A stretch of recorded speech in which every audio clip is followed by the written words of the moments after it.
we get Brandon Lynn and Max Shao to the green stage, please? Brandon Lynn and Max Shao.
Now calling up 7x7, round 1, group 2 to the red stage. 7x7, group 2 to red. For scrambling, we're looking for Luke Dixon and Timofey Taranzenko. And we're also calling up square 1, group 2 to the red, blue and green stages. Square 1, group 2, blue and green. For scrambling, we're looking for Brian Johnson and Brian Eckersley on blue. Samir Agarwal and Timothy Castle on green.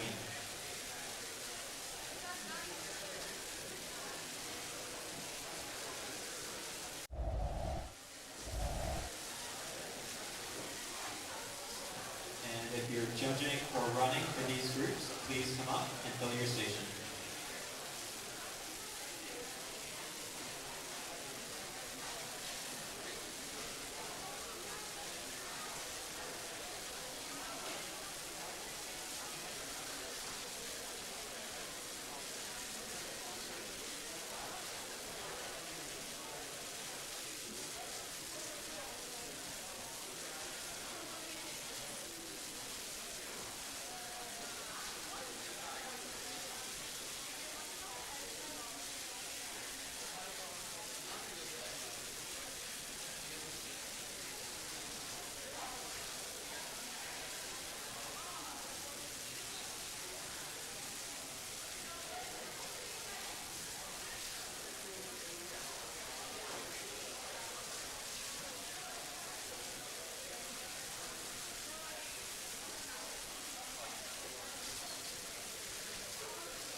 Eckersley to scramble on blue.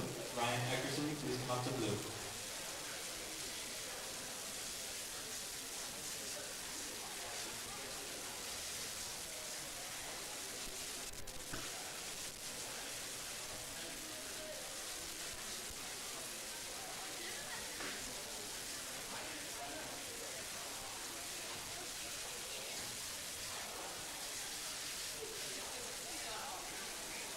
We also need a couple volunteer judges on blue and green stages.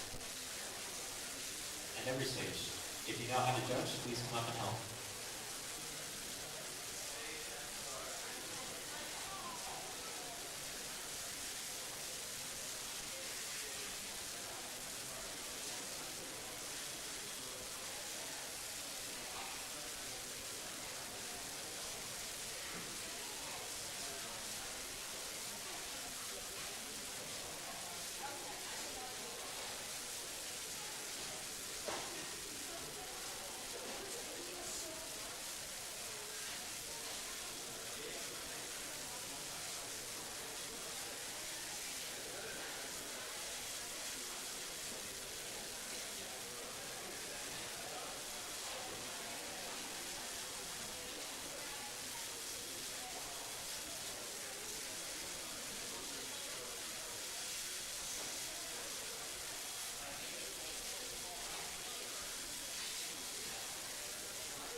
to just pull up the graphics and such. It's like this nice little looking computer that does like very like professional level graphics. Yes, yeah, like It looked a lot cleaner. We exactly. see. Yeah, I'm not it's a sure similar if software. This is Ben where the is commentator turning is at a going to more sit. solid pace than normal. I haven't seen too much of his solves at home. We can get the chart. Uh, But yeah, but apparently yeah, these people seem like they're getting their momentum going forward, right? I mean, Brandon's already counted a 12 in his average, if I recall correctly. So Yeah. not the greatest start, probably not what he's expecting, but might be enough for a second round. Um, we'll see. Finals is going to be after lunch today, and we'll have Michael Tripodi and Chris Mills on the call for that for y'all. But we'll see if we can get our main man Brandon Lynn in there going forward. We gotta have the CubersLive commentator representation. Most We, definitely. we need, I mean, well, we'll get that with Kevin. We will. We can definitely get that with Kevin. Maybe not this event, but end by end stuff. We'll get Unfortunately, Kevin's gonna have to bow to Tim Fay, but not the end of the world. But it's not easy to beat that kid. It's not easy. I think that's probably one of the biggest storylines. I think going into Worlds as we see Ben going in for his next solve here. Very clean. Ooh, Very clean. Yeah, that looked like a 3-look solve, just super clean, super solid. That's the reason why 3 looks so much better, right? Way more efficient, significantly easier. I mean, recognition is the hard part. It's the same as ZBLO, right? Way more algs, but when the recog is good, the execution is good. Becomes very, very worth it. exactly. Yeah, that's the thing. It's eliminating. I mean, most top level solvers will tell you that kind of once you start getting to the really high level, the inspection starts to become the focal point of being faster than another person. You want to try and eliminate as much work in your hands as you possibly can. You know, obviously, yeah, most solvers in Square One are probably going to do 5-look. 3-look is for those top level solvers who know what they're doing and who know how they're going to execute like that. So, I, I, sorry. I got distracted by No, I no, got no. distracted by a Yeah, no, notification on the it screen. makes sense. I was spitting facts and it just all fell apart there. So, okay, here we have, I'm pretty sure this is a good cube shape. Oh, nope, it's not. Going through the corner orientation. And yeah, this looks like also a 5-look solve. But this person got a 9.1 earlier. A little bit lucky at the ending there, but 12.3, not too bad. Here we have Ben Now you going can up again. already compare it to Ben here. Has a 5 in Just this seeing, average. yeah, and just like when I saw him inspecting there, he just looked a lot more deliberate about every kind of side he was looking at, every single setup. So you see, not exactly. I don't know Yeah, if he's gonna escape the it looks like penalty a there. +2, Yeah, that unfortunately. was If I saw this correctly, it looked like he didn't know the PBL, so he set up to another PBL that he does know. So 4-look on that one, I think. Um, so that is nice.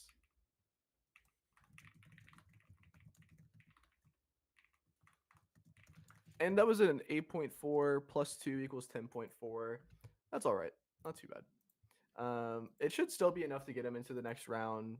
Looking at the spec probably sheet yeah. for warm ups Seattle, top 16 is a 9.7 PR average. So I imagine if you're in like the 10-second range, Oh yeah, you're probably fine. Assuming Brandon there finals is top 16. If it's top with 8, then 12.22. we're looking closer at sub 10. Oh yeah, see Brandon trying to stay in there, trying to stay in. Yeah, Come on, unfortunately Brandon with 2 counting 12s in this average. no, I believe. I believe. Come on, Yeah, Brandon. he'll get that 9 counting. And I actually just want to bring up some times real quick here, since we do have some results in already. As expected, Samir leading the averages right now with a 5.11 in the first round, which that's cooking nearly everybody. That's it's very good. he's coming to cook. But currently, our in our top 3 right now, we have Samir Brian Johnson with a 754, and I apologize in advance if I mispronounce this name. Ishir Panun with a 884 and a 591 PR single in that average. But yeah, as it stands right now, the cutoff for the top 16 is an 1807 average. So it is looking pretty likely that Brandon's going to make it in. Unless there's a total fumble or something like that. Yeah, Uh, we still have some solvers to go, so we never know. oh yeah, absolutely. I'm just But trying to. it seems relatively safe. Hopefully. Yeah, it seems like a sub 14 average might be good enough to get him into the next round here. Waiting for our next competitor to come up.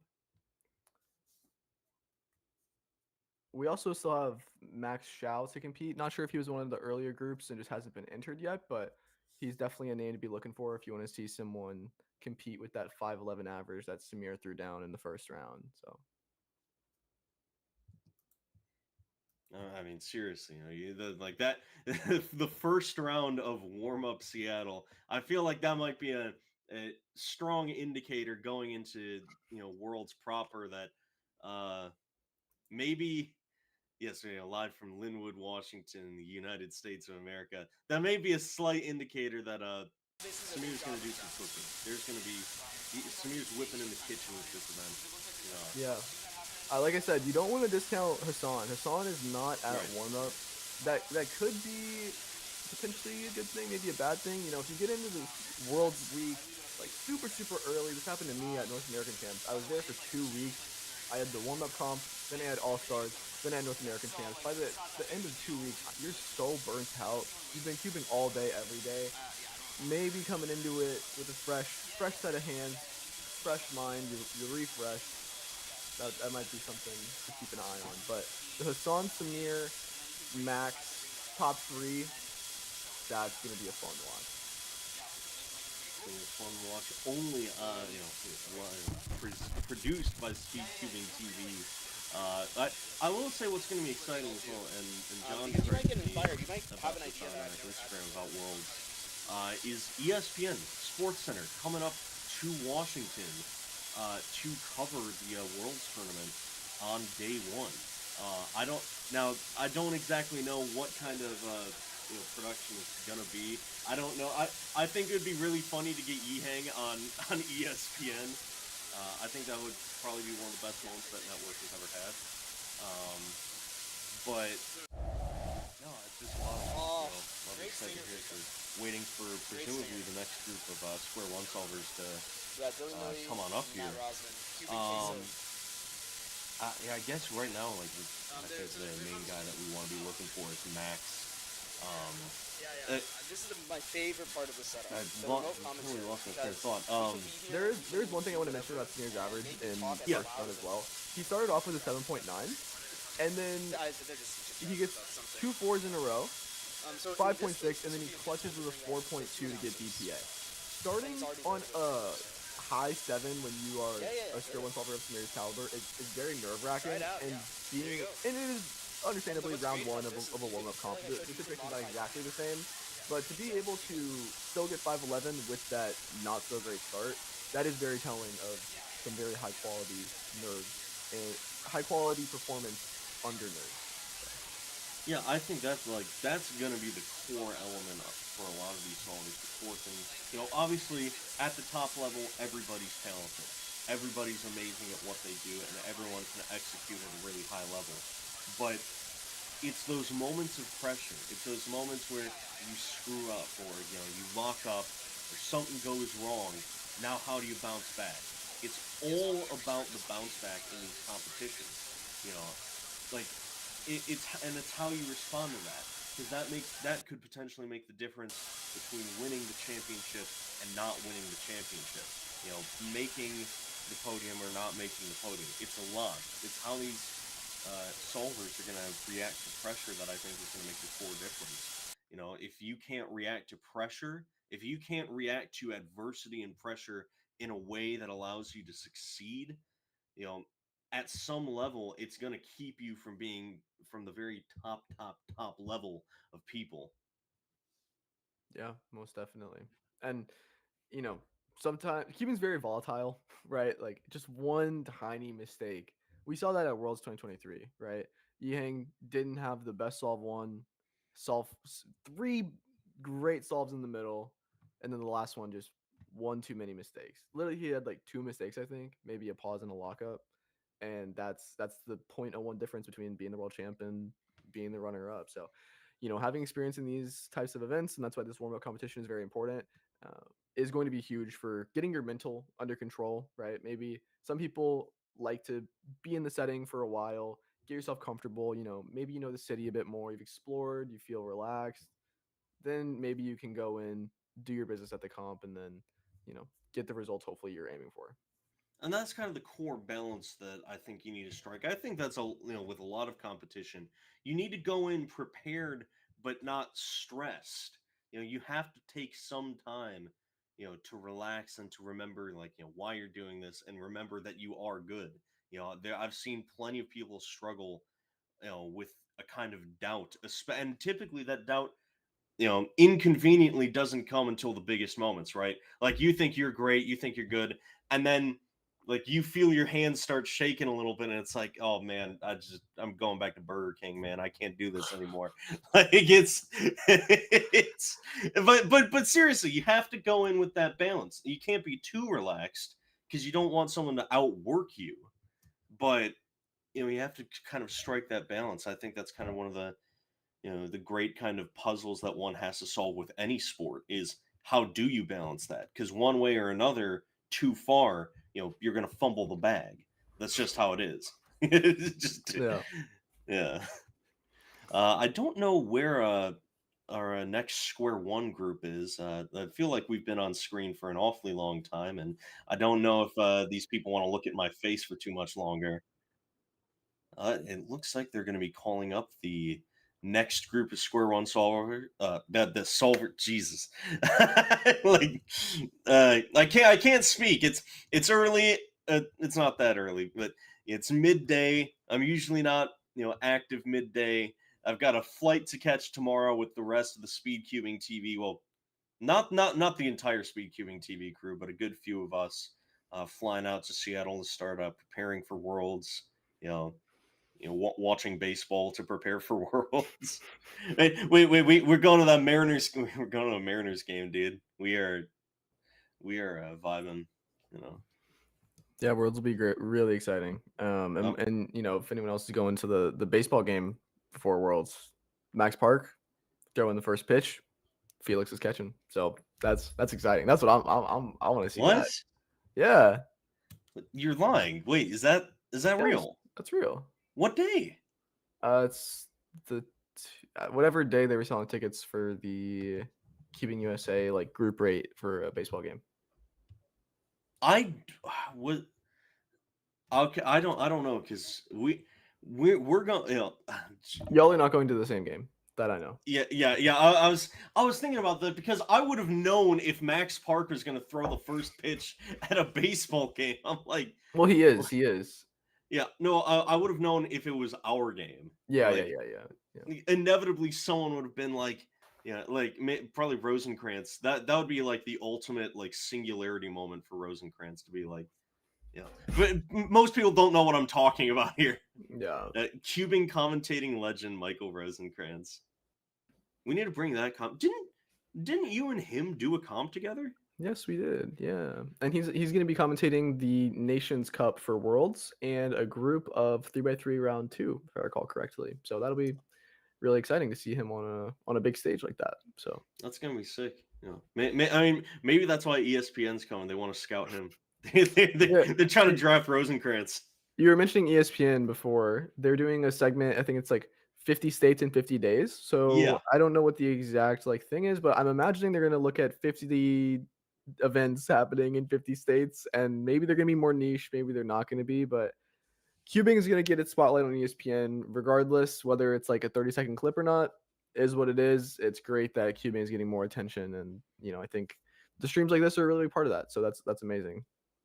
To be totally honest with you, I have a journalism degree. I've worked with sports journalists for while, including like one of my professors was like one of the main web developer. Like she was a big force for a lot of things happening at ESPN in the 2000s and 2010s, and I think it's hilarious.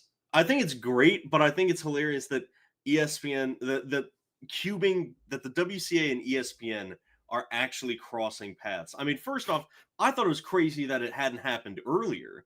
I mean, I Yeah. could be wrong. I could, go find, some like 15-second clip from, 2013. Um, but no, I think it's a really great thing. I think it's really cool, and I think it's going to be a lot of exposure. And I think it's going to drive a lot of people, especially here in the States, to be like, maybe this is, if it's on ESPN, it's got to be, a real sport.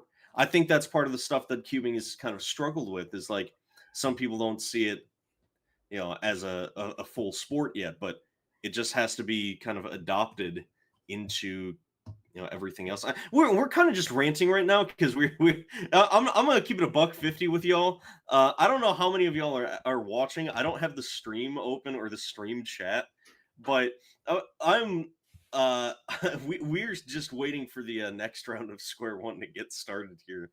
Um, Yeah. that we haven't hit Ace Bailey yet. We haven't. No.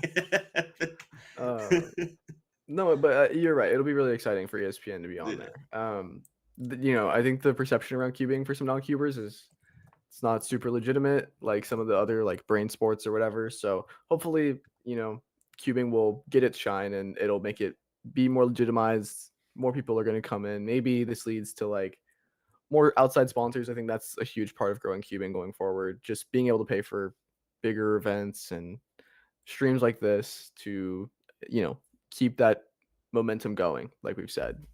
So I'm very hopeful about what Worlds is going to do for the future of cubing, and it remains to be seen. But we are here at the Warm Up Seattle, and we are going to be hopefully taking a look at some Square One at some point soon. We're still waiting for Max Xiao to get his run, see how he does against the two main contenders of this competition, Samir and Brian. Samir put down something really hard to deal with, 5'11", so totally within Max's ballpark. He has a 4.9 official average, former WR holder multiple times, so it's not outside their own possibility. But I know Max has been busier with college and more real life adult stuff. So whether or not he's been prepped on his Square One OBLs and PBLs, that remains to be seen. I mean, he might have some slightly larger obligations to think about. You never know. Yeah. I mean, Uh, happens to most people. Happens to most people. But see, that's why we got to get money in queue. Oh wait, we are finally going in with the next round of Square One, or next group of Square One. Excuse me. this This I is see actually Kevin Hayes seven on by the seven. screen. I assume it's 7x7. Okay, never mind. I was tripping. And so we are now out of Square One, and we are in the 7x7 with one of the all-time greats here, Kevin Hayes, lining up for his first solve. Dylan, if you want to give these people a rundown on the legend of Kevin Hayes, like what is this man in the cubing world? Yeah, Kevin Hayes is one of the greatest big cube solvers of all time, arguably the best big cube solver. We see him getting into the 7x7 solve now.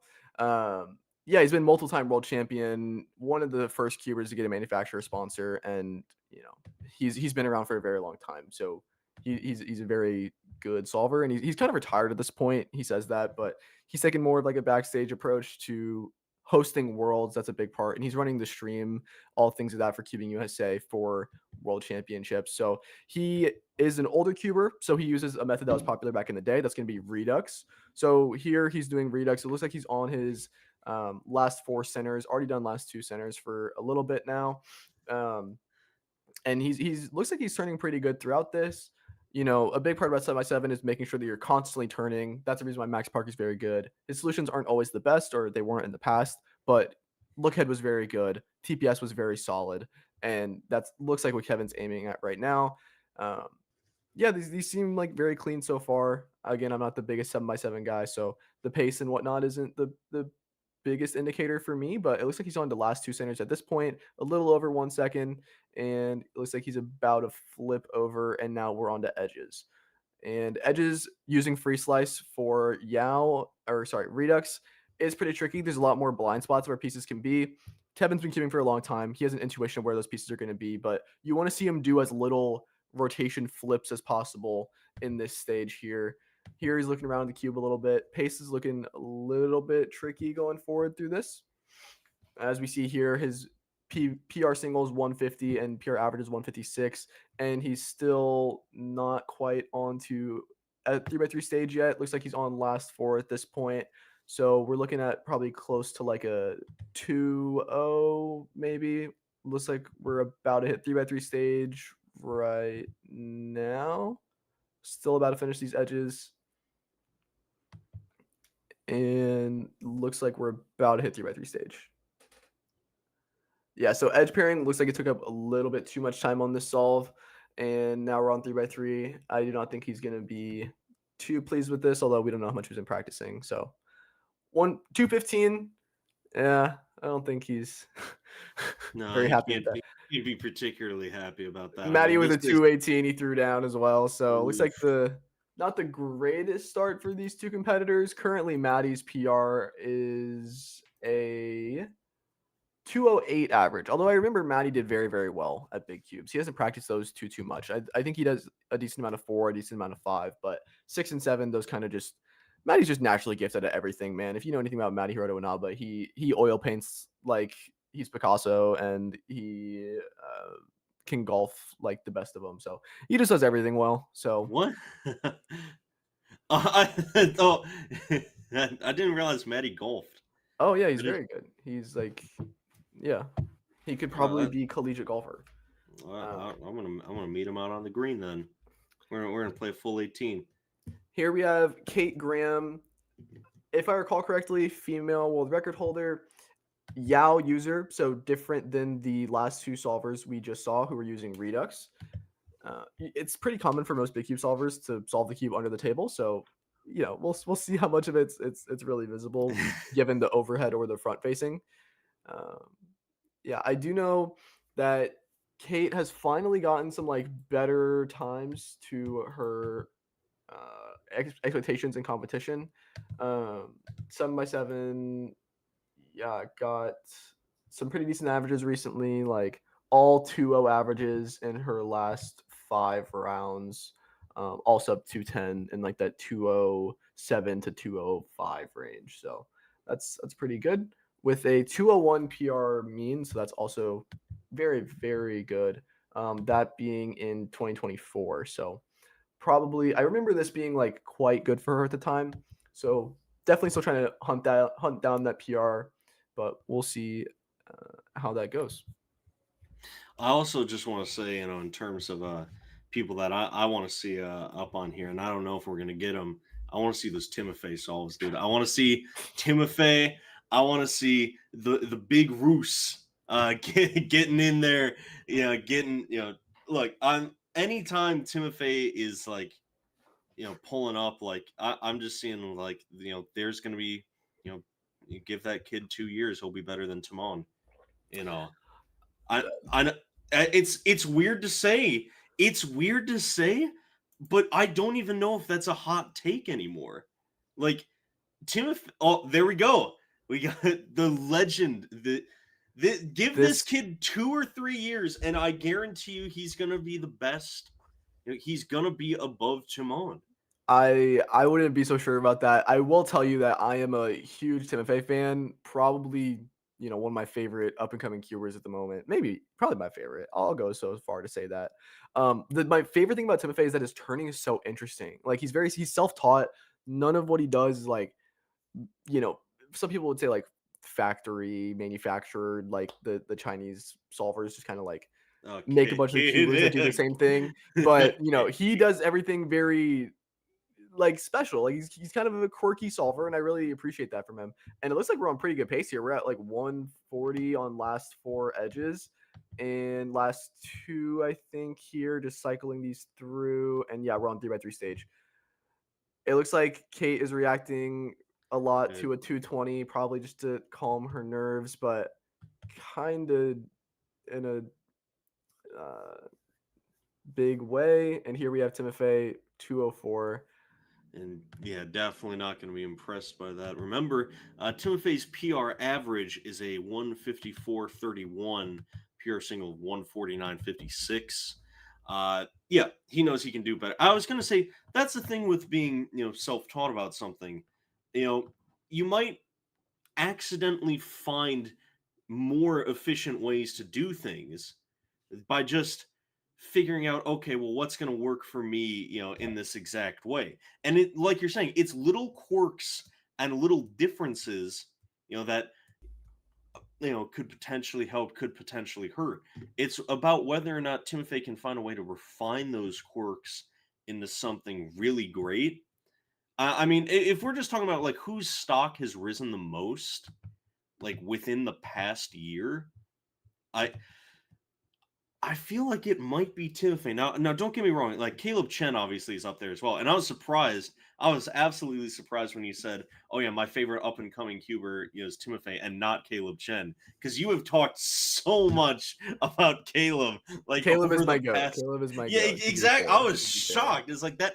That look, that is your project right there. That is the who's now number 14 in the world. Um, but I mean, like, I don't know. Timofey's coming. Timofey Yeah. is cooking. As we see Kevin here going in on his next solve, which I think it shows the greatness of like Kevin to like at least in this event, like he's still 16th in the world.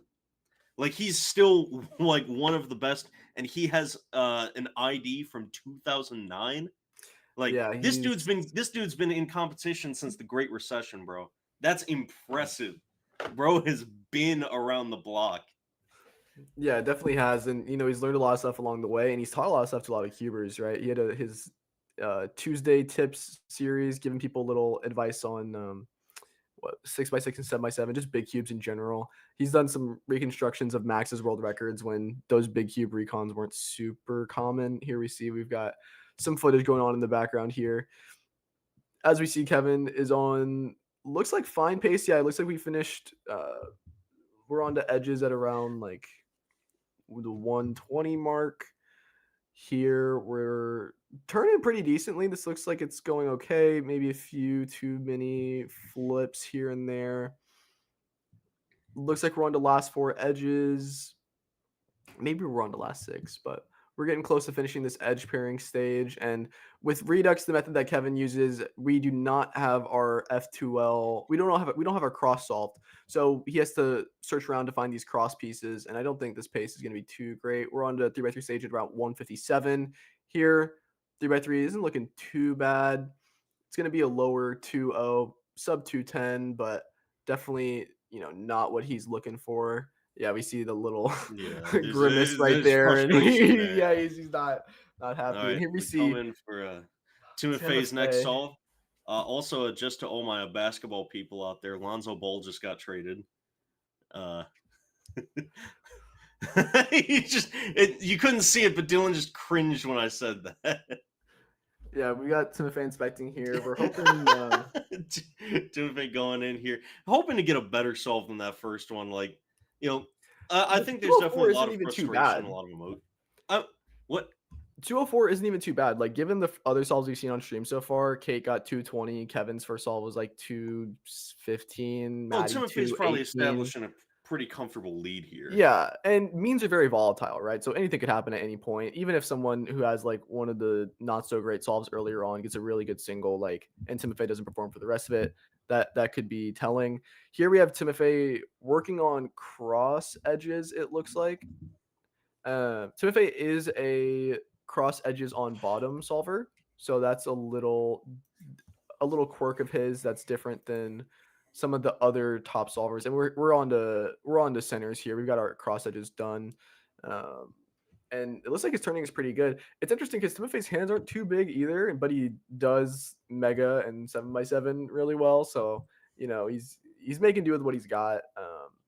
But yeah, like I said, Tim Fay's turning is really interesting, and it looks like these centers are going pretty well. Not too many pauses. Turning looks really clean on these. Another thing about Tim Fay is he never like he always gets PBs in comp. All of his big cube results are like essentially overall PB, which is interesting. He doesn't compete that much, so it makes sense that like maybe his results wouldn't be too great for him. But no, he performs consistently in every competition that he's in. Like he almost every competition. Like his last competition in 3x3, pure sub 5.7. He got three 5.6 averages in round 1, 2, and 3. Like that's insane.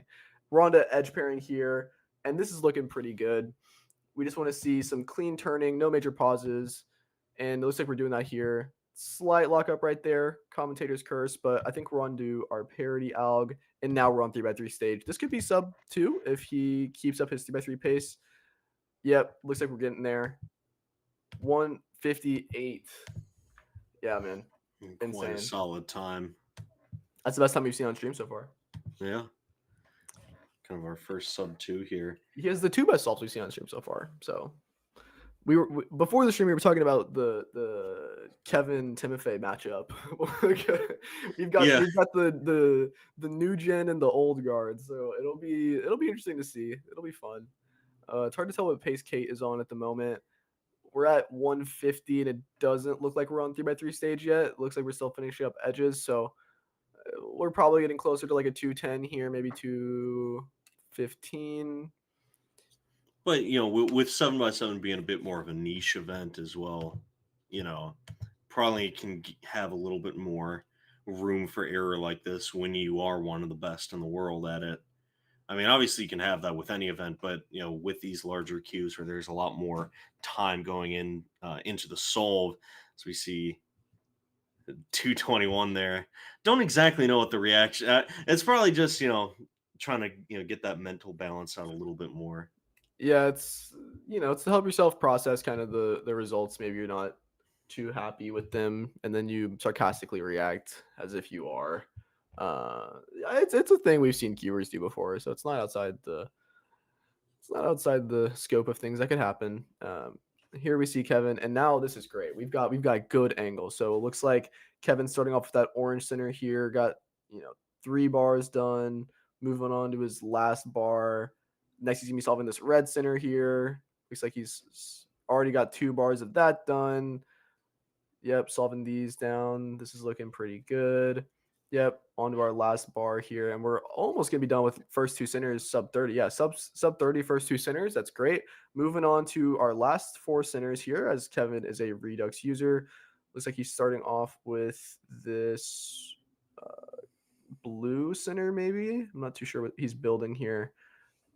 This could just be really big. Oh, he's starting off with this green center, it looks like. Yeah, it could be big brain what he's doing here, and I'm not following, but yeah, it looks like he's losing a little bit of time on this first center, and these centers are going to get easier as we go along, so that's totally fine. Oh, and it looks like, are we on last 2 centers already? Oh, we are on last 2 centers. Okay, yeah. I was completely misunderstanding what was happening.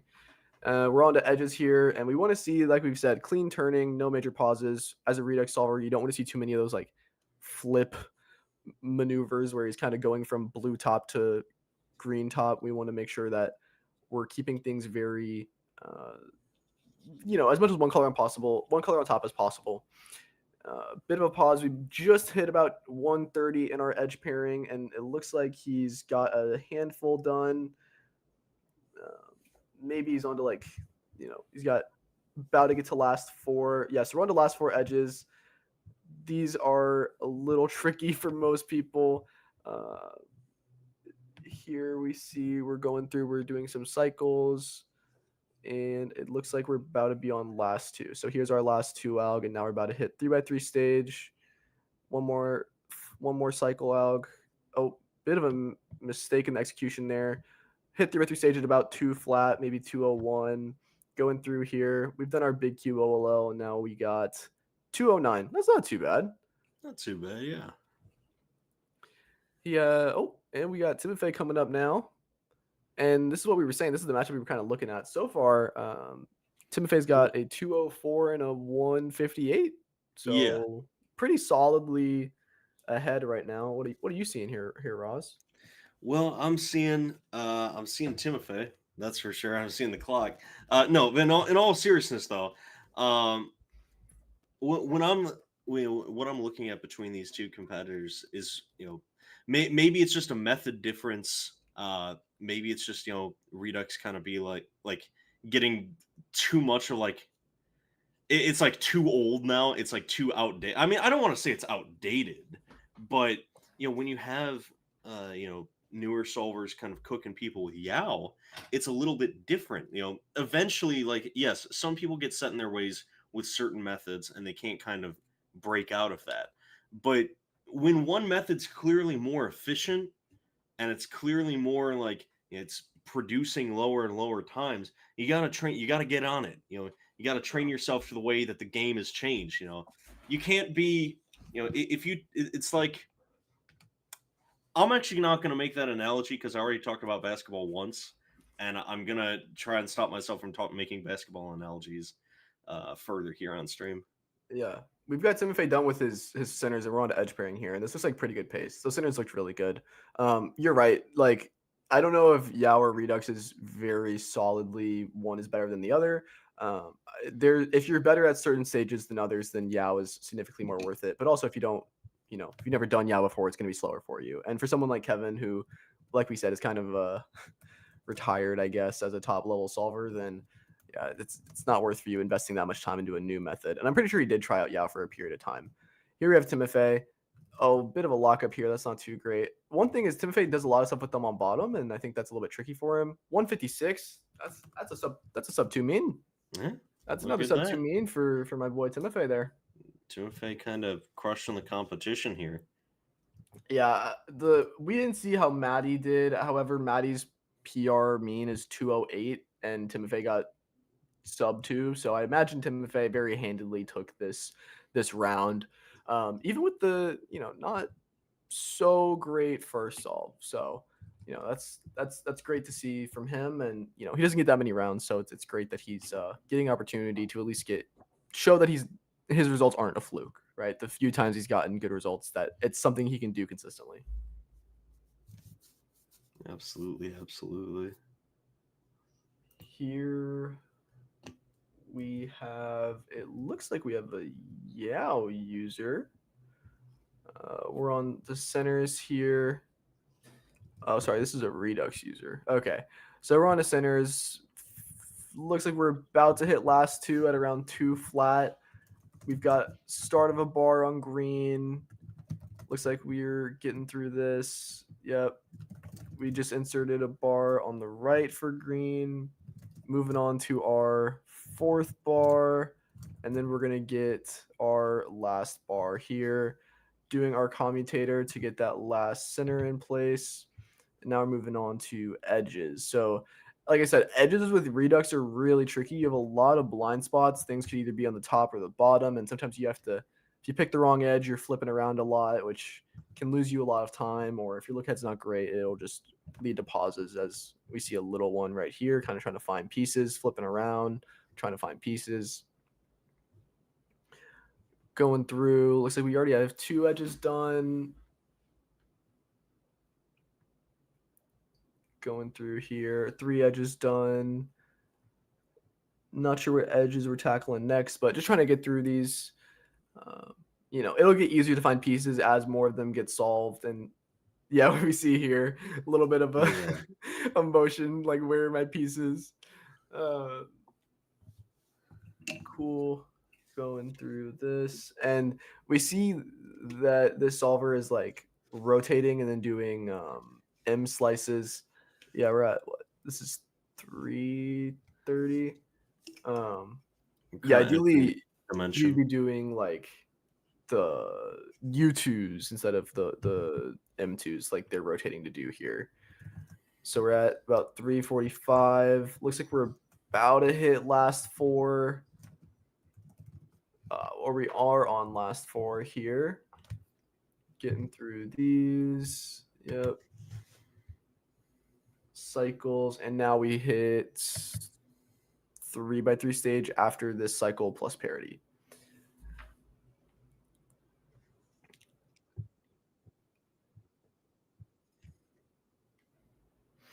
And And here we go, getting on the 3x3 stage, going through.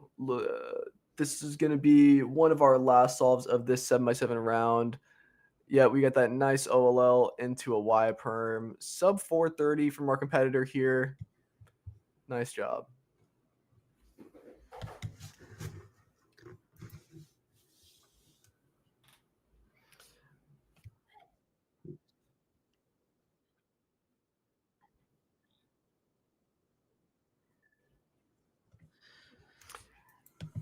Looks like we got another solve here. We're on to about 106. Pretty hard to tell what's going on. Yep, overhead cam coming in clutch. This is a Yao user. Shout out Yao. I'm a Yao user on 7x7, but I don't have an official mean. It's a good method though.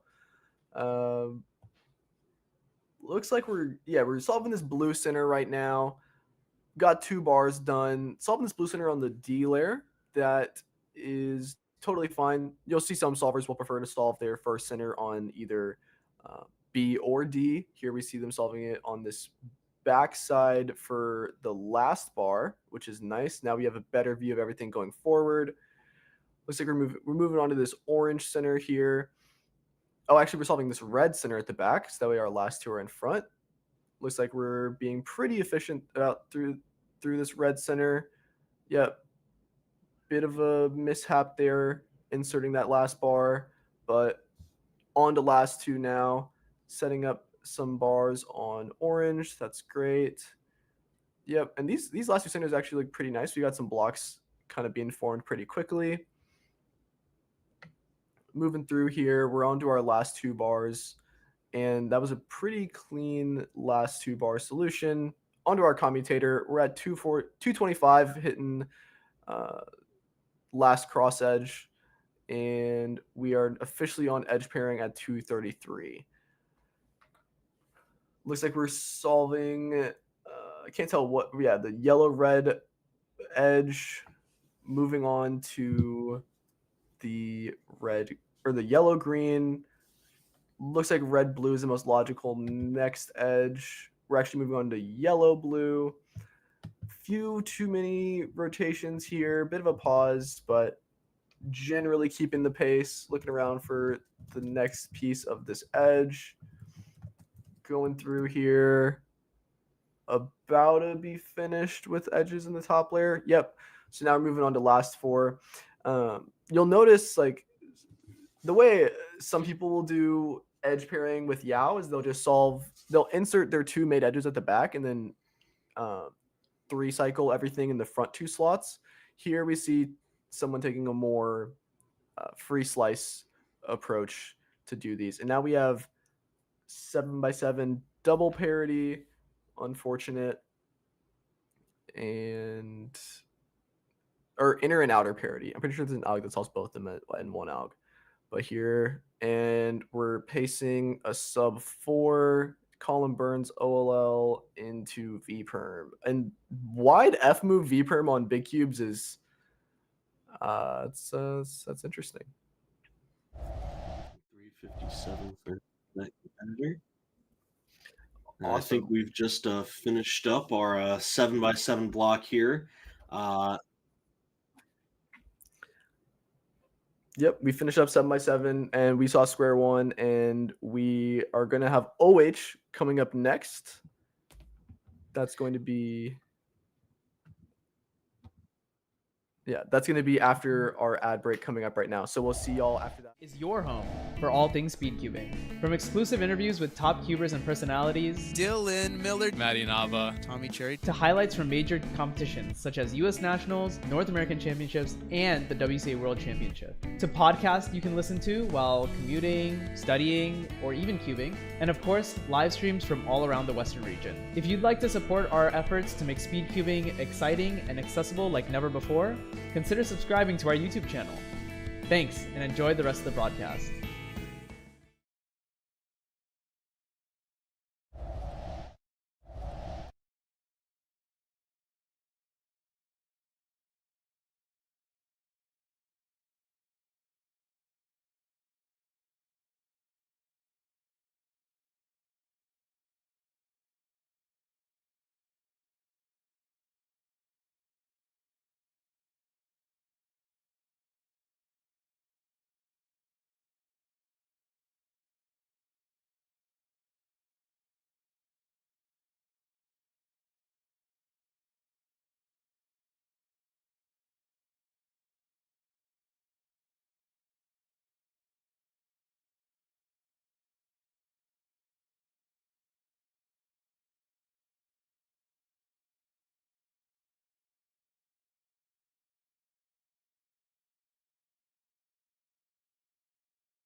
Welcome back, everybody. Looking at Warm Up Seattle 2025 after that first round, looking at the square one results.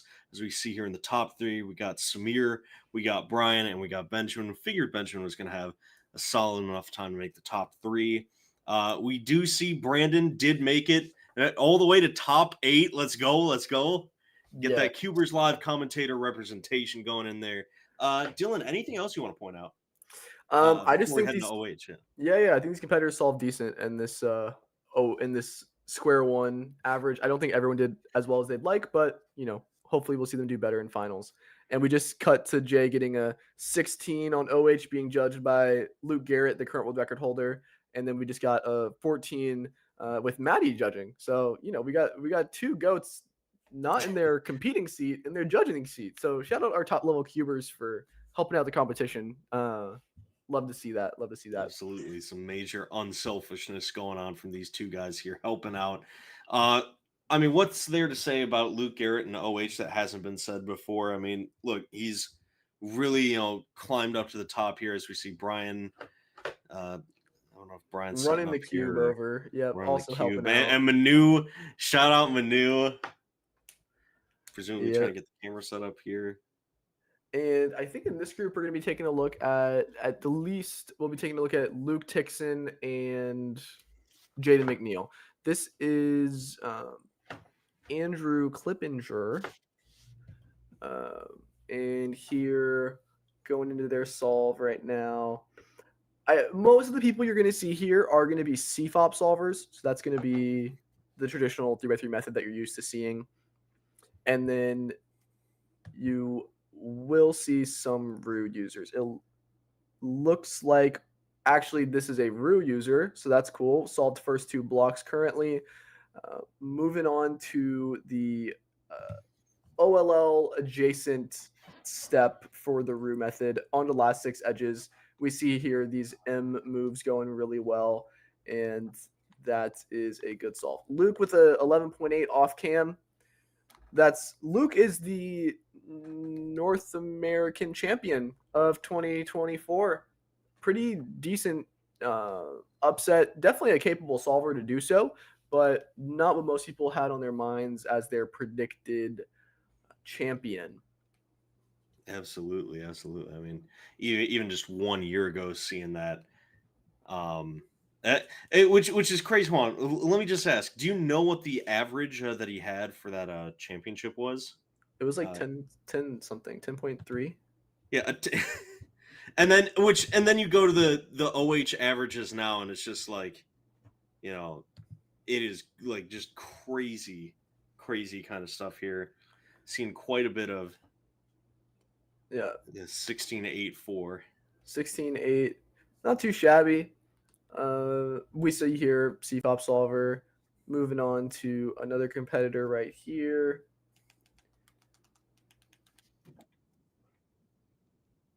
Yeah, so this is Michael Larson. This is a delegate from Reno, Nevada. Looks like he's doing an orange cross.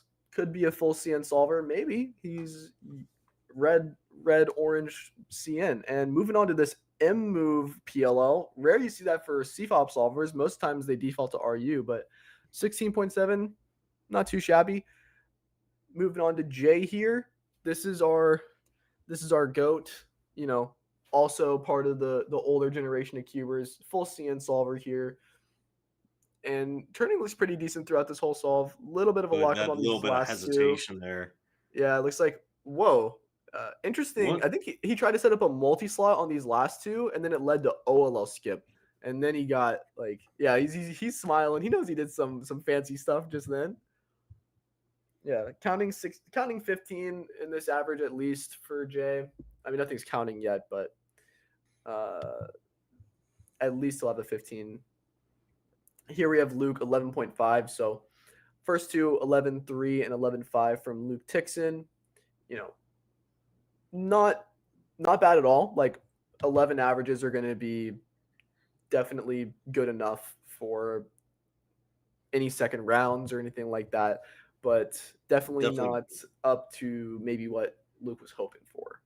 Absolutely. And you kind of, when you're competing against these judges here, you're gonna kind of need to step it up a little bit more. I mean, I mean, look, you got Luke Garrett, you got the full, the full experience, and like even and let's not forget also the interesting thing with like Matty, Matty not as big of an OH solver as as some of the other competitors here. I mean, Luke Tixon has a better average than Matty does at OH.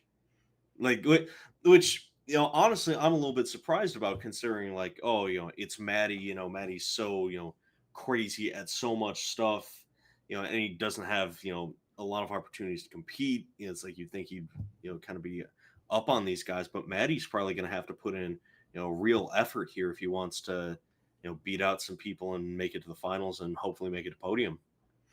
Yeah, definitely. I mean, 3x3 skill doesn't transfer to one-handed skill, right? Yeah, obviously. Most of the times it's like the ratio is actually really even to like the amount of hands you're using. Like if you average 6 on 3x3 and you've done no H practice, you probably average like 12 on OH. So, you're about half as slow, you have half the amount of hands. It makes sense. But for someone who practices, the ratio is a little bit different.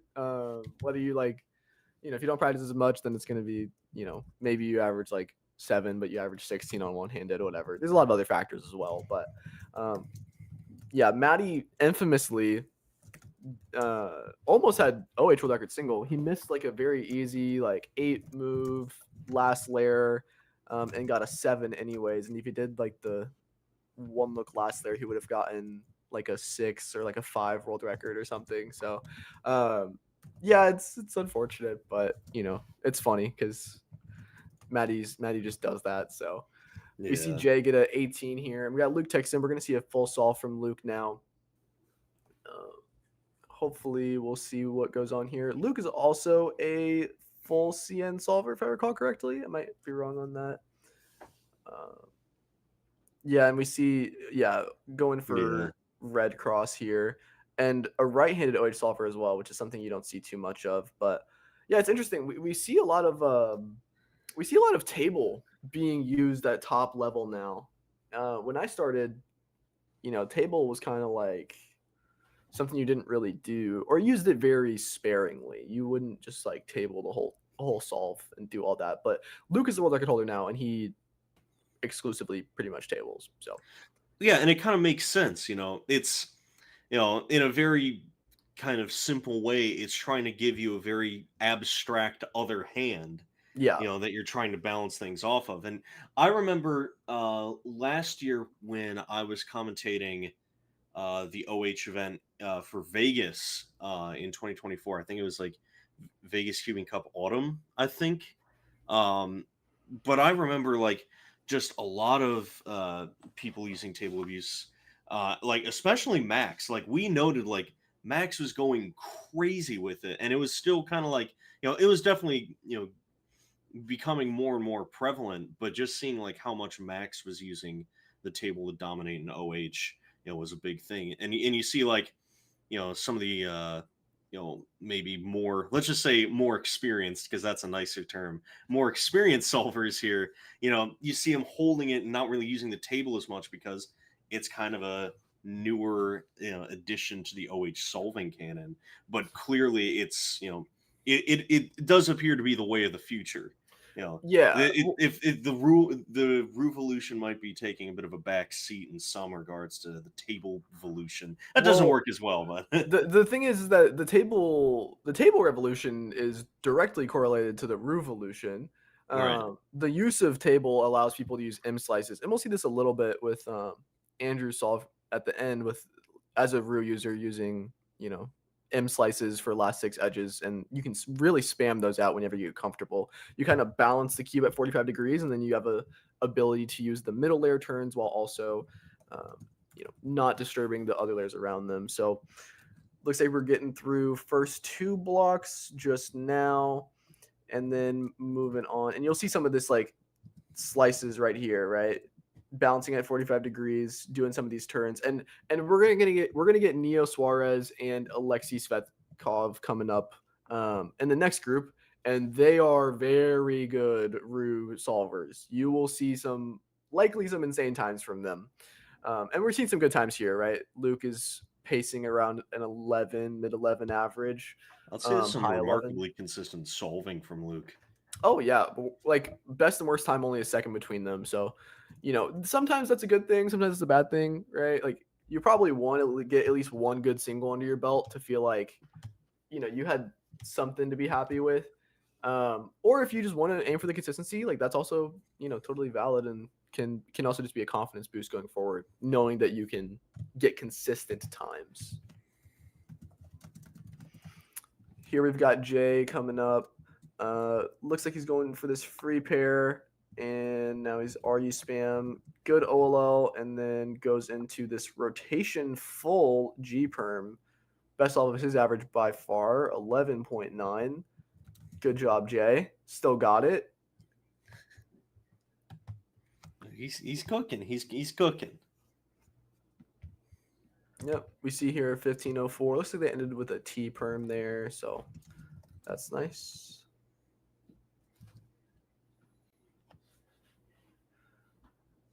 And yeah, I mean, I'm excited to see everyone that we have on the OH docket coming up. Absolutely, yeah. Yeah, especially the Revolution coming up. I think that's the big storyline for Worlds is what's going to win? Is it going to be Ru or is it going to be a CFOP solver? Because like I said, it could go any number of ways. I mean, what was I gonna?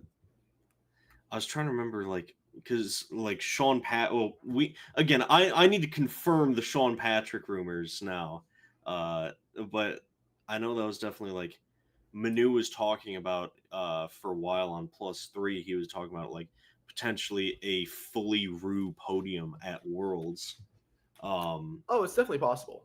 Oh yeah, absolutely. I mean, but that would kind of be like the ultimate kind of, proving of the effectiveness of the Revolution. If like the whole podium is just Ru solvers, that's probably going to discourage any like OHC fopping in the future. At least I would imagine so. I don't know. I think it'll be similar to the way that Redux and Yao exist currently, where if you started OH a while ago, you were probably learning like ZZ or CFOP after you realize ZZ isn't that great. And if you're going forward and you want to be serious about Ru, we've seen some top level or like relatively top level CFOP solvers switch over to Ru, assuming that it'll help them get faster. And I think that's a totally fair thing to say. So I think if you are serious about OH going forward, you'll probably pick up Ru as your method of choice because I think it is optimal. But that's not to say that CFOP can't be just as good as Ru at top level. It just requires a lot more, I would say, natural talent because you need to be able to turn really, really good. And there's a lot more moves. And it's also less consistent because you're more case dependent. Then you need to learn like ZB and stuff, many algs. So, I think Ru is just the easier path forward for most people. Going forward, as we see a Ru solver on stream right now, so that's very telling. Inspecting first two blocks, looks like we're finished with left block, just finished right block, onto the OLL equivalent of Ru. I forget the name. I think it's CMLL, and now we're on to last 6 edges. Pretty decent turning throughout that. So yeah, I mean, a big part of the Revolution, like we were talking about, is the introduction of the table meta. And like I said, we're going to see Neo and Alexi really, really demonstrate that in the next group. It'll be really fun to see them, 2 top level Ru solvers, kind of battling it out. And as well, we have other very competent CFOP solvers in this group. Chris Mills, Alwyn, Samir, Zeke. It'll be a great match coming up. So yeah, looking forward to it. Look. I'm just gonna. All right, I'm gonna make my wild prediction. I think Chris Mills is gonna have the best time. I'm gonna put it down right now. I think Chris Mills is gonna beat Luke Garrett. That's just a support for that. We're going to take a quick ad break before we get to our next round of OH. Don't go anywhere. This is Warm Up Seattle 2025. Hey, here's SpeedCubeShop. We are your one-stop shop for anything cubing or puzzle related and have something for everyone, beginner or pro. If you want the best of the best, allow us to lend you our years of experience and consider one of our premium setup speed cubes. Our team of experts will dial in your speed cube by applying lubricants and adjusting the settings so that when your cube arrives, you're ready to start crushing your PBs. Have any questions? Our team is available via phone, live chat, or email to help get you on track. Tap the link to find your next challenge or upgrade and enjoy what we and many others consider to be the best shopping experience around.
All right, welcome back, everybody. Welcome back to Warm Up Seattle 2025, going into our next group of OH solvers here. Dylan, who are we going to be looking at in this group? Yeah, so we have Alexei Svetkov, really prominent Rue user, Neo Suarez, really prominent Rue user, Chris Mills, Alwyn Rolls, and Zeke McKay. Those are going to be our main people. Chris, Alwyn, Zeke, those are CFOP solvers. So those are going to be more similar to what 3x3 solves look like. If you've ever solved the cube before, you probably use the same method as them. If you do use the Rue method, then I'm sure you're very excited to see Alexei and Neo Suarez cook. So we'll see how that goes. Going to see some real cooking, some real Revolution propaganda. I do not use Rue or CFOP when I'm solving. I use whatever horrible like beginner's method algorithms that. Yep, it's just like you're scrub. You're just plain and true. I think the bounty is still out there for me to get like a sub 1 single. That's 1 minute. Just yeah. Anyway, we're gonna be moving on to this next batch of OH solvers here when we can. I mean, I'm still excited to see Matty and Luke, but like speaking about these like this next group of solvers here, I think Alexei has a really good chance to go far. I mean, like far in the OH rounds at Worlds. I think potentially could be a top 5 solver at that competition. I don't know if he's podium level because again, you've got Narcher, you've got Garrett. Inevitably, someone else is going to pull up. I don't know if he's podium level, but I think with a lot of these like Rue users, like we've definitely floated the idea of, like what we were just talking about, the full Rue podium as we get into our first competitor here. Yep. Zeke is one of our CFOP solvers, and as well we have Chris Mills on the side. I think Chris Mills has a sub 10 average or like a low 10 average. We see here. Yeah, he does have a sub 10. His PR average is 959, just ahead of Luke Tixon and just behind of Brian Johnson. Yeah, as we said, so this is one of the tricky things about CFOP as a method, as Chris Mills reacts sarcastically. CFOP is tricky because it's very case dependent, right? Last layer, you can just really kind of get unlucky, and then the solve can be really hard for you to come back from. For example, we saw Chris get like the worst oriented edge OLL into like a G perm. So it's not the worst case ever. There's definitely worse things. And here we've got the man of the hour. We got Alexei Svetkov coming in. This is going to be our prominent Rue user. I'm not the best guy to talk about Rue. I'll just keep it 100, but he is a great solver, and we can just take this in. What we're going to be looking for, as we see, he has a sub 7 single in comp and an 873. 350 finals at Worlds, has Rue WR single for two-handed 395, and his turning here is just super, super clean. Starting off, we got our first 2 blocks already done, it looks like. Now we're moving on to CMLL, I think. And now we're going on to last 6 edges. So this isn't the best solve from Alexei here. This is a 13.1. It looks like it was either the ending of the second block or the CMLL that was a little bit tricky. He's pointing up, looking at, I think maybe something was maybe distracting him or something along those lines. But yeah, we'll definitely expect to see something a little bit cleaner from him going forward. But starting off with that 13.1 definitely isn't super confidence inspiring. Yeah, absolutely. Like, you want to kind of have that, better solve. But this is like what we were talking about before, right? It's about how you're going to respond to that. It's like Samir with the square 1 solve. How are you going to respond? How are you going to translate that into something a little bit more? We'll have to see what Alexei's response is in the next round here. Yeah, when we see Samir, full CN solver, doing his 3x3 solves right now, and this is looking to pace up to be like a 12.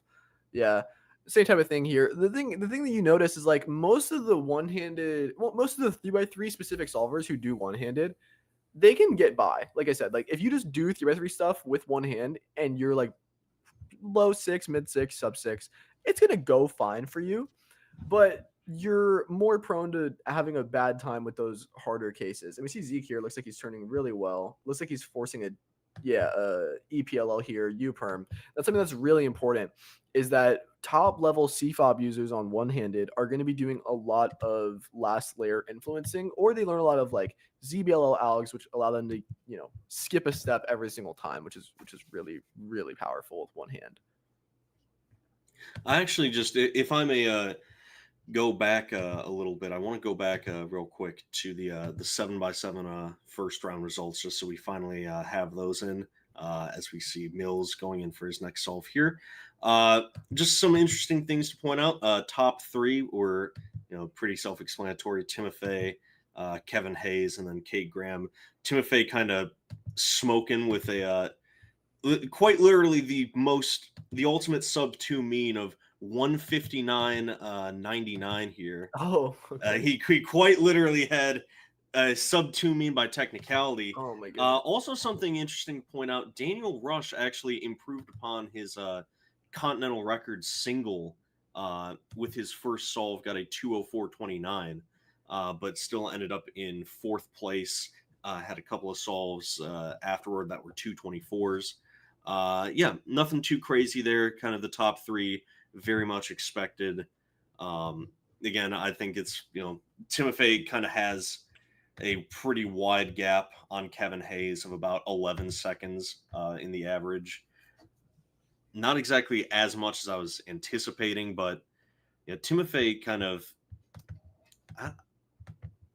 just kind of cooking in general.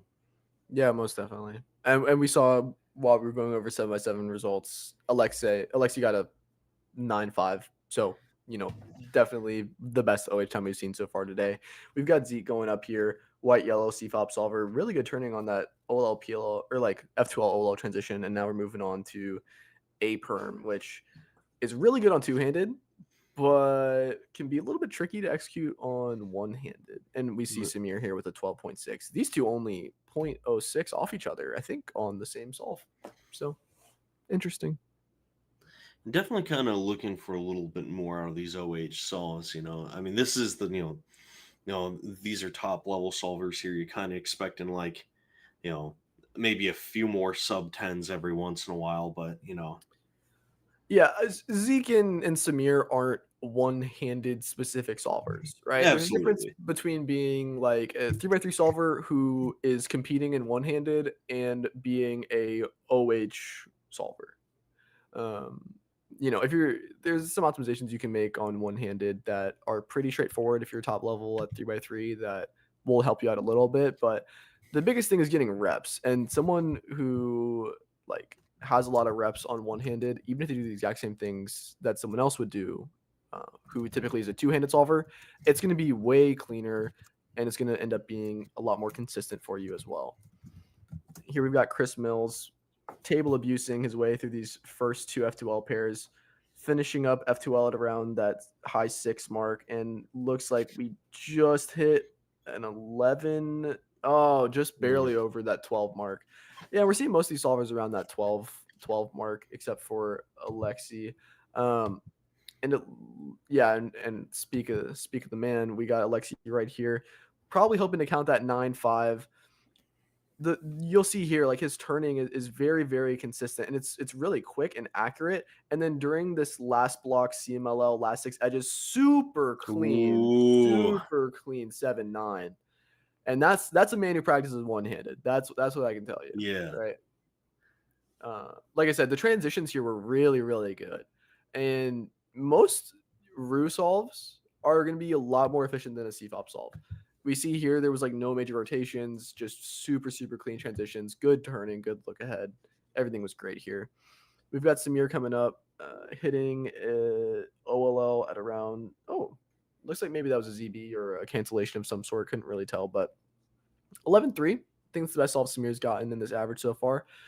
As we see Zeke coming to sit down on the station next to him, doing some warm-up turns. Now Zeke is inspecting, looking for a cross of some sort. Probably first pair, hoping to get something clean.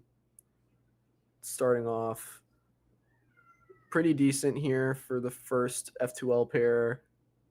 Bit of a difficult transition between these last two F2L pairs, but finishing up OLL at around that 10-second mark. Looks like tried to cancel into that G perm, but then just wasn't at the right angle, so lost a little bit of time there. This ended up being a 15-0, so not what Zeke's looking for, more than likely, but it'll be serviceable enough to get into that next round, more than likely. It should be, yeah. Yeah. Here we have Chris Mills. Once again, quite a bit of table abuse here. Yeah, and it looks like Mills was on really good pace and then just lost some time on that PLO. Ended up getting to G perm, I think, at around that 8-9 second mark, and then misrecognized, I think, ended up going for thought it was an A perm maybe, and then had to adjust and change the algs. So that definitely doesn't help his case. Alexi coming here. We're gonna hope that he can hit another 7 here. I mean, that was a great solve from before. Inspecting his first 2 blocks here. I can't tell if anything is particularly good here, but really clean turning for that first block. Second block already done. Going into that CMLL last 6 edges and 8-9. So that's pretty good. We have accounting 8-9 and 9-5 for Alexi. Again, that 13 is kind of looming over him, but recovered really well after that first solve, right? Every solve's been better than the next, except for the 7 in the middle, but these have been pretty good. The BPA for Alexi as well is also pretty solid. Remember, his PB is 873. So if he gets BPA, he'd be getting pretty close to his PB. So he could definitely cook here. But he's got to watch out. Yeah, you got to watch out and not accidentally fumble a little bit and count that 13-18. But I doubt that that's going to happen, considering the past 3 solves have all been a little more consistent. Sub 10. I feel like it'd be pretty hard to WPA here. Which even then, if he WPAs, he's fine. He's still very much gonna be in that top group of solvers. It's averages like this that are kind of what we're hoping to see. So this is similar to what Samir had, right? Where he had pretty decent pace, started first off pretty not great, in all honesty, in his square one average, but the next 3 were really clean, and then clutch BPA to get a very, very solid average. And here, counting a 7-9 is not trivial whatsoever, even for Alexi, right? Few people in the world have counted 7s in one-handed. I don't know if Alexi's part of that group, but could be today. It's definitely possible, but getting that BPA would feel nice, knowing that you kind of clutched up there. Zeke here, little bit of a lockup on that R perm, ended up with that 12-5, but I think we see Chris Mills coming down here, and he's wearing the cute little Ben Majin hoodie. Again, Chris, CFOP solver, inspecting cross +1 here. You'll see more table and rotations for these types of solvers. Pretty decent transitions all the way through here. Looks like he tried to see if he could influence EO, but didn't necessarily get a chance. And we've been seeing a lot of people in this 12-second range. That's interesting. No one really that much higher, no one really that much lower. A few 11s here and there, but yeah, everyone's just been in that 12-second range. Definitely a lot of just okay kind of solving here. I mean, 12 seconds is definitely good. Yeah. For this competition. But come time for Worlds, it's definitely going to need to be a bit of a higher standard and a bit of a quicker execution on this. Yeah, and I like I said, here we see Samir doing EO to ZB, pretty swag there, sub 11. But yeah, no, most of these people I don't think are in contention for podium or finals placements, except for Alexi here. We'll see some of these people coming up in the next group, like Luke Garrett, Brian Johnson. But yeah, we'll see if Alexi can clutch up this BPA here. I mean, as long as he doesn't get a 13, I'm sure he'll be fine. But getting that 7-9 counting would be a really high mark to hit and feel really great. So looks like there's some block here. First block with a wide U ended up being pretty okay. Second block, we're on pace here, about 7 seconds in, and the last 6 edges just didn't go great. Yeah, 10.5. 10-5 there.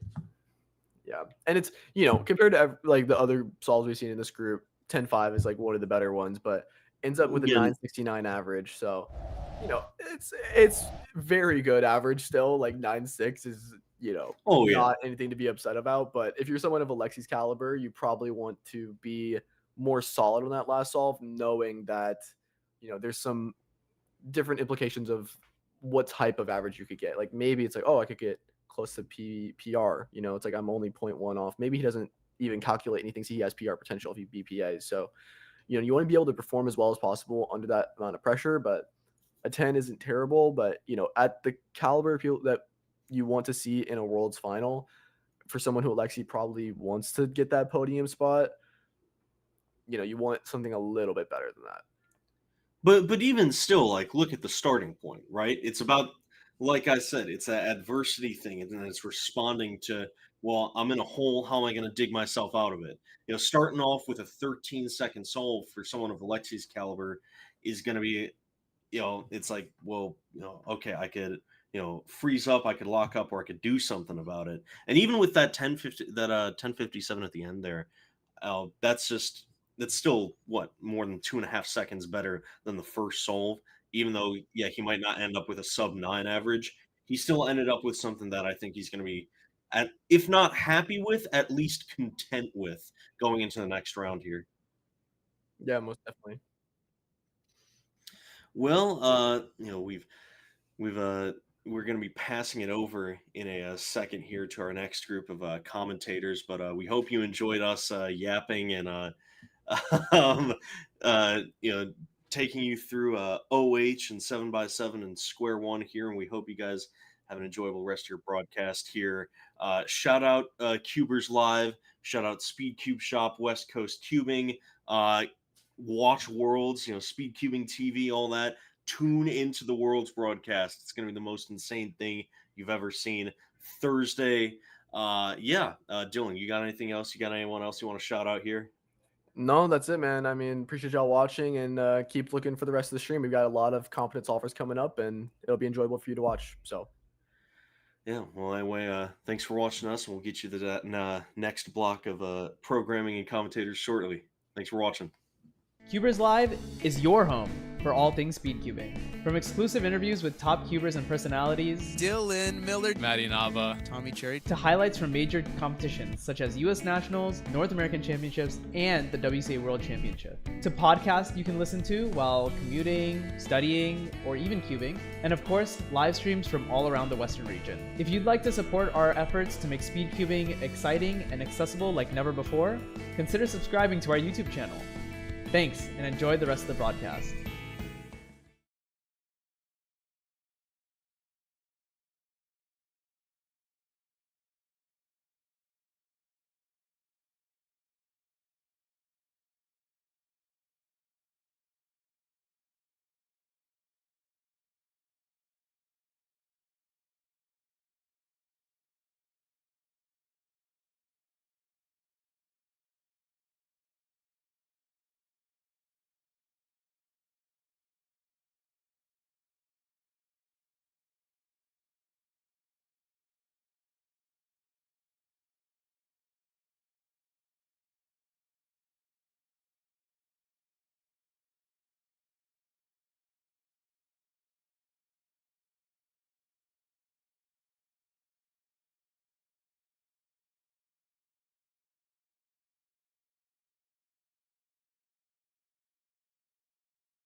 Hello, hello.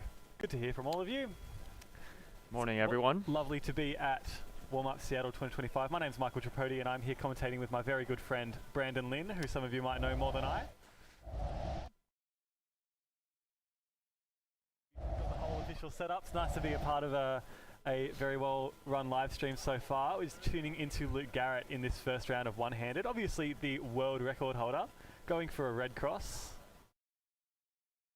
At finishing Ola, sorry, at like a late 8. Yep, 9.78 there for Luke Garrett. I've also got Brian Johnson on the station as well. Timed that one pretty well. Just as Luke finishes, we can get to see Brian do some solves. This is looking. Oh, I was thinking it looked a bit like a Roo solve for a bit almost. I was gonna say the same thing. I think it was the. I mean, with one-handed, you are gonna make a lot of those like right, those R-face wide moves a lot, as which you commonly do in Roo, to build that second block in Roo.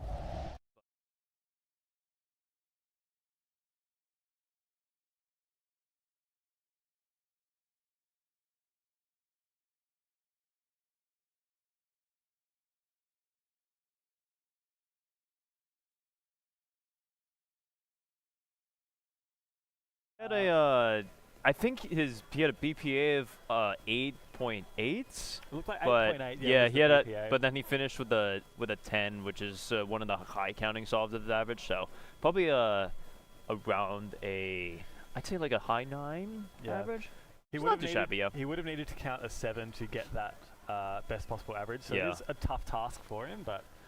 Anywho, it is just a warm-up competition, and even it's the first round of the warm-up competition, so I don't think there's a lot of importance being staked on this competition. It's just getting used to the conditions competing in a new country for the first time. No, for sure. Here we got Matty Hiroto Inaba.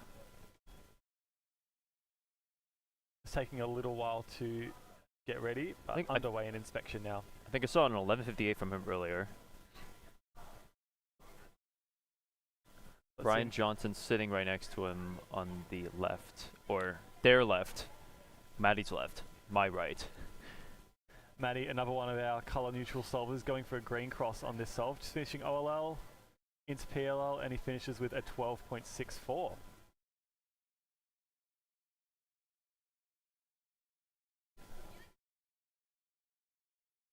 And now I've got Brian. He had a 9.52 on his last attempt. Looked like a ZBLL there. Just to finish that solve, 12.27, some ways off the first. Imagine a 9.5 is a pretty good time for him. I'm not quite sure what his PR average is, to be perfectly honest. I think it's a decent time for him, yeah. I'm always impressed by one-handed ZBLL, because not only do you have to know the two-handed version of your ZBLL, but you have to know a way of doing that case, or just another alg, just one-handed. The muscle memory is not quite all there from going from two-handed to one-handed. It is harder than it seems on paper, even though it's the exact same moves. Yeah, it's the same case with OLL and PLL, but ZBLL is, I mean, obviously a much larger algorithm set here.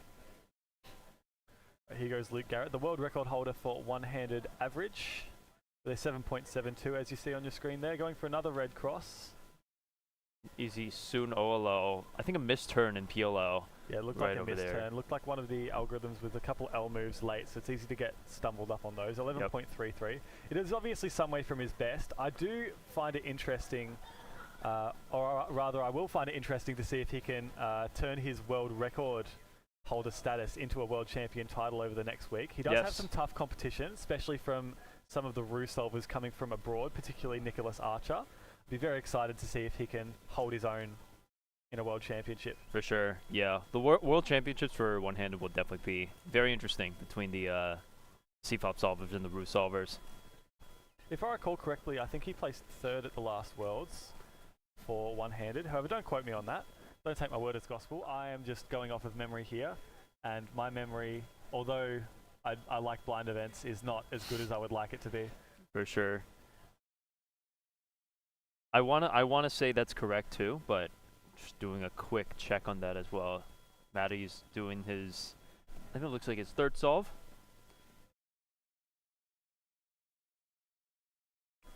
Looked like Matty doing EO into a soon, and then PLL as well. I'm not sure what the go was there.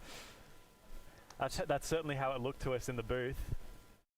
So the one-handed podium last year, yes, Luke was third with a 10 flat average. I do remember Sean Patrick Villanueva was first, which I called in the beginning of that round that he would take it all. So it's Sean and then Juliet coming in second, neither of whom are at this competition. So, I mean, again, it's a warm-up competition, so most of these competitors are probably chilling, but it'll definitely be interesting. I think picking Sean 2 years ago was a pretty safe bet. Obviously, we knew that later on he would go on to set a few world records in single and average. But at the time, I think you pick someone who is a pretty good solver with Rue and has good competition experience. Obviously, placing second in 3x3 at the 2019 World Champs. So pretty safe bet to say that he was going to do well there, and ended up obviously taking the win. Unfortunately, he will not be at the 2025 World Championships. He's not going to be around to defend his title. No. Wait, I thought he was registered. He is registered, but he's not going to be making the competition. Oh, okay. I'm afraid. So, oh no. So it looks like we're going to possibly have a new world champion. My personal bet is on Nicholas Archer. Okay, yeah, for sure. The second in the world is an extremely consistent Rue solver. I'd be excited to see how he can do under the lights of a major championship. Yeah, this will be his first major championship. As far as I know, I'm not sure if he's competed in any of his European championships or anything like that.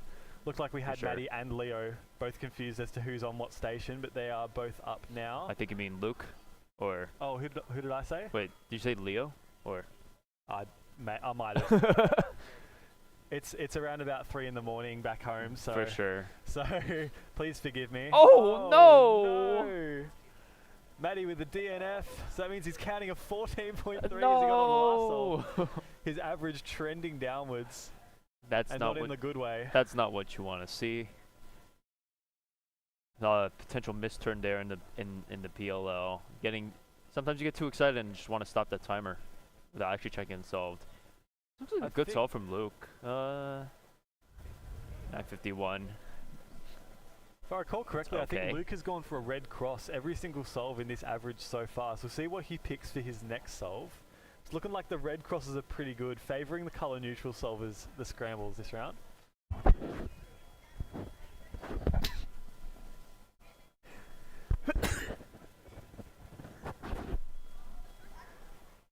Bless you. Thank you.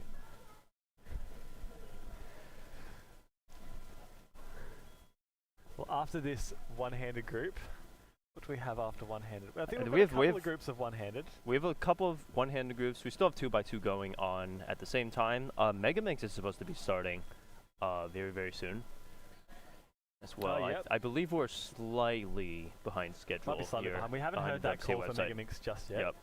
See, we've got, I believe, Brian. Yep, Brian's going to come up on stream now to solve a couple cubes for us.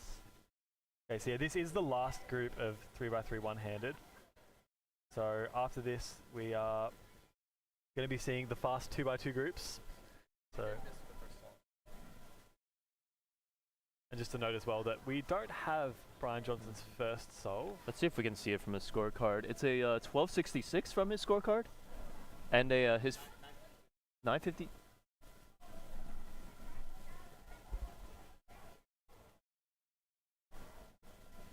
Brian ending with a 1328. Looked like that might have actually finished his average. It looked like he had 4 times written down on that scorecard, a 15 on the 4th solve and a 13 on the last solve.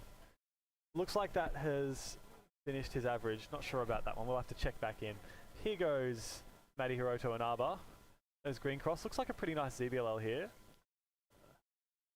1074. Maybe a little bit locky in that algorithm with some wide moves, but finished it strong. That soon looked like it had like the 1x2 block done. I don't know if it was I don't think it was a 3-twist corner. No. But it was something in that category. Something like that. If you notice that block, it might, like, if you don't know ZBLL, it's almost worth to do a Nicholas just so you can be like guaranteed that block. But then the downside is that you might end up with like diag, like V-perm type thing. Yeah. It's probably some LTCT. Blind. Sorry, injecting some blind here. Sorry, Luke does his too much theory. Is his 4th, 5th solve? I believe 4th solve. He's gone for a white cross this time, so ditching the red cross this time around. Oh, it looks close. I think that's a +2. Yeah. I don't think he's trying to argue either. I think that is over the 45-degree mark, so we'll be getting a +2 penalty. Oh no. Looks like that judge is writing a lot on the scorecard. Yeah, there we Yeah. go. So it is a +2 penalty. And all the sides are solved as he double checks. Yes, just get all your mistakes out of the way at the warm-up competition. Obviously this one's not the super most important competition you're going to have over the next fortnight. So yeah, if you use all your bad luck this comp, you'll have all your good luck during the actual comp. And likewise, if you use all of your good luck this competition, then you're going to be doing terribly at Worlds. That's why I triple DNF'd 5-blind yesterday. I see, I understand. Yeah. Because I'm saving all of my solving power for... You're already thinking 2 steps ahead. Yeah, exactly. 4 or 5 steps ahead. Exactly. When you see me up there, you know, Stanley Chapel who? Like... Yeah. You know... Just say you heard it here first, boys. I'm excited for 5-blind at 8:30 in the morning on the first day of Worlds. Don't even get me started. It's okay, that's the first world champion we'll know of the competition. And yeah, that's true. And 25% of the competitors won't be at the competition yet. So at least by the time the other 75 people do get there, they'll already have a bit of news. Yes. Here goes Luke Garrett, finishing off his average here in this first round of 3x3 one-handed. Looks like he's ditching the hand warmers off by the side. So a close window of between 10.21 of best possible average and a 11.79 for worst possible average. Looks like this scramble's got a solved blue-red edge and also a solved green-orange edge. Decides to take advantage of that orange edge that was solved, going for an orange cross. DBLL. Oh! Okay, nice. Still gets his nice best save. possible average with that one. 827. Looked like one of the 9-move ZBLL algorithms. That's one of the standard OLL algorithms, it looks like. So, all pretty smooth sailing. You would expect him to make it through to the finals, as with most of the competitors you'd see on stream here. So you'll hopefully be seeing them later on today for the 3x3 one-handed finals. For sure, yeah. That was I would say that's like a pretty nice save from Luke. Yeah. He had a little bit of wiggle room. Obviously, that 8.27 just quite a bit below the rest of his solves, so didn't need the super good time on that one. Just needed something that would be best possible average, gets him through to finals. Yeah. Pretty standard stuff. Yeah. We will move on to 2x2. We're going to get the 4th and 5th groups of 2x2 when they get announced. But for now, who's on 2x2? Let's do some research on our devices that we've got for us. For sure. Alright, well after this ad break you will be seeing the one and only Anthony Paterakis in Group 4 of 2x2, and after that one, do feel free to stick around because you will be seeing Luke Garrett and Brian Johnson in the same group again on stream for the final group of 2x2. So all the hard hitters. Good. Bye-bye. Ad time. See ya. Hey, we're SpeedCubeShop. We are your one-stop shop for anything cubing or puzzle related and have something for everyone, beginner or pro. If you want the best of the best, allow us to lend you our years of experience and consider one of our premium setup speed cubes. Our team of experts will dial in your speed cube by applying lubricants and adjusting the settings so that when your cube arrives, you're ready to start crushing your PBs. Have any questions? Our team is available via phone, live chat, or email to help get you on track. Tap the link to find your next challenge or upgrade and enjoy what we and many others consider to be the best shopping experience around.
Welcome back. Hope you enjoyed that little ad break. Brandon, you look a little bit different. I am very different now, haven't I? I've completely shifted form. I've got a new T-shirt and everything too. Unbelievable. Well, it's nice to have you back, Brandon. Yes, it's great. I'm competing in Megaminx and commentating at the same time, I guess. Have you introduced yourself to the stream yet, Matt? I have not. Hello everyone, this is Manu. I've been running the production all day. I also set up most of the stream yesterday. Nothing was working, and as usual, part of it is working. At least sort of it is working, right? Woo. As long as it looks good to you, and then it looks good to everyone else. I don't know about you, enough. but I'm really liking this view in particular right here. Yeah, it's looking. What's up? How's it hanging, sweet. everyone?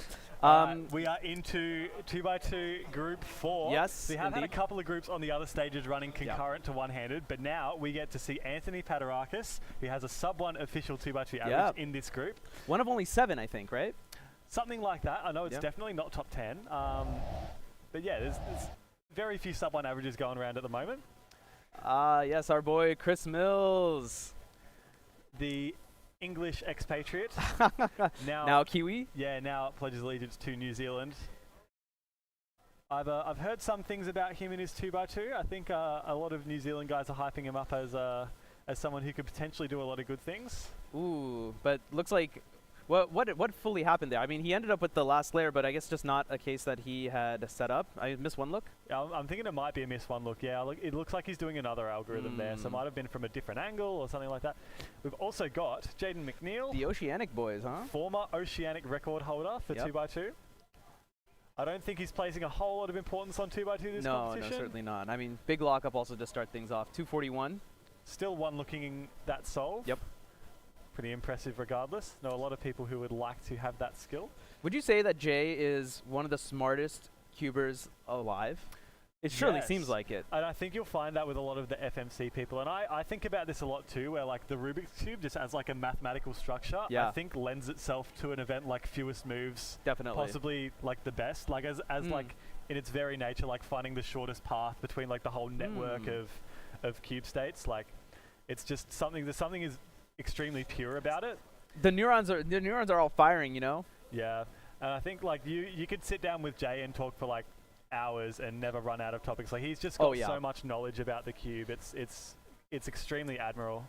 Yeah, while we had FMC Live on this channel actually that we had done, it was so interesting sitting in the production just listening to Jay and Derpy and everyone else, Wang Chon Wen, everyone's talking so much about FMC. I feel like nowadays with like 2x2 is also getting to this stage too, as it looks like Ezra. Yeah, has one solve already done. 244 looks like is it sitting on the scorecard there. That's clearly a +2. 5.05 +2 in 2x2.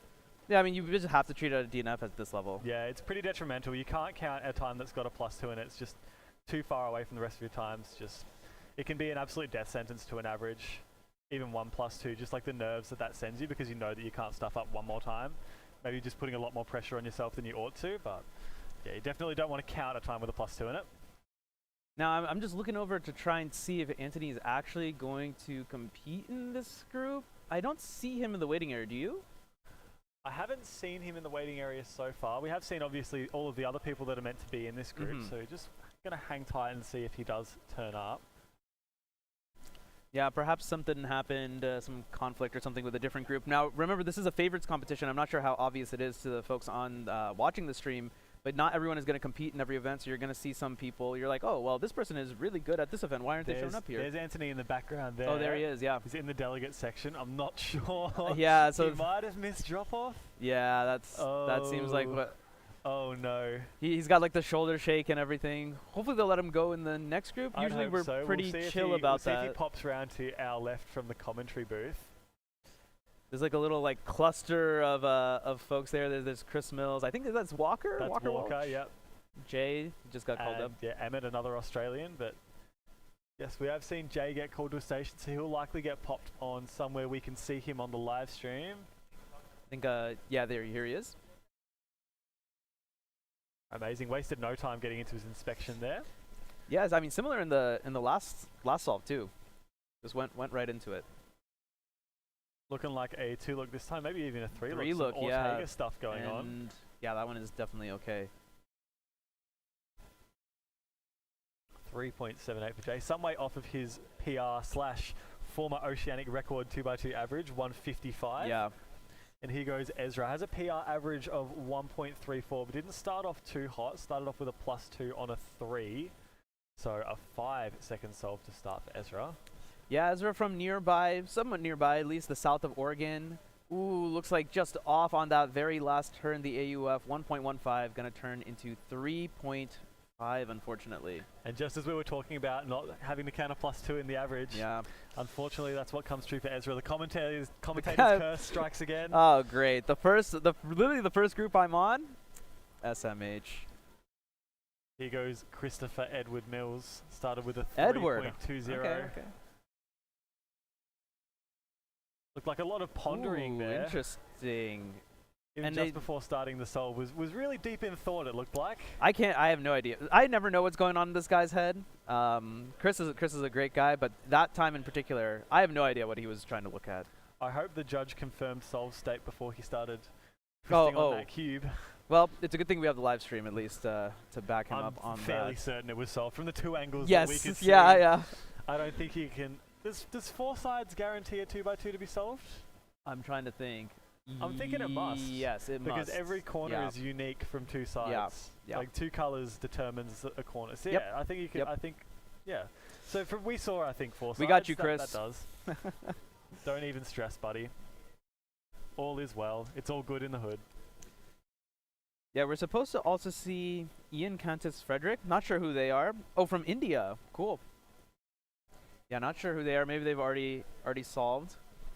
It would be their first World Championship. World's coming up next week as well. That's why we got all the awesome cubers here. A lot of people from Oceania, which I'm very delighted to see. We might be few, but we make a lot of noise. Yeah. Here, so we definitely make a big physical presence in the World's venue. I love it. Jay with a 2.21. Now, so in the notes that we've collected collected notes for Worlds, and it all put together by the British cubers, Eleanor and OJ. Absolute legends, Eleanor and OJ. Yeah. by the Oh way. my God. Half of the stuff that we're spitballing on stream, like we wouldn't know any of this if Eleanor and OJ didn't do the digging for us. And something I'm about to mention is one of the things we wanted to ask was what folks' warm-up strategy was. And it's funny because Jay only put his as FMC, but his is do a full FMC attempt. Yeah. That's crazy. So That's when crazy. When you're completely FMC brained like Jay McNeil, like one FMC attempt is pretty light work. Yeah. I think that's a nuts. lot of the FMC competitors prefer to do like just 3 attempts in the one Right. day, like Right. bang 'em out. Yeah. So I think just doing like 1 attempt, especially because I think at Worlds they're all spread out on different days, so it might be worth it just to like do an attempt beforehand, so you like get in that flow state. Yeah. Great solve from Chris, 1.48. Definitely a Clearly one his look. best of the average so far. Yeah. Very, very clean. No lockups. No nonsense. Straight in, straight out. That's definitely more of what he wants to be performing at. Good work from Chris. Yeah, 2x2 I'm not sure is been Chris's main focus, but he definitely has the chops to get some good averages in the future, should he choose to focus on it. Yeah, certainly. But thinking 3x3, maybe one-handed. I know he's pretty good at one-handed. He has the second best average in Oceania, ahead of Felix Zemdegs, behind the Oceanic record holder Dwayne Ramos. And also has been looking to do some 4x4, I think, this World Championships. I think he has a chance to, he thinks he's in with a shot to make finals. That's amazing. An amazingly talented cuber. Yeah, he sussed out that maybe like a 25 average would do the job for him. So he's putting all of his eggs in the 4x4 basket, I think, for this. I'm certainly rooting for Chris Mills, man. Like the guy has great energy. I think that's another thing that's awesome about cubers is everyone is just so cheery and happy to be here. It's the World Championship, so we get to see all of our friends from across the world that you either just only talk to online or something. And it's just a great environment, even here at the warm-up comp. Yeah. Amazing that something like this can bring so many people together. Oh, Jaden with a Good slick one-look solve. 135 says to Chris Mills, whatever you can do, I can do better, buddy. Well, Mills has the solve coming up next, so maybe he will be able to see that as well. We'll have to wait and see. This might be. I'm thinking this might Ian be Cantus. Ian that we've talked about before, having his first World Championship. Awesome, the good Indian to see. representative. We've also got Ezra on screen right now. Yeah, not sure which solve of Ezra's this is. The scramble looks like it's got a pretty nice orange and white block. 2.85 for Ezra, so that's a bit unfortunate for him. Bit lucky. We'll cut over to Ian. Got the hair That cam. top-down camera, got the hair cam, yep. Hey, flaunt the hair, man. Yeah, this one is interesting. There's at least that white bar, but it looks like they're going to instead go for blue. Yeah. Yeah, they know it. Bit locky, unfortunately, 223. Well behind their PR average of 138. So amazingly fast. Here goes Chris Mills on solve number 4. We've been looking at the battle between the two Oceanian competitors this round. So we'll look and see if Chris can beat Jay's 1.35. Oh, on he's this thinking. scramble. He is in deep The thought. gears are turning. Ah, it's not going to do it. You know what's not Wow. turning though? His cube. Yeah, no, absolutely. No idea what happened there. It looks like maybe some internal piece kind of got mislodged or something. That's what it looked like. You saw a lot of piece separation on that one. So you see a lot of the internals. Not everything looked like it was perfectly lined up. 3.64 for Chris. It's not going to be his greatest average by any stretch. No. But not sure whether he really cared about this too much to begin with, to be honest. Probably not. Right, Here's Jay now. Jay has a chance for a sub two average here if he can make 135 count. He's going to need to do a lot of work, certainly, but that is a big ask to count a 135. Looked like a couple of moves to a Y-perm there, so 237 for him. Yeah, and looked like I think maybe a U2. It looked like only 2 or 3 moves or something like that to Y-perm. So I would expect that that's the first thing that a lot of these people will see. Maybe not necessarily what they'll go with. Yeah, unfortunately, with just Y-perm just not nearly as good on 2x2 as it is on 3x3. You know, one of the better algs, at least I would say, on 3x3. But on 2x2, just the larger piece size, the awkward turning just doesn't quite get there. And so many moves, so more chances to lock up. Yeah, in terms of 2x2 algs, Y-perm is actually extremely long. The 19-move algorithm like that is actually it might even be 17 moves. I might be capping, might be straight capping. Who cares, man? Just infinite moves. I mean, the entire 2x2 can be solved in less moves than that, right? So. Well, yeah, exactly. So why would you set up into it? Yeah. Unless it's it is a spammable algorithm, obviously, but I'm sure there's better alternatives than that. We'll see what Ian can muster up on this scramble. This looks to be his fourth. Yeah. So that same scramble that Jay has got that 1.35 on, we will see if Ian can do something good too. You know, I'm actually pleasantly. I'm very pleasantly surprised by the quality of the top-down cam because they're just GoPros. But the fact that we can see like which solve people are on, even down to the times, make sure that everything is right. The fact that you awesome. set up this stream and you're talking about it makes me feel like Obama putting a medal around Obama's neck. Hey, dude, I'll take it. That looks pretty good too. 1.37 didn't even look like the same solution from memory that Jay did. Yeah, I similar agree. Time. Didn't look like he finished with F moves. Yeah, not to be Ian outdone. did, but not Jay. Yeah, I wish I had a better shot of the exact times to see what pace Ian was on, but 137, a good solve gives him an opportunity to count a couple other good solves. Similar to how Jay was able to count those 3 2s that you can see in that live tracker we have up there. In wait for our next group. Our next solve, rather. Let's have a look at who we've got in Group 5. I remember looking before, we had Luke Garrett and Brian Johnson in this group as well. And then we've got 2 more Oceanian solvers in the Kiwi Jack Madigan and the Australian Cameron Stollery. Cameron Stollery, most notably known for 2x2 solvers. However, his only OCR actually came in Magic. Oh, really? Way back when. Oh, He's never had an Oceanic record, always played second fiddle to Felix Zemdegs, but has had that OCR in Rubik's Magic back when that was an event. And thankfully, it's no longer an event. We can say stuff like that on the CubersLive stream. Man, You've got Clock. That's basically Magic. Do the same thing every time. Fair enough. At least it's 7 moves instead of 1. I can talk smack about that because I like Clock. Here goes Chris Mills. We see that 3-move green face. I'm not sure if that's what people have been going with. Looks like that is what he's been going with, though. Just a little bit hesitant. Sarcastic fist pump.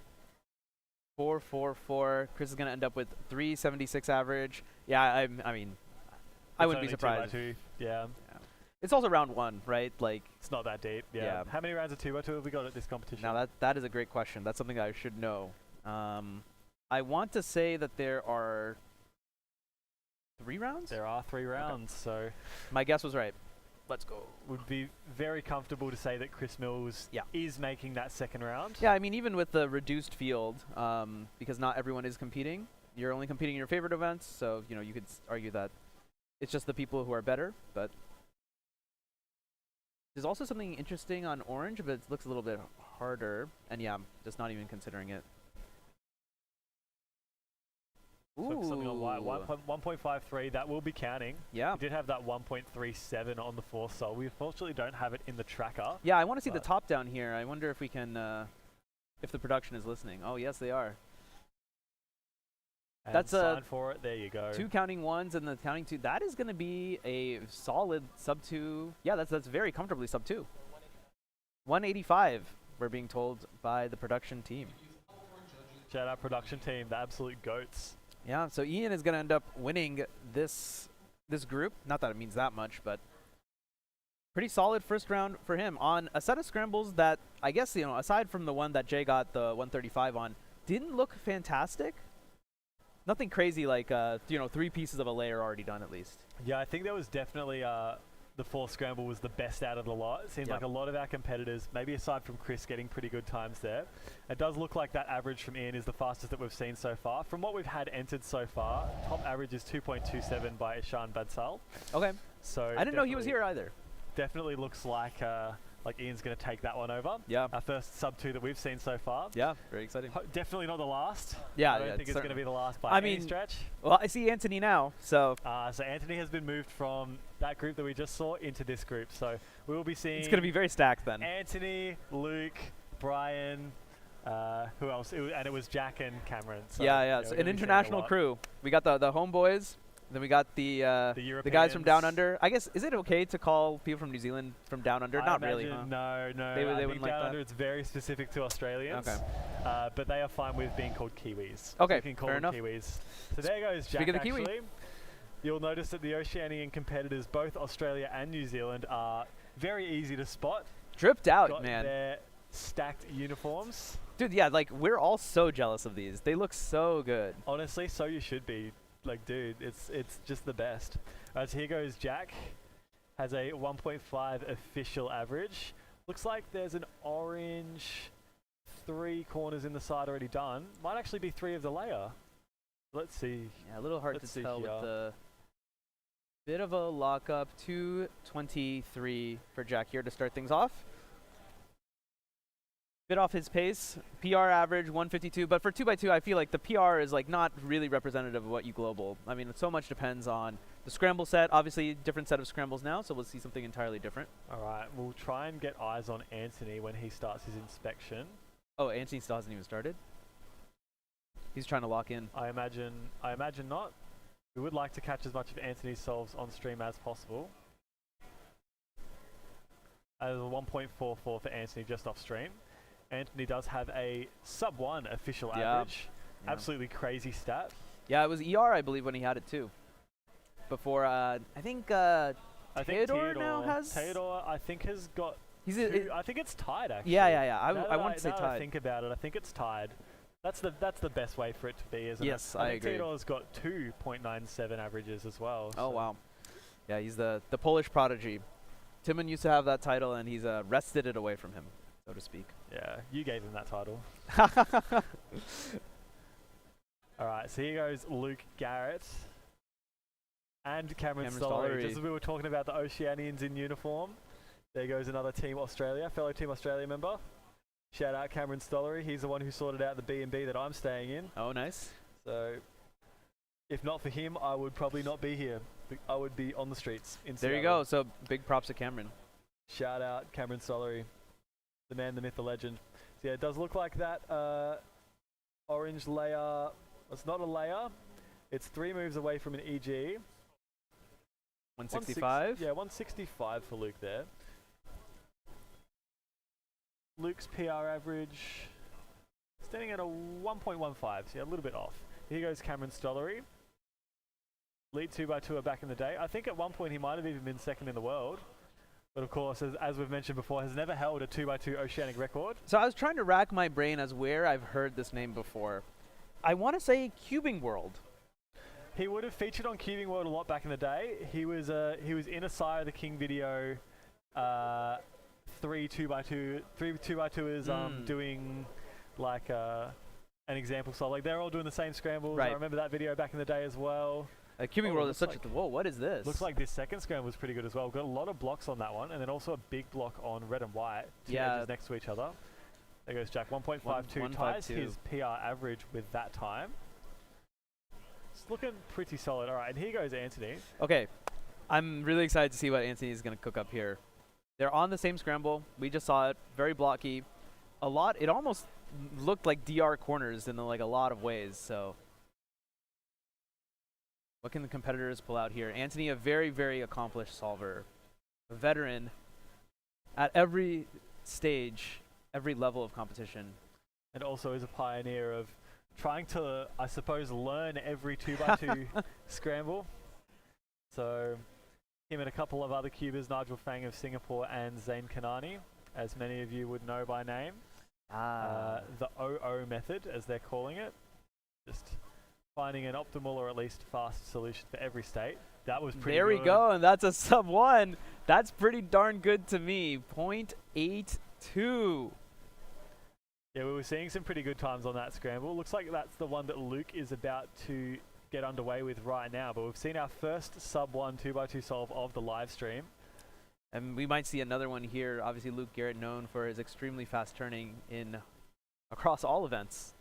I wonder if he'll be able to find that same solution that Anthony found just then. He's got this. It looks like he has the same shape on bottom from the same angle. It looked like a lot more Yeah, moves than the one that more moves. Anthony had. So 1.67 for Luke. Not quite on pace for his PR average. I mean, yeah, would need a couple miracle solves to end up close to that yeah. benchmark. But WR17, 1.15 PR average. He did have his only continental record was 2x2, and it was 2x2 single, 0.51 back in 2022. for quite some time, yeah. I suppose it is still his only continental record. That's correct. That's correct. World record does not Obviously- count as continental. Interesting, Jack choosing to ignore that block there, but a great solve. Tripodi is fist bumping in the air right now. Happy for my 137. boy. Good work, Jack. He's counting that 1.52 on decent track for a PR average here, but obviously that 4.23 hanging over from the first solve leaves very little room for error if he does want to get close to that. Yeah, I mean, great comeback. Yeah, it's been pretty locked in since that first solve. Not what you would have liked. I think that might have even been a 2+2, that solve. Here goes Cameron Stollery. Seeing his face in our camera and also in his own Yep. camera. We get got twice the amount of Cameron picture in Stollery on picture. our screen. How blessed are we? And this is something I'm sure we're going to talk more about next week during 2x2 finals at Worlds. But the mental behind cubing, I feel like, is sometimes really, really overlooked, especially for stuff like this where, you know, any small deviation can just completely throw off your average. Looks like two moves to an EG layer and cancelling into an algorithm. That might be the solution for that second scramble that Anthony did. Right. But it That looks like might he have had been a the juiciness that we were looking at. He had a bit of a slower start, it looks like. There was a solid, like, I want to say, it was certainly a reactable time, like 0.2 to 0.3, where just wasn't able to make a move. Just kind of wonder what happened there. One thing we've also been glossing over about Cameron Stollery is that he was actually the 2x2 world champion in 2013. Oh, well. I can't believe we haven't mentioned that Okay, yet. well, there you go. So that might also be a familiar name, that a reason that you might have heard his name before. You're thinking that it might sound a bit familiar. He was, of course, the 2x2 world champion when we had it in Las Vegas. That's almost certainly what I was thinking of. Yeah, that Las Vegas World Championship last time we had Worlds here in the U.S. And this will be his 6th world championship as well, so has Awesome. an absolute wealth of experience competing at the highest level. Looks like He yellow was- bottom is going to be the choice. It looks like Jack, Yeah, 1.60. He looked a little bit shaky in inspection, obviously knowing that he's close to his personal record average. I mean, he has a chance. BPA is going to be PR. By 0.02, yep. So here goes Anthony on solve number 3. He's taken his time, getting pretty calm here. Nah, just hand slipped off the cube a little bit there. 1.65 for Anthony on that third solve. I mean, but at this rate, Anthony is easily going to win the round. But he knows he maybe let one go there. Yeah, you could see it. Often a lot of times with 2x2, at that elite level, the mistakes are so small that you don't even really notice them. man. But that one was, yeah, quite a bit. I mean, we're talking micro optimizations. Yeah. Oh, here we go. Looks like Ooh, I that's think we've got a juicy. 2-move layer. Yeah, we've got a 2-move layer on red for this scramble. There's 2 ways you can make that layer as well, it looks like. I'm sure they're equivalent, but what is the... I think, yeah, it looks like Luke went for it, but kind of just didn't see the last layer, unfortunately. 368. That looked a little bit strange. It almost looked like it was 2 moves to a PLL, but Right. but it didn't look like that from the scramble, so have to have another look at that one. Looks like we're going to get Brian. Does not have that scramble yet. This looks like This looks number like 4. a scramble we might not have seen. He's got that block on red and white. Actually, no, this we definitely have seen this before. 1.45. That looks like a different solution than I think what Jack did as well. And of course, different Speaking solution, different of, result. here goes Jack. His best possible average. Wow, Find the solution straight away. instant. 1.35. That is That's best it. possible average. He's New done it. PR for Jack Madigan of New Zealand. 1.50. Amazing the stuff. fastest average we have seen so far by some margin. Second sub one we've seen so far. And depending on how the other competitors finish this group, might even snag a win for the round. But let's not discount Anthony just yet. Yes, certainly. He is still definitely on pace for better than a 1.5, but kudos to Jack Madigan, 1.50 average. Amazing Next stuff. PR average will be sub 1.5. Yeah, that's a big milestone. Unless he ties it. He could tie it. Of course, yeah. Yeah, that scramble number 5 must be pretty good. It looked like a pretty instant inspection for Yeah. Jack. Just looked like he found a good orientation and just went straight for it. Didn't even bother looking for anything else. So must have been something particularly alluring for that scramble. I mean, 2-move layer is always like that's great. And at this level, these guys definitely can just see exactly what the CLL is at that point. And although it instantly doesn't know. surprise me, the amount of solutions that they look at in 2x2, True. even if there's a 2-move layer, it might not even be the best solution on the cube. Yeah, Just that's like, a good point. Just says a lot about like the number of algorithms they know and the ability they have to look at so many solutions that like that's even a possibility. You know, I tried to watch Zane's WR reconstruction video from the first sub 1 average, and he's just like, yeah, I did this, but I rejected that. I did this and rejected it. I'm like, dude, you only have 15 seconds of inspection. How is that possible? Yeah, my favorite thing about the Zane Kanani world record reconstruction videos is just like, I don't even look at for the solutions. And full respect, because I love Zane and I love 2x2. Like, I just love like the top level of any event, but 2x2 is like especially like just it's high nutty. tech. Yeah. But my favorite part is just like, I saw this, but I didn't do it. I saw this, but I didn't do it. I saw this, but I didn't do it. And I went for this, and I thought about it, but I actually went for this. And I'm just like, that's just peak comedy to me. And then there's there's like mere mortals who like can like be like, I can see a layer, sure, but that's about it. And even like you can see a layer, but you don't know what you're gonna get. Oh no, yeah, absolutely like, not. That's where I'm at. Like I might be able to see like my first face, and then like I don't know what's going on after that. This looks like This is a different scramble. This actually looks like scramble number 4, and a great solution, 119. Looks like Luke is counting a 1.65 and a 1.67. So that 1.19 is his best so far. Definitely has room to get around that 1.5, sub 1.5 range. But he does have a 3.68 on that third solve looming over for the average. Oh, Brian Johnson. 0.92. Now he's kind of walked off, so I'm going to assume that was the last scramble there. Don't think we've seen or been keeping track of Brian's solves, but that's a pretty solid solve there for him. Unfortunately, the group was just so stacked that it was hard to keep track of everyone here. Now Brian also had, I think that's also his only continental record was 2x2 single back in 2015 at 0.95. Wowee. He's one of those OG cubers, been around for so long. Oh, Definitely doesn't have as many records no. reflects his skill. Been doing extremely well in so many events at the moment. We've obviously seen him in one-handed. We've seen him in square one. Yeah, and you're just going to keep seeing him. Yeah. An amazing all-around competitor. I think I was putting together some like fun facts or whatever, and I was just like, I knew Brian was good, but he's really good. Oh yeah, I think Brian is definitely one of the most underrated cubers in North America, for sure, without a doubt.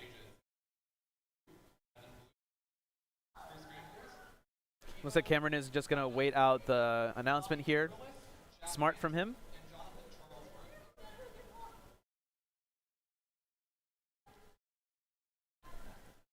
that MC was calling for a lot of Australians to staff right now. Tommy Caprilis and I forget, Jonathan Charlesworth. But here goes Brian, just pretty lucky on that solution, 2.63. Yeah, not particularly pleased with that one. And that was Cameron. I think I might have said Brian. That was, in fact, It's fine, dude. Make the mistakes on this stream. That's fine. You've already got a world champion title. Like, it's fine. Yeah. We already know the other GOAT.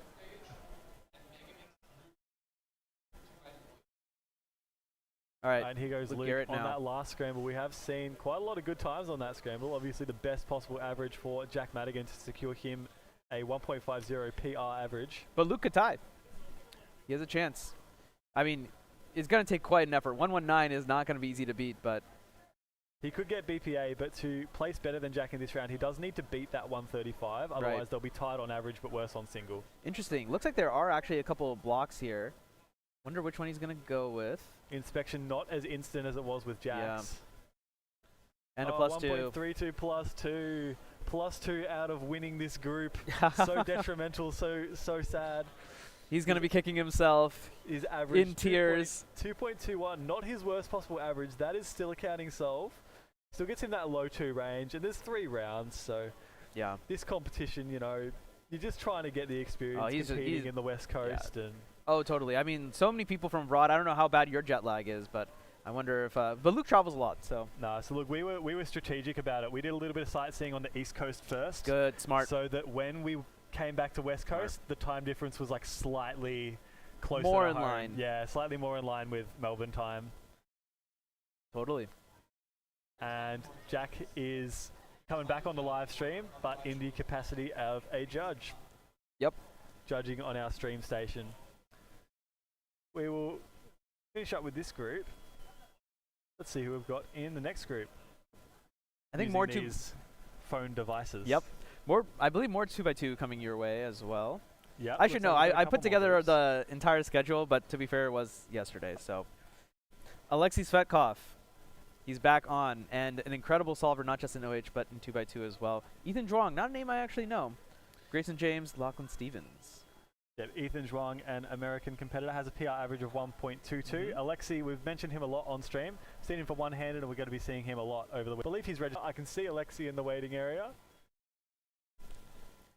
Yeah, I think as we are going to transition back to an ad, Brandon is back. I'm only here for filler. I got to go back to the dungeon to get the rest of the stuff, fix everything else that is broken. So in the meantime, we're going to cut to a quick ad. Oh, nope. Here's Alexei. He was too fast. Extremely speedy. See if you can convert that into good speed in 2x2. Had a thought just before that Rue on 2x2 is basically just CLL. Goes Alexei in inspection at the moment. Bit shaky, looking at quite a lot of things, looks like. 1.21, so that's pretty good for Alexei. His PR obviously standing at a 1.12.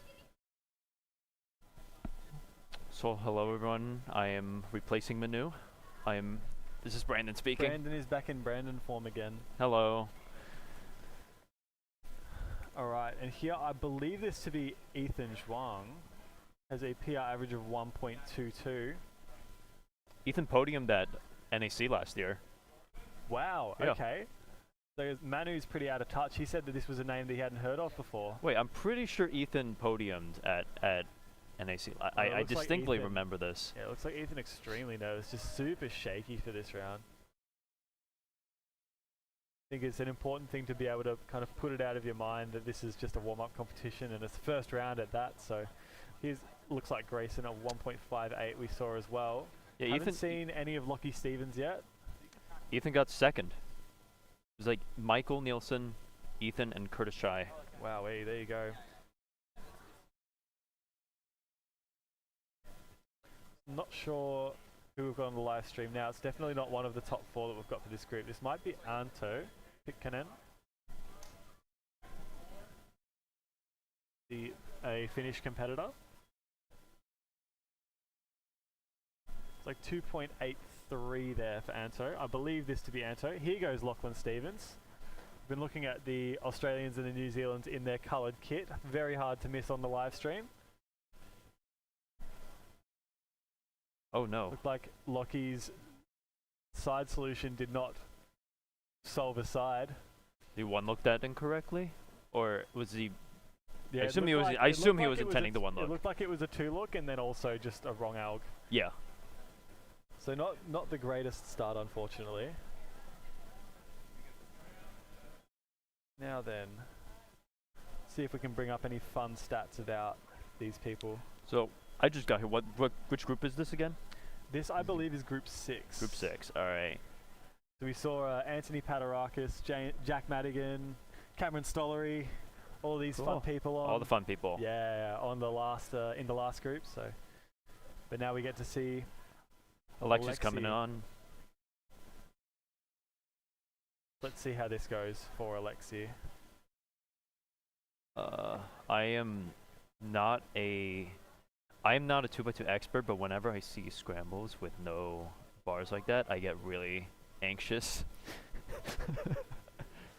Oh, It's just 186 for yeah. Alexi. It's just don't even know what to lock onto. It's just 186, a bit lucky there. Actually, I'll go as far as to say that was quite a bit lucky for that solve. Lachlan on another solve over here.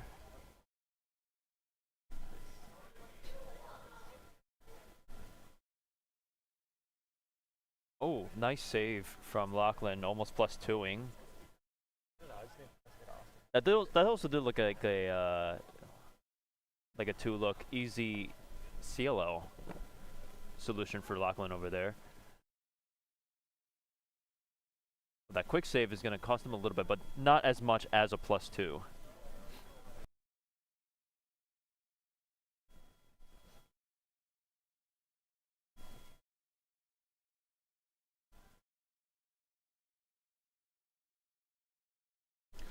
This is Grayson. Saw Grayson. This is A little bit Grayson. earlier. I'm not sure what he had on his first attempt. Might have been I think it was in and around the mid ones. Pretty nice 184. solution there. 1.84. Looked like a couple of moves into that diag, the R2, B2, R2. So it looks like he has a 1-5, 1-8, and a 3-2. Hopefully that 3 doesn't count for him. But And still we're has 2 more solves to be able to fix that situation. Out with Grayson, and we're straight into who is this on the top down right now? I can't see a face. I've got no idea who's solving right now. It's a mysterious. It looks like I see the it's sleeves. That it's is the Lachlan sleeve. Stevens. Lachlan Stevens. It's looking much more Nice. convincing of a solve this time around. 1.80. Are y'all gonna have a chant during finals? Oh, we've got to. We have to, for sure. So Lockie Stevens, this is his second World Championship. My understanding is that his first one would have been way back in 2019 in Melbourne, in his home country of Australia. Still a little bit of a travel for him. 3-hour flight from Perth to Melbourne. Here goes Alexi. How far is that trip? From Perth to Melbourne? It's about a 4-hour flight, I believe. Oh wow. Yeah, it's a pretty decent trek. Alexi on the third solve here. 1.66 and not too happy with it either. Is a fair way off of his personal record 1.12 average.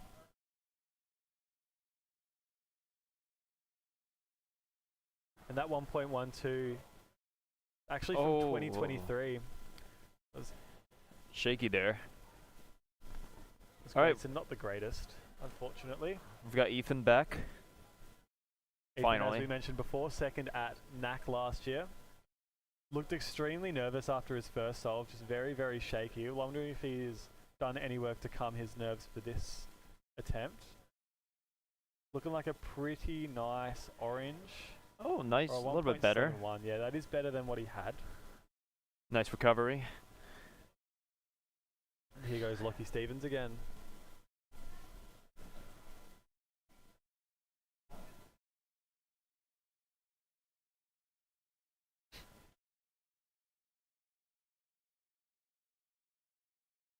Oh, there's Lockie.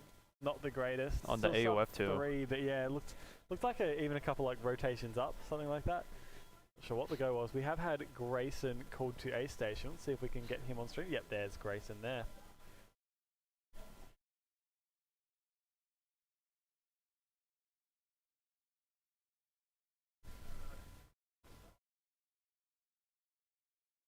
Not sure what solve this is.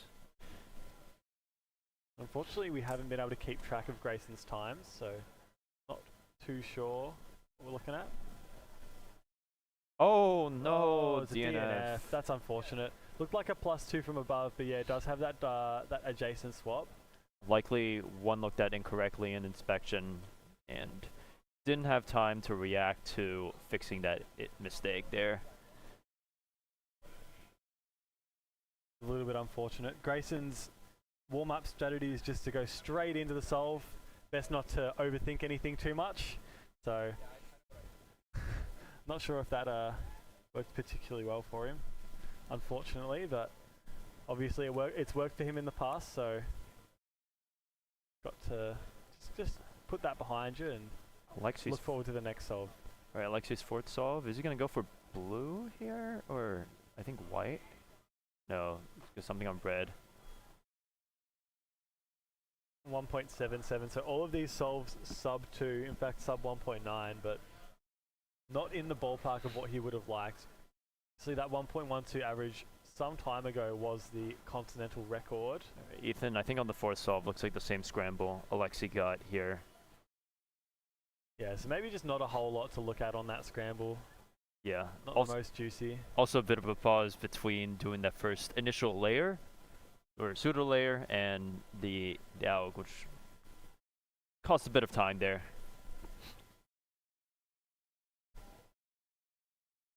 Here's Anko, or Anto, Pitkanen. Just he's really not amused with this scramble whatsoever. That's pretty comical. Yeah, it looks like it's going to be a Oh, hey, I know that. look. I know that CLO. 3.12. Anto.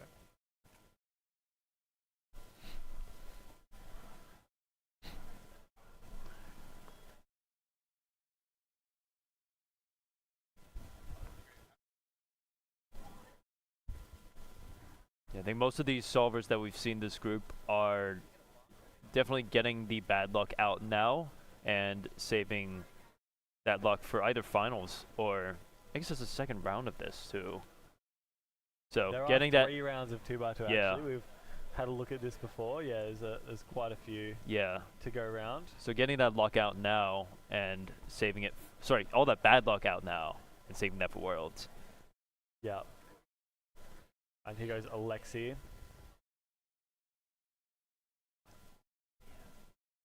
Yeah, I'd say the vibes at this competition have been great so far. It's very chill, like international-ish competition. Yeah, for a comp this size, I'm very thoroughly impressed with the international representation as one, and Yep. also a competition of this size somehow managing to keep the vibes pretty chill. Yeah. 1.16 there, for Ethan. BP of 2.4 for Ethan. Looks like this scramble might be pretty juicy or something good on there. So let's see if Alexi can get close to his best possible average of a 1.55. Require him to counter 1.2, and he does Ooh. that. 1.14 on that last solve gives him his 1.55 best possible average.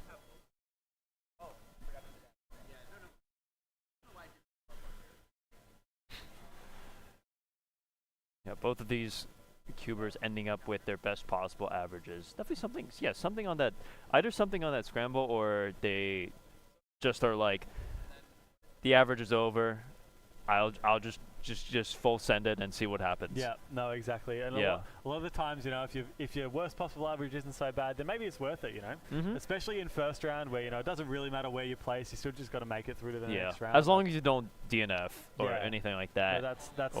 that's a huge thing, isn't it? Yeah, Not or have like a DNFing is 10 pretty second, 10 second counting solve or Yeah. something close to that. massive. Yeah.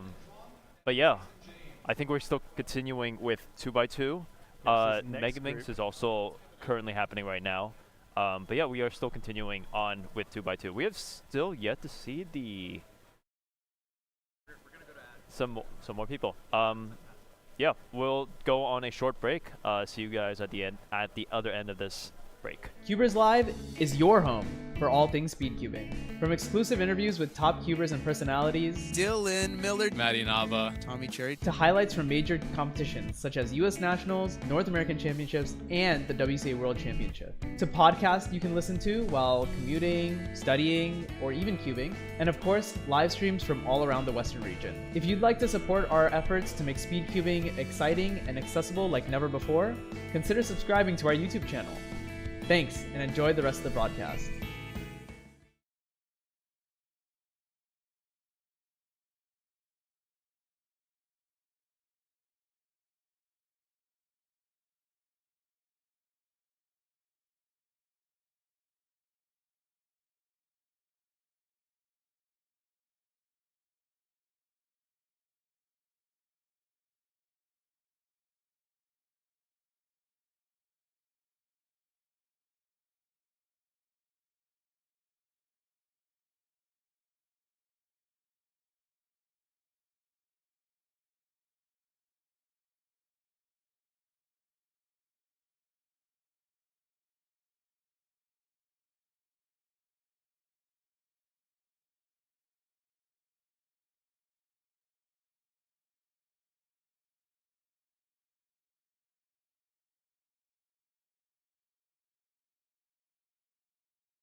Sort of New Jersey. Oh, sorry. Whoa! Hello. Brandon. Hello. You're back to normal.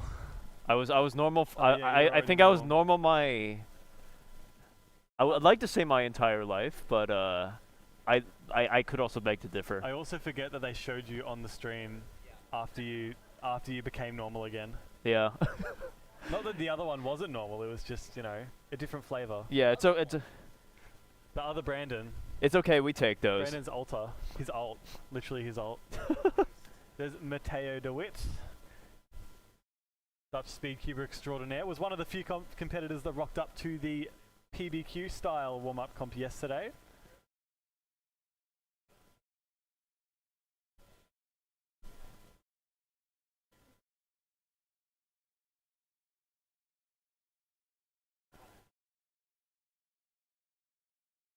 Ooh, it took a little bit of time for them to recognize the CLO.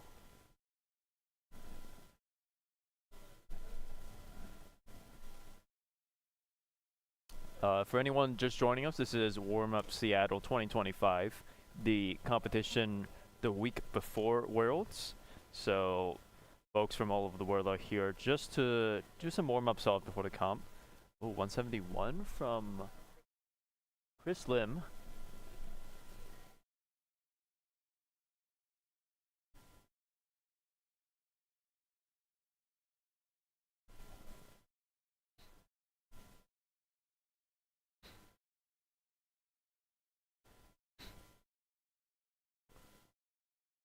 And yeah, this is so. Like I was saying, competitors are just here to warm up right before Worlds, which is starting on July 2nd, or sorry, July 3rd. What am I saying? July 3rd next week. Been a great comp so far. Right now we're in the middle of 2x2. I believe this is group 5 or 6. Group 6, I believe. Might even be 7. Might be 7. Some people might say 8. But yeah, we're in the midst of 2x2 right now. We've already done square 1. Megamix is also still going on. Oh, it's nice save. Almost a. Oh, is it? Could also be a +2 from this. Looks pretty. It looks. Oh, It looks. It looks marginal. Oh, I but think yeah. from that angle it looks. Yeah. Yeah. I think it might just be +2. Oh. A bit unfortunate. That was Dante Navarro Vera from Chile, Chilean competitor. Is I believe the former South American record holder for 2x2, had a 1.32 average. It's still his PR as a +2, so it will be a 4.10, or at least we believe it was a +2 from our vantage point behind the screen. Literally the exact same screen that you're watching right now. Yeah, it looked pretty +2-ish. +2Es, if you will. +2e, yes. Oh, here's Mateo, has a 1.50 average. We've been seeing that 1.50 number a lot on this live stream. But here he goes. 224. I feel like that was not the quickest turning we've seen in this among most of these competitors. But still, like, just pulling off something chill. There's Chris Lim from the UK, another one of the competitors that was at the PBQ competition yesterday.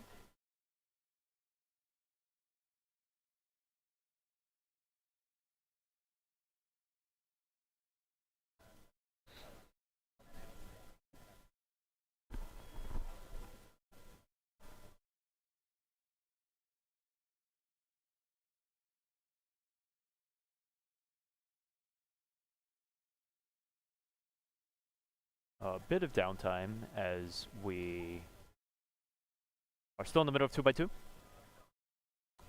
Yeah, like I said, we've done square 1, one-handed, 7x7. I think we have another round of 7x7 coming up later in the stream as well. Yep, so we will have 7x7 finals coming up next.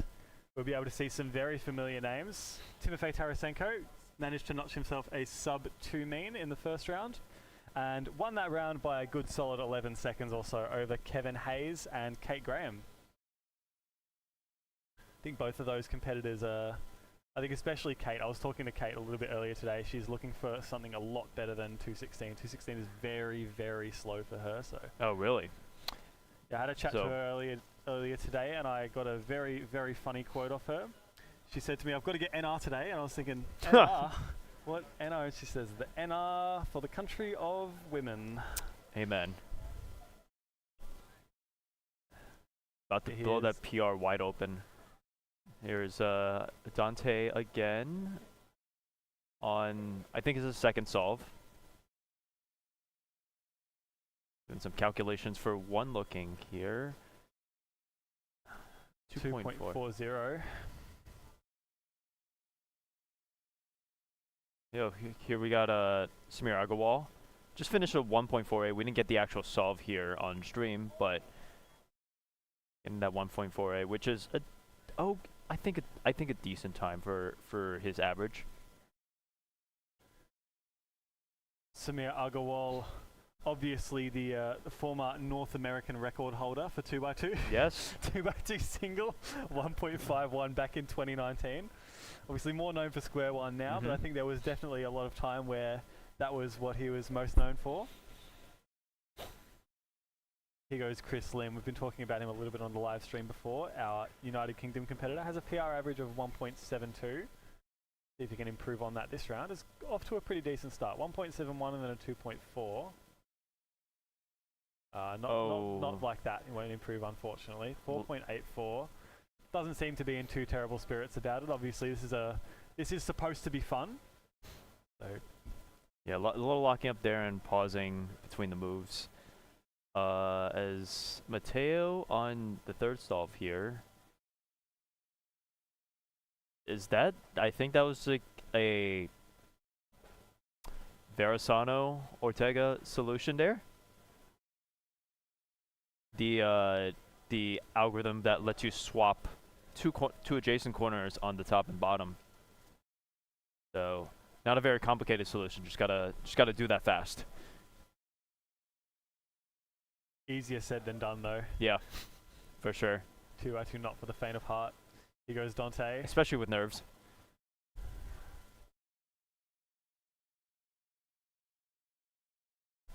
Yep, 2 moves into PBL.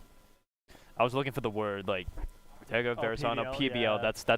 That's the word. Yeah. I think PBL is kind of, yeah, it's a term made its way over from square one. Speaking of square one, we got Samir Agarwal on. I think this is the same scramble that they've got. Not the same PBL solution with a 221 for Samir. Here goes Dante again, the former South American record holder for 2x2 average. Still second, and still obviously Chilean national record. Oh, 107. Pretty speedy, well done there, 1.07. I wonder if he's maybe thinking it's a little too late. Too little too late. I could also be a reaction of relief of just getting some solve over with. Oh, Chris Lim sitting down, but it's not actually him. Not Chris Lim. Who do we Oh, no, have Chris over Lim is here? at the other Ah, station. there we go, that makes more sense. The switcheroo. Can't believe they hit us with the switcheroosies. They're flubbering me up over here. Oh, like I was saying before, this is one of those scrambles where I would panic because there are no bars anywhere. So then it's what color to do. Too much to look at and also nothing to see. That was a 2 look from Chris. Oh, with a +2 as well. Finishing off with the RU to R prime sledge RU to R prime CLL. But yeah, that did look to be a 2 look there for Chris here.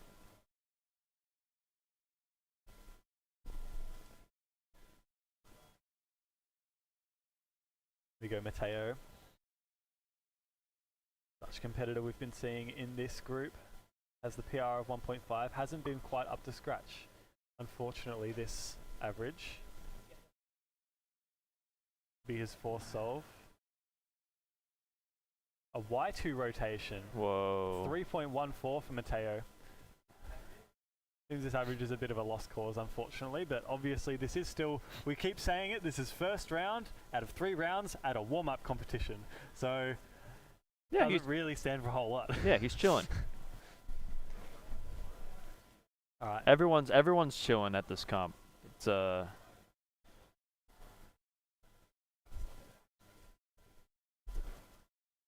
get your mind and solving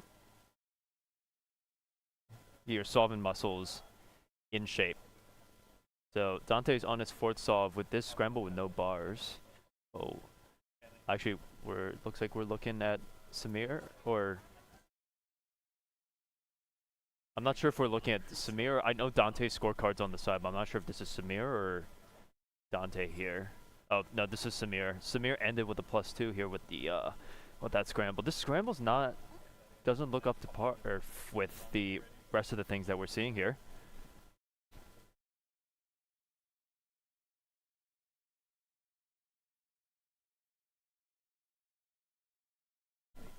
So Chris Lim coming on.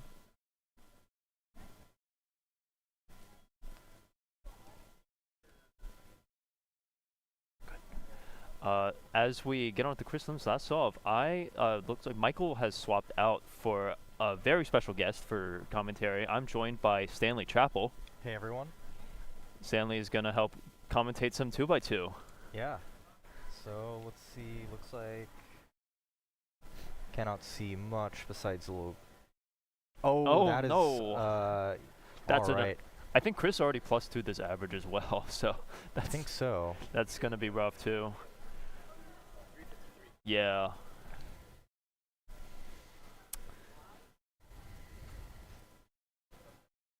Yeah, we're finishing up with the last few solves of this average here. This is Dante Navarro, former SAR holder for 2x2. On his last solve, hit a pretty neat 107 here. Worst possible average of around like 2.1, I think. No, not sorry. He's got that 4. That would be best possible average. Oh, that was a pretty unfortunate lockup. Yeah. But is going to get a not +2ing there was definitely really helpful to be really secure about getting a seed that can make it into next round. Here's Mateo's last solve. Let's see what. 235 for Mateo.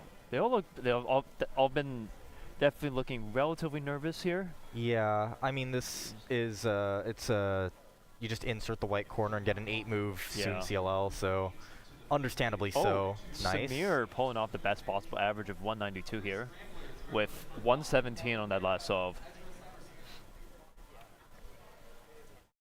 Stanley, how's your 2x2? Or how's your 2x2 solving? I haven't prowess? been practicing in a while, but I know some things. Know a few things. Know a few things. Know a few things. Like, what are these few things? I've used TCLL officially before. Okay. That's better than me. I could do the TCLO that twists the bottom corner and the top corner. Okay. But okay. I don't know now for that. That's actually not a great one, as it turns out. I think I would just rotate and then do a CLO. Yeah, that makes sense. But yeah, Stanley's definitely more knowledgeable at 2x2 than I am. I think we're just finishing up this group of 2x2. I think up next we'll see. I think we still have more 2x2 solvers. We'll try and pull up who is coming up on this next group of 2x2 real quick, but we're in the middle of a group transition here. Yeah, do you want to tell us about what happened at the PBQ yesterday? Sure, yeah. So for those who don't know, yesterday we held a Please Be Quiet warm-up competition, which held 4x4 blindfolded, 5x5 blindfolded, and multi-blind. First round of big blinds were kind of a disaster for everybody. I think a lot of the top competitors had very similar stories of either getting something that's kind of not very good for them, or only getting solve that was just like hard safetied in order to get into round 2. I think that was everybody's experience in that round. Yeah. So. And in finals, well, I dropped a 102 mean in 4 blind, but other than that, it was pretty much the same. Stanley Casual saying he dropped the 102 mean in 4 blind. That would have been world record a couple weeks ago. Like 3 weeks? Yeah, 3 weeks ago. 3 weeks ago, yeah. Yeah. Could have been world record if you were there. Sorry, yeah, I just didn't feel like, wanted to give you a challenge, you know. Yeah, okay. Stanley has this joke where I don't know if it's a joke. It's been true, where every single round of 4 blind where I show up and compete, you've gotten a world record. The last 3 rounds you showed up for that I've competed in, I've gotten world record mean. Yeah. Okay. Well, I don't want to jinx it, but I am competing in 4 blind at World, so. All right. It's giving me hope. Yeah. So maybe we'll continue the streak there. Maybe not. Maybe. But yeah. Then multi-blind was funny. I'm very washed and did 33 on my first attempt, and I got 33 out of 33, which won that attempt. So for those who don't know, multi-blind is scored on a points system. So basically, even if you don't get a perfect attempt, you still get ranked among everyone. And Ethan Davis got a 37 out of 41 on that attempt, which also scores as 33 points. Now, having point ties is not uncommon, and they're broken by time. That's a pretty normal thing to happen. But what's not normal is that the margin of time between the 2 attempts was 19 minutes. That's pretty crazy. That's pretty big margin, at a decently competitive multi-blind comp. Yeah, because your temp was like, what, 40 minutes? 41 minutes, yeah. And then Ethan's was 1 hour and 4 seconds. So. I see. Yeah. For those who don't know, +2s apply to multi-blind, so even though there's an hour time limit, you still see some that are some small even number of seconds over the hour. That's what that is. For sure. For sure. And then James McDiarmid got a 47 out of 54 on attempt 2 and 1 anyway. All right, moving into Cool. moving Yeah. into 7x7 finals. Top 3 seeds: Timofey Tarsenko, Kevin Hayes, and Kate Graham. All incredibly capable solvers. Yeah, so we'll be doing this stationary here. So we'll definitely be seeing the top 3 competitors here: Timofey, Kevin, and Kate. Let's see what they can pull off here. Timofey, again, with that just under sub 2 mean here. Kevin Hayes with the 211, which I'm not sure if is great for him or not, but Kate also with the 216, which she definitely not up to standard for her. Yeah, I think Michael was just saying like she can definitely break that, and she was like, yeah, I need NR, and seeing what, let's see if that'll live up to what she says. For sure. Yeah. Looks like we have Kevin getting ready for solve 1 right here.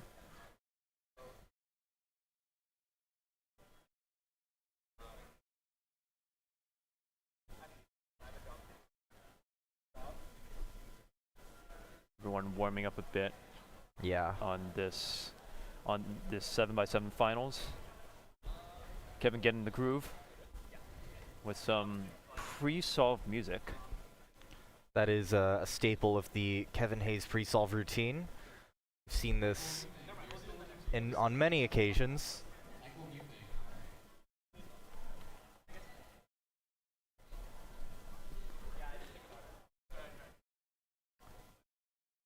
And we're getting started.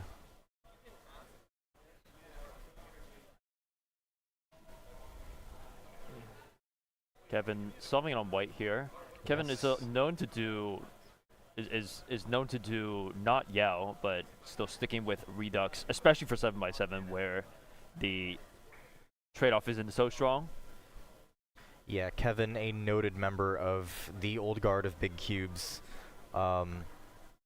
Really prioritizing efficiency over all else. And we are seeing this on full display right now with his famously efficient center building. It is, his vision in centers is still really quite something. Yeah, we'll try to give you updates as Timofey is also starting his first solve. I was also going to say, Kevin does turn pretty fast. He does. Yeah. So you But just need those 2 things to do 7x7. It's a good distinction to make. Even though his style is definitely efficiency forward, that doesn't mean he's compromising on turning speed. Yeah. Kevin finishing centers around 1 minute. It's so funny watching the cut from Kevin's turning to Timofey's. You can just see the instant difference in hand size. Yeah. So Timofey's doing his 3 Yao edges. Does he do Yao edges on bottom? Yeah, I think Whoa, a lot of people, that's very common. Really? Yeah. I did not realize that had become a trend. I think I realized that at some point last year, yeah, they do Yao edges on bottom. Huh. Yeah. It's interesting. Well, Kevin on Redux at around 154. Not bad. Oh, did he do the cross wrong? Looks like he did. Yeah. Little bend cross, and that was a really nice last layer combo for big cubes especially. But a 206 to start off. Meanwhile, we've got Timofey on last 2 centers. Last 2 centers at... Okay, so he's flipping at 130. That's gotta be behind pace for him, surely. Yeah, that feels behind pace. That feels very behind pace. Yeah. I'm trying to remember from when I was practicing 7x7. I think that's like barely decent pace for me. Yeah. So it's definitely got to be behind for him. Yeah. I mean, I'm not great at big cubes, but last 8 edges in about 20 seconds would be absolutely nuts. Looks like he is finishing up last 8 here. He's on he's doing last 2. Yeah, locking up a bit there on that last 2 edges AUG, but finally moving on to 3x3. Yeah. So okay, his 3x3 stage turning is incredible. Okay, 217 is going to be pretty unfortunate for him, but yeah.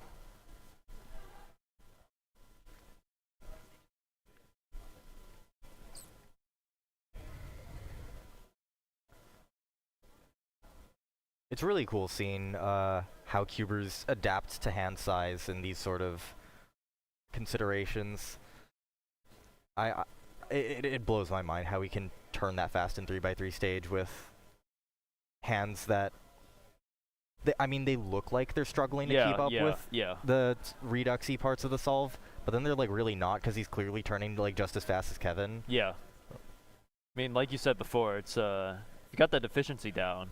That's ultimately what is a difference maker. Yeah. In certain situations, in most situations. Definitely. Turn speed isn't everything. Right.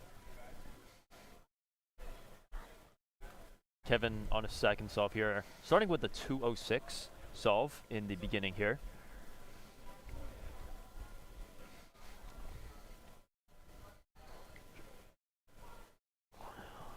Kevin, of course, also competing in his home turf of, or his home region of the Pacific Northwest. Indeed. So he's got the home field advantage. Daniel getting a 219. So we'll try and give you guys updates on some of the competitors that are off camera here.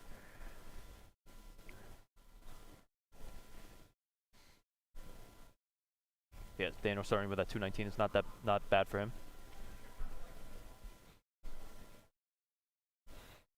Now we have a rare sight nowadays. Starting with centers that are not white and yellow. Yes. Got the old very basic piece of advice that they would give you to be color neutral on centers. Yeah. And then everything turned on its head. That's a nice thing about Redux, or if you don't know your color order for your centers, it's just a lot easier to do.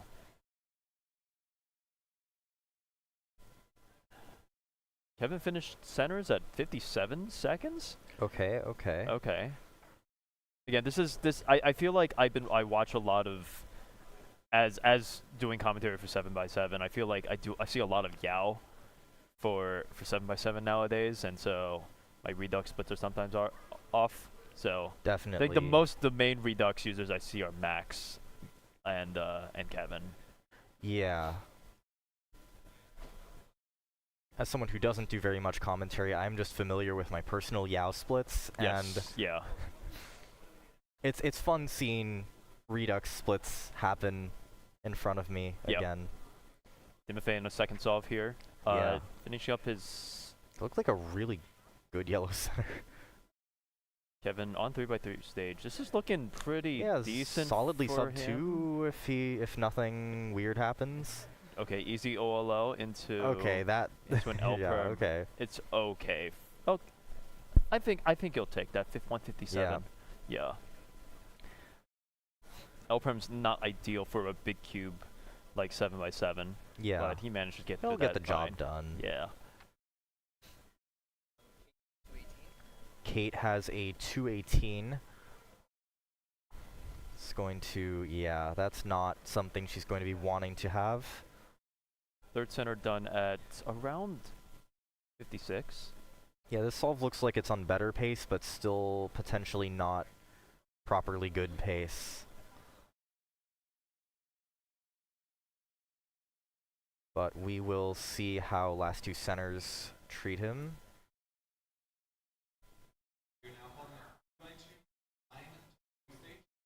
Whoa, that looks cool. Okay, this is so flips at 125. Yeah, that's still going to be. Yeah, same pace as last solve. 130 finishing those Yao edges. Sorry, finishing the entire Yao cross router. Matty with a 215. Oh, that's putting him ahead of our some of our top seeds.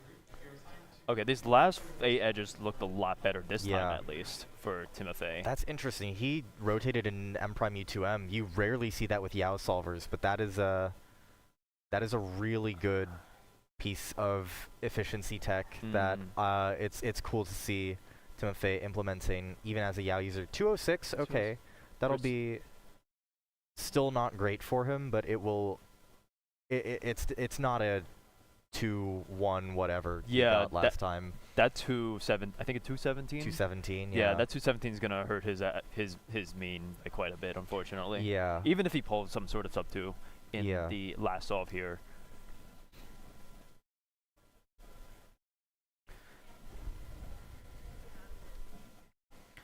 Looks like we have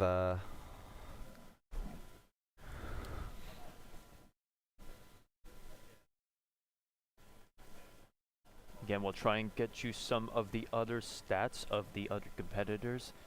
Third seed Kate with a 218 so far. Daniel Rush with a 219. Matty with a 215 as their starting solves here.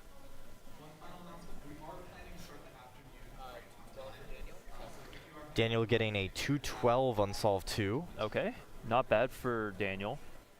So 219 and a 212 so far for Daniel.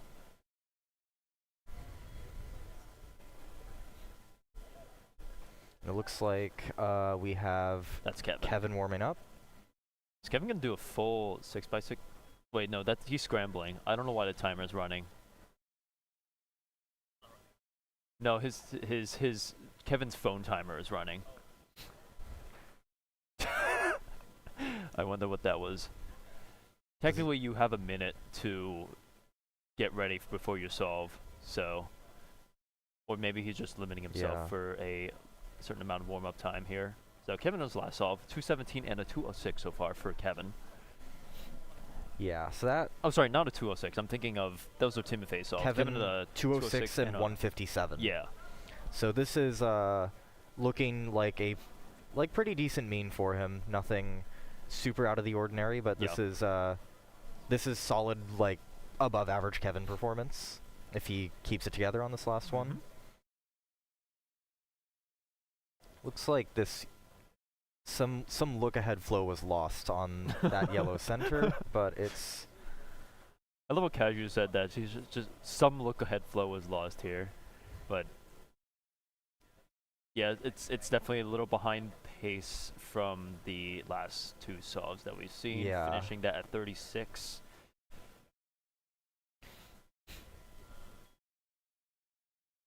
Oh yeah, getting trolled by the 4 out of 5 with the last piece being in a bad position. That is a classic. I love when that happens. You mean like when the when one of the oblique centers is stuck in the position it's supposed to be? It was an X center, but yes. Oh, okay. That the oblique troll is worse though. Yeah. I asked Kevin explicitly like, how do you deal with this? And he's just like, don't do it. And I'm like, okay. Yeah, usually the answer is find a different oblique.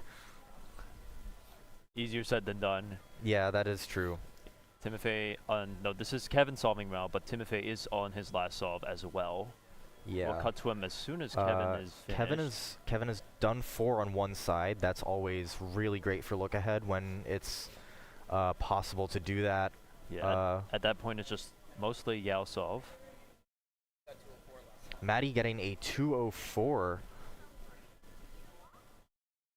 So that is looking like he's going to be on quite solid pace. Meanwhile, we have Kevin on 3x3. This is looking to... It looks like he saved this solve even from the maybe little bit tenuous start. 201. 201 for Kevin. Nice. So 156, 201, and 206 for Kevin. Landing around the 202. Yeah, 201 to 202 mean. Yeah. So that is going to be really solid and put him in strong contention for the win. Ooh, Timothy is... Also worth mentioning, while we're trying to figure out our podium, that Alvin has 214 and 205. Alvin notably being a Hoya user, not a common sight. But yeah, it looks like we have Timothy on this also does not look good pace for him. And is that... Yeah, that's going to be a double parity. No. Oh, yeah. Locking up a lot here. Yeah, this has not been a strong round for him, unfortunately. But we will see him bounce back later, I'm sure of it. Yeah, there's he's good at too many events not to. We've got 6x6, and Mega Finals is still a thing as well. not sure how we did in Pyraminx in the first round here, but Yeah. So, yeah, Tim Fay is, Tim Fay had a 217, 206, 209, putting him around about a 211 yeah mean. 211 mean Yeah. here. Kevin with a 202-ish. Yeah. Um, Matty finishes with a 213 mean. So Timofey will be ahead of Matty. Yeah, so Timofey with a 211 mean. So right now, the people to watch for the podium, Alvin is the strongest contender. Kate has a chance if she can pull it together on last What does solve. Kate have so far? Kate having a 218 and 212. Mm. So we'll need to sort of like punch above her weight relative to what she already has. Yep. But it's nothing she can't do. Yeah, it's totally capable for her. Yeah. Other than that, I think those are the people to watch right now. Yeah. So We'll see what we can see. I don't think we have anyone on camera right now at any of the these stationary tables, but hopefully we can get you some of those updates as we speaking we of so far. updates, Daniel 218 on last, so that will give him like a higher 217 mean. Okay. So that will be out of podium contention. We're trying to do the some of the calculations here as they come in to our commentary table. But But yeah, definitely. I don't think anyone has had like a stellar performance. I think no, Matty this did was yeah, Timofey definitely. this was a pretty rough round across the board, Yeah. aside from Kevin. Yeah. Well, I think we have 6x6 tomorrow instead of today.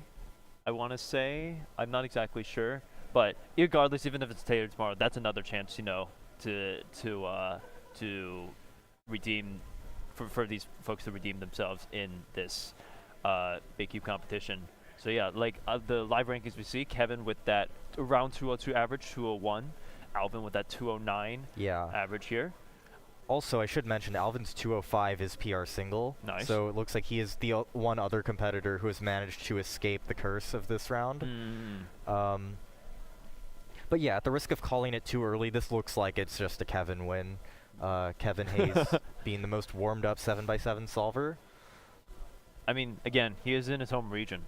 He is in his home region. So he's got home field advantage here at warm up Seattle 2025, and I guess at Worlds too. But by then, hopefully the other competitors will have had time to maybe adjust jet lag or anything like that, and so we might see a different showing next week where the stakes are going to be much higher. So surely Alvin doesn't get a 140 and then just completely ruin this whole thing we just said.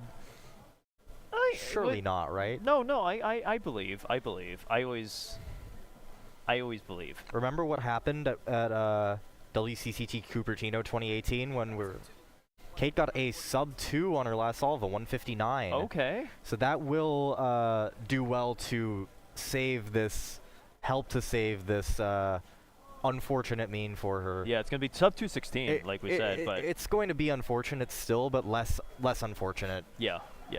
I think there's definitely a lot more potential there. But yeah, that is a 210 beating out Timofey, and Alvin finishes with a 212 mean, which is also PR, but will be in 4th place. So nice. Our podium is decided, essentially.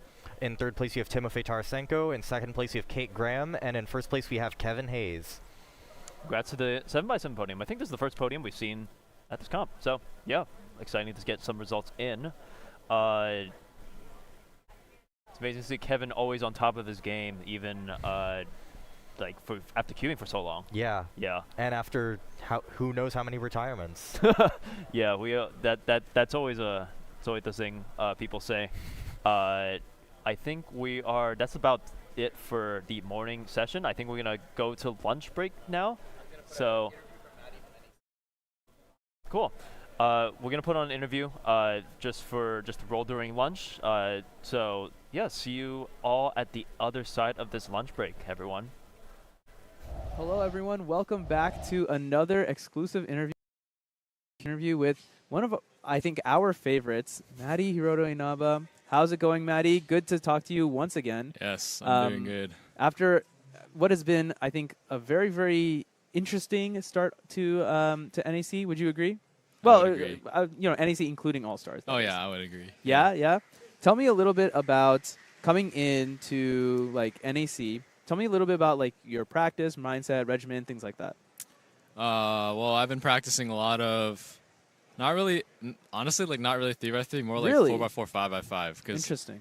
Because I have insane potential in those events, and I haven't really like broke out yet in 4 and 5. So I want to kind of have my good rounds in those. Moment in the sun, I guess. Yeah, moment in the sun. Okay. You know, kind of get into that top 5 world ranking. That would be good for me. And then, yeah, obviously I've been practicing 3x3. I relearned all my TU and LZBs, so those are pretty locked in. Okay. Relearned all my VLSs. I used one in NA All-Stars Finals, and that was pretty smooth. I'm trying to remember. It was like a weird setup to Free Rough. Wait, this sounds right. This sounds right. I do recall this. There was so much going on in NA All-Stars. Yeah. There's so many storylines. Tell me a little bit about like the solving environment and what that was like compared to the other like major finals you've been in. Yeah, well, it was pretty comfortable in the finals because I like got. Usually the finals are the first time you solve in front of like the big crowd, but then like the first and second round I already did that, so I kind of was like chill already. So I kind of just did my thing, and it was interesting solving next to the person. Yeah. Okay. And yeah, it was cool to like hear the solve because you can't really watch it, but then you could hear how fast it is. So I don't know if you watched Timon's podcast that he did. They called it a podcast, but it was just him, DG, and Luke Garrett. Oh, okay. They were just chatting about for like 40 minutes about whatever. Yeah. One of the things that he said that you said was for the 3, because you weren't allowed to like look at the cube, you weren't allowed to look at the time or anything. You were just off doing your own thing. He said that you said to him, it's like, I don't know what that was, but it sounded like a 3. Yeah. Yeah, that's what you could tell. You could, yeah, because there's not really many pauses in that solve, but like you could hear like the momentary pause before the last layer. Yeah. And then that happened like 1.5 seconds into the solve. So I'm like, oh, that's a 3. Oh my goodness. Yeah, it was quite surreal seeing all those people because it's one thing when it's like Nats finals or whatever and like there's all the people in the crowd. I feel like it's really different when you have all the people watching above you also.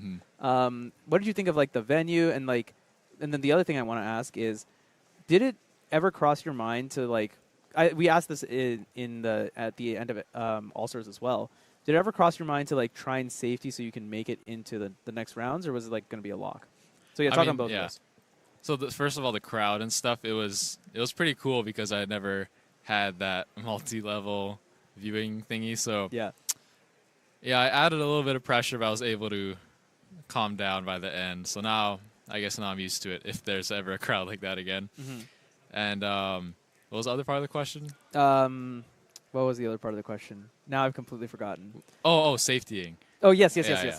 Well, obviously I don't want to get 2 DNFs in one average, so yeah, I just made sure to solve the cube the first 2 rounds, and then just do my thing in the finals, I guess. Talk about 535, because it seems like everyone kind of agreed in that final round that the scrams were relatively easy, or they were good scrams at least. They were. Talk a little bit about 535 on that set of scrambles. Yeah, any good? No, that's pretty bad. So the first scramble was probably one of the best I've ever had officially. Both of you got 4s on that one. Yeah, we both got 4s, and I had like a weird end perm, but that's not an excuse. But like, yeah, that was a good scramble.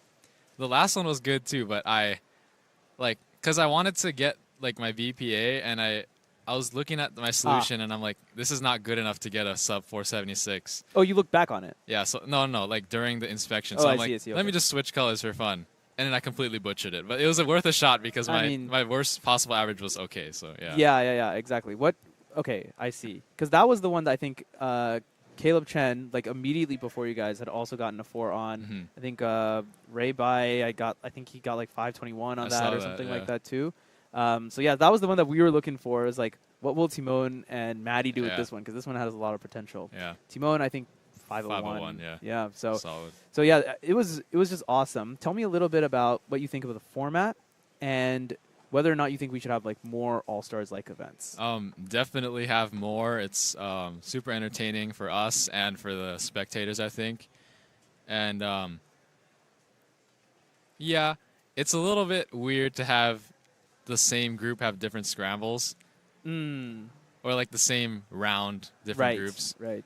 So if there's obviously no way to change that. So that's a little bit of a hiccup, but yeah, that's my only complaint.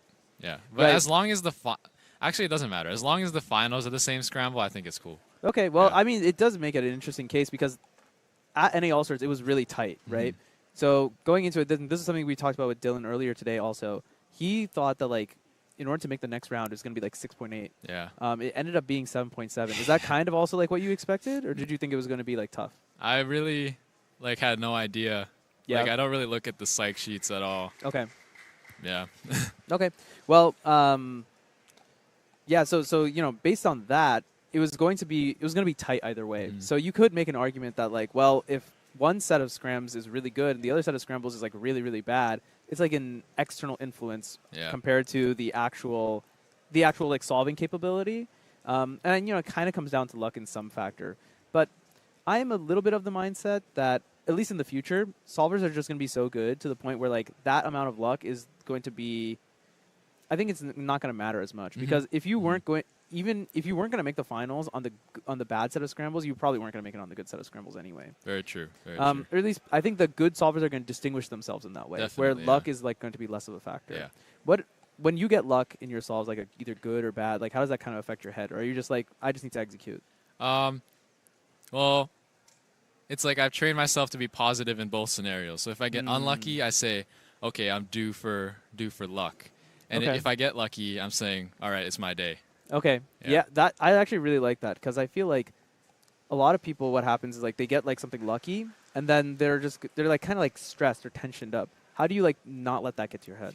I've read several books on this topic. Okay, actually. I need to hear it. I need to hear it. Yeah. Hey, give me all the details. So basically, it comes down to just doing one solve at a time. It comes down to going through the same routine before every solve.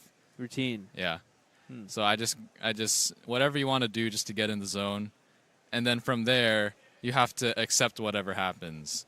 And that goes both ways. If it's lucky, it's just like, all right, that's sick. If it's unlucky, just say, all right, next one will be better. And you go to the next one, you say, go through the same routine, let's see what happens. Oh, it gets lucky, all right, I'm chilling. It gets unlucky, all right, the next two solves will be good. And that way you keep positive every single solve. And yeah, even though some may see it as delusional, I see it as optimistic. Using your mind in a powerful way to like make you more positive, I guess. Sure, yeah, because I think there's so much mental game into it, right? And I think it's not super well explored.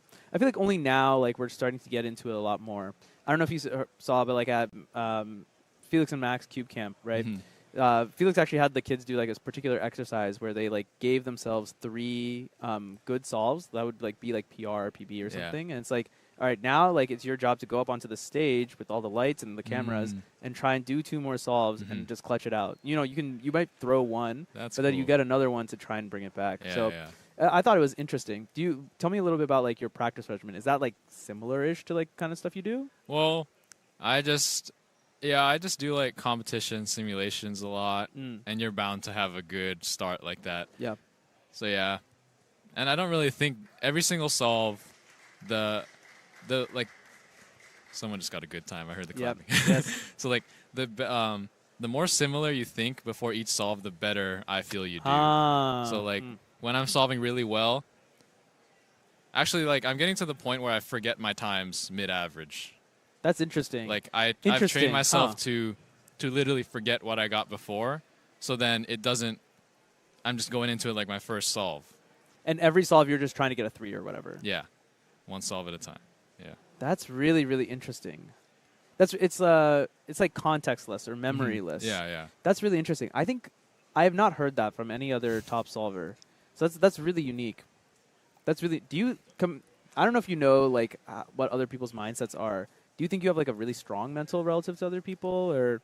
I feel like all of us in the top have some knowledge of how to think. Obviously. I guess you kind of have to. Yeah, you kind of have to. you won't put it this way. You won't get this fast if you don't think right. Well, Yeah. at least not officially. Yeah. So, yeah, we're all pretty good. I wouldn't say I have an advantage over anybody. I just think my way, and yeah. Okay, that's interesting. Interesting. Tell me about also, because for you, like majors and like larger competitions are much rarer than for a lot of other people. Like Luke is like Luke Garrett. He's competing like every weekend, right? And he's absurd. I think he's like this year he's like NAR like top 3 or something in competitions attended. But for you, it's a lot rarer because I mean, flying out is expensive. It takes a ton of time. Yeah. Recently, you've had like a stretch of like back to back larger competitions. We had the one in the Bay Area. Yes. Then you had Northwest Champs. Northwest. Yeah. And then I think immediately after that was this, or your next competition was this. Yeah, one. yeah. It was like a week and a half after, I guess. But yeah, that's very close for me. Yeah. Yeah. So tell me about that because it's so rare for you. What is it like? I guess like going into like this like championship season, and and then you have SSL after this too. So yeah, tell me what it's like. How do you like prepare for that mentally?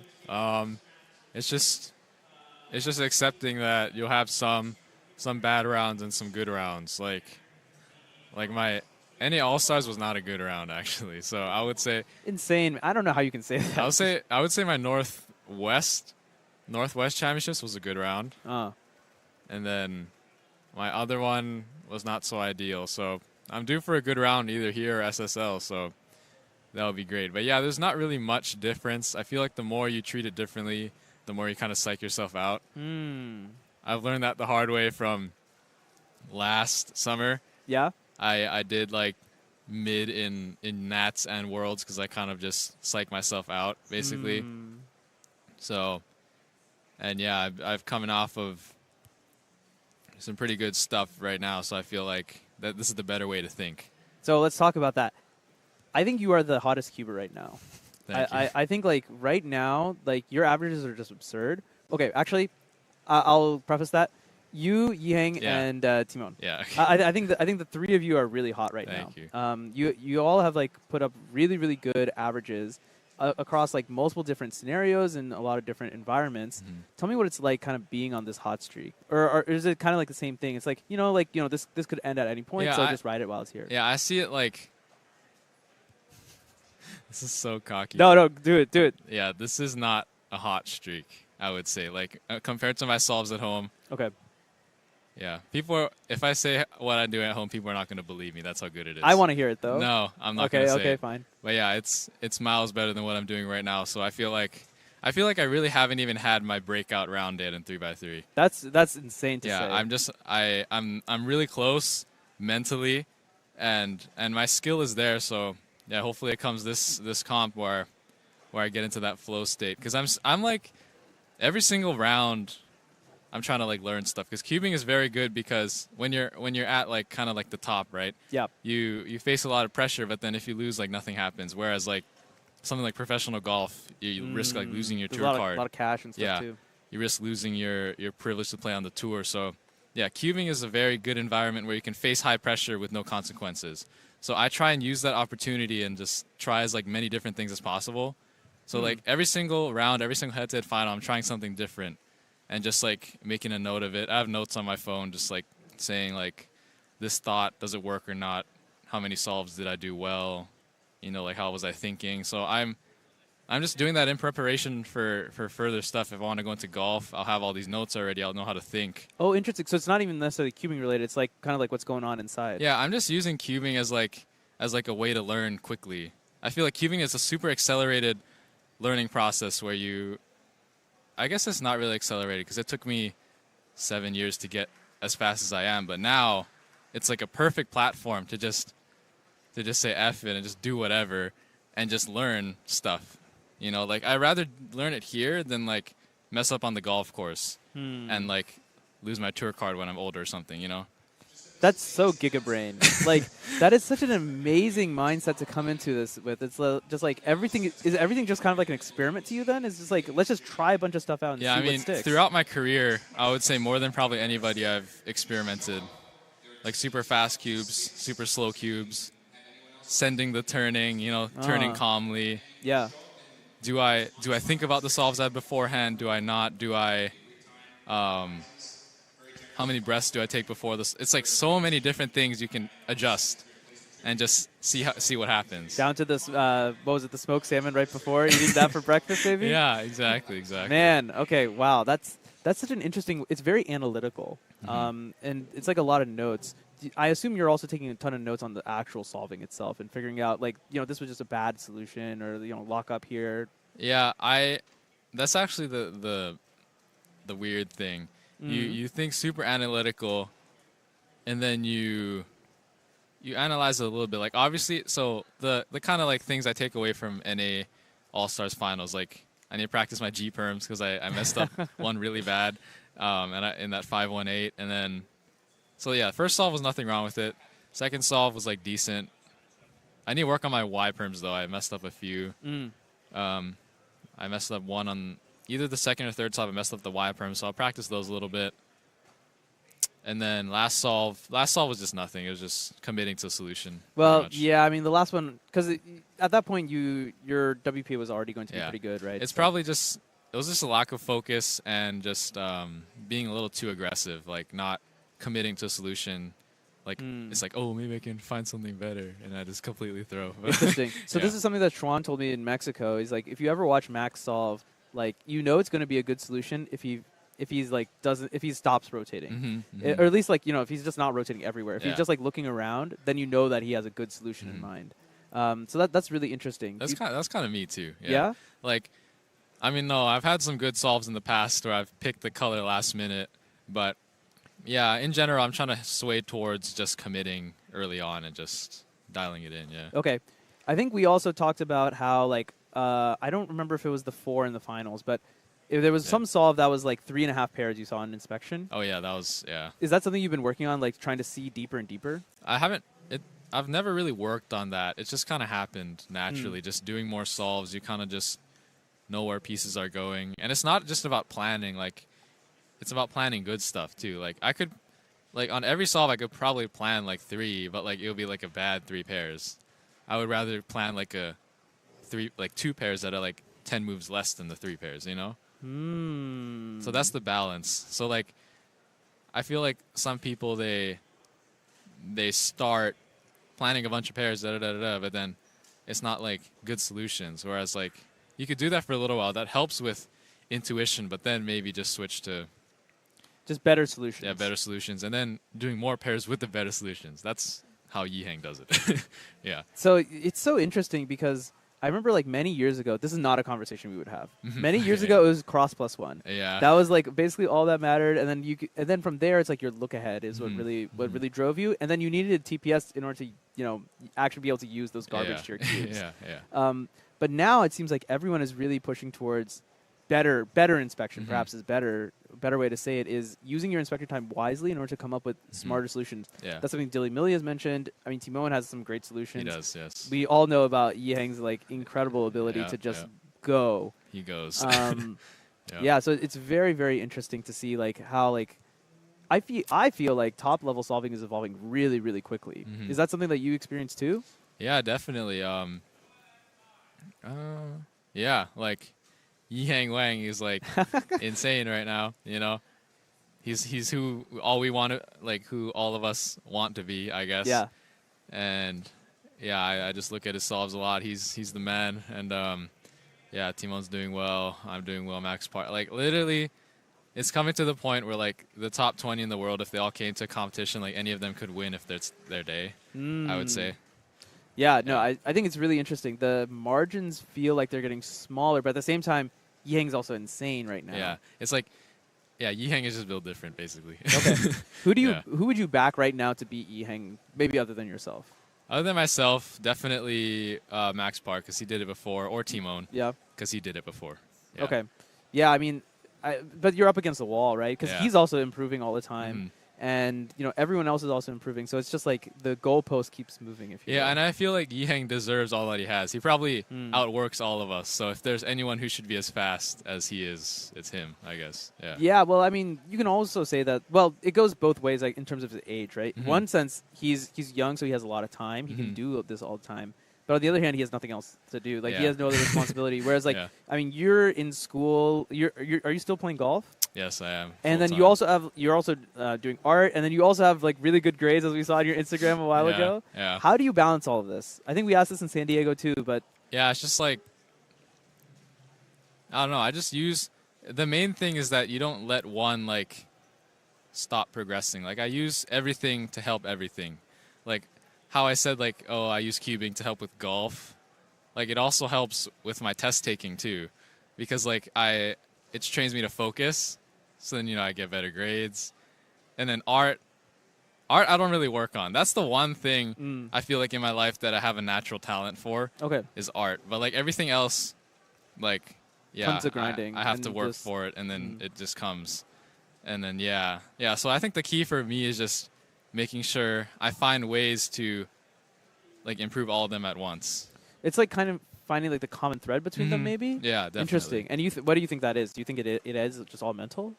Yeah, it's just mental. Time management, perhaps, maybe? Time management, and just letting yourself be good. Like letting yourself be good. Speak to that a little bit more. Yeah, it's just like, so I read this book. It's called, I read too many books. I think it's called Golf is Not a Game of Perfect. It's by this sports psychologist named Bob Rotel. I think I read like 5 or 6 of his books already, but this book in particular is pretty good because he like, it's all about letting yourself succeed. It's all about, he calls it getting out of your own way. Yeah. And it's basically all about eliminating self-doubt and like seeing yourself doing well. And I feel like that applies to literally everything I do. Like, if you think before a test, like, oh, I'm cooked, then like you look at a question. If you think you're cooked, then you're cooked. But then if you think, oh, I'm gonna you got to give yourself a chance. Yeah. Essentially. If you think you're gonna do well, you look at the problem. Maybe you see something better. Just like cubing, you think, oh, I'm gonna do bad on this solve. Whatever. You look at the scramble, you automatically set yourself up for failure if you don't think you're gonna do well. And in a golf shot, especially, I think more than definitely golf. More than cubing and test taking, and like school and stuff. It's just visualizing your shot first. And then hitting it. I feel like that's something that cubing helps with a lot. Is just being able to replicate what you want in your head. Even my like double bogey ability, like even I agree. I absolutely agree with this golf thing because you go in and you're just like, I'm just gonna shank it or whatever, and then that's exactly what happens. So, it's so interesting that like the way I think you think about things is just very, very unique. And it's very interesting because I actually don't think any other top solvers think like this. At least like not to the same capability. Let's talk a little bit about the future. We got Worlds coming up next year, and I don't know if that's something that's in your mind already. If you're already thinking about like planning for Worlds. Yeah, I am. I'm gonna switch to the GAN 15 after this comp. Oh yeah. It's like my peak speed will get faster. And I feel like that's what I will need to beat Yihang is my peak to be higher. So right now, at my peak solving, I can beat Yihang with the GAN 12. But I feel like if I switch to the GAN 15, my peak solving will be able to like beat his peak solving. Okay. Which is what I need. Okay, yeah. I see. You're basically giving yourself more margin for error also. Yeah, pretty much. Okay, and it will take a lot of just getting better at cubing because the cube is super fast and super flexy, so my peak TPS is like absurd with it, but I still need to get rid of like the lockups and stuff. Okay. That'll take time. Yeah. Okay. What would you say is like the biggest thing you need to work on between now and Worlds, and like kind of how do you plan to tackle that? Mainly, that's a hard question. I mean, it's like a year out too, right? I feel like I should just work on everything. I should work on getting my F2L solid.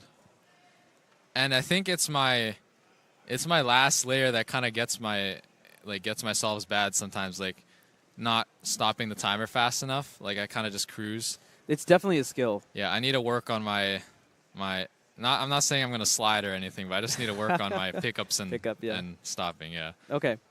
Yeah. I mean, there's just so much into it, right? And that's also an interesting thing. I feel like last layer has not been super discussed in a long time. It was just like, oh, you should just grind like PLL time attack or whatever, and you're just there, and that's good enough. But now I feel like there are points where like there's just no margin for error, Yeah. honestly. Like if you lock up, then you cost yourself even the 1/10 of a second is just gonna end up mattering because Yeah.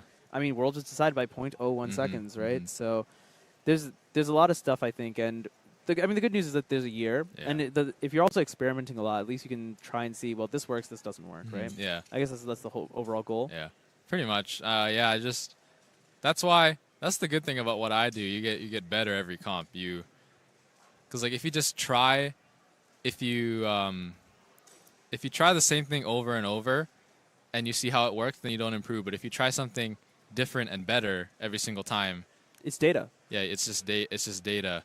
And like, first of all, you figure out if it works, and then you alter it, and then make it better. So yeah, it's like an endless cycle. You know what this is? This is like you're like running like a machine learning model almost. You're doing like hyperparameter optimization right now, where you're just like you're on like we call this thing gradient descent, right? You're on like this multi-dimensional slope, and there's so many variables that you can adjust. And you're saying, okay, I'm gonna pick this one, see how it works, and then I'm just gonna tweak one kind of randomly, and just see like, is it making my solving better, or is it making it worse? Pretty much. Yeah. And then from there, you're just figuring out on this huge hyperdimensional space, like what are the exact set of parameters I need to do, the number of breaths or whatever, I think amount so. of the number of Yeah, seconds. that makes is sense. Is that what it is? That sounds. Matty like what wrote it it is. out with the machine learning model. Yeah. Oh my goodness. I mean, I think that's a really interesting way to think about it. Is like Yeah. all these parameters and everything. Would you say that, I feel like PNW is more or less like a second home for you? Yeah, it is. So would you say that it's like Worlds is like coming home? Yeah, it definitely is. Those were the first U.S. guys that I like made friendships with, and yeah, they're still my friends. Like Max Shaw and his whole group, Yeah. We're just yeah. There are so many pictures of like you all like Yeah. when you were like very very tiny Yeah. and you'd all like cube together. Yeah, and it's pretty cool because we all got better together, Yeah. And we all picked our separate events too. Like I was the 3x3 guy, Max Shaw and Samir are the square one guy. Like it's just pretty cool to see, like how people advance. Yeah, how we get better. Like Yeah, it's definitely very interesting. Let's I kind of want to pivot on that a little bit. So one thing that I think that's really interesting is I think cubing is in a really interesting spot right now in terms of we're kind of in between like cubing being a sport and being a hobby. There's like loads of hobbyists, like people like me, we're just out here, we're just kind of having fun. It doesn't really matter how fast we're going. And then there's people like you and like the competitive aspect, which is like really tight and it's turning into there's like a lot of sports stuff. There are coaches, right? Yeah. There's like a lot of like mental stuff that goes in, and then there's like this hyperparameter optimization. Where do you think cubing is going to end up? Do you think cubing can remain kind of at this crossroads forever, or do you think it's going to end up tilting one way or the other, or maybe both is possible? Well, it's definitely going to go more towards like analytical coaching and stuff because like if you look at something like golf, it was in the 1700s in Scotland. I'm sure they were just doing it as a hobby, just whacking the stick around. They were right? bored. Yeah, they were just bored. But then as people went on, they're like, oh, let me get better than this guy. And then that guy's like, oh, let me get better than this guy. Yeah. And then now you have TrackMan getting data on every single golf shot the pros hit on tour, and then they use that data to make themselves better, optimizing every single swing. Even on their putts, they look at numbers on their putts to see how it's rolling. Like, it's going to get to that point in cubing, and yeah, it's pretty exciting to see where that goes. Okay, interesting. So do you think that there is going to end up being like a space for like the casual space? Do you think? Oh yeah. Or do you think it's going to like separate into like basically two tiers? Well, maybe tiers is the wrong word, but like I guess. Yeah, like it's definitely two levels, I guess, because like, yeah, I mean there is an intersection though. Like when you're like me, like in golf, like I'm definitely not as good as the pros, but I'm not like a weekend player, Right. So like, yeah, they would. I think they're gonna be three. It's gonna be like interesting. It's gonna be the pros, like guys like Yi Hang is already doing, just insane, right? Yep. And then there's gonna be people, The amateurs maybe. just starting out, doing beginner's method, and then there's sure, gonna, yeah. and then there's gonna be people that are breaking into the Yi Hang tier, and yeah. I think that'll be really interesting to see. Tell me a little bit about what you think the future formats are going to look like. You think Algebra 5 is the format of the future, or like do you think there is going to be more head-to-head? Dilly Millie was talking about double elimination bracket. Speak on that a little bit. Yeah, I think it's again related to golf. It's like stroke play or match play. Yeah. So the elimination bracket will be good for it's like a stroke play event where a match play event where you go head to head. So that will be good for some people who like to just compete against one person. Whereas I think as it gets more and more, okay, this is a bold statement, but like as it gets more and more bold is great. I competitive, want to hear it. I think we should see the average size get bigger, like maybe like averages of 12, because like I feel like it's gonna get to the point where everybody is getting like really good averages of 5. So it's gonna be the bigger the average, the more people's consistency and actual speed shows. So maybe that will be the equivalent of stroke play where you do many solves. I guess like you're leveling up from like 3 holes to 6 holes to 9 to 18. Basically, yeah. Interesting. I guess that's also feasible. I mean, one of the reasons why we do average of 5 is mainly because so we can get 5 solves done. Yeah. But if you're at the highest tier where everyone is like a 6-second solver, then you could do an average of 12, and it's not going to be that. It's like Monkey League, right? Literally. It would actually be a good length to watch, and there's lots of opportunities for drama and whatnot. Okay, that's really interesting. That's really interesting. What do you think about like having like?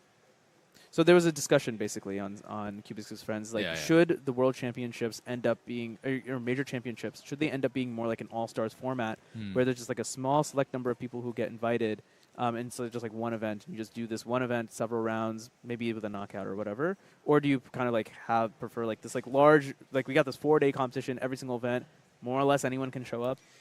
I feel like there should be like 2 types of majors, because you're halting the progress of the next generation if you don't let them have access to these huge competitions. Sure. So I would say there should be a few where it's like an open, like the U.S. Open or British Open, where you can qualify to get in through maybe like smaller tournaments, and then there should be invite-only tournaments just for the top whatever. We're talking like Masters, basically. Yeah, literally, yeah. So there will be a place where the best of the best can do it, and there'll be a place where the up-and-coming people can gain experience against the best of the best, basically, yeah. Interesting. I think, personally, I think that's kind of where we're going to end up, because that's something that Dylan mentioned as well, is having some stuff that caters more towards the top solvers and gives them more opportunity to like go against each other and kind of just showcase what they can do against each other. Yeah. I think it's certainly very interesting. This is not a conversation we would have had 10 years ago. Yeah, definitely 10 years ago, we were thinking like, well, 10 years ago, I was like, yeah, this is a Rubik's Cube. But, the community was like, where do we go from here after Worlds 2013? It's like just like how can we continue to grow? And I think even like live streaming things like this, that was like way beyond what was going to happen. Yeah. But I think it's really interesting. I think the pandemic almost accelerated all of this because I mean, it definitely. Do you think it accelerated your growth? Yeah, definitely. It's a lot of time, right? Yeah, I feel fortunate that Monkey League and Cubing at home were a thing, because that's why I say it's so important for those up and coming people to gain experience, because the only reason why I'm as fast as I am is I was able to compete with guys like Timo and Leo in those Monkey League and Cubing at home. So that exposed to me like, damn, I need to get better. Almost like a lower stakes environment. Yeah, like lower stakes environment, but it's like a wake up call that like you're not going to win. Something needs to change. Yeah, you're not going to win if you're like solving like this. So yeah, that's a good thing. That's interesting. And then last thing I'm going to ask, and I'll let you go. How do you think like you as a cuber have kind of like changed from like pre-pandemic to now? Like kind of like emotionally, skill-wise, I'm sure there's lots you could talk about. But I'm more so thinking like emotionally, mentally. Okay, yeah. Well, I always go through up and downs in cubing. So like my up was probably... Actually, no, I've always been pretty up. I can't really think of any like times I've been down in cubing. So yeah, it's always been positive, just having fun. My skills definitely improved. Like my good times are getting better. My bad times are also getting better, which is more important. Yeah. And then yeah, I've been like, when I was young, I would get really upset when I like lost. Especially like before, because I use the mindset that like, oh, you like have to win for NAC 2022, and I won that. So it put a false thing in my head that putting that much pressure on yourself makes you win. And then I used that same mentality for Worlds, and it didn't work. And now I'm coming off like a lot of good performances in big tournaments because I'm putting pressure off now. And that's another thing. Like maybe this doesn't work in here SSL. Maybe I go back to the high pressure. That's what I'm trying to figure it out. Yeah. Okay. It's the combinations of high parameters. Yeah. What exactly works? All very, very interesting. All right, Matty, you want to look into this one and just shout out all your socials, everything. So yeah, I'm Matty Nava, the Cubing Jedi on YouTube and Instagram. I'm not gonna give my Snapchat. I don't want people snapping me. No. That's a bit but odd. I'm gonna have fun. See you guys later. All right, best of luck, Matty. Yes, Thanks sir. for the interview, my friend. No problem. So much fun. So good. All right, that was good. Bro, I don't know how you managed to come up with like. There's no way. You actually. This is your mindset, really? Yeah, like. Hello, everyone, to a special CubersLive interview with the one and only Dylan Miller, Dilly Millie himself. Yo, what's up? How's it going, Dilly Millie? And in case you didn't notice, actually you almost certainly didn't notice, we got the brick wall behind us.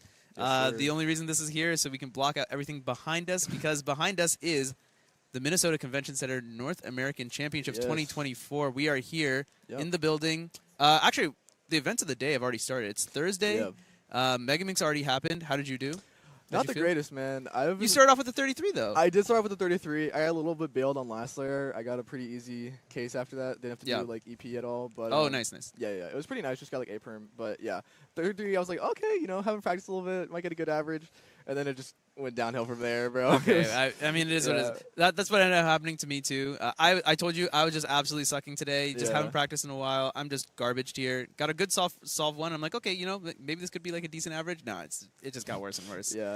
It was not the mood, but I mean, I'm excited to be here. Yeah, man. I think awesome. I think it's hype. I love major championships. I definitely. I think like the vibe behind the major championships is really unique. Not to say that the local comps aren't great, because they have their own vibe, but to get all the cubers in like one spot, all the top cubers in the world, and they're vying for records, of course.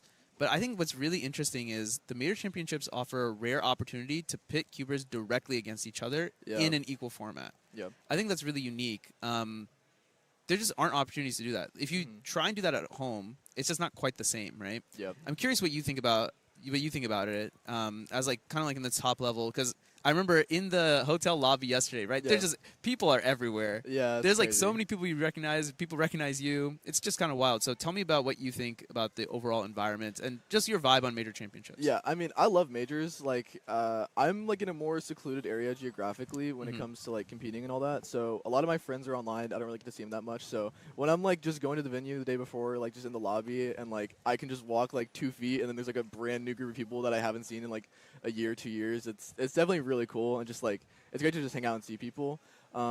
As for like the competitive aspect of it, like obviously there's a little bit more tension to majors. Like everyone's a little more nervous, a little more on edge. But I mean, it's always still like a fun environment, and I really enjoy just like being here and like hanging out with everybody that I haven't seen in like a long time. Yeah, I think that's like one of the major things that that was pun intended, perhaps not intended.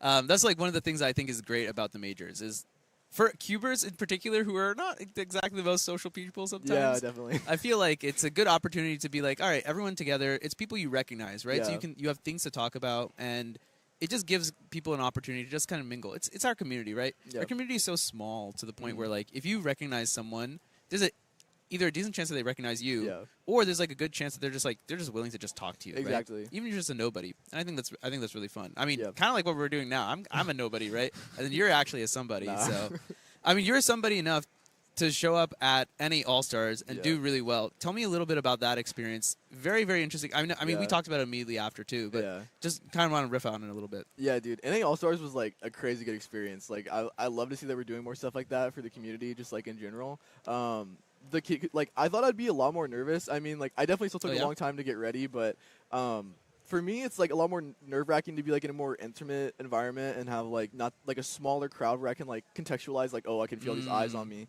But when there's like so many people, it's just like brain overload. I just can't even I can't even understand any of it. So, but yeah, the craziest thing was like there was a clip of it on the stream, but yeah, I like looked up and I was like, oh my god, dude, it was like a stadium. It felt like it was like there's like 3 stories of people just like looking at me, and I was like, that's insane, man. Like, but yeah, just being able to have like like a competitor waiting area where it's just like a bunch of people that I know, like I recognize, like we can all just hang out and like vibe. And 3x3 only, especially for All Stars, was really cool because most of the time I spend a lot of my time just like waiting for other events, and then it's like I have more time in between 3x3. But everything kind of went pretty quick, you know, and I really appreciated that of it.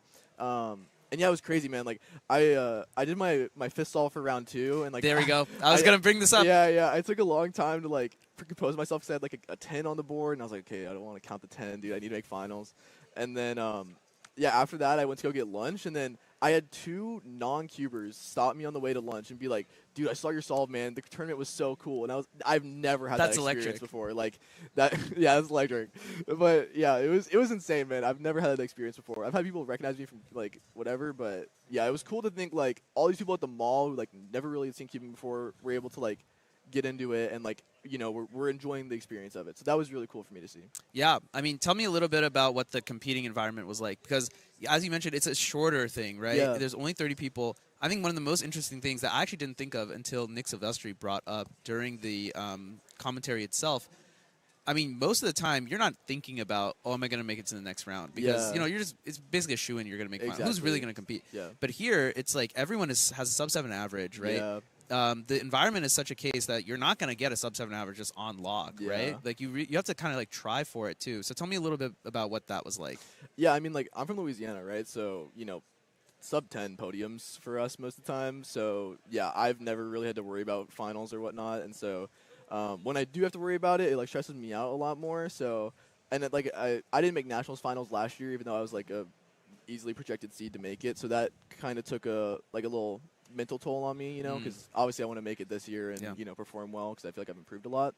But yeah, it was super cool. Like, the competing experience was nice. Yeah, I'm glad I wasn't, like, too nervous or anything. But yeah, I mean, obviously, like, the shorter format for me was really nice. There was a little bit of time where, like, at lunch I was like, okay, I gotta get back, bro. I gotta hurry. Like, normally I'd have, like, some like, time to figure it out. Right. But yeah, I mean, it was really nice. I enjoyed it. Okay, yeah, for sure. What was it like, I guess, like, because it's, like, very head-to-head against, like, everyone else, too, right? So tell me a little bit about what it was like in that competitor waiting area. Yeah, the competitor waiting area, I mean, it wasn't even that bad, really. Like, I was just hanging out with my friends, you know. Yeah. Like, the people I talk to online are, like, generally, you know, people who were in All-Stars. So, yeah, we were just cracking jokes, you know. It was just, like, we were on a Discord call or whatnot, just having fun, goofing around. Okay. Yeah, people...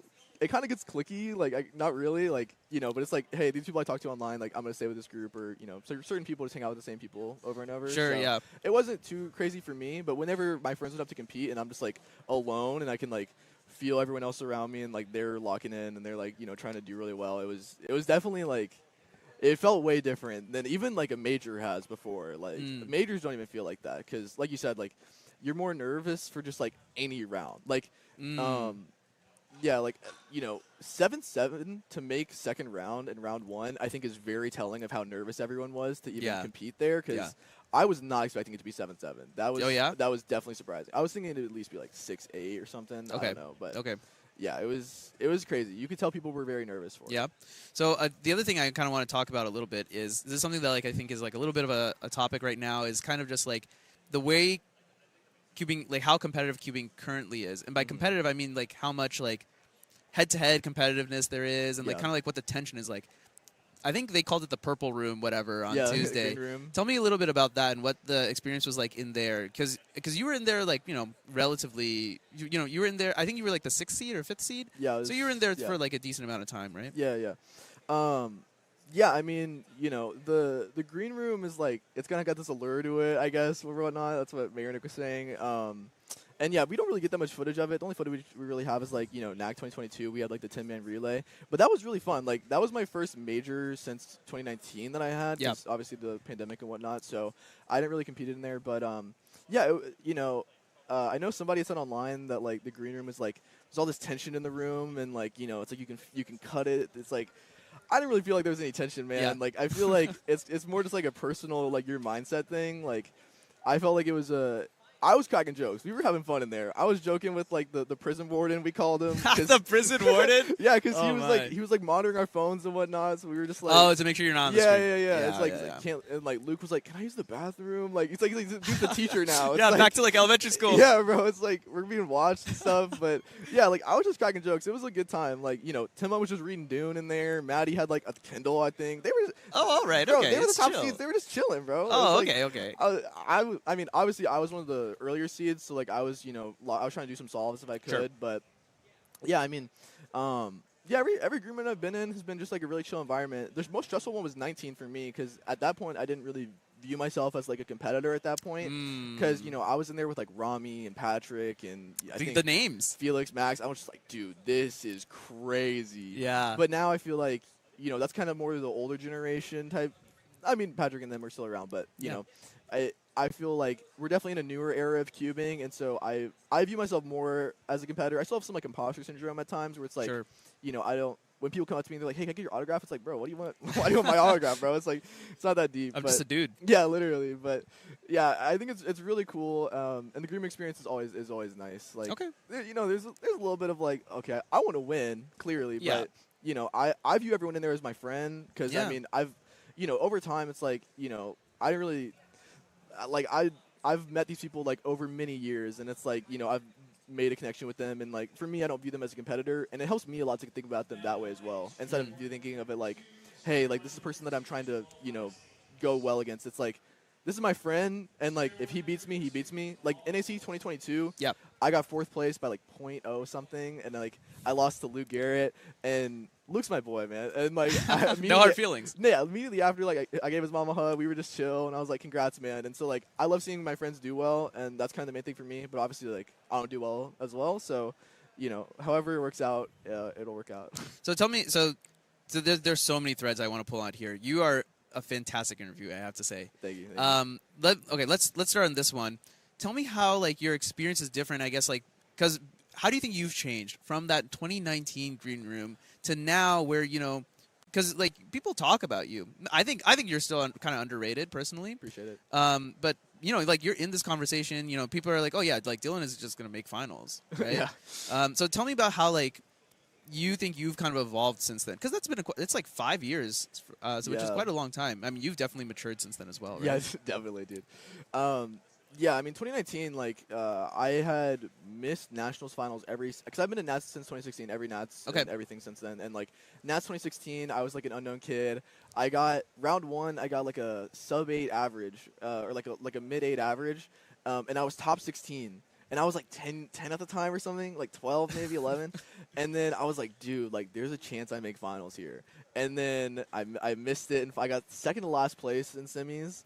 And I feel like ever since then, it kind of set like a bad tone until and then 2018, I think I was like on pace to do it. And then Sol 5, I had like H from on bottom. I missed it. And so like I had so many like things that culminated in me finally making it 2019 that like it just felt surreal. Like I never had expected it to happen because I just failed so many times.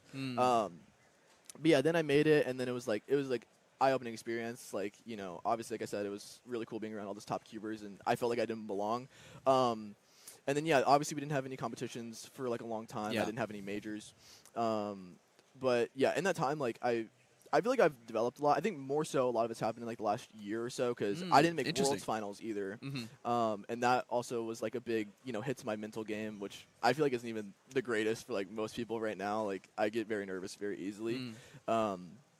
But yeah, nowadays I feel like I've proved myself to a certain degree where it's like, I am feeling better more consistently in comp. Like, I had a long period of time where like I just felt like I couldn't do anything near my at-home results in comp, and like I still feel that way to a degree, but nowadays I feel like I'm more able to like manage my like competition nerves and whatnot. Like, my mean of 3 rounds at NA All-Stars was my best mean of 3 rounds ever. Like, Okay.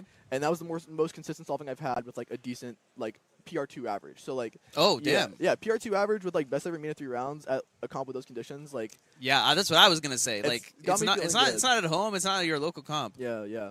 So I mean, it was really cool. I think like for majors now, the main difference is, like I said, like everyone that's in the major championships now, like for finals, Worlds not so much, but like for the Nationals and NA All-Stars, are people that I know. Like they're my friends, and like for me, it just feels like we're just boys hanging out more so than like, it's more cutthroat. Like, we're trying to go at each other. But that's obviously like something that's going on in the community. Like, cubing as a whole is like, it's somewhat of a hobby. It's somewhat of a sport. It's kind of hard to find that balance of totally. Like, how deep is this? Like, how much do we really care? And so I think it's a person-by-person basis. Okay, for sure. That last point is one that I'm definitely going to get back to. Yeah. Let me get back to something earlier. The mindset. I think this is something that we have only recently started to tap into. When I talked to Matty in San Diego last year, I talked to Schwan about this a little bit, about how Max's mindset is kind of built up. When we were in Mexico, I know Marinick did an interview with Luke Greiser about this as well. Tell me about what your view on like competitive mindset it is, and how to kind of how do you get into the zone and kind of manage your expectations and kind of like hype yourself up and back yourself up to clutch it out in like the really tough situations? Yeah, I mean, I think the easiest thing to say is just like you have to not care, and that's what Tim has said. You have to condition yourself to not care about your results, and that's obviously really hard to do. You know, everyone wants to do well, everyone wants to get good achievements or whatnot, but yeah, I've had to tell myself that I don't care about my results, and that's been really hard for me because I've always been very emotionally tied to my results, and every nationals that I had previously, I didn't make finals. Like, I cried a lot at that, bro. Like, if I missed it, it always hurt real bad, and like all those things culminate. And so I had to tell myself that it's not that deep. Like, cubing's not my life, even though I spend a vast majority of my time cubing. Yeah, I mean, on top of that, it's just like something that I've had real problems with is like, I get a bad time, and I start going on tilt. After Southeast Champs, I was looking at some of my worst averages, and I like wrote down in my notebook, like, okay, these are things that I can like visibly improve on, and like this is something that I need to work on. And so taking a less like emotionally based approach to it, because when you do that, you can get streaky, right? It's like you can really like run off that, or you can like really falter in the big moments. So Max had the quote of like, don't think, just solve. Yeah, and very like, famous. I'm not gonna lie, I thought it was kind of corny at the time, right? But it's the same thing in like basketball, which is like what kind of helps me think about it is like, if you're a shooter's gonna shoot. If you airball, bro, you got to go back and shoot again. Like, you got to keep going for it. So that's true. It's very much just like whatever happens, go to the next solve. And even for like the warm up comp before All Stars at the Mall of America, in finals, obviously, like, it's not as competitive as All Stars, but we had a lot of good solvers there as well. And yeah, after solve 1, I +2'd a 5.6, so I had a 7 after solve 1, so it's like already I'm on thin ice. Back against the wall. Yeah, solve 2, I get a 6.7, I'm like, okay, I'm cooked. And so then it's like I felt myself starting to go on tilt, and I was like, okay, I've told myself I need to work on this, I need to actually improve on this. And so like having to check back in and be like, okay, I have a 6.7, but I can come back from this, and all I control is what's going forward. So then I got it a 5.2 and a 5.3, and the average actually got saved, and I was like, ended up being like a 6.1 average with counting 6.7, 5.3. There you go. It's not the end of the world, right? It was still good mean of 3 rounds, and so I was happy with that. But yeah, I think the biggest thing that I've had to do is, be more mindful and not care about my results, which is obviously super hard to do, and then just like be very forward thinking and like don't dwell on anything that happened in the past. Yeah. And try to be less like emotionally based in my results, and like whatever happens. There's always the next comp, next round, whatever. I can prove myself whenever I need to. I have to say that is probably the most base thing I've heard in a while. To go in and be like, yeah, like because +2. It's one thing to just like get like a raw like 7, right? Yeah. It's another thing to get like a +2 because it's like probably one of the smaller execution errors you can make. Yeah. And well, it's a small execution error that has like a really bad penalty, right? Because most execution errors are like maybe you lose like a 1/10 of a second, right? Literally, yeah. So to come back after that, and then like kind of, I'm gonna put it in your terms, mediocre. For me, that'd be absolutely amazing. But yeah, to come back after that, and then the mediocre solve, and I think it's really cool that like you're like, this is something I'm supposed to work on, and kind of lock in from there. Yeah. I think that speaks a lot. Do you think it's because also like because I would say you're a bit of more on the older-ish side of like the top competitors. Well, at least we have Yihang now, so he kind of just throws everything off back. Yeah, that's crazy. But do you think like that's like an advantage that you have, like kind of like being a little bit more older, being more mature? No, I think actually it's worse for me. Oh, really? I think I was a way better competitor when I was a kid. Huh? Because I didn't know how averages worked. Like, bro, when I tell you, bro, I was a kid and I literally was like, oh, dude, I got 2 good solves. That's great. And then I didn't even think, like, I wasn't even conscious enough to be like, oh, dude, wait, I'm pacing. Oh, I'm going to get PR. I didn't have the context. The brain power's not there. Literally, I didn't have the context to be like, on a world scale, I'm about to do something crazy, right? Now it's like anytime I do something, I start pacing something. It's like I have all these expectations. I have all this like previous experiences that I've had built up that it's like, I want to do something great for myself. I've invested so much more time now. It's like everything was so much easier back then. And like, I feel like the kids have a buff, man. You look at like Tim Fay, Tarasenko, like Brendan was a really good competitor when he was younger. Obviously, Yihang, I think, is a little bit of a different experience. But, all these kids, I feel like they have a buff. Like, they just, I feel like, aren't conscious enough, or like they just, maybe they just don't even care about it yet. And so, like, for me, I feel like I'm a lot older and like this stuff means a lot to me. But like I was saying, like I'm very emotionally invested, and like I was back then too. But I mean, you know, I'm the not scale is calculating. different. Like, exactly. Like the kid is like, I guess like you're emotionally invested. You might be more it's spiky. Yeah. You're more emotionally invested for maybe like the 15 minutes, right? Yeah. But then after that, you go to McDonald's and everything's all good. No, literally, yeah. Whereas like I feel like I'm the same to some extent, where like I have like a bad result and I'm thinking about it all day. Yeah. And if it's a really bad result and something I really cared about, I'm Yeah. just like my day is ruined. Yeah, exactly. But interesting. I will definitely think about that. I think as I go forward and even into my solves. You know? Yeah. Because I think. Do you think it's like something that everyone can kind of improve on? I mean, yeah, obviously, like if you know, it's just don't dwell on anything in the past. Like obviously, don't dwell on anything in the past. Like try to just look forward. That's the whole idea of like don't think, just solve. And like you know, I think the quote is very cleanly put, just like the main idea. But I think there's a lot behind it that like doesn't get said when you just say that. Okay. blanketly. Let's pivot a little bit. Okay. Worlds. Okay. In the States. Yeah, crazy. Next year, Seattle. What is like your mind? You're almost certainly going to go. I mean, you're qualified phase 1, right? So you will almost certainly be able to go if you want to. What is your mindset going into Worlds? Because we're a year out, so I'm sure it's on your mind, right? I haven't really thought about it that much. Oh, really? Interesting. So maybe this is not good. Maybe I'm adding some tension here. But I guess like maybe then talk about it in like terms of like a top level perspective of like when it comes towards like major championships as they get closer. What is your mindset when it comes to like practice? When it comes to managing expectation, things like this. I'm particularly interested in practice. Do you like you mentioned like you went back and looked at some of your averages? Yeah. Is that like on film? Like you take notes down? Yeah. Well, that was a new thing that I've started to do because I realized like I would record all these like attempts at home at comp, and like obviously not every round's PR, so I would get like bad attempts and then it'd just tilt me and I'd just be like, man, like this comp was so bad, like it wasn't even worth it to go. And then it's like, you know, thinking about it instead of like a bad attempt, it's like it's a learning experience, right?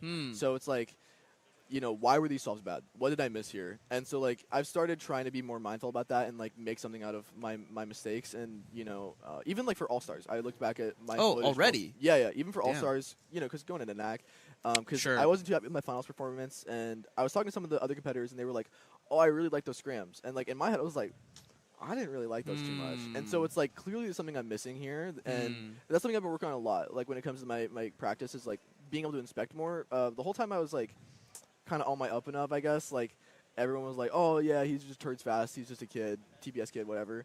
And I've really prided myself recently on focusing more on like just finding smart solutions.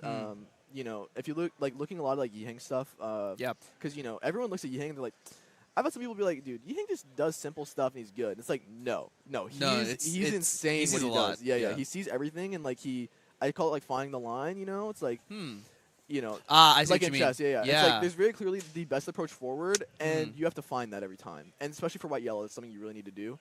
And I felt like I didn't really find anything that great in finals, and so that was like when it comes to like championships and stuff, I've been focusing a lot. That my practice regimen has been a lot more on like finding what I think is the best approach, and then making sure that I get the best continuation possible. And then obviously my biggest point that I need to improve on is my last layer. And so obviously you don't want to just like cram a bunch of like ZB right before you go to a major or something. Right. If you get that it's case, just not going to be effective. Yeah, if you get that case, you're just going to mess it up. So, going into Worlds, I plan on learning a little bit more ZB. I learned some ZB coming into this. Okay. I hoped to have learned more, but you know, I got a little bit more.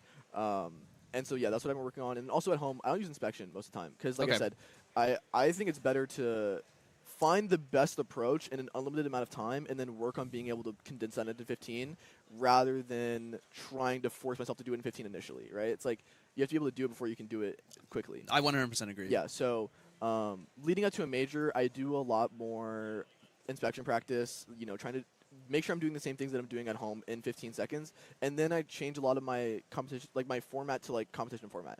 Okay. So like at home, I just do solves mindlessly, kind of go through. I'll have something I'm thinking about, but I'll do like a few hundred solves a day. And, you know, I'll be streaming, and recently like on stream, it's like I try to contextualize everything in terms of like an average of 5. Instead of being like, hey, I did an average of 5, it was bad, I'll just roll it. And then like, oh, okay, I got an AL12, whatever, I'm cool with that. Instead, I want to be like, okay, I have these 5 solves. Solve 1, bad. Solve 1, good. And just try to get myself like comfortable in all these situations that I can end up in comp, right? That's how I feel like you're able to handle like, you know, what I ended up dealing with in like All Stars where I got. Right. Like, I managed to avoid that 10. And normally, I would not have been able to do that before. I don't think. I think I'd have faltered really bad under that pressure. Because that's what happened to me at nationals. I had a 12, and then I DNF'd to 6.3, and that's how I missed. It's like it hurts real bad. But I felt very good that All Stars round 1, I counted a 5.3 to get PR2 average when I had like a 7.4 in the average, which again I don't want to count. And then All Stars, I was able to clutch up my average to get into finals. Which was fire, because it was also like, to contextualize, it was the last solve of the round. Everyone's watching also. Dude, I love the reaction. I thought your reaction was great. It's just like, all right, mission accomplished. It wasn't like I was happy with the result. 5.9 is like pretty average time for me, but it was more so the fact that like the context matters. I was relieved. I was just like, thank God I got this done. Like I didn't choke. Like that's what I and the same like round 1, like I was the last person to do my solves. Like Tim and Luke already finished. Everyone was already done, and I had to try to get like my my whatever average to make round 2, because I was just like, dude, do I even make round 2 here? Because BPA, it's tough, or WPA like almost didn't even make it. I didn't know that at the time because I'm trying not to calculate. Oh, would WPA have made it? I don't remember. It would have, but I mean, I think it was 7.7 to make it. But I like. Oh, in round 1. Round 1. But I was like, dude, 6.4. I don't even know. Like, so I was just like, I was glad that I was even able to clutch up, and like Sol 5 was like pretty at TPS too. And the big thing for me is like when I get nervous, I shake a lot. Like, and I'm a very turning dependent solver, I feel like. And so if I'm, not able to turn, then I feel like I'm not at my best. So I think one thing that's really interesting because I think a lot of, this is like just like a general thing. I feel like a lot of people are very TPS heavy and less so like inspection and look ahead heavy. So if you had like a chart that's kind of like TPS on like one spectrum, well, I guess it's not really like a spectrum. It's more so like kind of like a 2D plane, right? So you think right now you've kind of like advanced past just like being like TPS only and kind of like moving more and more towards like look ahead plus TPS? Yeah, definitely. I mean, look ahead I think is a little bit less so because, over time I think my look ahead's gotten better. My thing is that I think I've improved a lot of my solutions and being able to find the best approach, like I said, finding the line or whatever. Because I feel like when I was sub 7, I got really plateaued at like 6.8 for a while. Like around pandemic time, and I was just like, I don't know what to do here. And then I would just do solves, and I was like, man, this solution was just bad, just trash. Like I can't do anything to avoid bad F12 pairs, and it's like, you can. And so I have been focusing a lot more on that and trying to work on being able to get better continuations, focusing a lot more on like edge orientation to like inform my decision making. Because before I used to just go off vibes, but now I've been a lot more analytical about my approaches. And when I find something and I mess it up, I go back and I try to fix it. And so I feel like I've been a lot more disciplined in my practice regimen and actually trying to get things done efficiently and not just kind of wing it and be able to get better just off doing solves. And I've been really proud of that. And it's I feel like I've definitely moved past. My look ahead's definitely gotten a lot better as well. In comp, like I think my look ahead kind of falters sometimes. I mean, that's pretty typical. I feel with most people. So, but I feel like if you were to like chart me, I'm still definitely TPS dependent. Like I've gotten like I have like a 14 TPS solve on cam and like some like what? Yeah, it was pretty hype. That's absurd. So. But yeah, I think I'm still definitely TPS dependent, and if my TPS isn't there, I think I'm not solving my best because I can't rely on just my solutions. They're not the greatest. But I've definitely, made my way into like a more efficient solver, I feel like. Okay. I was looking at my F2L move count compared to like Timon and Yihang, and like I think I'm only like 3.5 moves worse on average. Like when you compare all our solves in the DB to Rico.nz.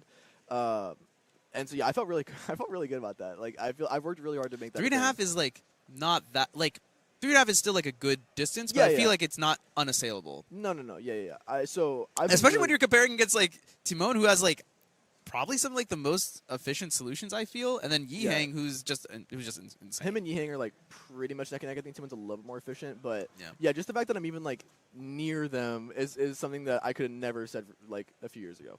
That's pretty neat. I'm really looking forward to this because I feel like this is something I really regret as a kid. Like, I just did TPS and I just did not care. I TPS and ALGs. That's the only thing I cared about as a kid. And I just did not focus on look at it. And I'm biting that.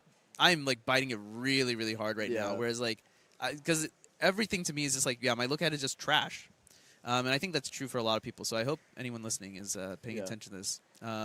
Okay, let's pivot a little bit. Okay. Let's talk a little bit about, we briefly mentioned it earlier, state of, like, the cubing community.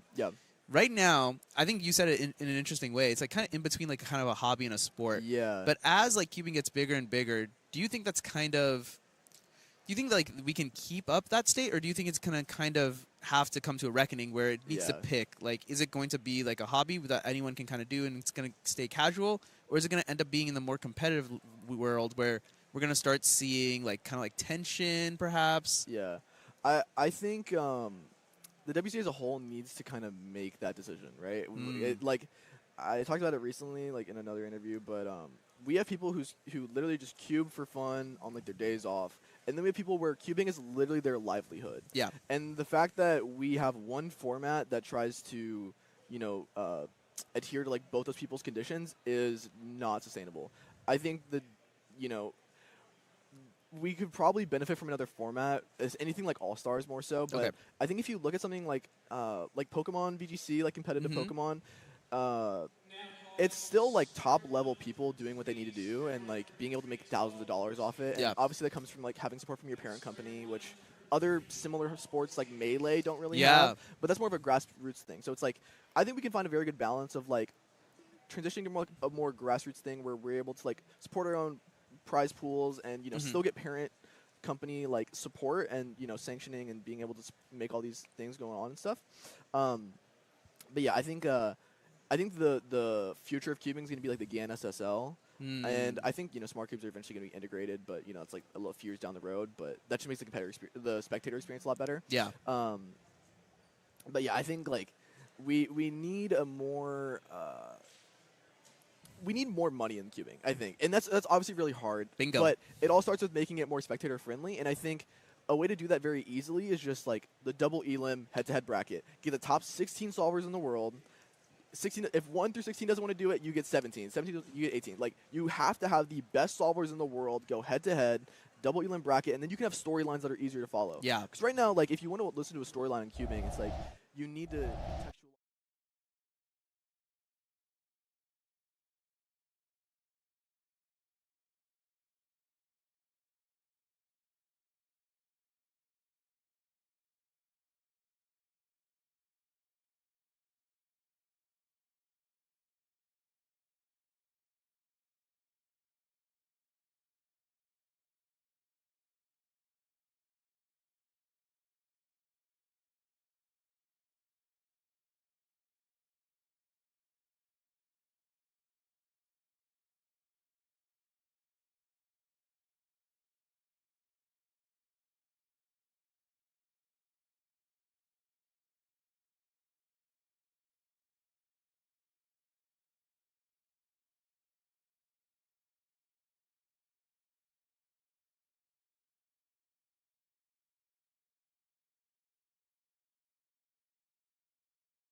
I've been muted the whole time.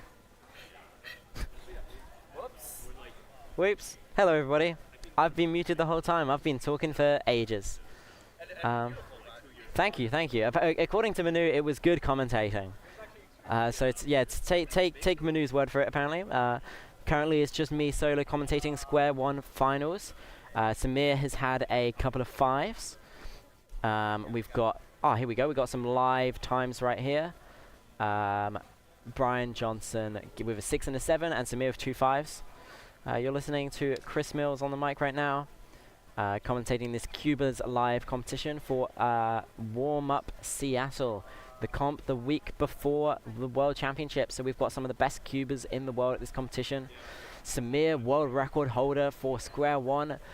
Soon you'll be able to watch Matty, Hiroto Inaba, and Xuan Yi in 3x3, as well as Qixing, the fastest female speedcuber in the world. This is looking good for Samir. A bit of the fumble on the PBL, going to be another 5.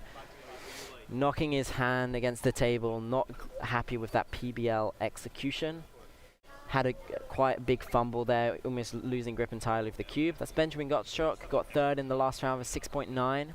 He's looking to get a podium at this competition. But yeah, hello everybody. I hope you are enjoying the live stream so far. Sorry for the audio issues. We've got a small team here at this competition just trying their best to get everything working. This stream was set up last night by the wonderful Manu. Set it all up by himself. But we've got a pretty good setup here. We've not got the big stream we'll have for World Championships, but it's a very solid stream. Even top-down view, watching Brian Johnson right now at 6:15. Not happy with that. Very grumpy. Not sure what went wrong in that solve. Obviously messed up something. I wasn't paying enough attention to see that.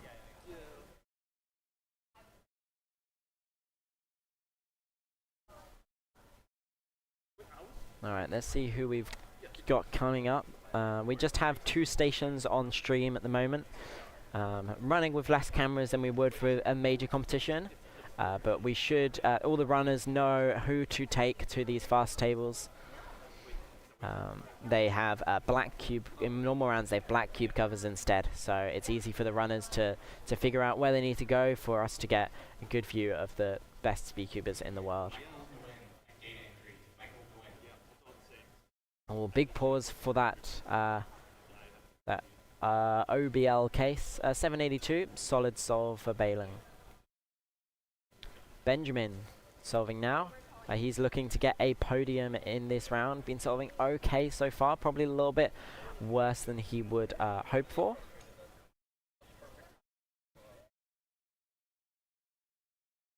Looks like a decent CSP case, and as long as Benjamin traced correctly, there should not be parity, which there isn't. 729, that's good.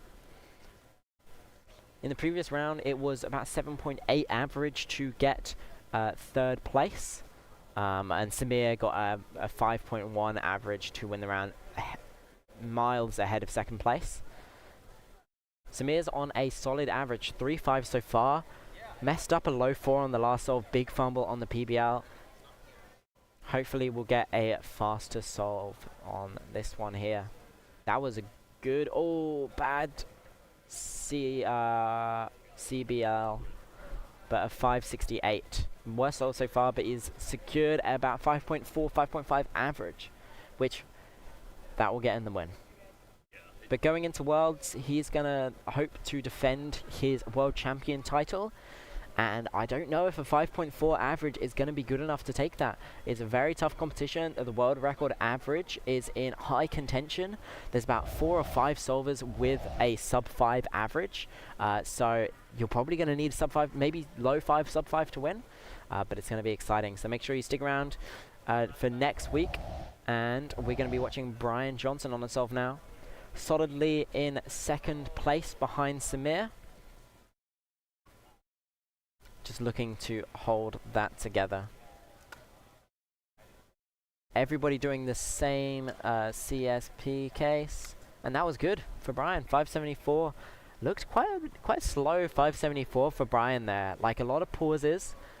Turning was good. Brian's turning is known to be pretty smooth, but not like as high TPS as some of the other top solvers, but he's very consistent with that turning. Brian on pace for maybe a mid-6 average, depending on the last solve. Here we have Bailing, the national record holder for Canada.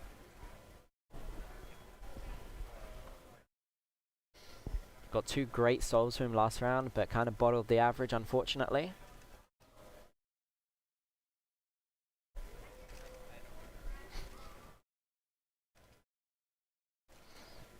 Everybody we've seen has done a very similar cube shape into a very similar CBL. At a top level, Square One has very similar solutions for all of the solvers, because everybody kind of uses the same alg sheets, and all the top solvers know CSP, OBL, PBL. So usually we see very similar solutions, not too much luck involved. Samir guaranteed to win. Best possible average, 533. Worst possible, 549. So he's already locked sub 5.5. But he'll be looking to hopefully get a sub 5 to finish here, just to show what he's really capable of.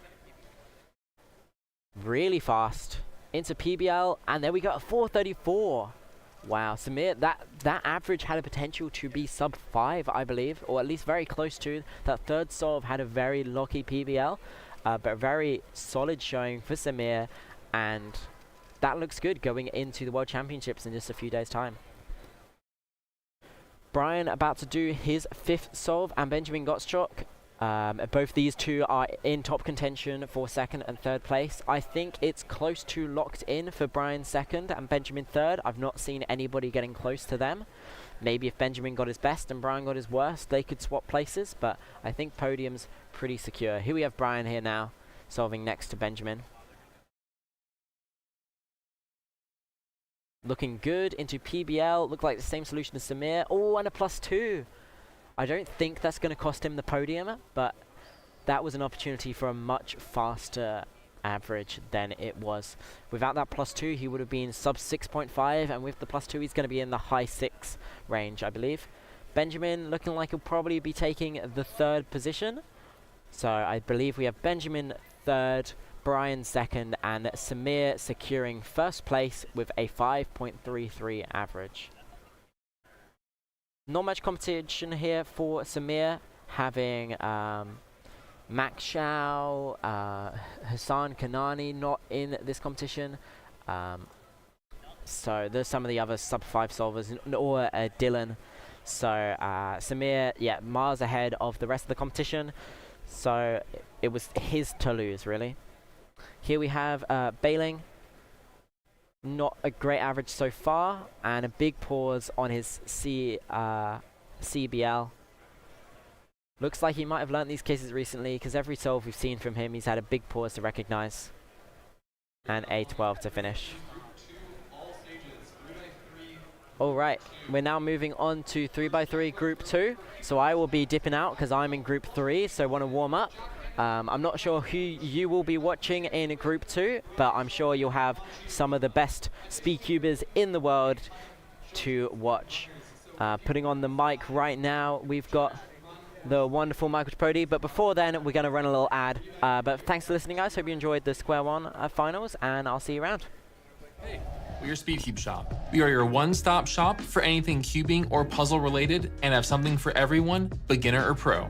If you want the best of the best, allow us to lend you our years of experience and consider one of our premium setup SpeedCubes.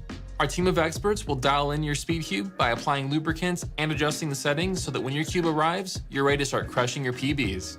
Have any questions? Our team is available via phone, live chat, or email to help get you on track.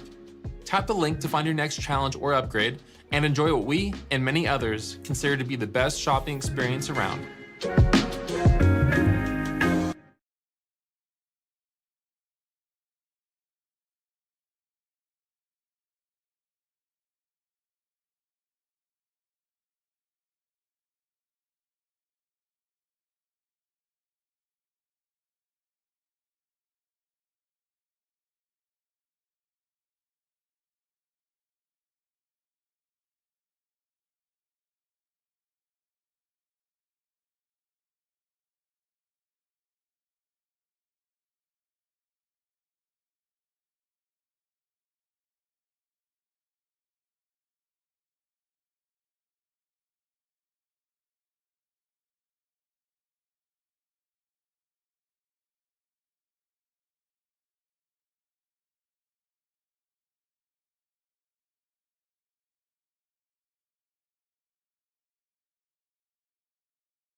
Hello guys, my name's Chris Mills. And I'm Michael Tripodi. Hi Michael, it's lovely to meet you today. Likewise, Chris.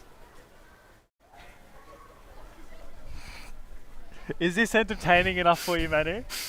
Is this the kind of content that you wish that you were watching from the comfort of your own home?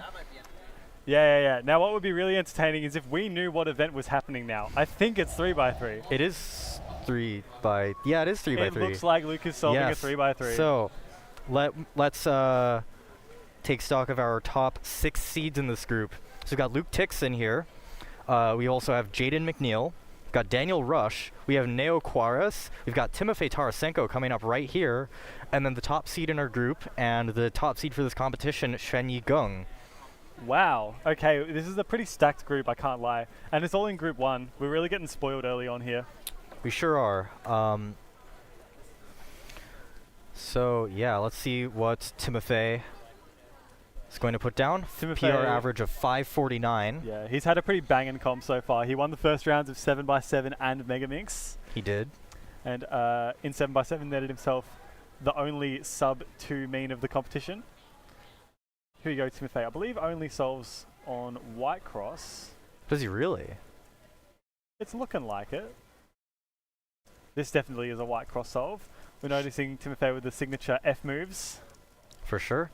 768. A little bit unfortunate for him there. But since this is an average of 5 event, this so far will not be counting toward his average. This is true. Looks like we have Shenyi coming right up to the station now. In his signature white GameCube shirt. Here we go. Indeed. Standing up to solve as is customary. Just getting an insight into his warm-up techniques. Just a couple of turns on that cube to warm himself up.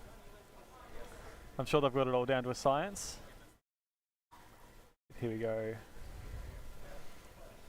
Shiny with that GameCube logo. Repping him proudly. Shenyi, a noted user of the ZB method. Yep, so you go. See all those edges on the top. Recognition. Look at that so soon, ZB. 518. At 518, did you see that little shake of the head as well? Yeah. And it makes a lot of sense because his PR is just so fast that a 5.1 is light work. Yeah, Shenyi with a PR average of 432. We've got Daniel Rush up here now. Daniel Rush has the African record for 3x3 average. See how he does on the scramble. Oh, that looks like a decent F2L. Okay, 607. That is below his PR average of 612, so that is a solid way to start.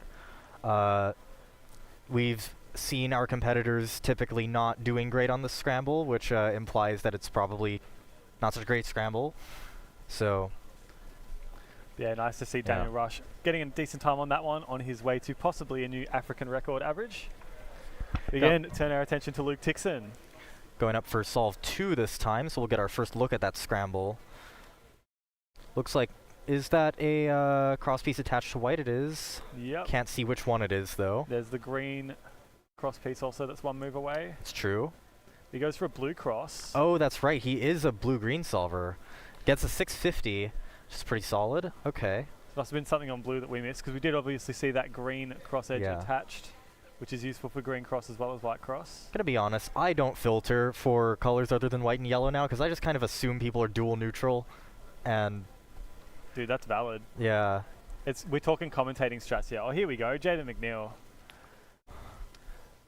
These days notably known as an FMC solver, but definitely had a stranglehold on 3x3 in his heyday. Try and get a glimpse of these EO counts here.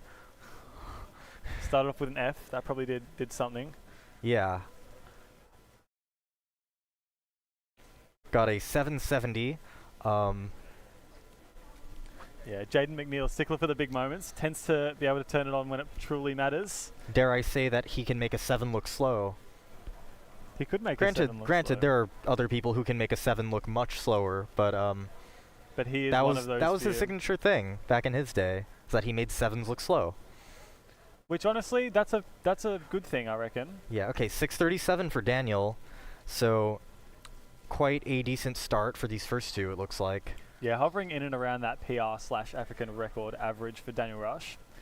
It's a nice way to settle the nerves. Not sure if he's competed in the USA before, but I would not think so, no. yeah, it's just a nice way for some of these international competitors to kind of get their footing and compete in a couple of events. South Africa's a long way from here. It's a long way. I think 8 hours time difference for him, so possibly a bit of jet lag to get over as well. 9 hours? 9 hours. Yeah, 9 hours. Far out. That is, yeah, something to overcome. Here goes Schwanyi. Solve number 2. Started off with a 5.18. He's almost definitely going to win this competition, but started off with a 5.18 and a shake of the head, which kind of tells you the caliber that he's on. He's definitely a class above the rest of this field here. Pretty fluid stuff. Nice last pair. 422. 422. Nice.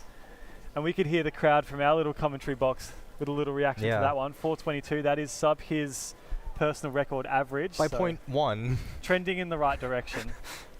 Here goes Luke Tixon. Again, we've noted blue, green only. Nice 4-move. Oh, that was okay. Nice 661. So it looked pretty fluid on the last layer cases with the Z perm to finish as well. yeah, it looks like generally our competitors in this round are very, very locked in. They're all performing quite decently. Yeah, a lot of these competitors have already competed in some events today, which is almost typically not the case for competitions. Usually 3x3 being the first event for a lot of these competitions. So a lot of them have already kind of gotten a feel for what they should be expecting and setting out some good results. Yeah. Got Tim Fay getting ready for a solve here. We've only seen him on screen for one so far. So let's see how he's able to do. Just taking full mount to get ready and inspecting now.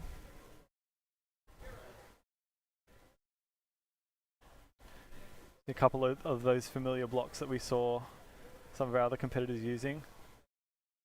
Pretty solid turning, quick PLL recognition with a wide 611, move. okay. 611, but no, not too pleased with the 611. Yeah, that looks like that V perm was a little bit locky. Jay with the 695, okay. I can tell you that Jaden is probably pretty happy with a 695. Anything sub 7 is probably pretty good for Jaden, given that 3x3 is not what he practices most. Certainly so. Let's see who we've got coming up here. This is going to be Daniel. Rush. So he's been starting off pretty well. Had 2 solves that we've seen so far in and around that African record average. So let's see if that trend can continue. From the pretty exclusive part of the world that requires 2 intercontinental flights to get here usually. So and we've also got Shenyi warming up for a solve here as well. It looks like we're going to be paying our attention to Schwanyi. We'll let you know what Daniel Rush gets for this solve. However, he'll just take a back seat for the moment. 677 for Daniel Rush. Shenyi doing yellow this time. 445, okay. I think that was a free pair ZBLS, which I think those can be a little bit, that looked like it was a little bit unwieldy in a way, but I mean it works. If you're setting yourself up for ZBLL, you can't just ignore it, you know? That's the way. If that's the way that you've tailored your solving style, you have to kind of commit to it. Yeah.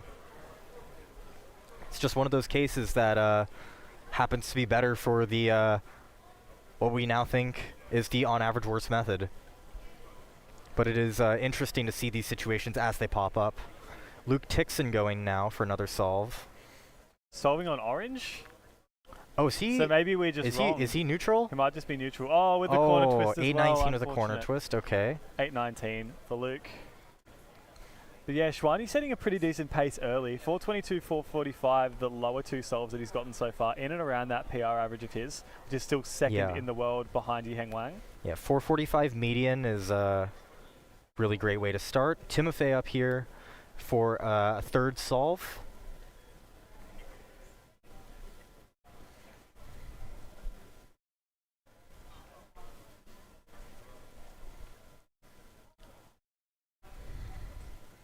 Oh yeah, I can see why Luke went for orange. Actually, now that. Oh, is that looking like only a couple of moves to that cross? Yeah, that is That was a very flexible form of cross. 654 for Tim Fay. Unfortunately, not really going his way. Daniel Rush with a 646. Yeah, so it looks like Tim Fay and Daniel both sort of needing solves in around that mid-6 range, which is yeah, it's which is all right for Daniel, but Tim Fay I think is yeah. you know, going to expect more from himself. I think a lot of people are going to be rooting for him to do better too. Yeah, I'm pretty sure he pretty recently got a new PR average in like the 5.4 kind of range. So Yeah, 549. yeah, so it's some ways away from that, but you've got to also account that, you know, travel might have been pretty recent and it might be a long way away from where he's used to being. So Certainly, yeah. We've got Luke doing Red Cross this time. Oh, that looks okay. 650, nice. That's some pretty solid solving from Luke. Pretty nonchalant about it too. I think I remember seeing something about Tim Fay being in Malaysia very recently too.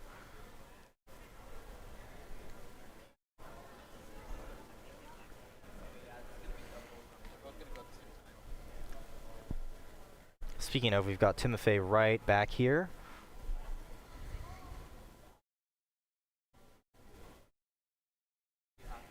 And Shvanyi.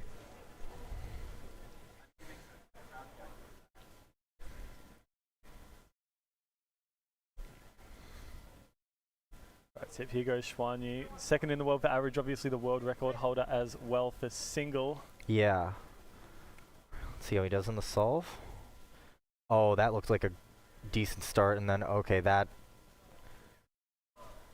645, okay. Yes, that 5.18 from the first solve is going to be counting, so PR average will not be possible. However, 462 BPA. Sub 5 is definitely on the cards, though. 536 WPA is still mind-blowing. And that's counting a 4, 5, and a 6. Yeah, we've got Tim Fay going again as well. Oh, that looks like that could have been so good, but the plan was there, but the execution fell down a little bit. But 696. It is extremely interesting to see Tim Fay's solution for one of those pairs. Almost looks like the Pyraminx kind of thing. Yeah, yeah. Which, I mean, it makes sense. He is a Pyraminxer, as we know him first and foremost. The only event he's got world record in so far. So far. I'm sure there will be he's getting more there where in that came big from. cubes. Yeah.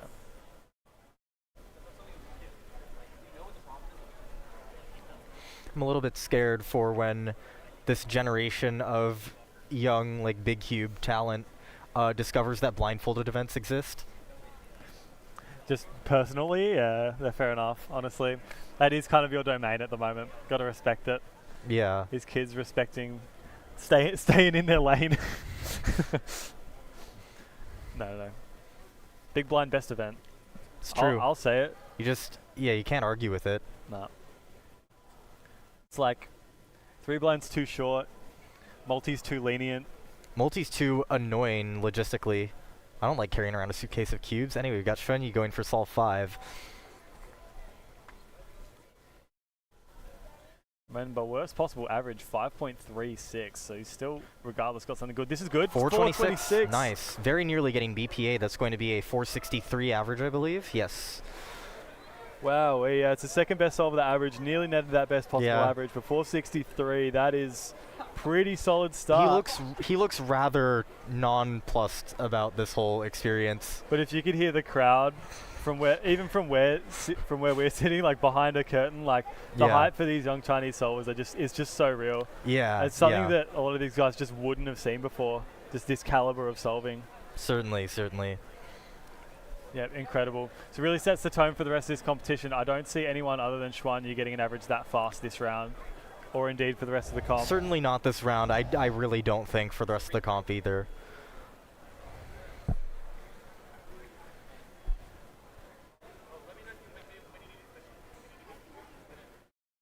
Yeah, those Soon ZBLLs are really just something else. If I'm not mistaken, he got 5 out of 5 Soons that round, didn't he? You know what, it did look like it. Far out, 5 out of 5. That's an effort. Yep, all Soon ZBs. Soon or anti-Soon, or was it all just Soon? I wasn't filtering for that. I know they were some form of Soon, but that is immensely impressive. Yeah, he's absolutely incredible. We've seen Spranya getting PR average 4.32 and was not that far off at this round, but even still, it's always interesting to see just like this caliber of solvers, how disappointed they can be with times that like others would die for. Yeah. Like it's just absolutely crazy. We also saw Tim Fay, maybe not his greatest average. I'm not sure what he ended up getting for that average, but it was like in and around about the probably 7-second mark, something like that. We'll wait for those to get entered on WCA Live, maybe like high 6 or something like that.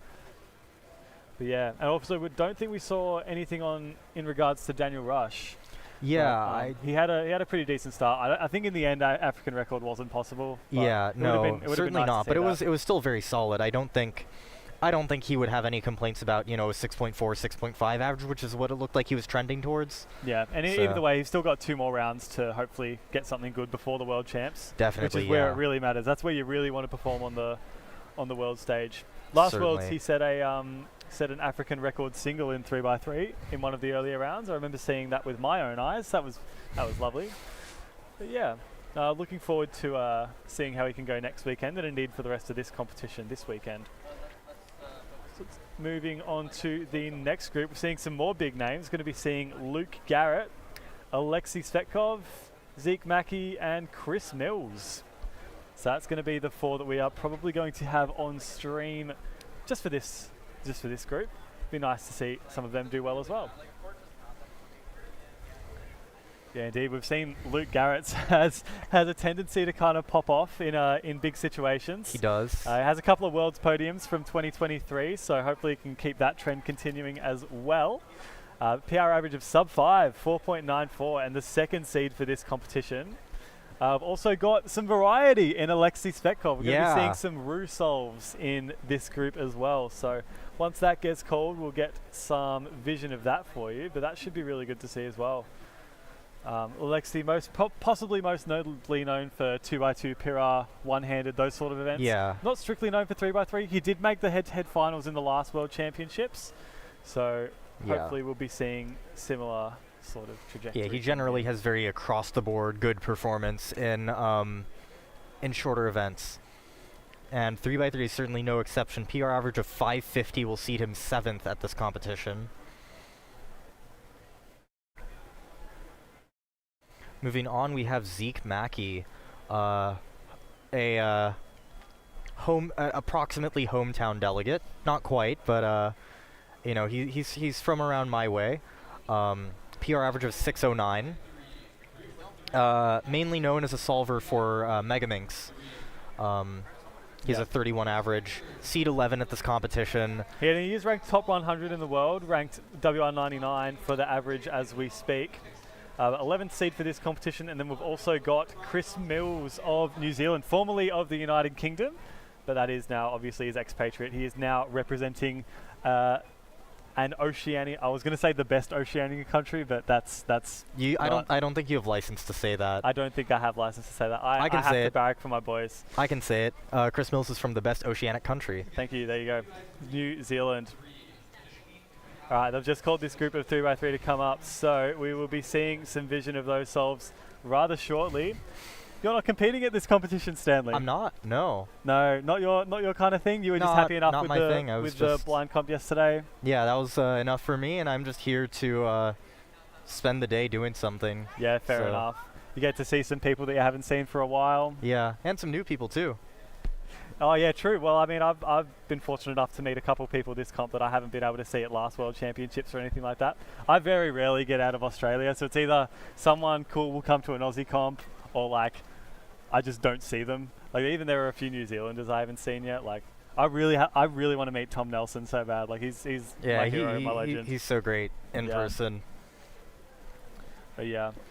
No, but either way, it's been good to meet everyone this competition, and like American comps, there's definitely a vibe about them. Yeah, it's pretty good. This competition especially, like it's such a big venue, but the vibes are all like still pretty chill for the most part. Like I'm here for it. It's definitely, pretty good stuff. I've been to enough big comps that at this point I'm just trying to collect all of the old heads and meet all of them. Like I've met Tom Barlow recently. Yeah. He was cool to talk to. Yeah, none of you know who he is. No, I was going to say, is there anybody else on your list that we might have heard of that you're keen to meet? So Vincent Hsu is allegedly supposed to be attending the World Championships. Was he one of the organizers? Am I tripping? I might be tripping. Yes, oh, he yeah, is one of okay. the organizers. Yeah, so he's one of the organizers for this comp. So hopefully, well, he probably should be rocking up, but we'll wait and see on that. Former one. world record holder for FMC mean and 2x2 single. Yeah, what a combination. It's almost as cool as Ro Hessler's 2x2 single and multi-blind. Like, there's something about 2x2 single and then actual skill event. Yeah.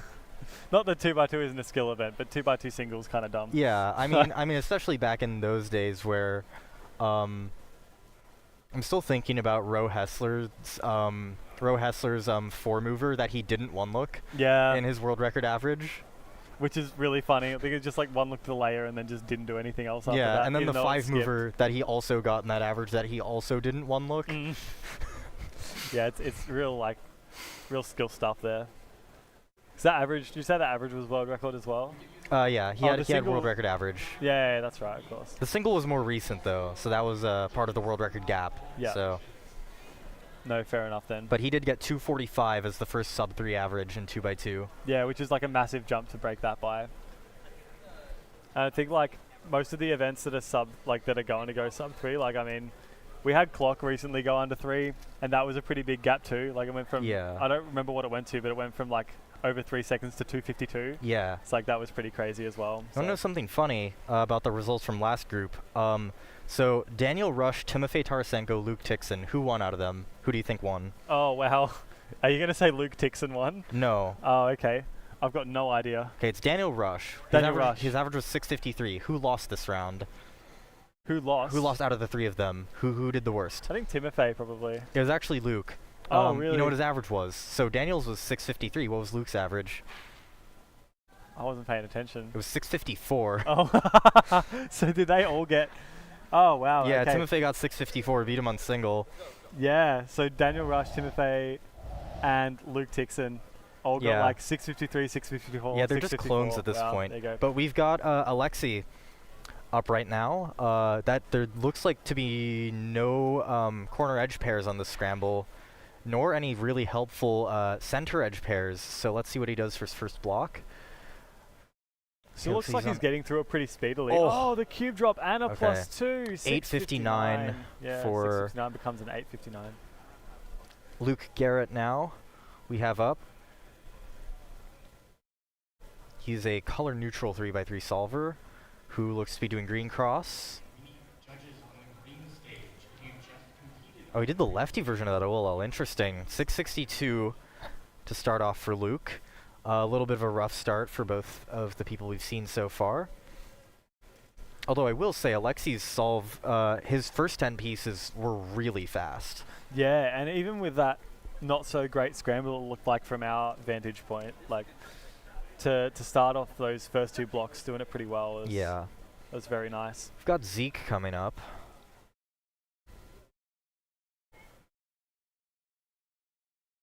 Looks like just taking a second to get ready. Why not, as you may. Yeah, one thing that's also worth noting about Luke Garrett, though, is that his ALG knowledge is a bit lower than most of his most people in his speed cohort. How so? He only knows T and U ZBLL, which is much less than a lot of the other sub-5ers. But we've got Zeke inspecting here, so let's see what he does.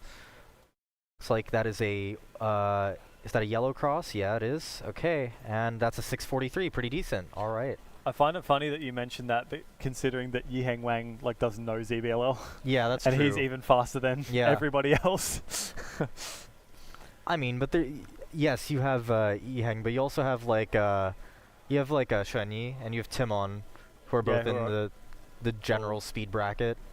Although you also do have Max Park, so. You know, just do what works for you, pretty much. Yeah, there are multiple schools of thought, and we just know which one Luke falls into.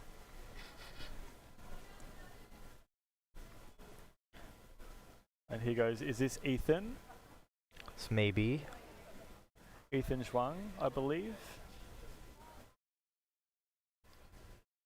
Second Ethan was second at NAC for 2x2 last year. Oh, corner twist on that one. Yeah, 947. Okay. It looks to be not too shaken by that one. All right, here goes Alexei.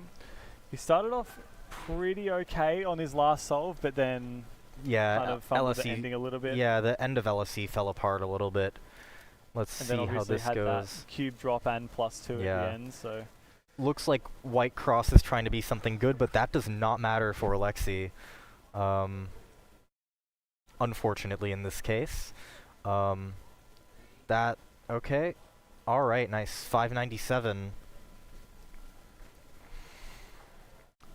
I wish I could recognize EOLR fast enough to be able to make any comments about LSE. Yeah, it's But, fair enough. I just saw like a couple edges unoriented. He fixed that, and then I don't know what he did after that. I think it was an arrow case, but I couldn't quite recognize it. Yeah, it looked like it. All right, here goes Luke. Yeah. Has a PR average of sub 5 onto PLL. Maybe just a little bit of a 519. pause. Yeah, well, Yeah. there was just the tiniest pause to recognize that PLL, but everything else was Yeah. like pretty much that super fluid. His look ahead into OLL in particular was extremely impressive on that solve. Yeah, everything up until that PLL just looked like one solid flow of moves, so Yeah. very, very nice indeed.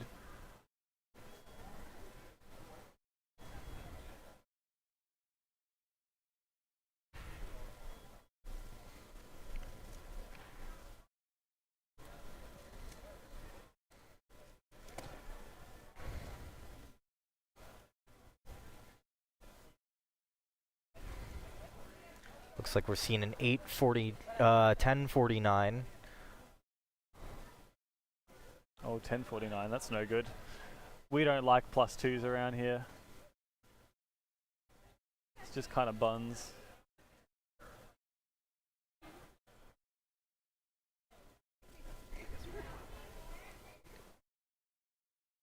Looks like we've got Ethan back up here.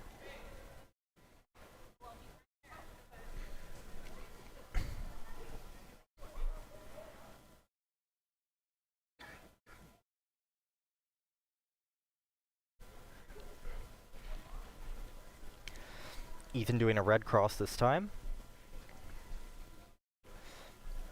712, nice.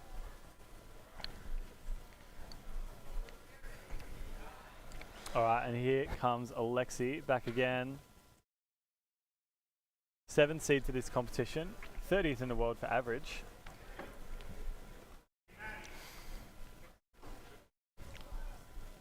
We will. Oh, looks like that is a nice pair to have. Let's see. I can't see where the other edge is though.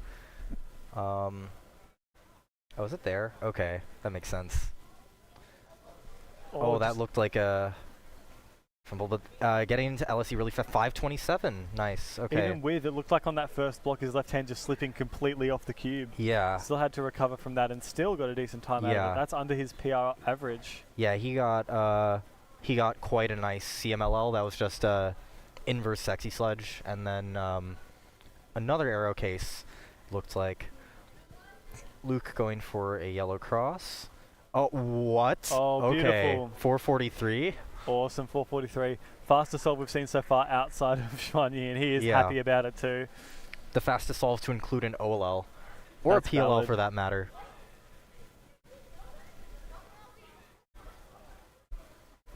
Alright, who have we got now? I think we've got Zeke back up again. Yeah, this is Zeke. Having And opted to put the sweatshirt on. And we might not be able to see the cube that well for this one, but if you zoom in far, zoom in far enough on his phone screen, you might be able to catch some. We go top down. That's much better. So in goes Zeke Mackey.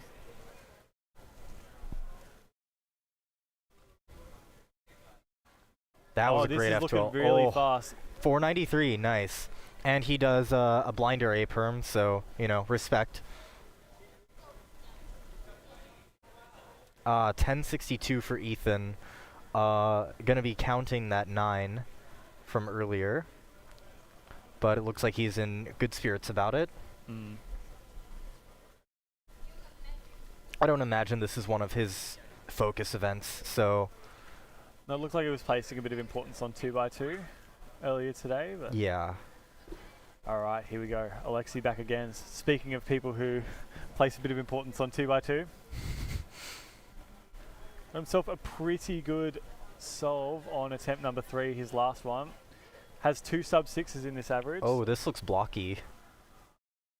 If it's blocky, that is very good for him. That is. Alright, and CMLL. 557, alright. Another sub-6 to continue, so he's got a pretty solid streak of 5-5-5. Of course, the start doesn't say everything about a scramble, but that did seem a bit underwhelming given what I was able to see.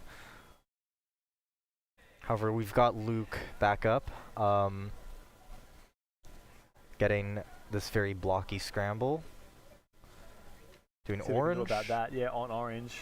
OLL and PLL A-perm, 513. I thought I was going to skip PLL for a second, although I didn't really recognize it. I thought I saw a bunch of blocks forming. But, you know what, there's room here for a sub-5 average / PR. Yeah, 492 would be a PR average for him if he's able to secure a time of sub 4.5 on this last solve. Of course, that is an extremely tall order, and no shame if he doesn't get this. But it's very exciting to have this opportunity right here. And it'd be one really good way to settle the nerves before the World Champs, wouldn't it? Definitely. And 5.6 WPA is nothing to sneeze at either. So even if this last solve does not go his way, he's going to have a really, really nice placement. Yeah, he's seated second for this competition with his PR average of 4.94, but it's actually really difficult to say who's going to be better than even his worst possible average at the moment. Alexi has a chance to do it. Like maybe Matty or Alexi. I think Matty's probably the only. We'll be seeing Matty in one of the later groups coming up. In fact, in the very next group that you're going to see, we will be having... and Tishan, that's right. We'll be having the one and only Hawaii's best Matty Hirota Inaba, and also the women's world record holder, Tishan Cho.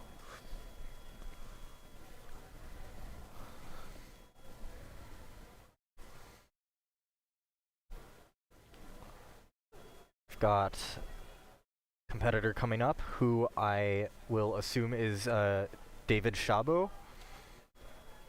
SpeedCubing Hungary, that is a very Hungarian name, and in fact, yes, that is going to be David Szabo.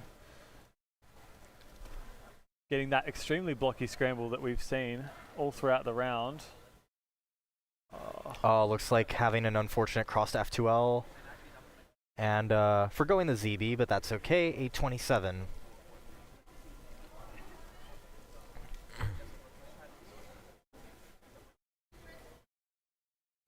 Sometimes you gotta just tell yourself to turn the recognition off and just make sure you're not having recall pauses. Can be important in high pressure situations. Alright, and here goes Luke Garrett. Has a chance to beat his personal record average. I don't think we've seen what this 5th scramble looks like. So we're going to be seeing it for the first time along with Luke here. Anytime in around about a 4.49 or under should get him that personal record average. It's a tough task, but... Just give him like a solved X-cross or something. Unfortunately, we don't get that. Knowing him, he's probably just going to get a Sexy Sledge PLL skip. Yeah. Let's see how this goes. How's he gonna get it there? He's gonna do white cross. Doesn't look like this is gonna be a sub 4.5, but yeah, you can see he's nervous. Gets WPA, unfortunately. Yeah, the WPA we've been talking about, 565 is still an extremely solid average. I don't think he's going to be too displeased with that. Yeah. But obviously counting a 6.6 is not the ideal finish for Luke there. If your solve where you're nervous and flailing and get unlucky is a 6.8, I think you're doing all right for yourself. He's got a couple more rounds later on today, so we will be, and obviously tomorrow as well, with the finals, so we'll see how that goes for him. Here we have Alexi on his last as well. Has a chance to go better than Luke. Oh, 533 on his last solve, which will give him a 562 average. So that will actually beat Luke. Yeah, and that's a pretty nice average. His PR average 5.5, so it wasn't that far away from it. We knew it wasn't going to be possible, but gee, he did everything in his power to get as close to that as possible. And that looked like that was not a very ergonomic second block solution either, and he just powered through it.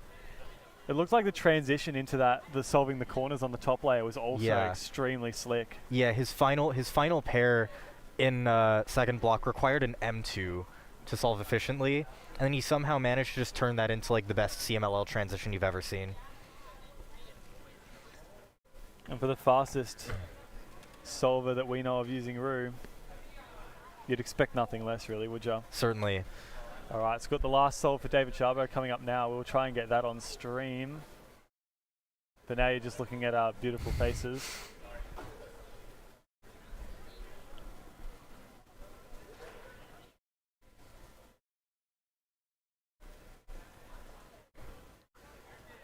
Did the lefty alg for that OLL? Left-handed like solver's yeah. dream last layer, you know, the 917. Bit of an unfortunate end, but regardless, you know, you should still make the second round with that one pretty easily. Yeah, I don't think that should be a concern. No, not at all, really. I mean, it is nice to do well in every round that you get, but sometimes it's just about, you know, just making it through to the next round and then giving yourself the best chance to do well there. Definitely, yeah. Either way, that concludes that group where we've seen Alexei Svekov with a 5.62 and Luke Garrett 5.65. So tight battle at the top of the table. And definitely, regardless, we will be seeing them in the next round. As we were talking about, as we were talking about the next group of 3x3, we're going to be having Matty, Hiroto, Inaba. From Hawaii. Yeah, from Hawaii. Chishian. How do you? Tishan Cao. Cao. Okay, that makes more sense. Anthony Padarakis, who we've seen doing really well across a couple of events today, but most notably as most notably his 2x2. Then Alvin Rolls, who we saw in 7x7 finals earlier today. But before we grace you with the solvers of the next group, we will show you some advertisements. Enjoy. CubersLive is your home for all things speedcubing. From exclusive interviews with top cubers and personalities, Dylan, Millard, Matty and Abba, Tommy Cherry, to highlights from major competitions such as US Nationals, North American Championships, and the WCA World Championship, to podcasts you can listen to while commuting, studying, or even cubing, and of course, live streams from all around the Western region. If you'd like to support our efforts to make speedcubing exciting and accessible like never before, consider subscribing to our YouTube channel. Thanks, and enjoy the rest of the broadcast.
So you've just competed, Chris. How was that? It was awful.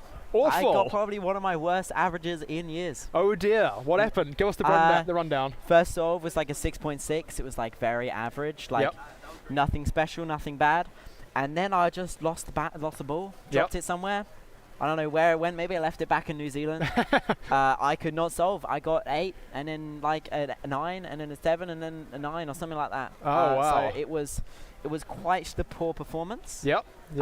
And I'm sure I will make the next round, but I'm not here. After one-handed finals, I'm out of here. I'm going on some walks. I'm exploring the countryside of this wonderful country that is the United States of America. So where are these walks taking you then? These walks taking me to the Olympic National Park, just west over the water.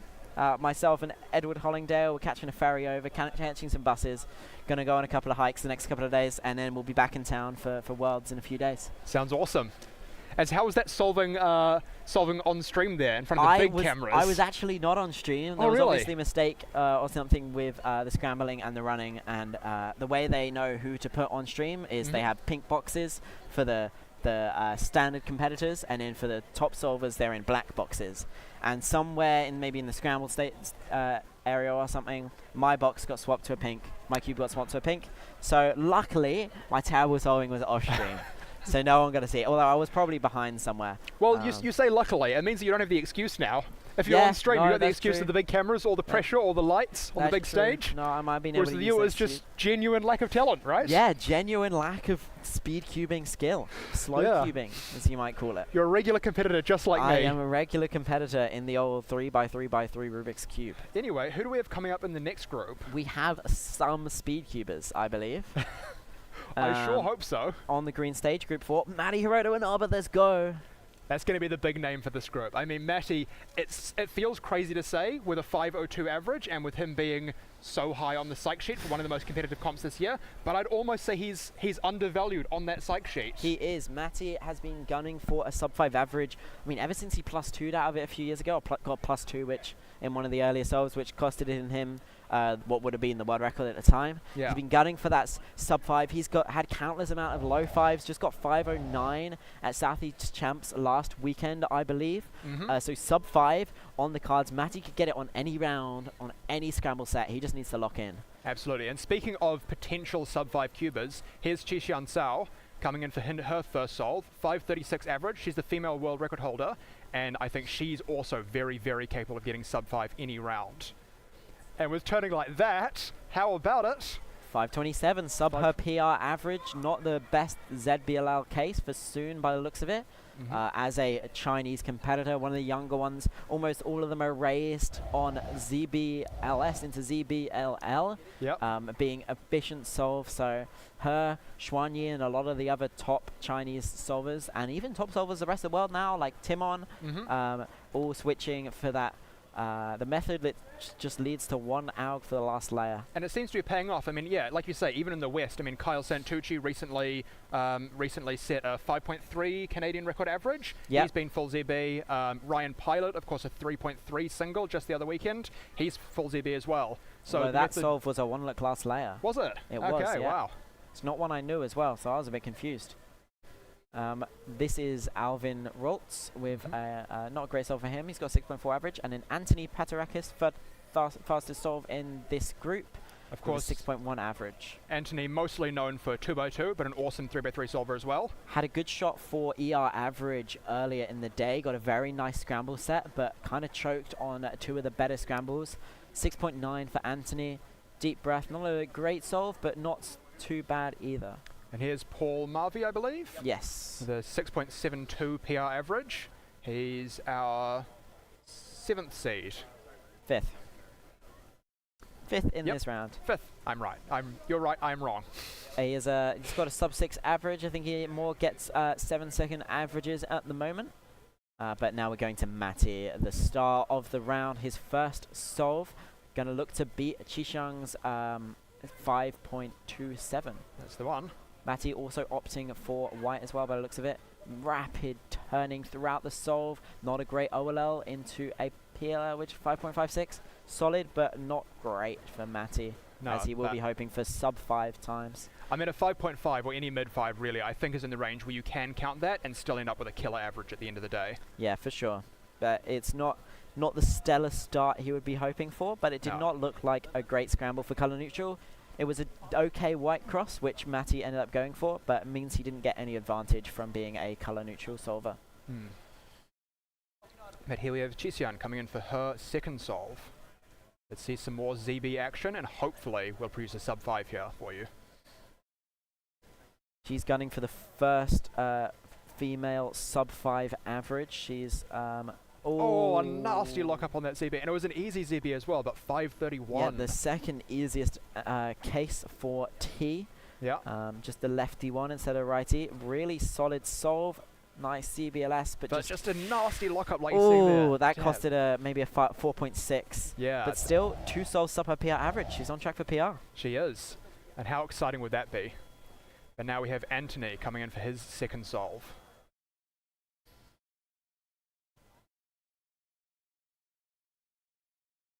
Anthony was also a ZB solver, has since forgotten a few of his cases as he's been focusing for 2x2 for the World Championships.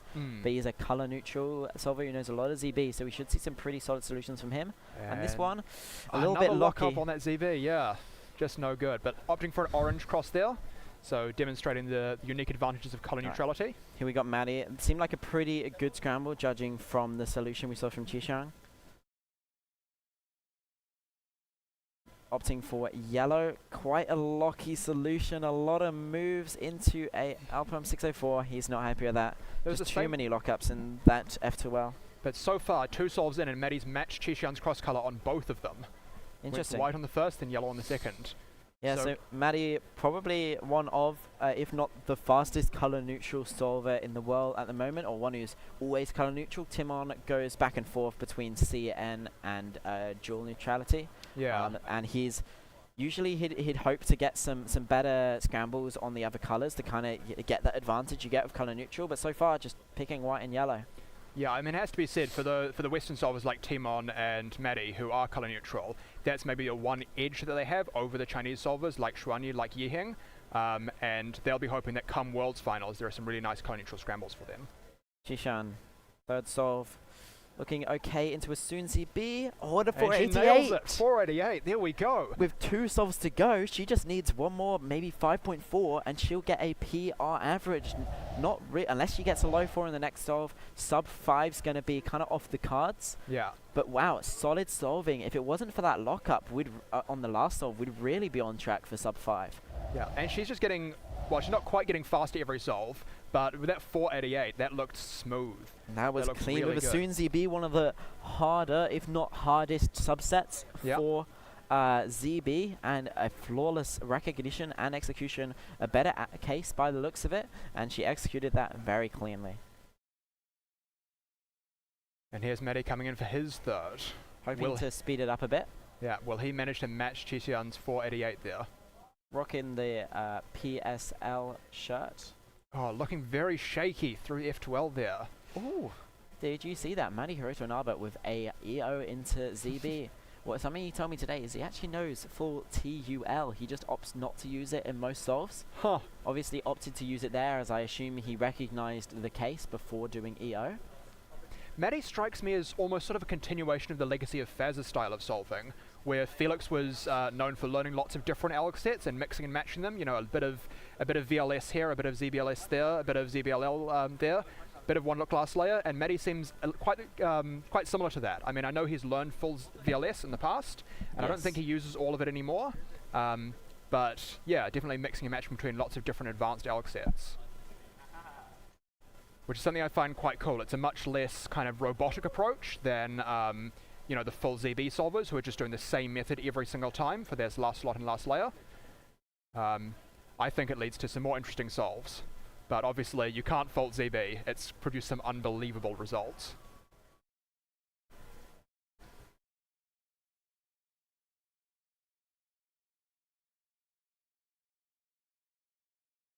And here's Paul showing that green cross solving. Pretty interesting.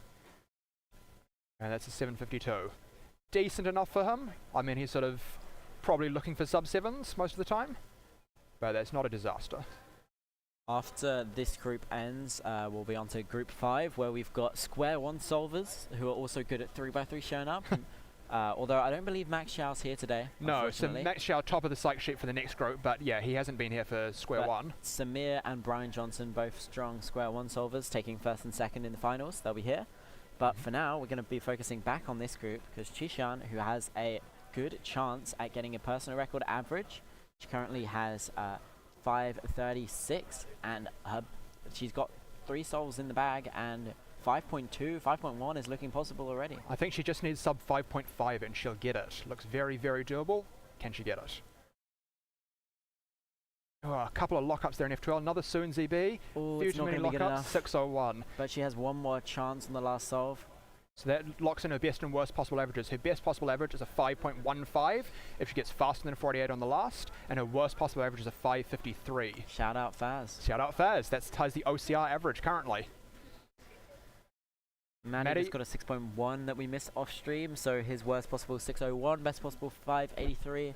Bit of a disappointing performance for Matty there, hoping to get low 5s, sub 5s, not being able to find his groove in this group. So Cheshan actually has the win in this group locked up. Her worst possible average is better than Matty's best possible average. Yeah, and that will most likely be second in the round, Yeah. behind Zhuanyi. Who put together an absolute masterclass for us before. Yeah, 463 average. Making it look so casual. We got Anthony, 2x2, you're tied. Is he tied? I believe he's tied with Theodore, European yeah. record with Theodore, who's got 0.97 twice. Yeah. Opting for white, like most people on this color, on this solve. Not looking great for him. Let's see if he remembers any ZB, and he does not remember that soon ZB. Oh, and a +2 gives him an 8.95. Anthony. He's none too happy with that. But I mean, 8-second solves in this round, I don't think it matters too much. After all, it's just round 1, and I imagine that'll still be fine for round 2. Oh yeah, certainly. Alright, I'm excited to see Chishan's last solve. I want to see her pull off the new female world record average. That would be very exciting. I believe she'll get a payout from GAN if she manages that. Although True. I'm sure she's already on their payroll. Yeah, being one of their sponsorees. Yes, I believe she needs right around a 5.5 to nail that best possible, to nail her PR average. But 515 best possible average, that would place her very strong in the world rankings. I believe maybe around 15th. Here's Matty coming in for his final solve anyway. Best possible average of 5.8, so that won't be great by his standards. He'll just be looking for a decent solve to close this out. Few too many shakes there. Yeah, 533. So it's a decent solve. It is his best possible average, so he's going to get that 583 average. Chishuan's best possible average would place her 13th in the world.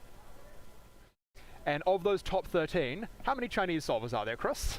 Currently, 12th is the 7th fastest Chinese speedcuber. That's unbelievable. I mean, the revolution we've seen from speedcubing in the last few years, with China just absolutely dominating the 3x3 rankings, has really been unprecedented. I don't think we've ever seen anything like that in speedcubing before. Well, let's see if we can see a female world record average right now.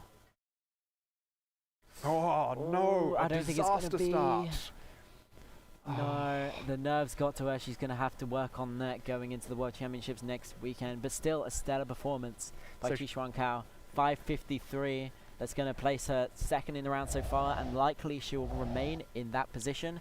Just that fumble on the first pair, I believe. Rest of it looked pretty clean, and another Soon ZV, flawlessly executed. But after that start, the big fumble after the cross, it was over, and no amount of TPS and AUG knowledge could save her there. Yeah, you hate to see it though, eh? Just those fumbles. I mean, speedcubing is such a precise sport. There's so little room for error. And yeah, no female world record average this round, unfortunately, but she showed that she's so capable of it. I mean, those first 3 solves, even with a lockup on a ZB, I mean, she just demonstrated her talent so much. I reckon she is probably my second pick for the next sub 5 average. Obviously, Matty top pick to take the next sub 5 average, and I think she's close behind.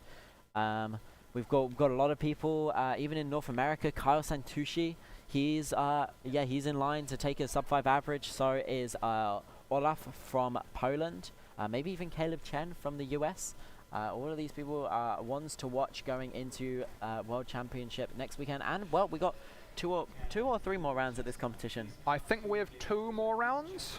Yeah, but I may be mistaken on that, so we best check. 3 more rounds. 3 more rounds, awesome. 3 more rounds, 4 rounds at this competition. So we're going to have plenty of action for you. Yes. Anyway, how exciting was that, Chris? That was pretty exciting. Watching Chishuan do her thing, that is ZBLao having Soon cases on, I believe, almost, 4 out of 5 solves. I think she had Soon ZB, which those who don't know, most top 3x3 solvers don't even know that set. They might opt to just learn TUL, maybe Pi, maybe H. Yeah. It's not to the last few years where people have been learning ZBLS and Soon and anti-Soon cases. And I believe she was one of the first behind Xuanyi and Timon. And she's doing it well. Like all of those cases, recognized, executed, like an absolute pro. So I can't wait to see her in later rounds of this competition and at the World Championship. Hopefully we'll see her in the final. Hopefully we'll see her contending with the top speedcubers in the world. Oh, I'm sure we will. I would be shocked not to see Qixian in the final. She's just that caliber of solver that, yeah, it would be such an upset to not see her make it. But it is a testament to how competitive Worlds is this year that even Qixian, even the female world record holder, isn't a sure thing for finals, I'd say. It's going to be so competitive. You're so right there. I've been saying that there's a chance Max Park doesn't make 3x3 finals. Exactly. He occasionally gets high 5, low 6 averages. And I reckon it's going to take 5-8 to make finals this year. For somewhere around that high 5 range. And yeah, if we just saw Matty get, I believe he just got a 5.8 average. Yeah, 583, and that, again, if people perform well in semi-finals, 583 might not make it. Exactly. It sounds crazy. I mean, considering that 583 would have been, one of the top averages in the world just a couple of years ago. But now, the last few years have been so transformative for everybody's speedcubing. speeding up, leaving us old generation cubers behind. I mean, I'm getting 8 averages now. I think it's time to retire. Not even being featured on stream, They obviously saw me get bad solves and chucked me in a pink box. Yeah, or maybe it's time to learn ZB.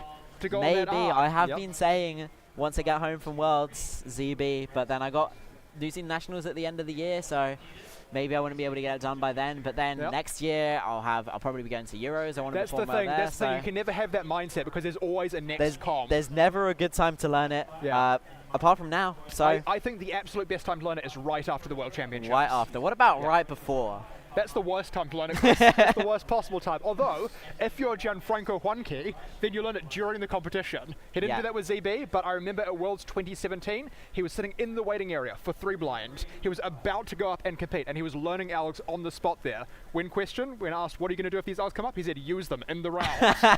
Now that is an alpha move. Gianfranco, what a legend in the 3 blind scene. Wow. Anyway, that was a lot of excitement. What do we have up next? Up next, we've got more 3x3, and we've also got Clock coming up reasonably soon. Do we? For some reason, this laptop I have in front of me is in Japanese, so I can't entirely read everything. So I'm going to put it up on my phone so I can actually understand what's going on. Because when it's like, for 3x3, I can see what group it is, because it's numbers, and those are in English. But when it's like Clock, I don't know what it's saying. I don't speak a Japanese. But yeah, just reflecting on that round, I mean, I think it's the mark of a master ZB user when you can see those Soon cases just executed perfectly. I mean, the thing about Soon is that it's actually arguably the best subset in ZB. It probably has the fastest Alex on average, and the recognition's actually relatively similar to TU and L. It's just the fact that Soon, as an OLL, is so fast that you need to be just unbelievably dialed in with your recognition and your recall of all the Alex in order to actually get all the benefit out of it and have it be faster than OLL PLL. Because I mean, for top speedcubers, the algorithm Soon takes 0.4 seconds. You know, it's 7 moves, 7 very easy moves. And then most of your PLLs are sub 1. So if you can do OLL, recognize OLL, execute it, recognize PLL, execute it, sub 2, it's hard to be able to do Soon ZB in a similar, if not faster speed. So obviously these top cubers managed to do that. So it makes it worth it for them. But I don't know. I'm going to get on it. You have learned. Do you still remember all your ZBLS and ZBLL, James? I do. I used full ZB in that last round. I got a 16 on my last solve, which was kind of embarrassing. Was it a case you kind of forgot? It was a case I knew, but it took me a while to recognize it. But you knew it. I knew it, and I did nail the Alg. Did you say I know it? I did not say I know it. I didn't channel my inner Luke Greisler. But yes, I did, and that was my 3rd sub 10 average in a row with ZB. Exciting stuff. Good work. Both of the rounds at my last comp and first round at this comp, sub 10 averages. So probably you reckon you're at a similar speed to what you were with CFOP at the start of the year? I'm close, I'd say. I average about 9 seconds with CFOP and maybe sub 10 with ZB. So it's getting very close. Within the same second now. Within the same second. So all right. Yeah, it's exciting. Well, as we move on to a group 5 of 3x3, which I believe is the last group, we got one-handed after that, which I am in. So I'm going to tap out so I can warm up, because actually I could get a podium. If I lock in, which is unlikely because I'm not very good at one-handed anymore, but if somehow I become good at it again in the next 20 minutes, I could get 3rd place. Oh, well, good luck. Thank you very much. I might pass my headset over to Oliver Wheat. All right, see you later, James. See you. Anyway, here we have Brian Johnson coming in for his first solve. As mentioned, he's one of our top seeds in this group. 3rd in the group on the psych sheet, but with Max Xiao not here, he's actually the 2nd fastest solver competing right now. And then we have a 7:44 from him. Not the way he'd want to open up this average, but a decent solve nonetheless.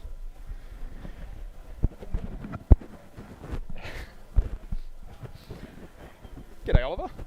G'day. How we doing? Good, thanks. How are you? I'm good. I'm very excited to see some fast 3x3 solving. Yeah, so I've missed a lot of the stuff that happened in the last 4 groups. What have we seen so far today? Well, we've seen some ZB excellence, really. Nice. Our fastest 2 averages so far have been from Qixian Cao, produced a 5.53, I believe, average, which was a worst possible average, unfortunately, but it was fast enough to win her group, beating Matty and Alba, who had a 5.83 average. And our fastest average we've seen all day has been from Xuanyi. Of course. I think anyone would have known that heading into this, but he posted a 4.6 average, making it look easy as. So that's 2 top averages from our 2 top Chinese competitors then. Yeah. So maybe what you would have expected, but it's always remarkable to see it actually happen right in front of you. This is Matteo DeWitt, I believe. Has a 7.35 PR average, so a 9.28 is not what he'd be looking for, and you can see he's pretty unhappy with that. But now Samir, our fastest solver of the group, definitely more known as a square 1 solver. He won the first round of square 1 easily with a 5.1 average, very consistent. Arguably the best square 1 solver in the world right now. Maybe sort of tied for that title with Hassan Kanani, who's also been posting some incredible averages recently. But despite being more well known for square 1, he's an incredible 3x3 solver with a 5.56 PR average. Not quite the F12 we want to see from him. A bit slow, a bit locky, and a 7.56 at the end of it. You see he's not too thrilled with that. But here's Brian Johnson coming for, I believe, his 2nd solve. Rocking the head-mounted GoPro, as always. Don't need that, we've already got the overhead view. We do, but I think these fast solvers, they have their habits and they like to stick with them. And there's Brian with a UZB, producing a 6.62 solve. Brian I find to be an interesting case study, actually, because for a lot of our fastest solvers, they really rise to the top of the world rankings within just sort of a couple of years of starting their cubing careers, and you can see it's just, raw talent propelling them way up the rankings immediately. Whereas for Brian, Has it just been a slow progression? It's just been a slow progression, really. I mean, he's been cubing for, I think, over a decade. Oh, wow. And he's just gradually risen up and up and up and up the rankings. And now he has a 5-second PR average, which is usually reserved for those, younger sort of hotshot talents. But Brian's proved that hard work and dedication over enough years can get it for you. Yeah, most people after that amount of time, they're just going to stop improving. Yeah, or they're going to switch to, FMC, to multi-blind, which I've done. But no, Brian's shown that not only can you excel in 3x3, you can actually excel in a variety of events. I mean, he's an excellent 2x2 solver as well, which is another event that's normally dominated by kids. Anyway. Very cautious finish from Matteo. Yeah, Matteo producing an 11-second solve there, so that's a 9 and an 11 from him that we've seen so far. Very rough start, but it's so tough solving in these stream conditions on this big stage. I mean, I don't know how much championship experience he really has, but if you don't have a whole lot, then it's a whole different ball game. Yes, obviously we've only got 2 stream stations, but they have massive cameras pointing at them, and I'm sure that that's got to be in the back of their heads when they're solving. Yeah, there's massive cameras, and I believe CBS is also here filming. Oh wow. So I think that's what a couple of those massive cameras are here for, is proper mainstream media coverage of cubing, which is very exciting to see. We always love to see that. Yeah. But even if you're not on a stream stage, honestly, I mean, being on the stations in front of, you know, hundreds of people for a world's warm-up competition, I mean, the prestige and just the size of the competition is something unlike what many of these solvers will have competed under before. So, yeah, it really is a different level of pressure. But here's someone who's pretty familiar with pressure, Samir, with his second solve. A bit locky, a bit shaky, another 7 for him, so he has a 7.5 and a 7.2 here. So he's, with a counting 7, he's pretty much locked himself out of getting a good average. But, I mean, with 2 7s, that should, obviously, only 2 solves in, nothing's guaranteed, but that should be enough to get into second round, which is all you really need out of round 1. And here we have Brian with a Soon ZBLL, and it looks like it's good. It's borderline, but it looks like it's good, and it's a 5.88, nailing the Soon ZBLL. I mean, Chris and I were just discussing it, but that's really, I think, the mark of a good ZB solver, or really a master ZB solver, when you can get those Soon ZBLLs and nail them. Yeah, they're like by far the hardest to recognize, so a lot of people don't even bother with them at all. Not to mention the fact that the OLL's so fast. I mean, it's really hard to get any benefit out of it. Yeah, I mean, you're sacrificing a 7-move OLL to do a fancier alg that takes longer to recognize. And there was Tommy Caprillis with a 7.72. I actually didn't recognize Tommy at the start of the day. He's changed so much since the last time I saw him, sort of in 2017 or 2018, somewhere around there. He came up and said hi to me, and I'm like, it took me a second to place who I was talking to. Because, yeah, when I knew him, he was just a small lad.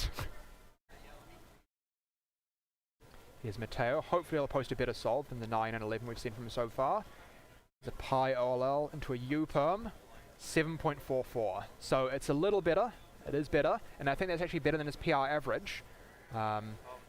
So he's definitely picked it up on this third solve, but with a counting 9, it's going to be tough for him to pull together an average that'd be really solid for him.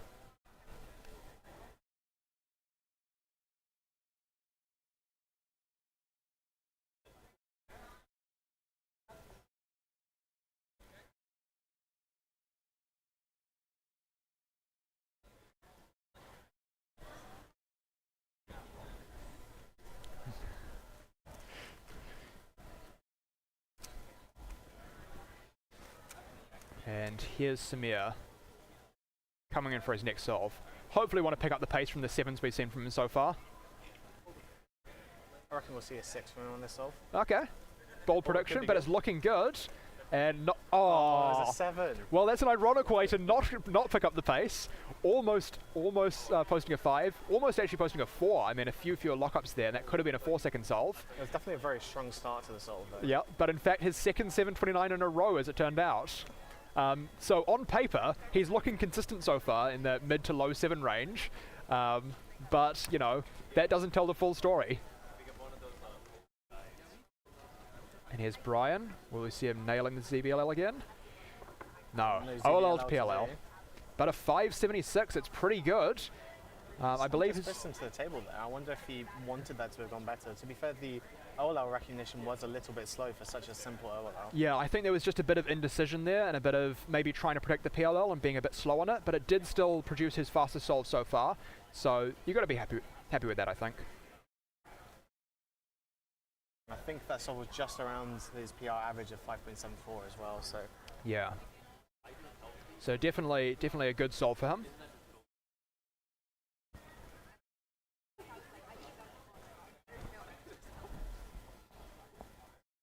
And here we have Mateo, I think, just sat down for his next solve. Although... nope, we'll be focusing on someone else. So this is a face that I actually personally don't know. Neither do I, I'm afraid. No, but oh well. We're switching back to Mateo. He has a 7, a 9, and an 11. The 7 is as most recent solve. He seemed nervous to me so far from his first 3 solves. He's seeming to feel the pressure, but he's putting together a decent solve here. LOL doesn't know the ZBLL, but still puts together another 7. So it's pretty decent, and that's counting as 7 now. So he's got to have a decent BPA. I think his BPA is going to be a mid-8, somewhere around there. And his worst possible average would be somewhere mid-9. So it was not looking like a great start for him with that 9 and that 11, but it looks like he's bringing together a solid average at the end of it. And here we have Samir. So, will it be another 7, or will we see him pick up the pace finally? I mean, I don't think he's worried too much about this. He looks like he's enjoying himself. I think you just repeat the last solve but without the +2, then Yeah. he's looking good. Ideally, yeah. We'd see another low 5 from him, or maybe even a 4. What's he doing? Looks like he's tracing an inspection. He's trying to memorize his cross solution, maybe? Yeah. Really interesting. But a fluid F12, kind of long, but reasonably smooth, and 574. Finally picks the pace up. Yeah. The 5 that should have been on the last solve, but it's finally realized on this one. I wonder whether he traced quite far into F12 for that solve, which is why it was so fluid. Maybe, He yeah. needed to just think about what it was that he was going to do in order to get the solution to work. Yeah, it could have been. Could have just been something complicated that he needed to focus on. I just found it funny personally because it looked a lot like what you see Square One solvers going through at the start of their inspection. And obviously, as a Square One solver himself, maybe that's just what he's used to. Maybe he's just used to doing some really complicated inspection. Anyway, Trying to do parity avoidance on a 3x3. I wish. But anyway, here's Brian coming in for his final solve. We have his best and worst possible averages. It's a reasonably tight range. Best possible average is 609, worst possible average is 665. So he's guaranteed a 6-second average, which will place him pretty highly. We've seen a few people... Ooh, bit of a false start there. Yeah, you didn't actually put Didn't turn it, hands so on it's... the timer the first time. Yeah. Very lucky last layer there, putting in 866. That will be his worst possible average with a 665, but that's still just fine. That'll place him reasonably highly into the next round. Yeah, counting 6 and 7 for him, so... Yeah. And we've this just... is Ethan Rosnak, who's got a 10 now. I think he got an 11 earlier, so Yeah. it's going to be a not great average for them. And here's Matteo coming in for his final solve.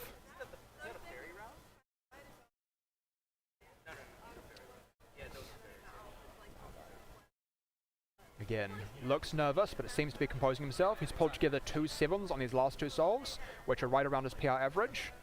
But switching back to our top seed, Samir Agrawal. His best possible average is 677, which is just a little shy of the average Brian just posted. But again, I don't think Samir's worried too much about this round.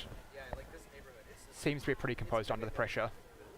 A few lockups in F2L, but not too bad. Oh, as I say that, a huge lockup in PLL and another 7 for him. So again, looking at the results he's just posted, it would seem as if he's, you know, a consistent 7-second solver with a fluky 5. But in fact, he got 4 7s and 2 5s. Exactly. Somehow. But yeah, kind of all over the place really for Samir there. So we must be coming to the end of the group now, given that we've seen the 5th solve for some of our top solvers. Yeah, so I believe we'll just be finishing off the last couple of solves here. And this is the end of 3x3, so we'll be going to OH finals next.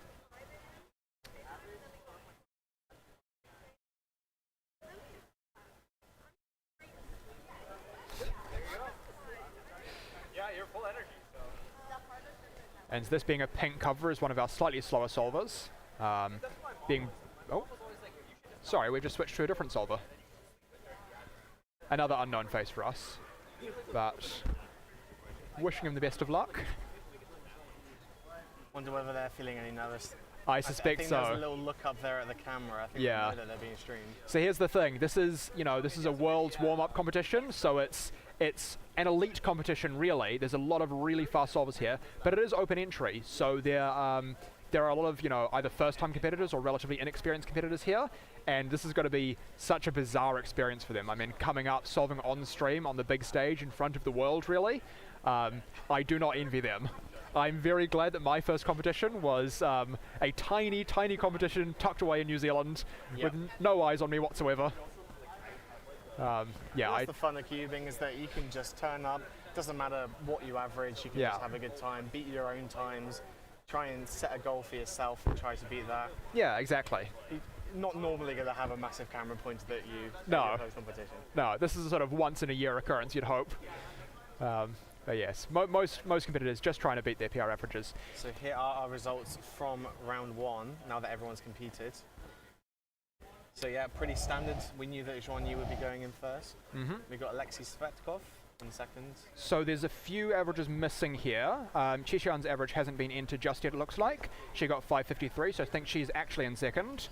Then Alexi and Luke with those 5.6 averages. Luke Garrett with a 5.65. I think he got a 4-second solve as well in his average. I believe it did, yes. So there was a lot of, crowd reaction to that. People were very excited to see it. There were big crowd reactions for basically every one of Joan Yu's solves. Yes. I mean, I don't blame the crowd, really. It's exciting to see him solve, regardless of if it's a good solve for him, if it's a bad solve for him. It's an exceptional solve for almost anyone else in the world. Yeah, definitely. Anyway, another sub-6 average that was missing from those live rankings that we just saw was Matty Hiroto Inaba, who posted a 5.83 average. Definitely not a good average for him. I mean, he'd be looking for low 5, ideally sub 5, really. I mean, he knows that he's capable of sub 5. He knows that he's been capable of it for a long time. And really, we could see it from him any round. So it wasn't to be in that previous round, but still a very solid average. And I think that was 6th overall in that round. We'll find out when all the results are entered, which Yeah. will be for a little while. Yeah. But they are diligently entering them all into the system. But for now, it's about to be on to one-handed finals. Correct. So let's take a look at... Sorry, we're just going to go to an ad quickly. We'll be back in a sec. Hey, we're SpeedCubeShop. We are your one-stop shop for anything cubing or puzzle related and have something for everyone, beginner or pro. If you want the best of the best, allow us to lend you our years of experience and consider one of our premium setup SpeedCubes. Our team of experts will dial in your SpeedCube by applying lubricants and adjusting the settings so that when your cube arrives, you're ready to start crushing your PBs. Have any questions? Our team is available via phone, live chat, or email to help get you on track. Tap the link to find your next challenge or upgrade and enjoy what we and many others consider to be the best shopping experience around.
And here we have one of the first solves of one-handed finals from Samir Agarwal.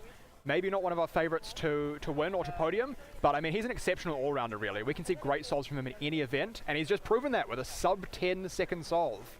So these days, I'd say sub-10 is really the benchmark that you want to beat as a decent, or I say decent, these terms are relative, as an extremely skilled one-handed solver.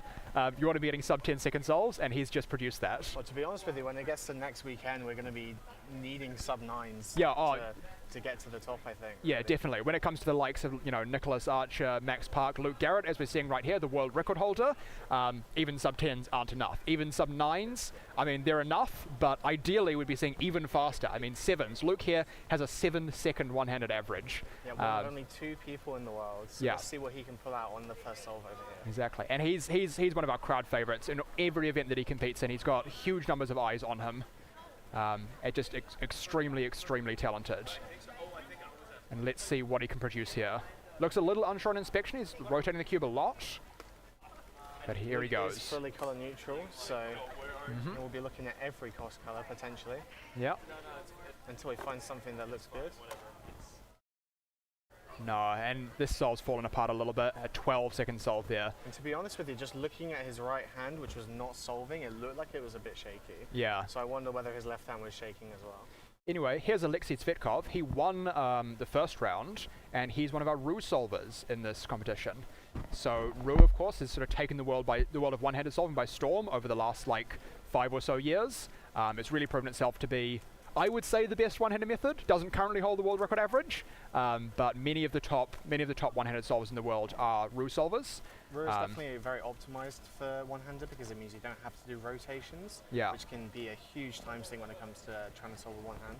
And also just the moveset is very compatible with one-handed solving. For a long time people thought it wasn't because you have to do a lot of M moves, which seems hard one-handed, but as you saw Alexei produce there, you can use the table to do M moves very effectively.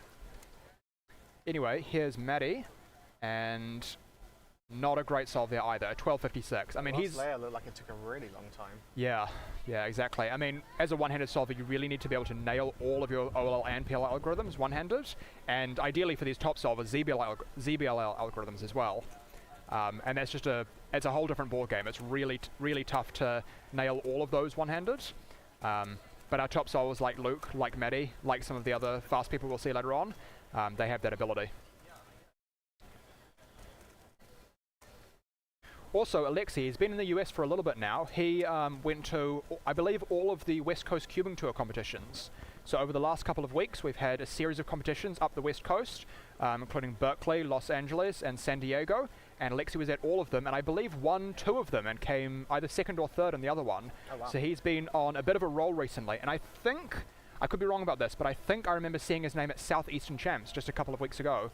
So he's had a bit of a trip throughout the US and has been posting some stellar results all throughout.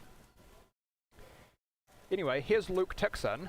Third seed going into Third seed, which surprised me a little bit. I don't know why, but I kind of thought Luke had quit, or at least step back from cubing a little bit. I remember seeing his name, especially with regards to Big Cube, the Big Cube rankings, quite a lot, sort of 3 or 4 years ago. But he seems to have come back to this to cubing for this competition. I think this is his first competition of 2025. But yeah, producing a decent one-handed average in round 1 and showing that he still has the goods.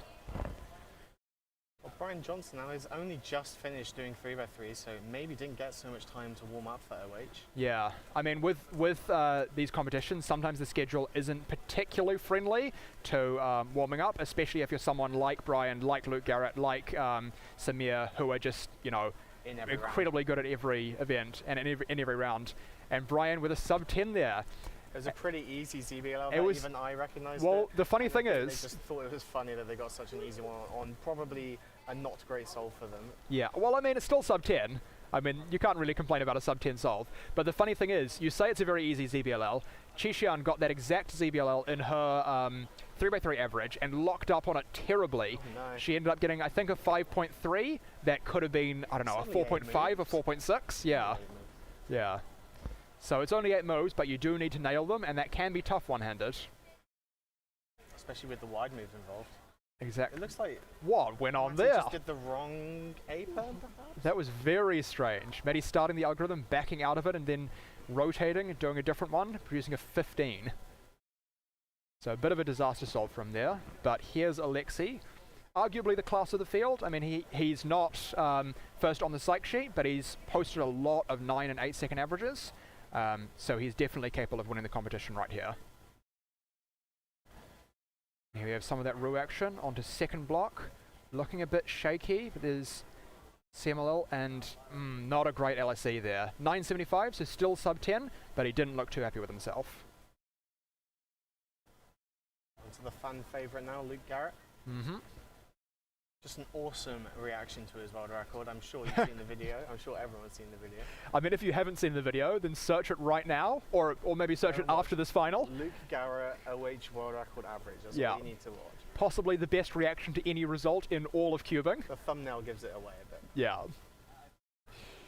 Now we have our live rankings here on screen. So this is projected based on the first couple of solves that people have done. We've currently got Zeke Mackey projected to be in first place with a 10.11 second average. I suspect we might see first end up a bit faster than that, but we'll have to see. There's Luke with an 11 second solve. So not a good round for Luke. We've seen a 12 from him already, and that's a counting 11 then. So one of the stats we have available to ourselves are the average of 12 averages. That's mean out of the last 12 averages they've done, what was the average of that? Both Alexi and Luke have got sub 10 for that. So the fact that they're not really getting sub 10s at the moment is definitely worse than they tend to average. Well, we've just seen our live rankings update, and Brian Johnson's now topping our projected rankings with 9.91, and Alexi just a hair behind with 10.06. So really close between those two. I mean, it looks like Brian's in the lead, but with only 0.15 between them, that's just, you know, one good or bad case on one solve can be enough to decide that. So in my books, that's pretty neck and neck still. Anyway, here's Alvin Rolls coming in for his solve. Doesn't look like he's currently in our top 8 on the live rankings. But hopefully he can produce a decent solve here. And he's a right-handed solver. I can't say I knew that about him. Looks very interesting. But not a great solve, all things considered. A very slow timer stop. He kind of been happy with that. Again, looked like a very long last layer. Yeah, 15.52. I mean, I don't really know him as a one-handed solver, but I guess he's just, I mean, he's an all-rounder, really. He's great at a bunch of different events, and he's had, I think, almost 100 Swiss national records over the last sort of 5 or 10 years. So he's always a name to look out for, regardless of the event. So he is top 100 in the world, by which I mean he is 100th in the world. Okay, yeah, just barely squeaking in there. But there's Matty with a 9.38, nailing the PLL this time, not having to go back and repeat it. And so a sub 10 for Matty is more what he'll be looking for. Yeah, Matty does not have a sub 10 average, so no. Any sub 10 is going to be good. Any Exactly. sub 10 is going to be counting towards that potential first one. Yeah, I mean, I saw him warming up at one-hander this morning, and I think he's extremely capable of getting it. He just needs, you know, a few good solves on the right day, the right scramble set, and he'll smash sub 10. And here's Luke preparing himself. I mean, he's just an amazing solver under pressure. Of course, a couple of medals from the last World Championship. A world record holder. I mean, what can't he do, really? And here he goes. Taking advantage of that free pair he had in inspection. Onto there we go. Soon PLL skip. Soon PLL skip, 699. PLL skip, I believe. Yes, although I believe he solved it with a back soon. So he still needed to recognize it and decide which L to use in order to get the PLL skip. I think he realized he was going to PLL skip at some point in the middle, which is why it looked like he fumbled it a little bit. Yeah. But he found it funny that he got a sub 7 on that. But here we have Alexi progressing through a solve on LSE and a sub 10 for him, 982. So that's going to, I think, push him to the top of our projected rankings. We'll have to see for that update in a sec.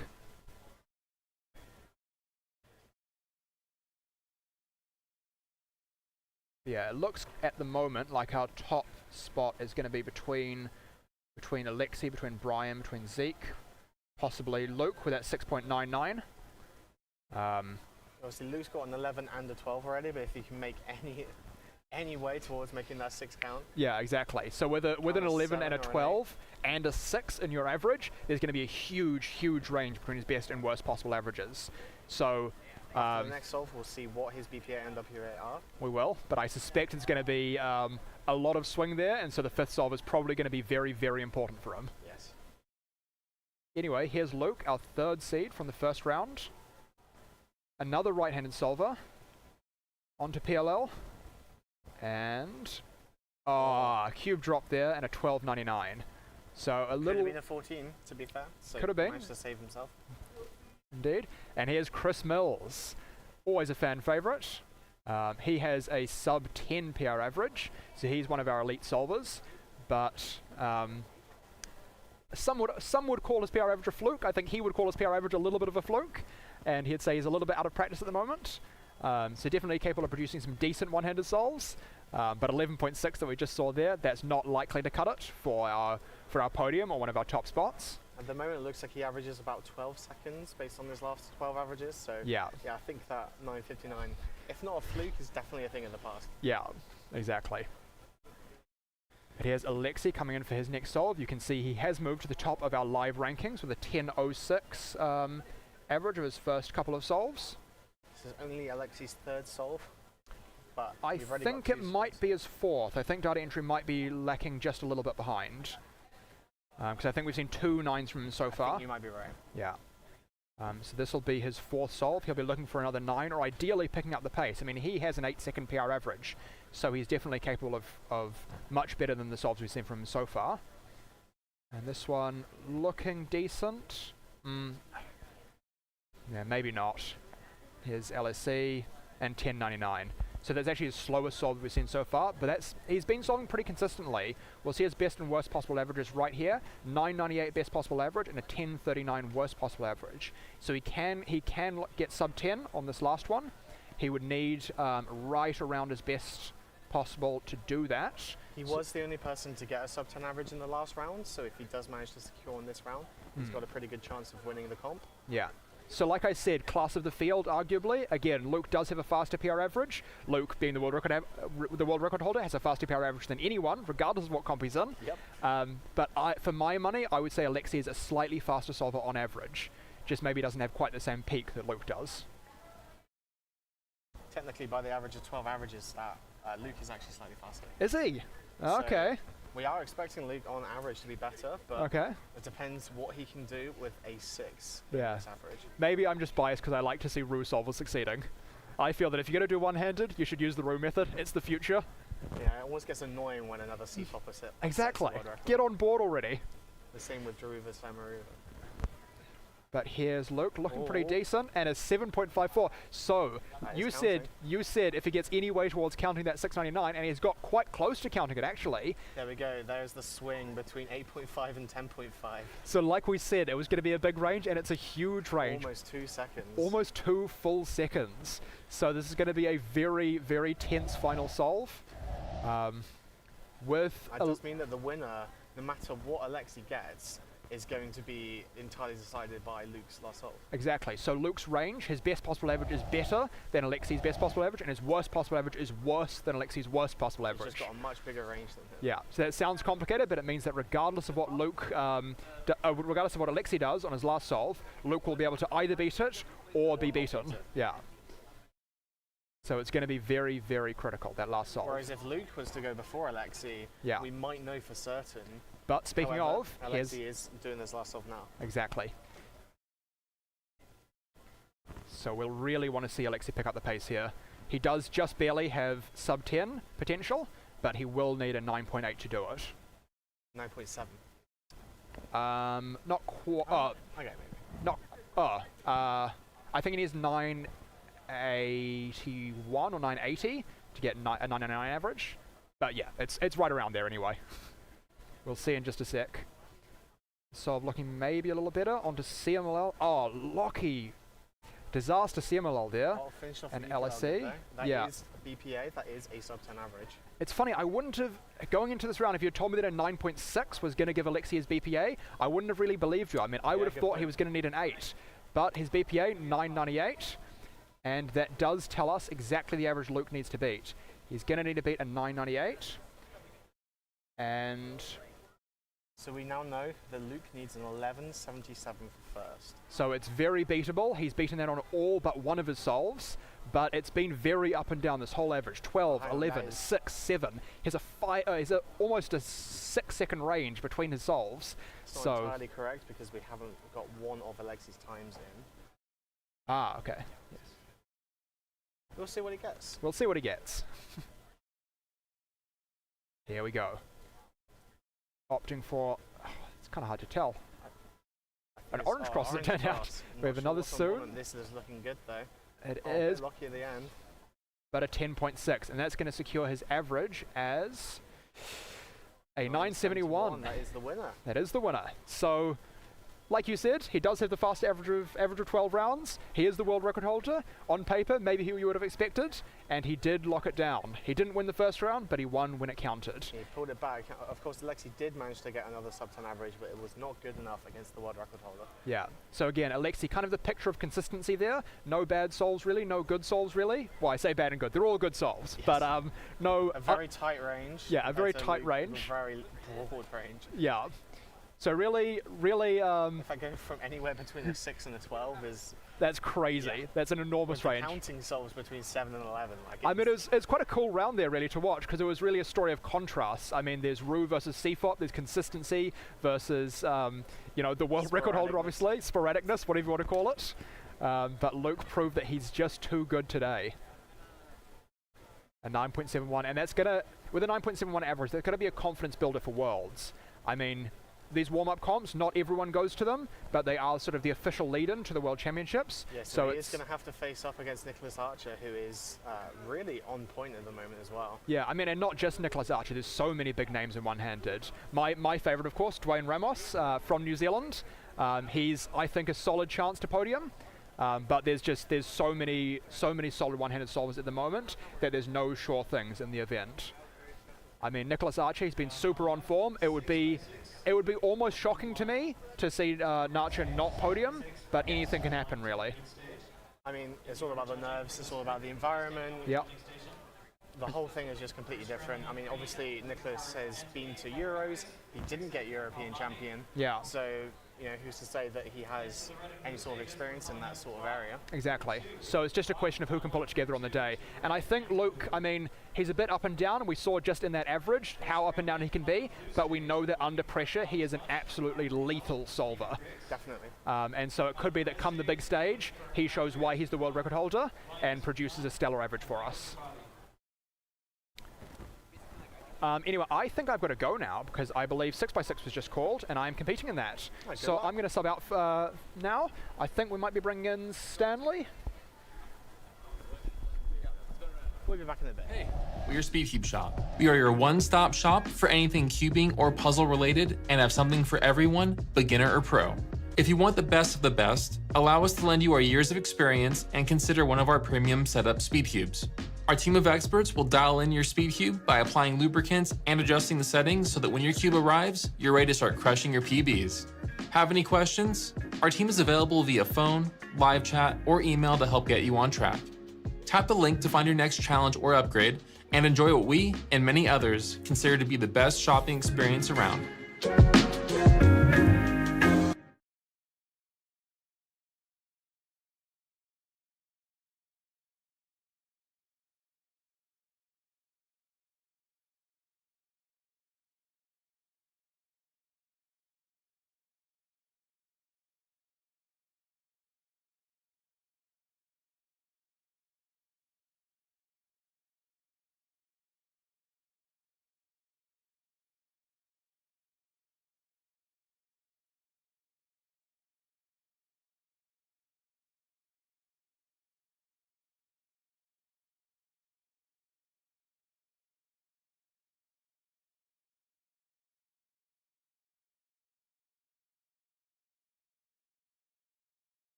So welcome back everyone. We are going to be starting off 6x6 now. So in this group we've got Tim Fay from Russia. He is going to be our first seed for this group and I believe for the comp. Yes. We've got Kate Graham, we've got Matty and we've got Kevin Hayes. There's some big names coming up in this group. So you've got Kate going up for solve 1.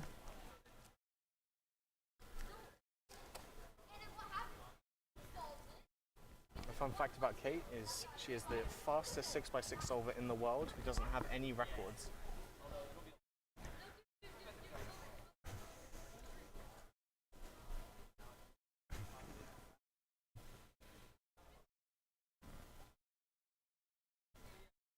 Okay, let's see this scramble.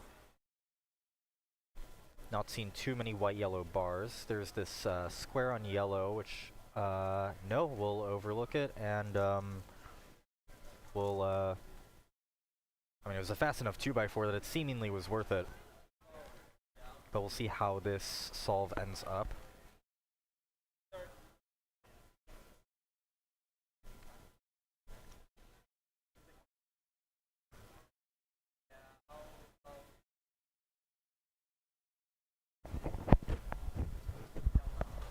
We're on to last 4 centers right now.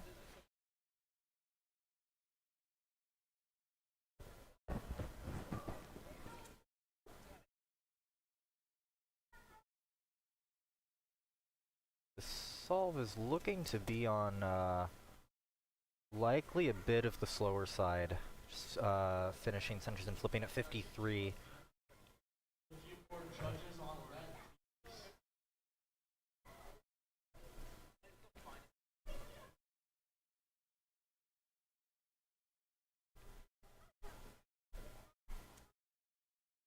See how last 4 goes. This is a notoriously luck-based part of the solve.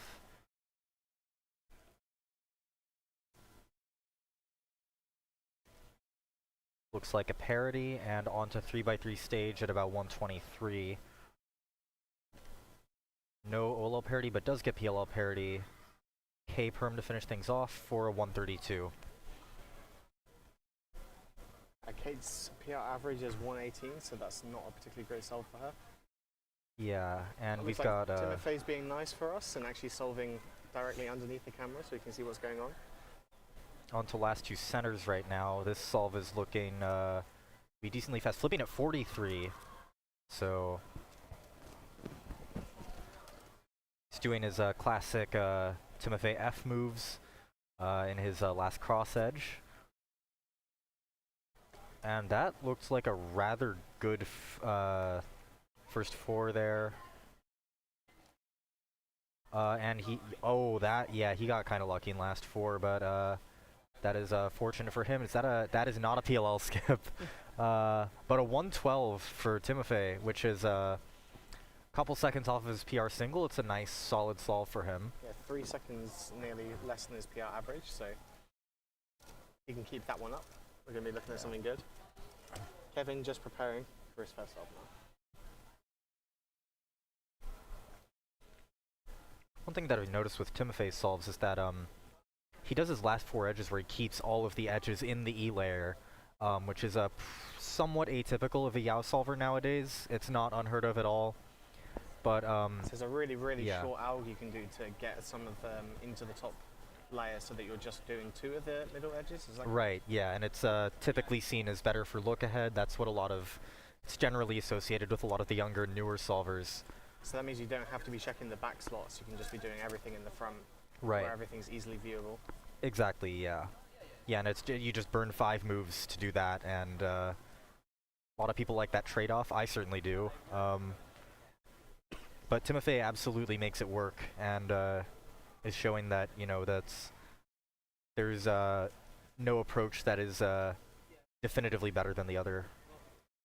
So Kevin is a redux solver, which means that there's a bit more freedom in the choice of centers. So it looks like he started on orange, finishing on yellow. When he gets to 3x3 stage, he will be doing white only. Yeah, as we noted in 7x7, Kevin is best known in big cubes for his efficiency, and his use of Redux in 2025 is definitely a hallmark of his solving style. He's always been known for his extremely creative center solutions, which would definitely be hampered a bit if he used the Yao method. Yeah, that makes a lot of sense. It looks like he's on to 3x3 stage, and we're sub 110 still, which means if parities want to cooperate, we could see a sub 120 here. Although it looks like they do, and we get a 119 from Kevin. So again, less than his PR average. That's 2 people we've seen at the top. Yeah, meanwhile, Matty finishing up a 123 here. Just a bit slower than his PR average of 120. Looks like these competitors are having a much better round than they did for 7x7.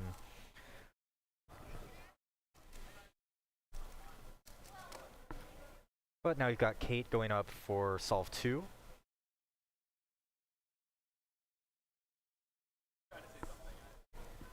I'm not sure if she knows that we don't have her audio. Evidently tried to say something to the stream. Maybe we'll find out later.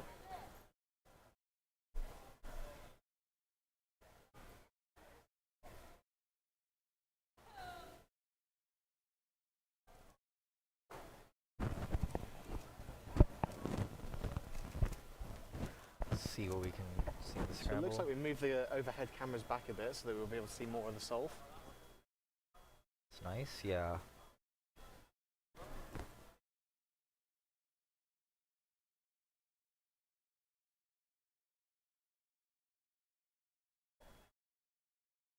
Looks like Kate did quite a bit of first center on left, which is something I respect. Can definitely be nice for look ahead in some situations, although let's see, those cross edges looked pretty solid. See how first 4 centers go, doing blue right now.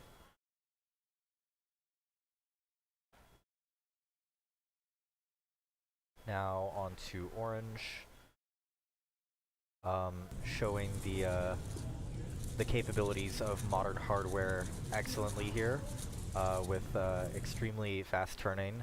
And on to last cross edge, and that was a sub 50 getting done with centers. I didn't see the exact split, but no matter, it is faster than the previous solve, and we're into last 8 edges. What would you say is a good time for a flip with these sorts of solvers? It's hard to say, and I think it's very dependent on each person's individual skill set, because some are better at centers, some are better than edges. But I'd say typically, if we had to give sort of one number, I'd say like somewhere between 45 and 48 probably is what we're wanting to expect from them.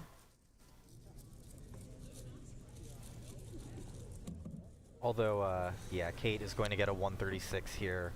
Looked like Look Ahead was suffering somewhat on the second 4 edges, I guess we can call them. They're the first 4 to me, but they're not the first 4. So Tim Fay starting off with a 112. We'll see what he can pull off here. yeah, looks like that was triple parity for sure. Yeah, and a 1, 2, 3, 5, 4, 6. That's so close to the perfect round. But yeah, that is probably going to mean PR average is out of the running for Tim Fay. Unfortunately, so.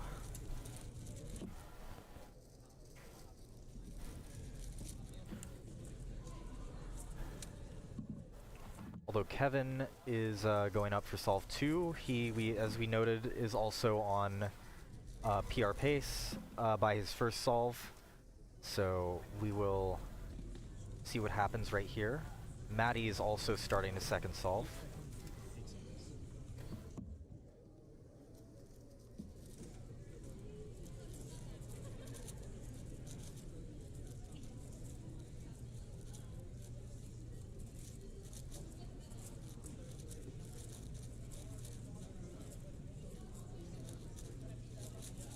Oh, that looks like we got the cursed bar -1 piece case. We've got the 1 oblique, a U2 away from where it needs to be.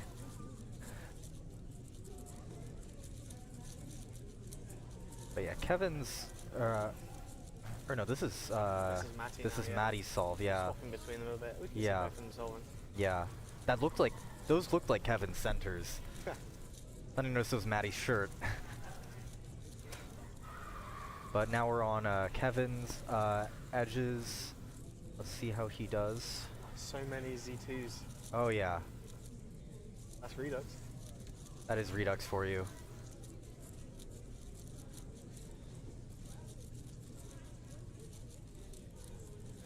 We've got Matty just on 2 last 4 edges here. And Kevin on last layer now on PLL. Good. We do have PLL parity, but Yeah, okay, at 121. Nice, that will put him in Really good standing for getting a PR average. definitely, yeah. Kevin's PR currently is 121.24. We saw one solve sub that, and one solve slightly more than that. So Matty with roughly a 121 full PR. Matty with a 134, which so I is think PR is completely out of the question for Matty. yeah. Yeah, and it's one of those things where in big cubes, psychologically, if you get a bad solve and you can't PR, since there's no since the time variation, the time disparity between top solvers and lower tier solvers is so large, you don't have to try and worry about like focusing up to make finals or anything. So it's just the mean's essentially over once you get a bad solve. Yeah, just got to make sure you don't get a DNF, otherwise you are totally out of the next round. Right.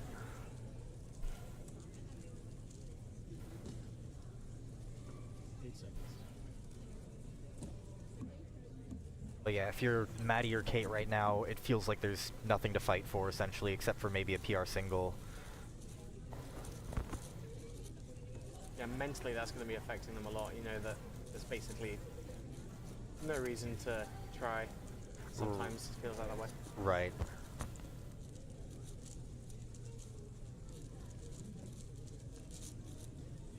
Although sometimes people in these sorts of situations actually do quite well. They can think, well, what have I got to lose? I can just sit here, enjoy myself. Sometimes I can actually pull a good solve out anyway. Right. Oh, that looked like Kate was going for a really blockability solution on red. Jury is still out on whether it truly paid off, but the idea was definitely very cool. I respect it.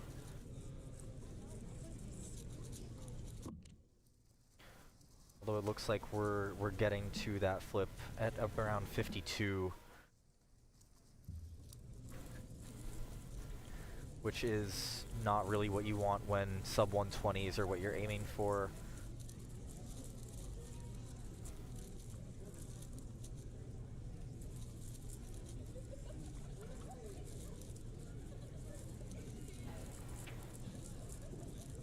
But yeah, we're going on to we're just finishing up edges. We're on 3x3 stage now. Oh, that is nice too. Okay. No parodies for 128. Alright, chat, I apologize for making you watch that. Still didn't know what she said. Kevin is inspecting for solve 3. Looks like he, by his reaction, can't see anything good to do. Yeah. But I think those types of scrambles are where Kevin shines the brightest.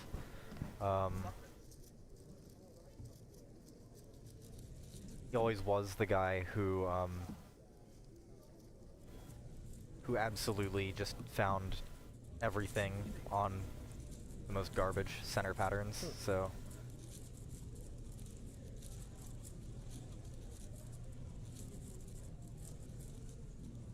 Solve centers in 31. Onto first 8 edges, although it looks like he does lose some look ahead there. Yeah. Definitely a lot of pauses going here. Maybe can't see those pieces that he needs. Yeah. I think it could be that nerves are affecting him too, because yeah, he knows for sure. Yeah. That he's on for a good average here.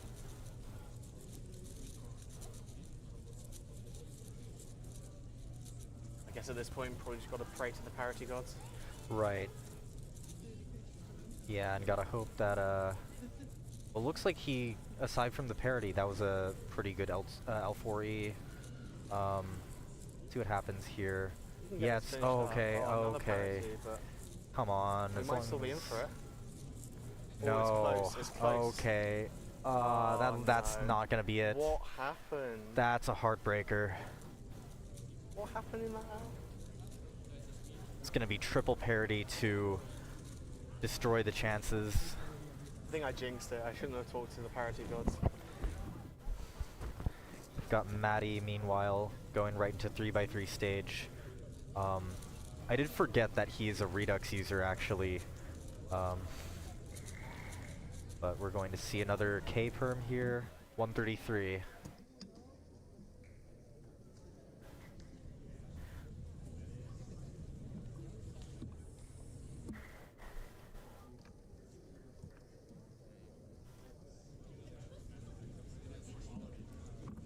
So we've got one final solve from Tim Fay.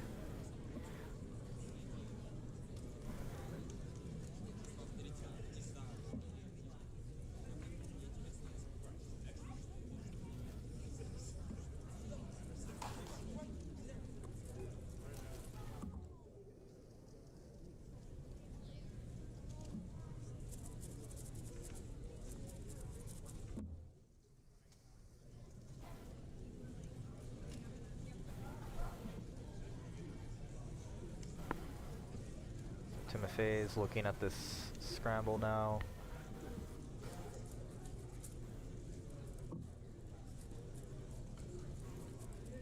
Like he saw pretty deep into that yellow center.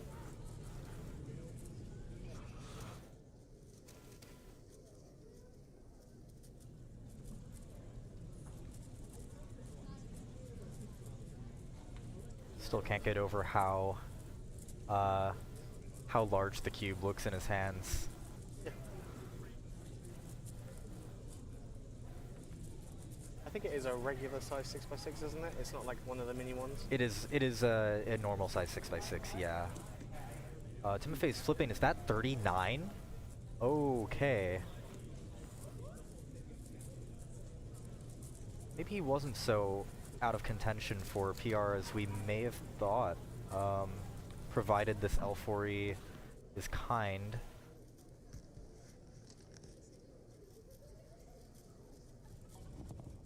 This is looking fast. He's there are not many pauses here. He's on 3x3 stage at 105. He's on last layer and gets OLL parity, and that's gonna seal it for PR, but this is still going to be an incredibly solid solve, 113. So there's 2 solves sub the PR average, unfortunately one that is not sub PR average. Right.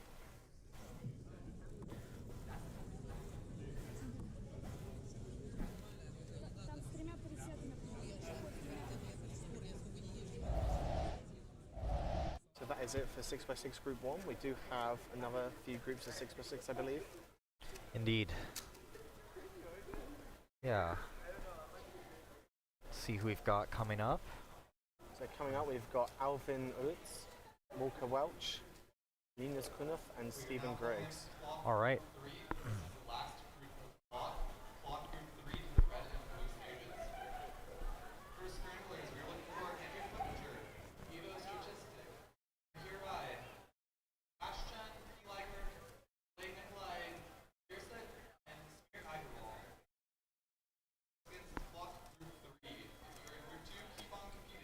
So Alvin is notable for being probably the only Hoya user that you're going to see on our streams.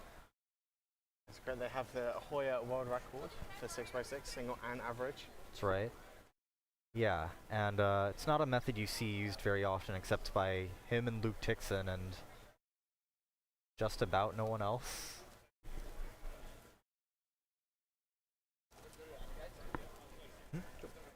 Going to go to an ad and then we're back with some more 6x6.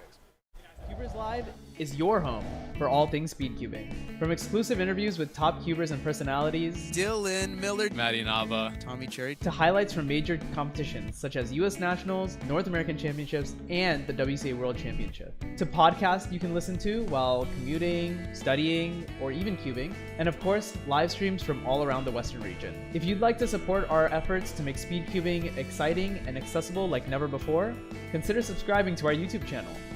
Thanks, and enjoy the rest of the broadcast.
CubersLive has recently opened memberships.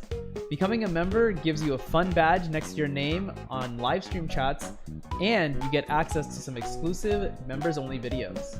Joining the membership costs just $1 a month, and we'll use those funds to upgrade stream equipment and hardware, make more exclusive cubing content, and just generally push the envelope of cubing media. Joining the membership is not a requirement by any means. You can still enjoy our content right here on YouTube for free. But if you do want to support us, you can hit the join button next to subscribe on the CubersLive YouTube channel. Thanks everyone, we appreciate your support in making events like this happen.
Seattle 2025.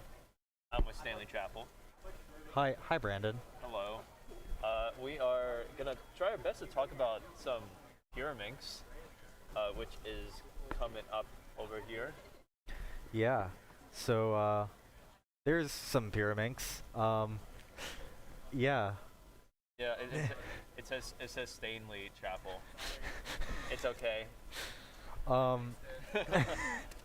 Yeah, so we've got some Pyraminx coming up, a few groups of this. Coming up in, you wanna talk about the people who are coming up in just a few minutes? Sure. So we've got let's look at the first group here. We have Jack Deslodge.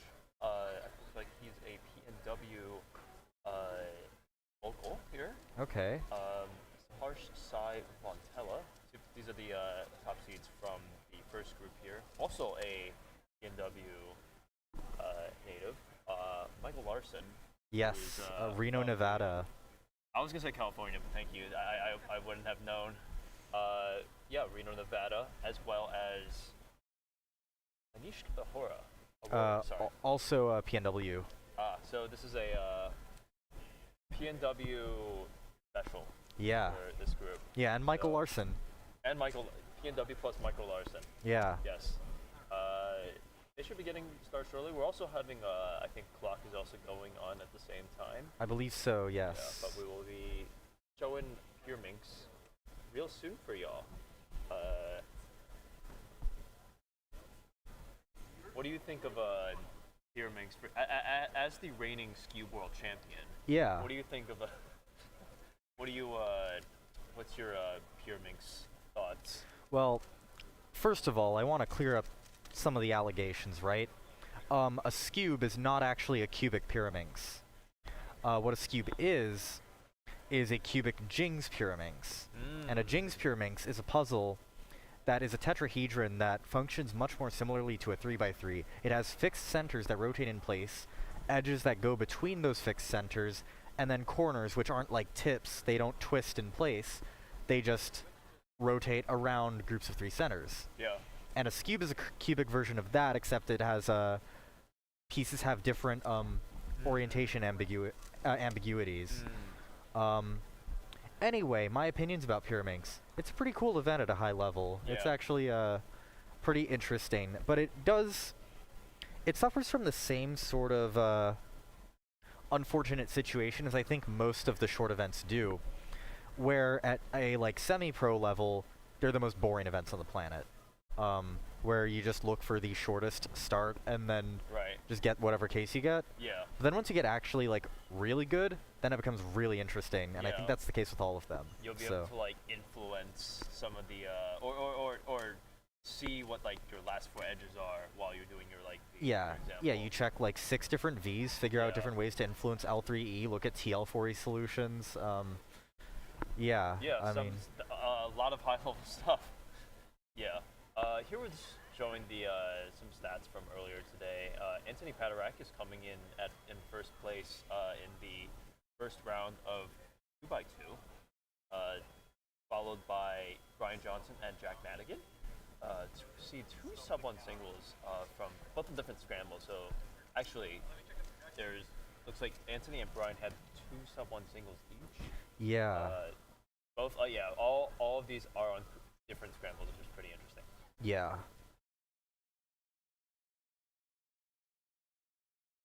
We've got some OH results. Luke getting a 6. That's pretty cool. Winning the round. He's, of course, the world record holder for one-handed average. Alexei Tsvetkov in second place, also getting sub 10 as the top-ranked Ru user. And then Luke Tixon right below him. Just beating out Brian Johnson here. Yeah, by just like barely. 0.07 for this average here. Yeah, this 100 final just happened, so these results are fresh off the press. Yeah, Square 1 finals have wrapped up, and we've got our podium solidified now. So we have Benjamin Gottschalk with 797, Mr. Taco Bell himself. He always wears this Taco Bell shirt to comps. I did not He wore it for both of his North American record Square 1 singles of 4 point whatever the first one was, and 445, which of course did not count.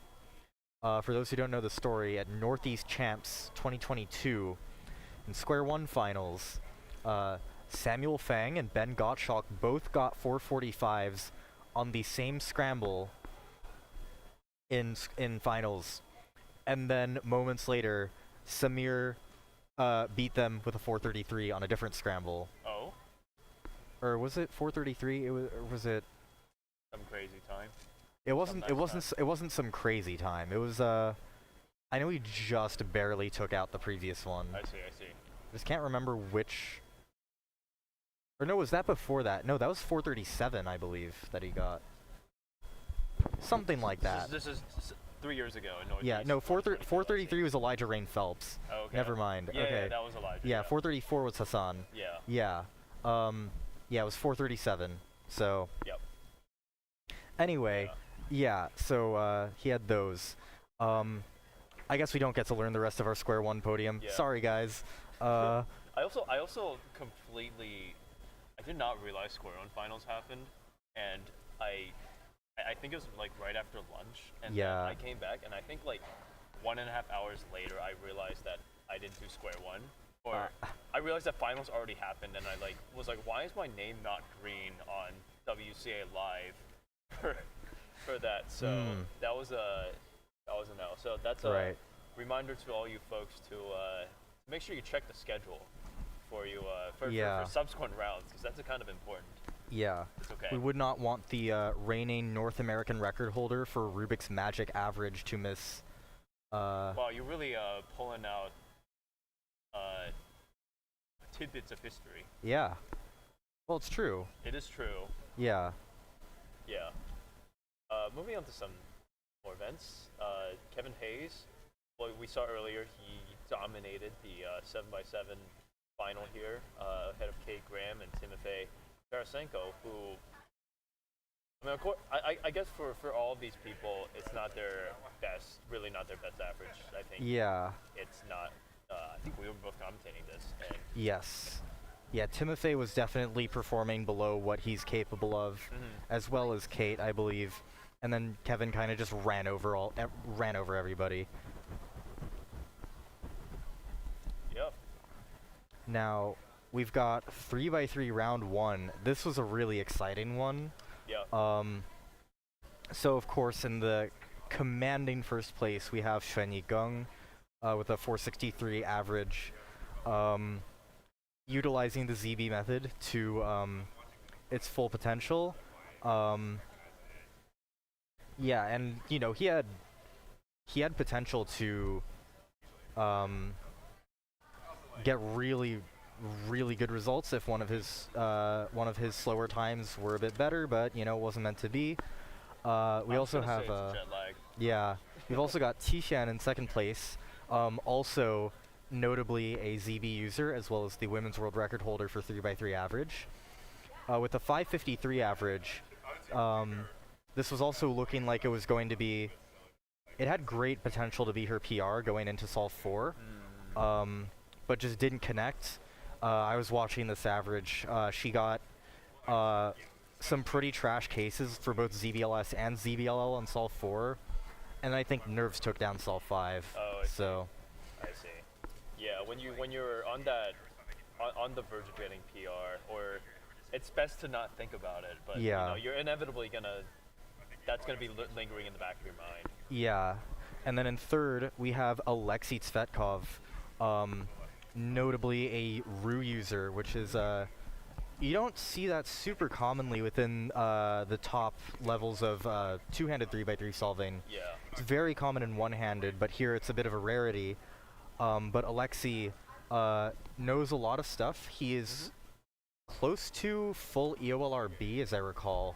Can you remind me what EOLRB. Yeah, remind me what that is. Okay, so for the last 6 edges on Ru, you know, you've got the 3 sub-steps: edge orientation, yes, left-right edges, and then solve the rest. Uh-huh. So EOLR is this method that was, it was conceptualized originally by Kuryava Tom Barlow in probably the early 2010s. And the idea was that you would recognize the EO, but also see where the left-right edges were, and then solve them into the bottom while you were doing... Because the way you normally do left-right edges is you kind of get them both into the bottom, AUF the top face, and then M2 them. Yeah, I think the way or the tutorial I was looking at is like you put them at the bottom, then you prime U2 M. Yeah. Yeah. But EOLR was essentially a conceptual way to do this at the same time as EO. But what EOLRB is you learn direct and distinct solutions for every AUF. So you solve them directly into the top. Oh, for the AUF too? Yes. Oh, wow. Okay. So you go right into the top instead of having to do that M2. I see. And sometimes the solutions are the same as doing EOLR, AUF M2, but sometimes you get some like crazy efficiency out of doing EOLRB. Yeah, I mean, even if it's like the same solution, I guess you get efficiency gains from just knowing the solution up front. Yeah, and absolutely. Just powering through instead of like pausing, and even like having the look ahead is good, but just knowing the algorithm is even better. Right, exactly. Yeah. I did not know this about I don't know, to be honest, I don't know much about high level solving. That's one cool thing that he does, and I think it's that's a pretty strongly like signature thing for Alexei too, which is pretty cool. I see. I don't know many other Ru solvers who are actively doing EOLRB, at least in such high quantities. Right. I actually do remember Worlds 2023 finals did have a fair share of Ru users. Yeah, it did. I'm like blanking. I do remember like Alexei was one of them. Yeah, Alexei was one of them. Sean Villanueva. Oh yeah, Sean. Dwayne Ramos was also Ramos, on there. yes. So it was like a non-trivial amount of people, like of Ru users represented at the finals 2 years ago. So yeah, that was interesting to see. Yeah, and the Ru method has only grown since 2023. Yeah. Yeah, I mean, certainly with two-handed solving, it's inarguable that CFOP and its related methods have grown more, but Ru has definitely grown, and you will especially see that in one-handed. Yeah. That the people who are I see. The people who are going to be on top of rounds in OH are likely going to be Ru solvers primarily. The thing with CFOP OH is that it is inherently less consistent, where it has this baseline performance that's lower than Ru, and then sometimes you just randomly get some really good scrambles and then peak a little bit higher than it. Yep. And we see that right now where we have the world record average being a CFOP average, but, you know, typically... Yeah. There Yeah, I mean, typically, you will see his like average performance to be maybe just a bit slower than some top Ru OH solvers like Sean or Crimson or Neo. Yeah, yeah, for sure. I think it's like you just have a lot more people in that population, so it's like definitely growing more. But Right. it's like really cool to see like more method development in these. Definitely, yeah. Other things, yeah. We're gonna take a short break. We're going to start we'll be starting the other events soon. They're just catching up with other events right now. So we'll see you after this break.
We're back. And this time Pyraminx will actually start. They are sending out some Pyraminxes, I believe, at this point. Looks like they are, yeah. We'll be covering Pyraminx round 1, group 1 here. All right. Yeah, so in this group we have some people. Jack I hope I'm pronouncing this right. Jack Deslodge, Saharsh Sai Vontella, Anish Aurora, and Michael Larson as the top seeds for this group, at least. Maybe they're for all of them, it's going to be their first World Championship going into next week. Their peer averages are around like high 2s here, so we'll be seeing around the 3 to 4 second mark as we see Michael Larson. Yep, that's Michael. First solve. Yeah. His first Pyraminx solve. Got a nice big old block right there. Big old block, 3 tips.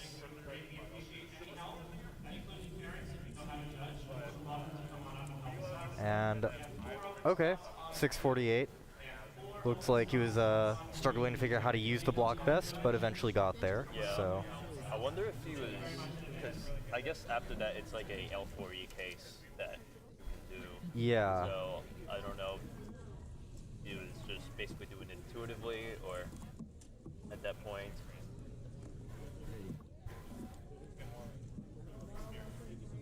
looks like we have Benjamin Sanchez Magana right here.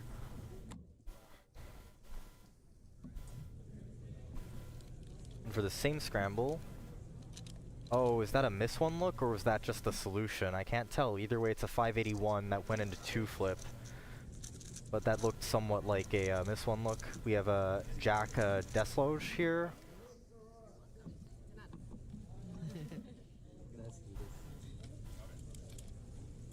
Is he doing red V? 325, okay.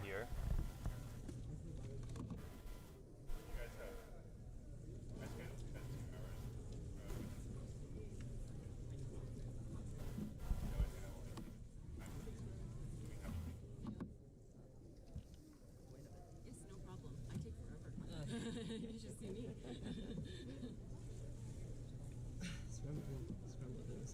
So, let's see. Got another Pyraminx coming out from Michael Larson. This group of Pyraminx will fly by pretty. Oh, it's Owen. Yeah, okay. Not your last time. This is Owen's son, Yepeng's son. I see. Yeah.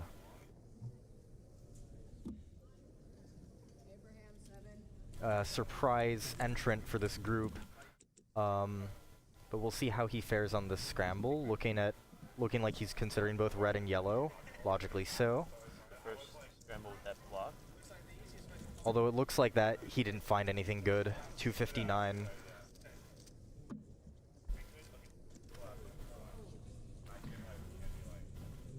Yeah, typically if you can tell what L4E they did, if it's like a really fast solver, if you can tell what L4E they did, it was probably not a great solution. Yeah, yeah.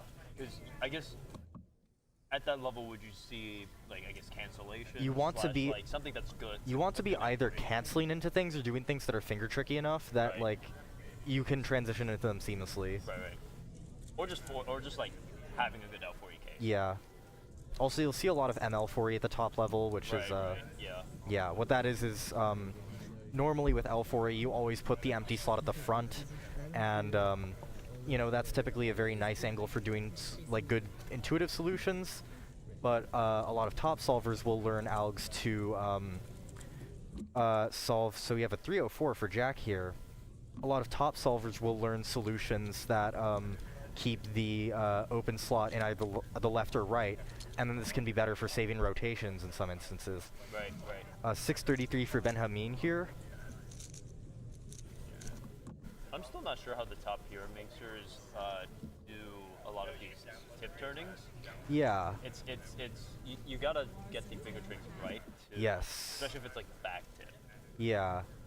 Interestingly, I've always found that the left tip is the worst one. The back one's actually pretty easy. Oh. Because you can just kind of grab it with either middle finger. But doing both the right and left tips at the same time can get really kind of nasty. Yeah, yeah. You might accidentally do like an M3. Yeah. Got Michael going up for another solve here. Let's see what solve 3. That looks like a really... That scramble looks like it either has something good hidden or it's complete garbage. But it's a 476. I will need to see more to figure out which of those two it is. Yeah, we'll see some other solvers taking a shot at the scramble.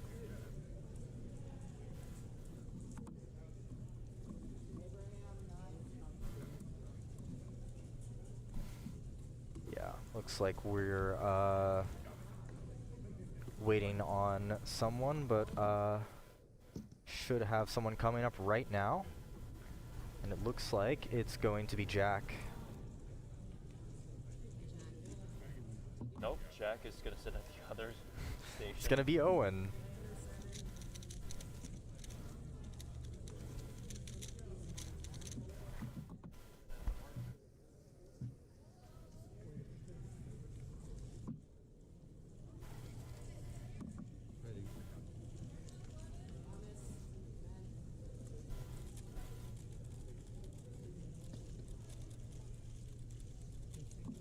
So,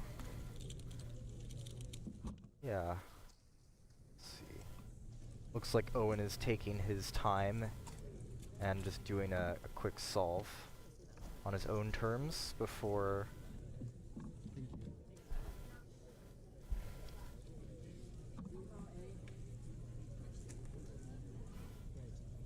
Definitely respect the, that, okay, that's gonna be, that might be sketchy.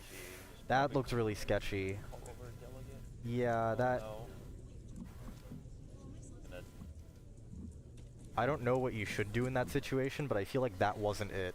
Yeah, I feel I would have just called over delegate. Yeah, that's what I would have done too. I've seen it.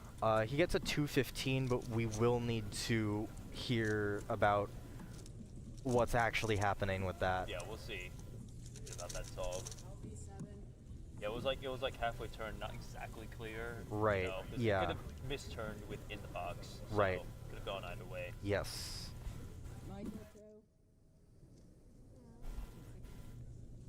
To anyone who may be running cubes at competitions, this is why it is important that you, nice, a 252. This is why it's important that you support the cube in the box while you actually transport it and kind of, you know, place it down gently.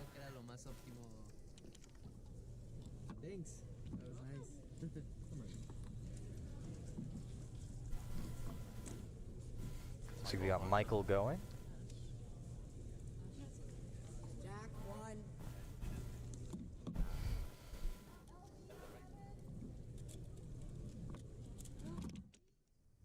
437 for Michael. Need to see what the right scramble was. Have any idea?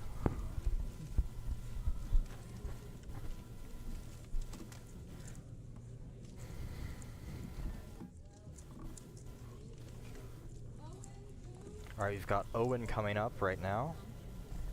Yep.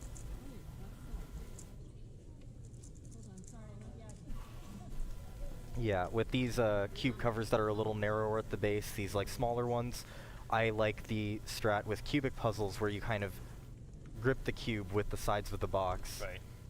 And then you're able to set it down and not really let it fall from very far. Because the problem with Pyraminx is they tend to go into pretty wacky orientations in the box, and then they fall on like a tip weirdly, and then it turns. We should just change Pyraminx to Tetraminx. Or what you can do is you can hold the cube cover upside when you're turning it over, you support it with your palm at the base, let a face go on your palm, and then just remove your palm on the table. Yep. And that's how you do this incident free most of the time. At least it's the most consistent way. 566 for Benjamin. It's the most consistent way that I know of. Got Jack going right here. 252, solid, nice. I think he already got the 252 in this average actually. Oh, nice. Okay. I think I'm pretty sure.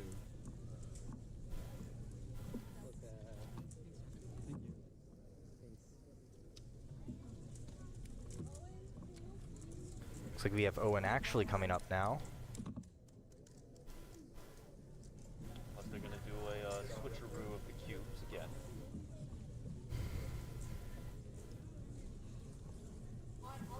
Yep, back to him.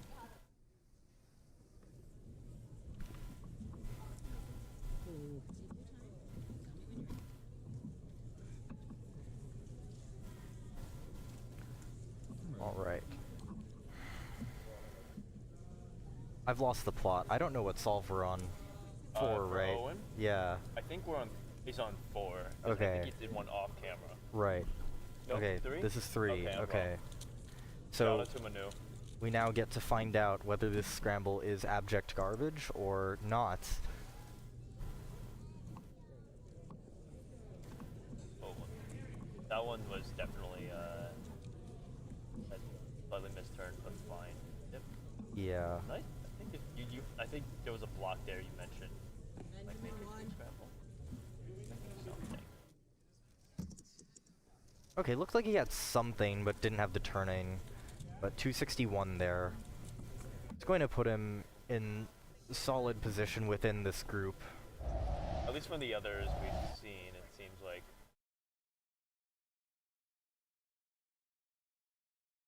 Yeah. Is that that was ML4? That was an ML4. Yeah, because it looked like he had the left, not face, like the left side, like offset while he did the L4E case. Yeah. ML4E is actually not really an algorithmic, like we call it an alg set, but it's not really algorithmic. Ben Hameen with the 699 right here looks like he fumbled a bit at the end. But what ML4E really is it uses the concept of pseudo blocks from FMC. Yes. And all you're doing is, let's say you've got the open slot on L, you do an L move, and now you have a pseudo V, which has the front slot open. And what you do is you AUF to force the best possible case, do that L, do that nicer L4E, and then do the L prime. Yeah, allows you to open up a lot more possibilities for. Oh, he misturned the tip. Yeah. That cost him like 2 seconds. There are some L4Es that are like not very good, but then they're actually like quite nice 6 movers with ML4E. And then there are also some nice L4Es that have even nicer ML4Es.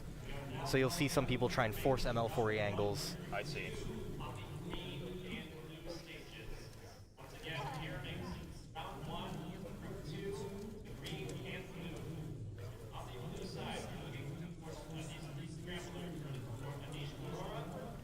Owen is going up for solve 4.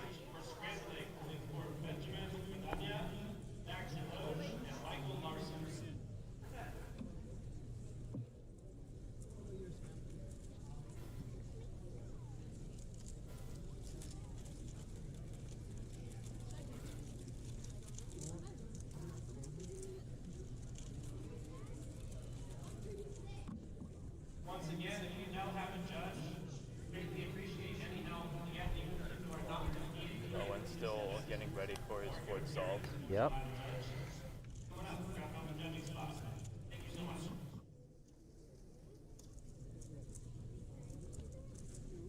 Oh, that's a big block. I see a block there. That looks like it's not a very nice block. That looks like a pretty evil block, but it's a block.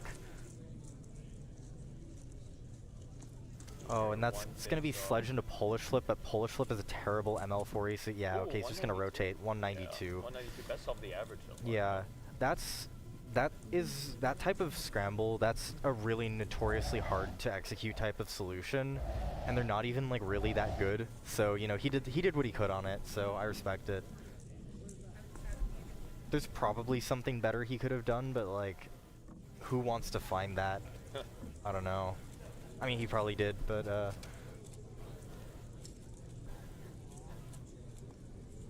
yeah. Since we're starting Group 2 soon, should we introduce our Group 2 people? Yes, looking at the green stage people, looks like we have Ash Chen, current Canadian NR single holder for Pyraminx, Emmett Hobbs, his SD card ran out. Oh, that's him? Yeah. Whoa! I did not know his name, but yeah, it looks like he had ones oceanic record as well, 107 single back in 2023. Caleb Tola, pronouncing that right, your average of 2.5. And Owen finishing off with a 197. Not a bad average actually. So that'll be 197, 215, and 259. 224 or so. Yeah, 224. I'd say that around there. Actually, I think that might be right. 224, 225. Yeah. Anyway, we also have Zaid Chowdhury as well going in the next group, also from Australia. Yeah. So this will be exciting. We've got the group just about ready to go. You're just tuning in now. We've got Warm Up Seattle 2025 underway. I'm Brandon Lynn. I'm Stanley Chappell.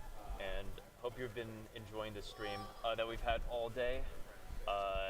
Shout out to the people that are helping us get this stream underway, as well as all the prep that went into this stream. Hopefully y'all tune into I'm hyped for the World stream. I'm not watching because I will be at World, but I'm hyped for y'all to see it. Yeah, definitely. Yeah.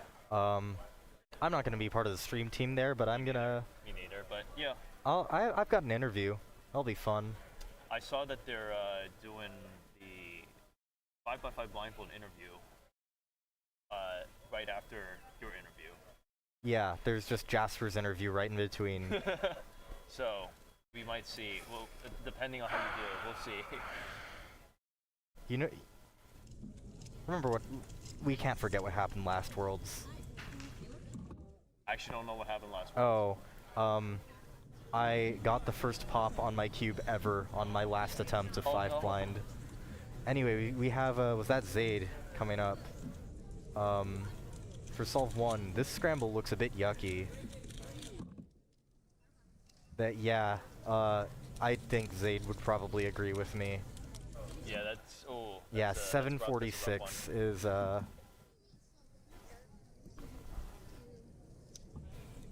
like there was a 434 from probably Caleb.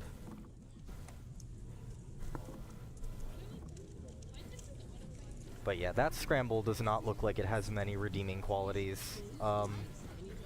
We had all centers unsolved, no blocks. No tips? I didn't see the tips actually. I was paying attention to the body. Yeah.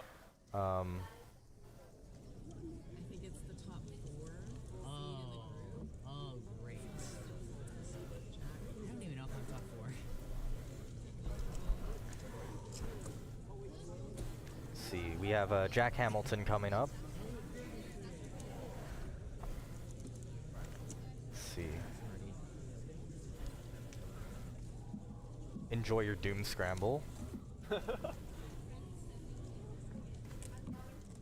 Don't. Hopefully isn't hurt by this.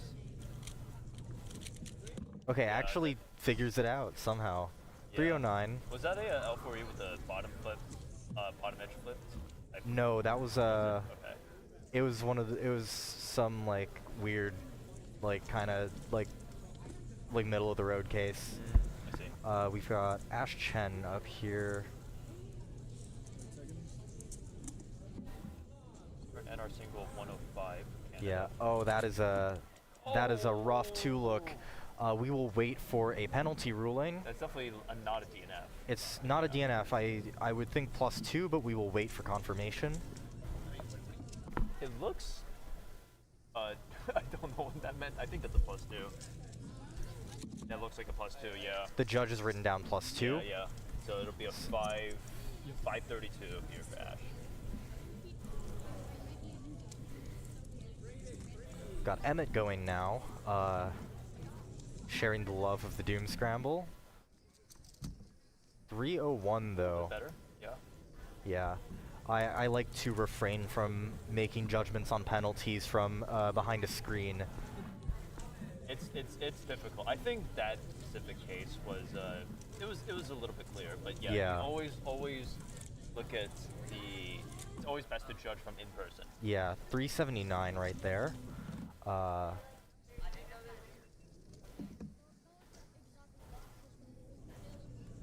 Let's see. Now I have Jack going for solve 2.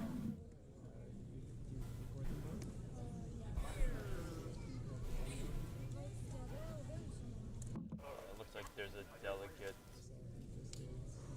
Think a delegate or something here? But Seems like it. yeah. I see. Yeah, it might have been a duplicate scramble. Wait, is this a Doom Scram again? Oh no, they're just no that okay, that scramble. What are you looking for when you see, if you want to tell? I was able to notice that for Scramble 14. looks like it could have something, but I'm not sure. Yeah. Basically, I mean, the things that are the most obviously good are blocks and centers in the right orientation. Other things I are. also did see like one of the what is it, the yellow-green edge? Yeah. Kind of connects with the centers pretty easily. Like Yeah. like one move connects Yeah. are nice. One move pairs are very good. Yeah. Yeah, really, it's just the things you'd expect. But For this sure. second scramble is giving me the same vibes as a 2C4 DR. It could either be the most obvious finish you've ever seen, or you can just struggle to find anything on it forever. Got a 5-11 for Zaid.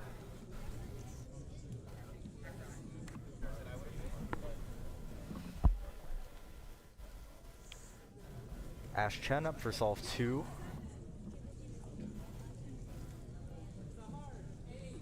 Solve 2 that maybe not so good scramble, maybe has potential scramble that Stanley's referring to here. Yeah, this one is weird. Okay, Wasn't too bad here. 267. Nice. I always get so uneasy watching people who are fast and primarily two-look Pyraminx and Scube. Yeah. It's just yeah. nice DPS at that point. Yeah, they've got nice TPS, but it always worries me when I see that pause because Yeah. I'm so familiar with my own recognition speed where like I never learned how to recognize these cases by their colors. We have a 235 for Emmett. I just rely on one looking for everything. I mean, one look is the best possible case, and if you can do that. Yeah. Yeah, it's it definitely requires more work up front though, and I think that is that's a hard sell for some people, and understandably so. Yeah, like it's definitely, yeah, it's a lot of work. I'm trying to like, I'm still in the process of like even just doing 2x2 one look. Even Yeah. something like, there was a phase where I learned, oh, there's a little bit. That's a little bit block. there. Is that another block on red, yellow that I'm seeing? No. Crazy. Oh no. Oh gosh. did the Oh. Did the, what is it, the L4, I guess it's an L4, but Yeah. from the wrong Yeah, angle. 671 though. Angle. But yeah, I like had a phase where I was learning EG for 2x2, and even like knowing EG is just like, one looking is easier, but it's still annoying. Yeah. 294 for Caleb looks like.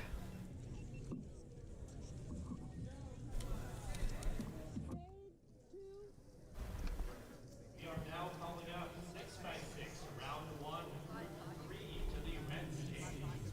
6x6, round 1, group 3. Zaid now back up. We are looking for Kate Graham and all of the girls on the red stage. And then we're running for longer belts, Travis Gunnar. Looked like some sort of a misrecognition. I don't think that was an anticipated L3E at the end. Yeah, that was not ideal. Let's see. That's on this third scramble. Yeah.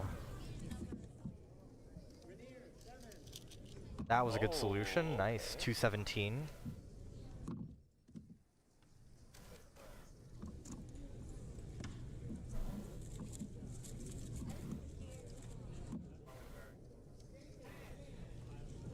Good to see Emmett's GoPro still going. Hopefully that SD card doesn't run out. Surely not.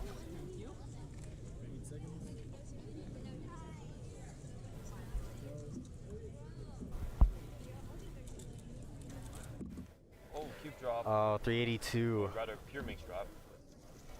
382 costing about half a second there. Yeah, fixing the +2s faster than 2 seconds though. So. Yes. Still remember when people would like some people who were slow at feet would intentionally not do their last move. I was just about to say that because I think in my only ever feat main, that's what I did. Nice. Oh, that's a good scram. This looks good, but what, that was a 303. End, right? It looked like it looked good other than that. that looks like I did not recognize that L4E solution, so I'm not really sure what happened, but this scramble clearly has a lot going on.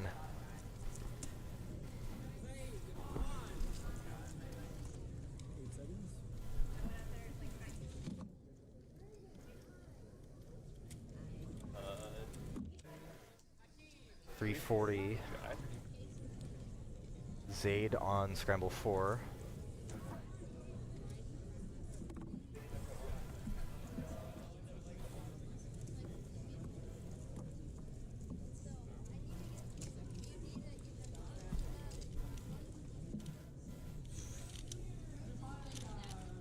Oh, 608. Oh, that's he already has a 6 as well, so this is not going to be the best average for Zaid here. This is a Pyraminx round of all time. I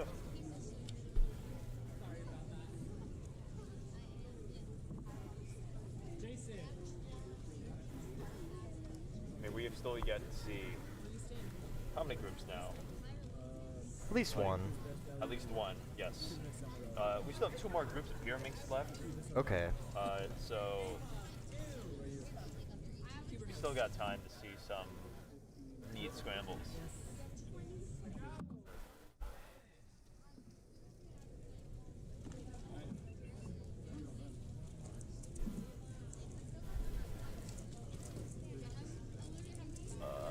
They're not finishing up right now. They still have to solve 5 to go here. Yeah, a few of our stream people have solved 5. I mean, Caleb getting 348.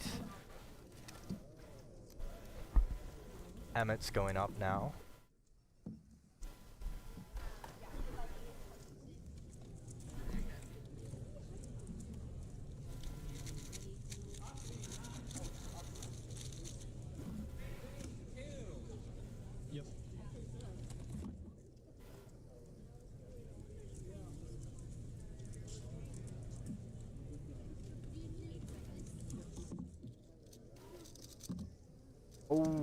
Oh. I feel like that was really speedy turning, but then Yeah. a little too speedy. Perhaps, for yeah. 572. He got his figurative speeding ticket. Yeah, 1 cube drop and then another attempt to try and fix that. Yeah. That's double whammy.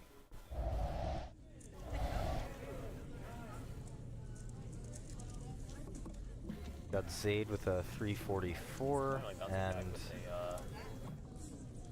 Ash coming up to station 1 now. That was great technique from that runner there, using the scorecard to brace the puzzle. I approve. Good for Pyraminx turning. I approve.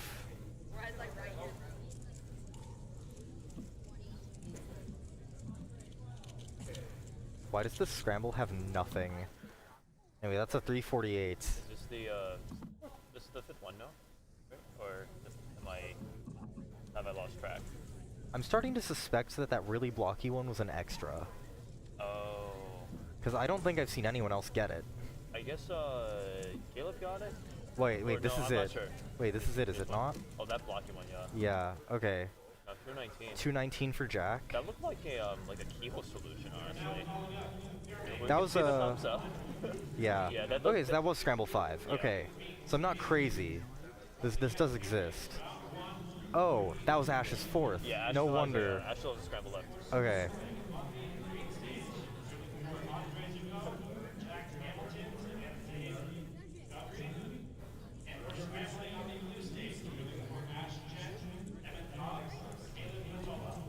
Hey, we know those guys. Huh, those scramblers, yeah, sound familiar. Yeah.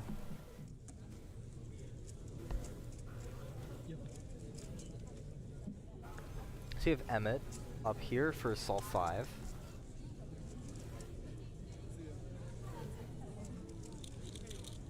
Oh. 169 for Emmett. Let's go. Yeah, definitely found the sauce on that one. That block I think really helps here. Yes, definitely. Yeah, you just preserve it and, well. Just solve the puzzle, Just lol. solve it. Just solve it. Ash's final solve should be coming up right Yeah. now. Oh, unfortunate.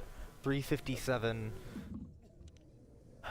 That is a bit of a heartbreaker, but thankfully not too much was at stake, as her PR average is 2.1 something. Yeah, I mean, again, it's the first round. Yeah. So. Yeah, 211 PR average, so. PR, yeah. Actually, I'm not so sure actually about how many people make the second round from Pyraminx. That is a I think it should be great still question. fine. Yeah, no, definitely Yeah, so. 324. 324 is not going to put you in terrible standing. That's better than 15th on Psych Sheet, so if it's a top 16, you're good. Yep. Even if it's top 8, we saw a lot of people doing worse. Yeah. So. For sure. There's been a lot of back and forth within the sex group of Pyraminx. But Yeah. Yeah, we still have 2 more groups left, so we're halfway through this fun. Yeah. Hey, we're your SpeedCubeShop. We are your one-stop shop for anything cubing or puzzle related and have something for everyone, beginner or pro. If you want the best of the best, allow us to lend you our years of experience and consider one of our premium setup SpeedCubes. Our team of experts will dial in your SpeedCube by applying lubricants and adjusting the settings so that when your cube arrives, you're ready to start crushing your PBs. Have any questions? Our team is available via phone, live chat, or email to help get you on track. Tap the link to find your next challenge or upgrade and enjoy what we and many others consider to be the best shopping experience around.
We're back. You're play-by-play. We're nailing it immediately. We're about to go into Pyraminx. Group 4. Group 3. 4. No, Group 3. Group 3. And I actually haven't been keeping up with what's happened so far, so we can look that up. Hi everyone, welcome back to Warm Up Seattle. I'm Alyssa Esperas, joined by my co-host Kevin Hayes. There you go, I did it for you. Thanks so much. Name cards, we're nailing it. Okay, we're doing Pyraminx round 1, and some of the people we're looking for are Dante Vera, who is not this person.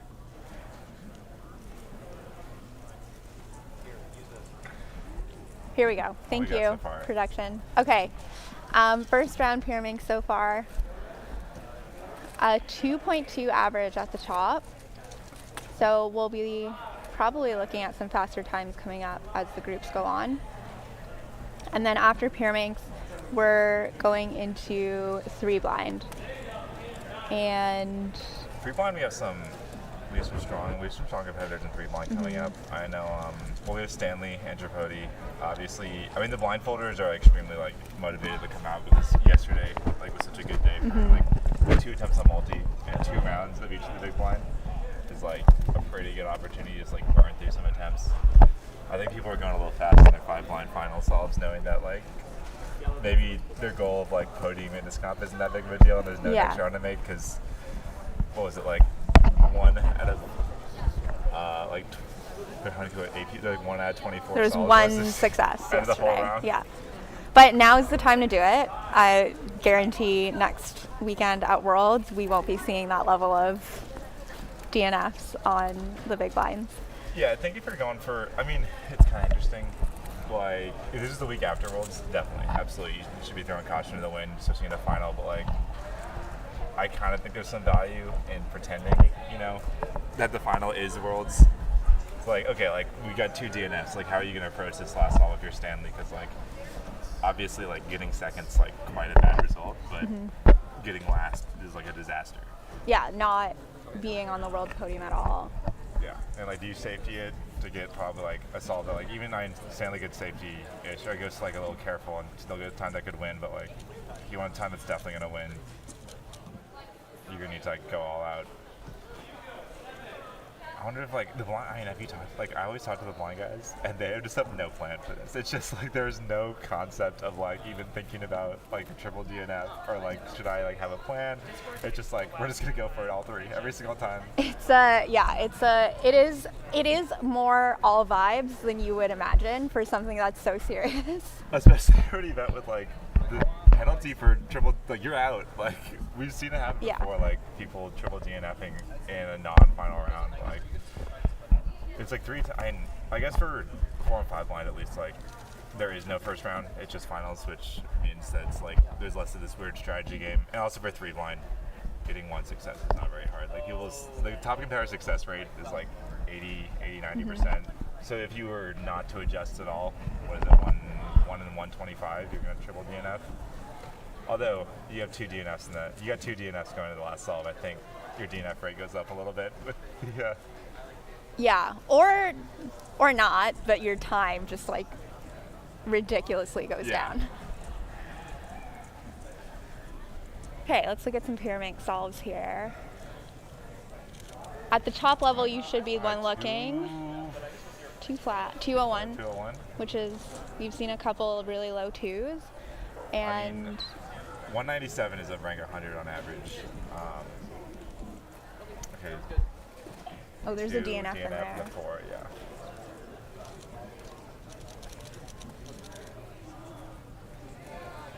Do we have anyone who's, let's see, so we have, Alexi's ranked 7 in the world, and then Trip is ranked 18, and Luke is. They already went though, yeah. Okay, so we have some people coming up. The results, I'm trying to pull up some results also, because I was looking at this comp, Luke's been doing okay. He had a good first round average, 3x3, 5.6. I guess that's like pretty normal for him. Luke is definitely more high variance on his 3x3 results. I know like he has a 4.9 average, but on like consistency basis, Matty is almost significantly faster. Oh wow, yeah, Luke has a lot of 6s. I think the story of Luke has been the inconsistency and which Luke is going to show up. Not even on a given day, like in a given moment. Yeah. Or like for a single average. And that's like scary on both ends of it. Like it's scary for Luke on one side where it's like what could happen, but also for if you're like competing against Luke, you're like what could happen? Like he could drop this insane average and totally change the round. Yeah, I mean Luke is obviously first seed for OH next weekend, but like he probably has the like obviously he could win. Well, yeah, I don't think there's like he's probably I guess if he's not thinking about it, but like it is like totally reasonable also to just like completely miss. Cause like his today he was 10.2, 9.7, which is probably gonna be kind of on the line there for. I mean 9.7. I don't think he's gonna make podium. Like he's almost sub 10 he's like sub 10 almost every single, like looks like 80-90% of his averages. Curious, we can pull up the psych sheet based on average of the last 12 averages. Oops.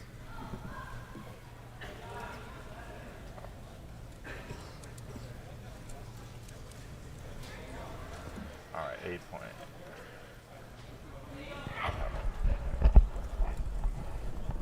It is wild that being sub 10 on OH is just expected now. Oh, it's wild. Like Max is. Max actually, if you look at the, it's not loading for me right now, but like the Max is actually surprisingly in it, despite him being ranked 9. But Max is world ranked 9 with an 8.4. Like, it's crazy that it's dropped so much. But I think it's 8.4 when he got it, or at least. When he got it, okay, it was NAR, but like he has an 8.6 world record from 2023, 8.6 world record, and just 2 years ago, and now that's like ranked like 12. But Max gets 8 averages a lot for someone whose PR is an 8.4. Oh my God, his PR is 8.4, but his last 3 rounds are 8.8, 8.5, 8.5, 8.8. Like, yeah, for PR 8.4, that's a crazy average the last 4. I think Max is actually people kind of. I don't think people talk about Max's OH anymore because like he is rank 8 and he's so much better at the big cubes, but he's right there for sure. I think he's gonna be that gatekeeper for people like to make the podium at Worlds where like, yeah, when other people are on, they're gonna beat him. But like Max is gonna get that high 8, low 9 every single time, and if you're off at all, like you're just gonna drop below Max and he's gonna snag you. Totally. And we saw from Luke today 10 something and a 9-1 and 9-7 I think. Oh, 9-7. Okay, yeah, 9-7's.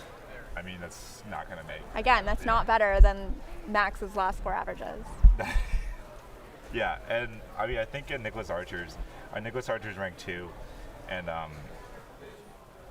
we are now calling up Pyraminx, round 1, group 4, to the green and blue stage. Archer's. That is Pyraminx, round 8-0. 4. Because so Archer's averaging like 9 flat, 8 high. Okay, he's got a ton of 8 average, yeah. So like, I mean, I think we have Max, we have Nick. We should need to look at a couple more. Unfortunately, we've been told Sean Patrick is not coming. Yeah. But like, if you're someone like Luke who's like pretty high variance on one-handed, like it should be pretty safe to make the final, even with like a high 9. But like, if you want to get that podium, you can't like be on the bad end of your variance. Yeah, totally. Well, I guess like Max just needs to like. I guess like with Max, it's so interesting. He's always like 8.5 to like 9.2. Is like just get that average and hope everyone else gets like a little bit off. Yeah. Which I could see Max winning because I think now that I look at that like winning one-handed. Yeah, because it's really easy to screw up one-handed. It's Max true. very rarely screws up one-handed. He has so much more experience than everyone else. He is going to be probably the event he cares the least about, I think, because he thinks it's his worst. And, like, it's very easy to screw it up. He's extremely consistent. Like, if he gets to a mid or high 8 average, like, he could totally win. Yeah. Like, obviously, there's, like, a lot of people capable of beating that, but, like, somehow Max has, like, turned this higher variance event into, like, a low variance event. And, like, sometimes it's enough. Yeah. And with OH2, there's, like, obviously the CFOP side of things and Rue. And it could just be a good day for like the C-flop scrambles over Yeah. over Rue. Well, like Max like famously does not like do a lot of like fancy OH stuff. He just does the C-pop solves. He just does his To be fair- regular. To be fair, he also famously doesn't do a lot of fancy stuff Yeah. on the C-pop solves. He just like, I just if I have 2 L's with some keyhole, OLO and PLL. But like his turning his table abuse is the best in the game. But his OH plus table is very, very strong, and like I think especially, I mean, I'm just like kind of imagining being up there in front of multiple thousand people on the stage on it's night 1. Is it night 1? I think it's On Friday. yeah, it's 5x5 and OH are night 1, I'm pretty sure. Okay. And so 5x5 does lead off, which I know Max will be like. I think that one is going to be something Max will probably focus on. Like he could very theoretically win 5, 6, and 7. I think I put him the favorite. Well, he's obviously the slam dunk favorite for 6 and 7. 5, total coin flip. Like Max and Timon, especially, I looked at their average of their last 12. They're like exactly the same. It's like 5 has got Max and Timon, and they average 37 officially, like over all official averages.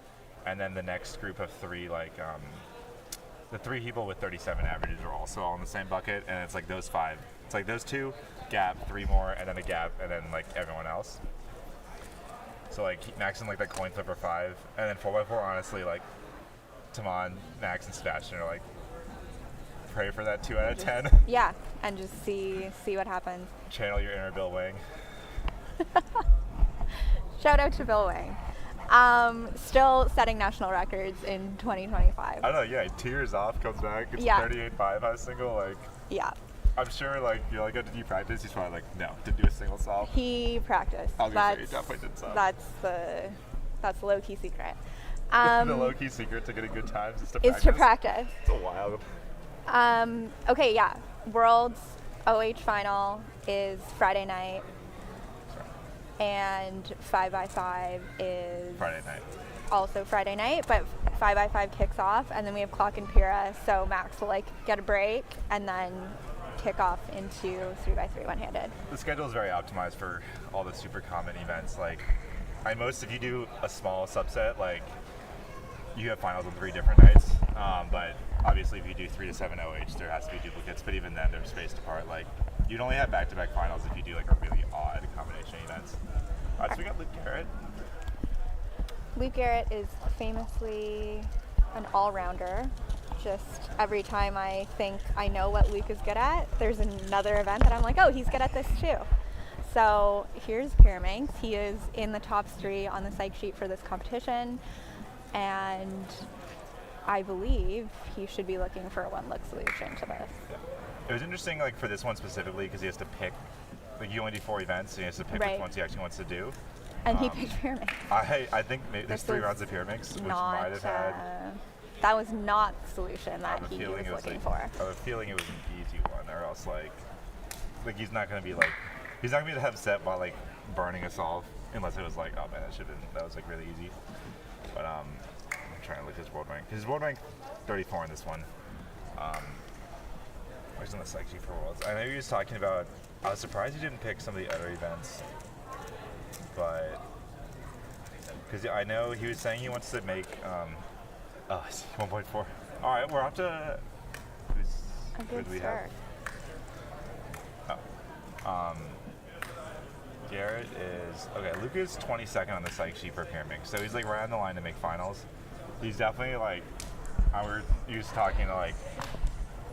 He's not really planning on skipping anything. If he he does really, really well, he makes like all of his finals. He's gonna do every single final. I think he's gonna do like every final except I think like Megas before OH, and if he like, it's Pyraminx for OH actually. Okay, I'll bet if he gets 20th seed in Pyraminx and is like seed 1 going into OH final, he probably skips Pyraminx. That seems like a wise decision for sure. I would actually say it would be just like a ludicrously bad decision to do Pyra final before you're like seed 1 in OH trying to win. So interesting that he chose Pyra for this weekend, but I don't know what went into that. Actually, that isn't because I don't think because he's gonna be in OH final like 99% of the time, and then like I think I would like honestly if I was Luke I'd decide pre-comp like we're not even gonna bother. Yeah. Like, the Pyraminx. So like what's like we're gonna skip final. Okay, we just saw a 2.1 from Trep. Okay, so we have Alexia. We have, he's seed 8 next week. Wait, how? He's world rank 7? Seed 8? Oh, he's tied for world rank 7. Okay. He's in a 3-way tie for world rank 7. Oh. Okay. I mean, he almost got DNF. He was pretty close to stopping the timer before Yeah. he fixed the tip. Alexi's been doing really well recently. He's been traveling on the U.S. He hit Southeast Champs and he hit Berkeley. He's been hitting the West Coast Cubing Tour. Like going into this summer, he had a 5.6 PR, and he's already broken it 3 times. Like just notched it down 5.7, like 5.5 at Southeast Champs, 5.5 in Southeast Champs finals. You got 5.6 non-PR at Cubing Tour 1, and he got 5.5 at Berkeley. So like for someone who started 5.6 PR, getting 4 more mid-5 averages, he's definitely on a great trajectory. He got another one today, so like definitely making a name for himself as like, okay, we're not here to like probably make finals. Like we're making finals. Yeah, we're not here to play around, and I think like you would have so much perspective on this, on like what goes into peaking at the right time. Oh yeah, I mean like, especially, I mean, I'm always a little surprised about like some of the competitors like don't seem to like pay attention like when they're learning things or like what their plan is. I'm like, right. Like it's, you could take an extreme example of like, okay, you're not gonna learn your ZBLLs the week before Worlds. Like you're gonna get like, you get slower at first before you get used to them. And like, I think having like some awareness that like, okay, we're even 3 months out. Like we're not learning it. We shouldn't be learning anything. Yeah. Like, you really need to be locked. Like the last couple of months, you should just be like really over and over again doing exactly the same thing you do every single time. And like, that's how you build that consistency. Like when you learn new stuff and you get pretty decent at it, your ceiling gets like really high. Like, oh, everything lines up and you see the case that you know and like, okay, you're really good. But then you see the case you're not as familiar with, it's like get really rough. And then so your variance is way too high to be like reliable for making finals at a comp, getting consistently good averages, which is what wins these things. And so like it's really important to be learning your stuff in October. And there's so much that goes into just like planning so far ahead for a major, and like you don't start your preparation 3 months before, like you start a year before. Oh, if you start your preparation 3 months before, you're gonna lose. Yeah. Like, you're cooked, as the kids say. I can't even comment on that one. I mean, like, I think it's interesting because it's Alexis. Ooh.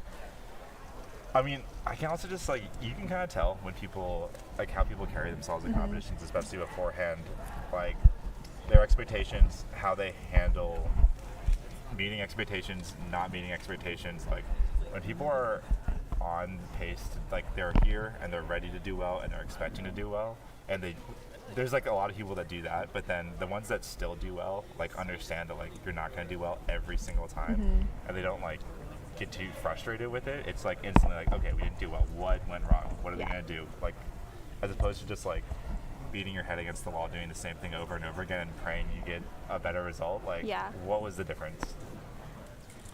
A little fumble there. 2-0. Luke has the 4. You can tell all these solvers are so much better than this because they put their head in their hand after every single solve. Of course. Yeah, so much of this is just about knowing how to ride the highs and lows appropriately and having the right perspective on it. It's also, I noticed when I think like people like Taman and like the more veterans who've been going on this cycle, like, and when you're younger and you're starting out, you never like, you should just learn your ZBLLs, or well, I was gonna say like your PLLs, but like you learn your ZBLLs whenever, like as soon as you can, as soon as it's feasible to do so, because like it doesn't matter, you're not really focused on doing well on this one exact day. And it's feasible at 6 years old now, apparently. It is. I'm back in the day when Anthony Brooks was like, guys, I swear you can learn all your ZBLLs, and we're like, can you though? You can. And it's, yeah, you definitely can. It's like not a debate, absolutely. And all your ZBLSs, and it's like not even that crazy. But like switching your mindset to like, okay, whoa, what is? Yeah. That was, yeah.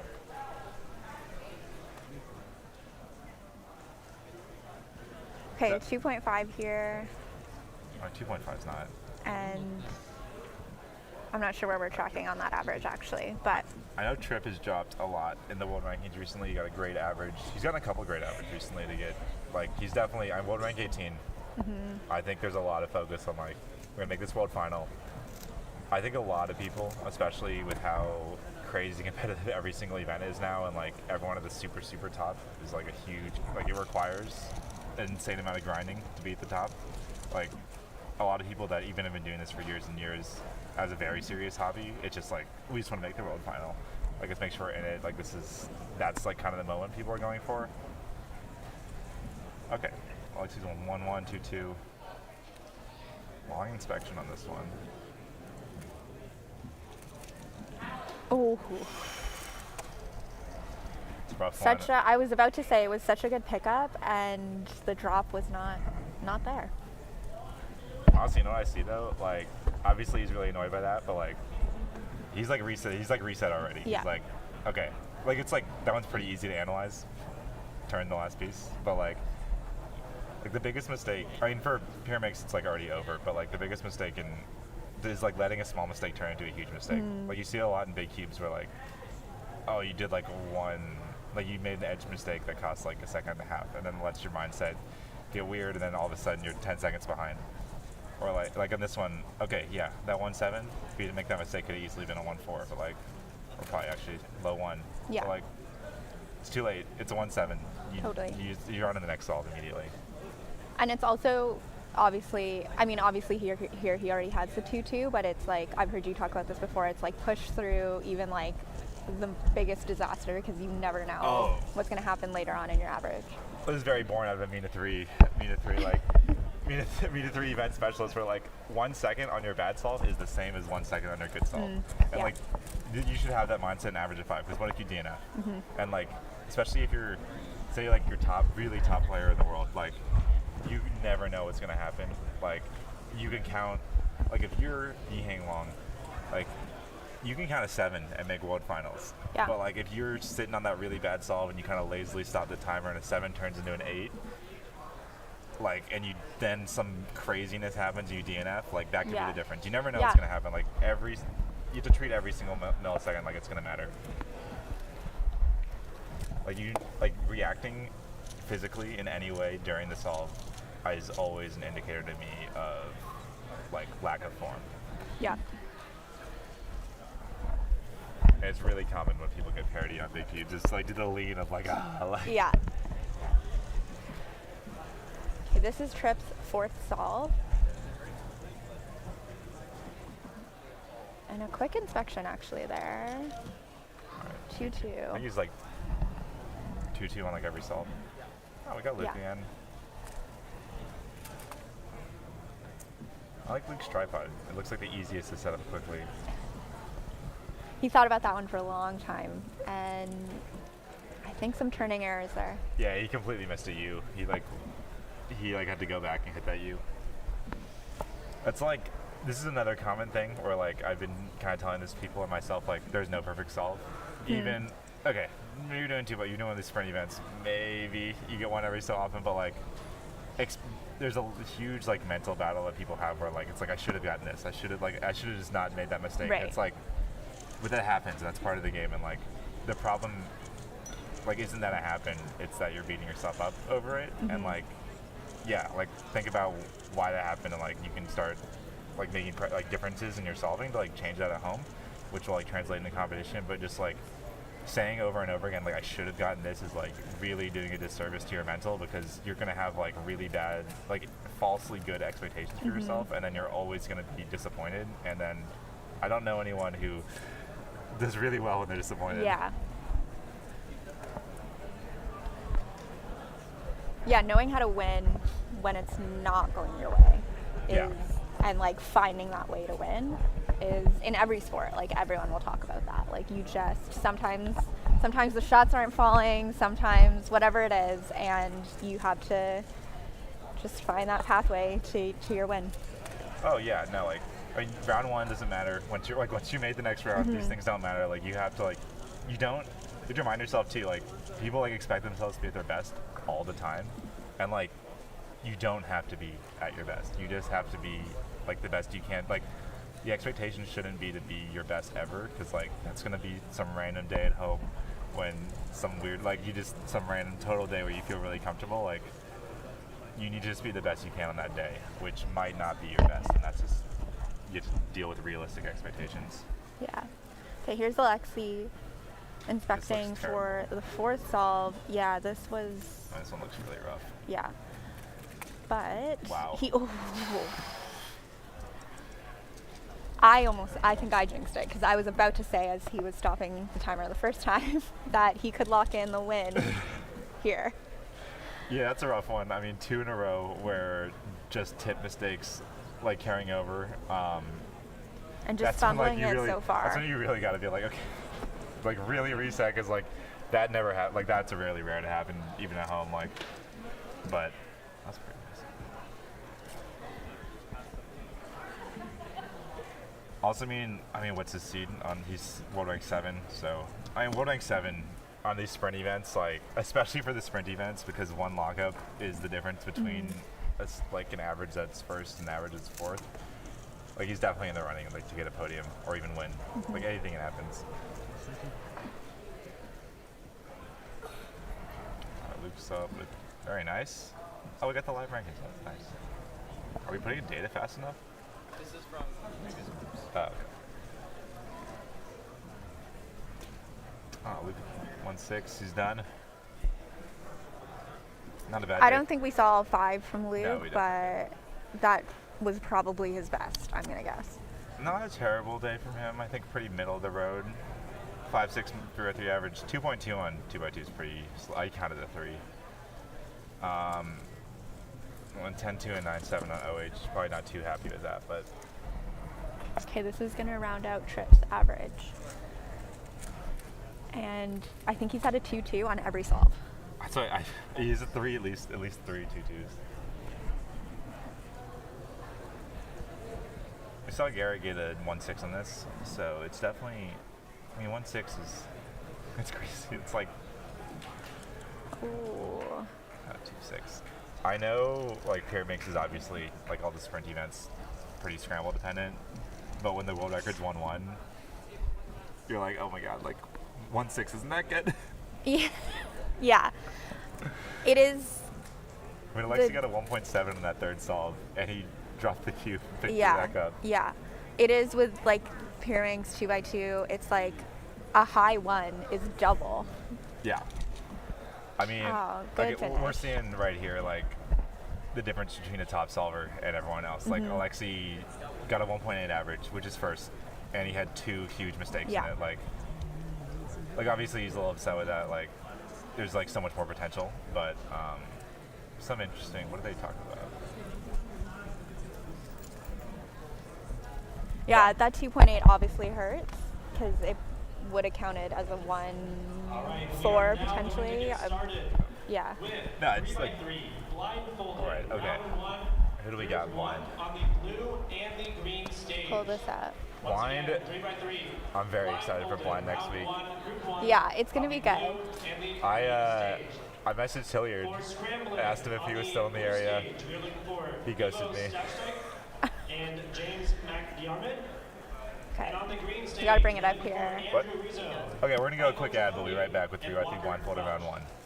CubersLive is your home for all things speedcubing. From exclusive interviews with top cubers and personalities, Dylan, Millard, Matty and Tommy Cherry, to highlights from major competitions such as US Nationals, North American Championships, and the WCA World Championship, to podcasts you can listen to while commuting, studying, or even cubing, and of course, live streams from all around the Western region. If you'd like to support our efforts to make speedcubing exciting and accessible like never before, consider subscribing to our YouTube channel. Thanks, and enjoy the rest of the broadcast.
And we're live now.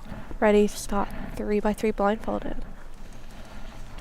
Yeah, so in 3x3 blindfolded group 1, we have Maxim Madzik with a seed result of 1709, Ryan Eckersley with 1856, Timothy Castle with 1789, and Aiden Bueno with 1930. So we've got several solvers who are capable of getting sub-20s here, and we've got Timothy up for solve 1 right now.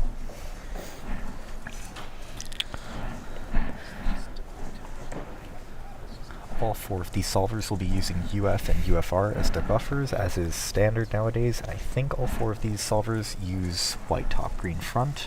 We have Maxime going on solve 1. Looks like this is not going to be the fastest solve ever for him. Yeah, oh, that was a, yeah, okay, 23 DNF. Timothy is just starting now. This scramble looks like it's decent.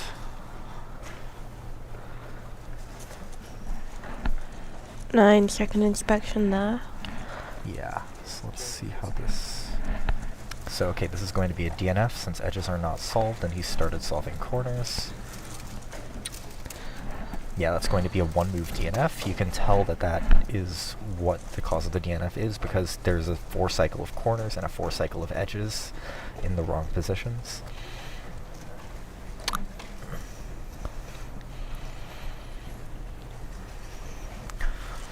These solvers will all be wanting to get at least one somewhat alright success in order to secure placement in the next round.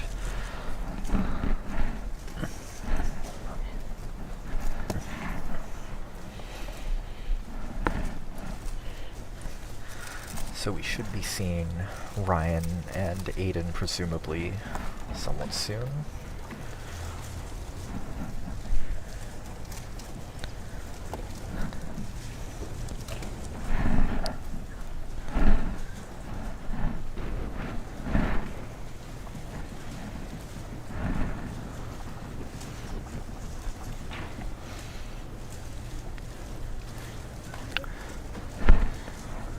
Got Brandon Lynn coming up.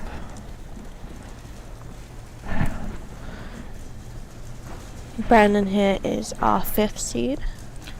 Yes. Not quite a sub-20 PR single for Brandon. Brandon is a solver who mainly focuses on multi-blind and does not practice terribly much 3-blind, so yeah, we're going to see 12-second memo here, which is definitely a bit subpar even for him. But typically, you're going to see from top people, the splits are about, okay, a 30 for Brandon, but it is the first success we've seen on stream. Typically top people you'll see somewhere around 40% of the solve being memo and 60% being exec. So for sub 20s you'll typically want at the very least sub 8 memo. Although nowadays people are getting better at exec, so you will see some sub 20s with some pretty slow memo times. But we have Maxime going up for solve 2 now. And this is, yeah, so we actually saw Brandon's second solve just there. This is the same scramble. This does not look to be obviously good, and I see some pretty bad cases are manifesting, actually. But yeah, it looks like Maxime is trying to safety just to get into the next round.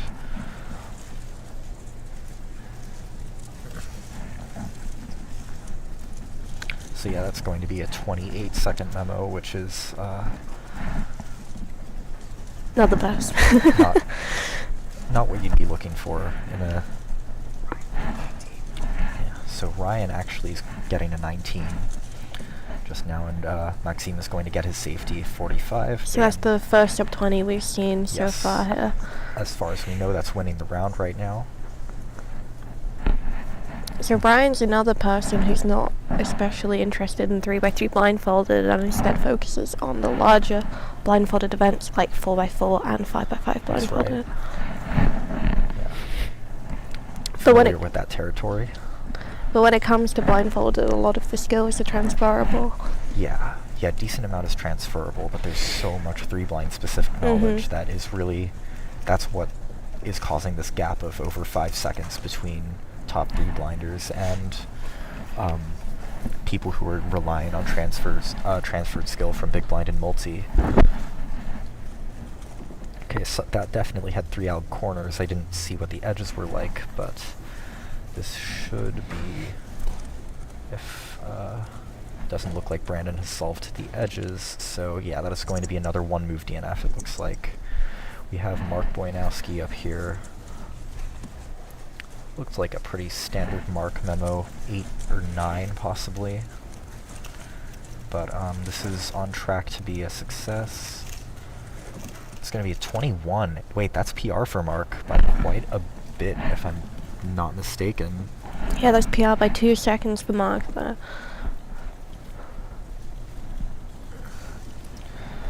Brandon with a 24, it looks like. Timmy getting a 1630, which is also a pretty solid PR single. That is a pretty large jump from 1789. So yeah, it looks like the edges were at least average, if not better, on that scramble. I couldn't quite see if it was a 9 alger or an 8 alger, but 10 algs is average for 3 blind, and corners were, so it's typically a split of 4 corner algs, 6 edge algs. That's the most common. That scramble had 3 corner algs and some amount of edge algs, but looks to be no more than 6.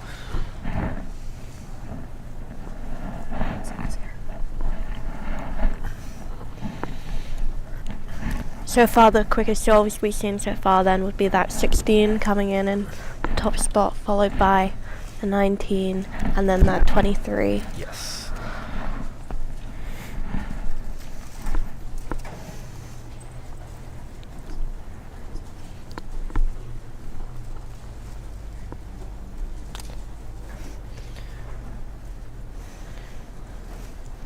Yeah, one thing that is interesting about blindfolded events is that the scrambles will tend to quite directly predestine what times are possible, unlike in sighted events where you can use different types of solution building to really make magic out of an otherwise ordinary scramble. Really, you're getting much smaller edges from using really advanced techniques in blindfolded events, and the quality of the scramble itself will be the strongest deciding factor. Maxime getting a 29 to secure placement in second round, although perhaps unsatisfactory for the scramble.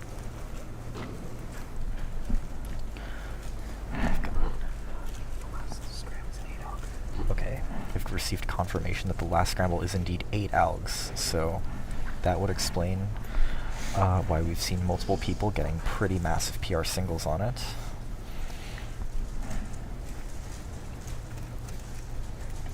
But yeah, I mean, I'm now seeing the 2 solved edges here, as well as the 2 solved corners, which we've established to exist. Is this Emmett Hobbs? Yeah, it's Emmett. PR single of 132, so although that is going to be a missed move, so this will be a DNF, disregarding some incredibly unlikely circumstances or cheating.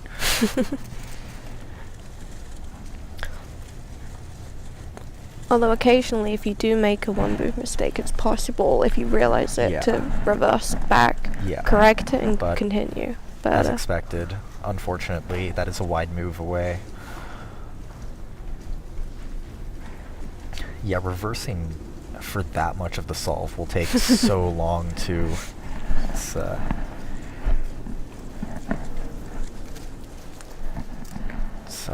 pretty difficult to also realize one-move mistakes when they happen. That's honestly quite rare. I think there's only been 1 or 2 instances where I've actually caught a one-move mistake and been able to fix it in my entire Both officially career. and unofficially. Yeah. Oh. Yeah, it never happens.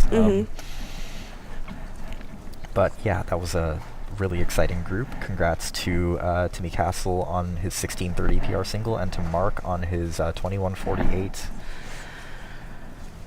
Let's shall we look ahead to see who we're going to see in Group 2? Yeah, why don't we? I noticed that we didn't catch Aiden Kanalu Bueno in that round. I'm not sure if he's here or not, but I find what's interesting about him is that he has a sub 20 PR single, and yet his PR average is only 1 minute 26. Right, yeah. There are a lot of competitors who get very fast and don't have very many rounds of 3 blind, and because you can't really guarantee a success on every solve, sometimes you'll just never get an average for a little bit, and these competitors with very few rounds will sometimes have pretty large disparities between their single and average, or even just not have an average at all. But when it comes to 3 blind, the single is what matters. The mean is definitely the more seriously, it's definitely the more prestigious ranking. But in competitions we rank by single, so really it is just a matter of executing as well as you can on the best scrambles, and that's what's valued in our current competition format. Looking ahead to Group 2, we are looking at Michael Tripodi, James McDiarmid, Ivo Stoutchesteik, and Ethan Davis as our top 4 seeds. So, again, these are all 4 people who are not really very 3-blind focused at all. Michael is a big blind main, and then Ivo, James, and Ethan are all multi-blind focused.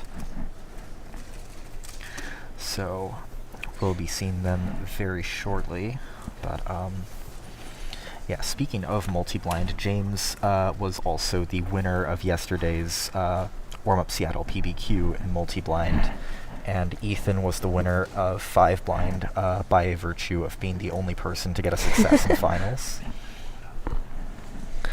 That'll be something interesting to see at Worlds next week. Certainly, yeah. Because historically most Worlds have only been 1 round of these difficult events where often DNFs are very rampant, and so for there to be 2 rounds you need to get successes in both rounds in order to place. Exactly, yeah.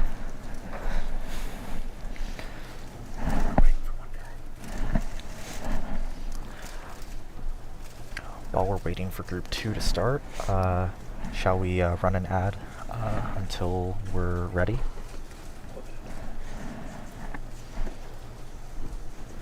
CubersLive is your home for all things speedcubing. From exclusive interviews with top cubers and personalities, Dylan, Miller, Matty and Tommy Cherry, to highlights from major competitions such as US Nationals, North American Championships, and the WCA World Championship, to podcasts you can listen to while commuting, studying, or even cubing, and of course, live streams from all around the Western region. If you'd like to support our efforts to make speedcubing exciting and accessible like never before, consider subscribing to our YouTube channel. Thanks, and enjoy the rest of the broadcast.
if you just finished competing, please come back up and help us out with judging. All right, we are back. After this will be FTO, followed by a short break, and then our mystery event later this evening. So we've just heard the announcement that 3 Blind Group 2 will shortly be starting. We're excited to see what happens during that. I'm especially excited to see what happens with Michael Tripodi, especially after last year where he placed 2nd at the Oceanic Championships in 3x3 blindfolded. Right, yes. Now it is worth noting that based on everyone's PRs, Timmy Castle has effectively locked the round 1 win with the 1630. Of course, a lucky scramble could happen again, but Michael's PR single is 1735, and he is the fastest competitor left to go. However, of course, there's more than one spot that is up for contention. So we've got 2 more podium spots within the round. And we still have 16 people going into the finals. Exactly. So that's what matters here. It'll be exciting to see during the finals what the turnout there is. Right, yes.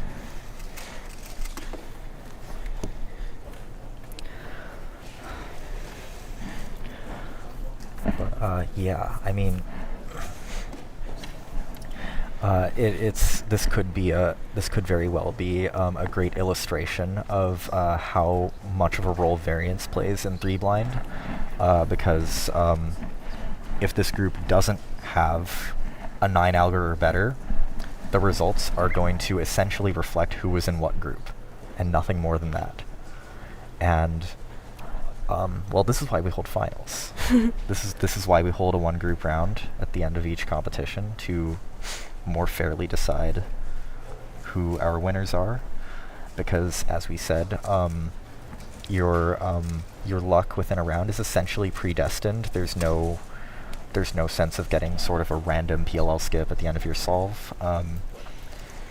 You can save algs. There are things you can do to make scrambles better than they already are. But the effect they have is very small compared to... Yeah, relatively speaking, they don't save that much, and there are characteristics of scrambles that are pretty immutable. For example, flipped edges are pretty... they're pretty much impossible to get rid of aside from flipping the edges. Whereas on other events you can ignore certain bad aspects of the scramble and hope they get destroyed by constructing other blocks, and that's not present here because you have to consider the whole scramble as its own sort of a permutation vector of the cube, and that is an objective and static sort of way of looking at a scramble.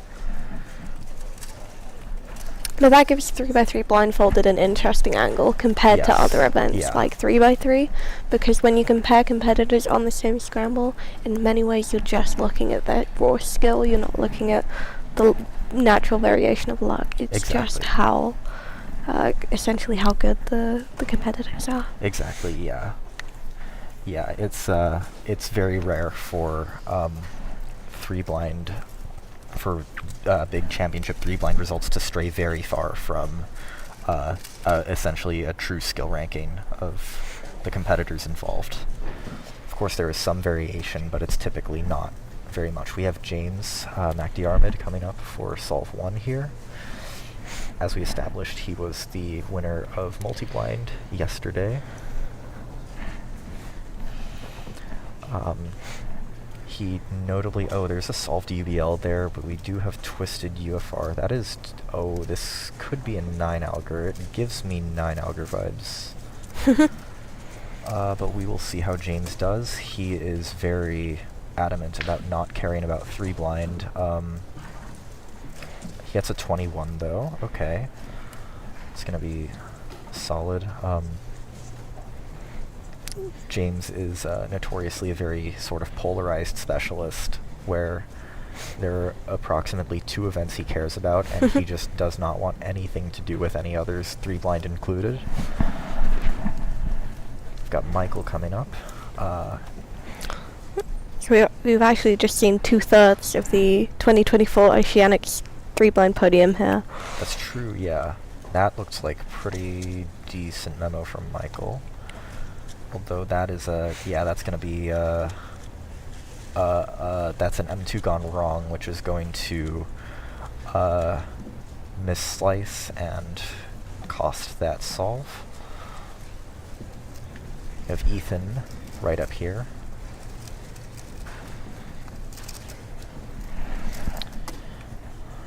So one thing that's interesting to note is that all of our competitors we've seen so far are solving from different orientations.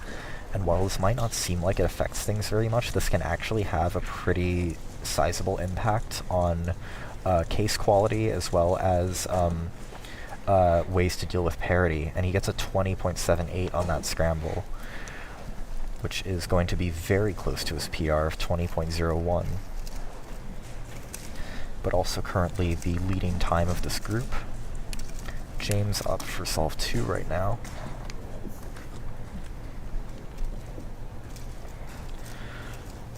Oh, those corners look a little bit nasty.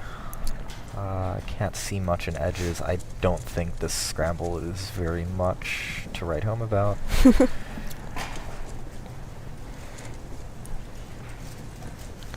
I found that solving orientation is often an indicator of how long that person has been doing 3x3 blindfolded. Yes, because newer cubers do green front, white on top, and then older cubers, I think it's blue and orange. Blue-red is Blue-red. the most common older cuber orientation, but white-green has always been around. It's always held a bit of a share in older generations. In fact, the reason we scramble white-green is because that was Tyson Mao's blindfolded orientation. But we see some, yellow-red people, we see some blue-red people, we see some white-green people. But yeah, white-green is almost universal with new blindfolded solvers, so it's a pretty fair assumption to make. It's often an indication of where exactly they learnt it from, especially when they've got a unique one. You can pin it down to just the right tutorial that they got it from. Yeah. There are definitely some weird, unexplainable orientations, though. Like Jake Klassen did blue-white. Ishan Agrawal did white-red, which isn't that out there. But then there's Kaijun, who's kind of the black sheep of 3-blind orientations, who does orange-blue. I will never know where he got that from, but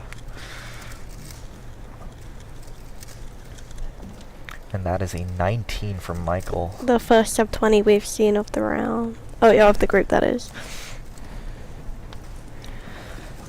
Ethan is coming up for 2. This could be a case where orientation helps him, but it could equally as well be a case where orientation hurts him. So Ethan began solve 1 with a 20. Yeah. But it's looking like this solve isn't going his way. Definitely not. Yeah, that's going to be... Yeah, sometimes you just forget things. It happens. I think every blinder has been there. James is going for 3rd now. This looks very average to below average. Although those cases didn't look very nice. That could be just straight up. No, I would say that's probably pretty average. So these top 3 blinders are looking at the cube and memorizing the state in about 10 seconds and then holding that in their memory in a series of sometimes completely nonsensical sounds. Yeah, exactly. So it's no wonder when you see people forget their memo. Yeah. It's sometimes very kind of abstract. Definitely. We have Evo coming up for solve 2. I stand corrected, that's solve 3. So I think Evo got a 21 on the first solve and then DNF the second. I believe so, yeah.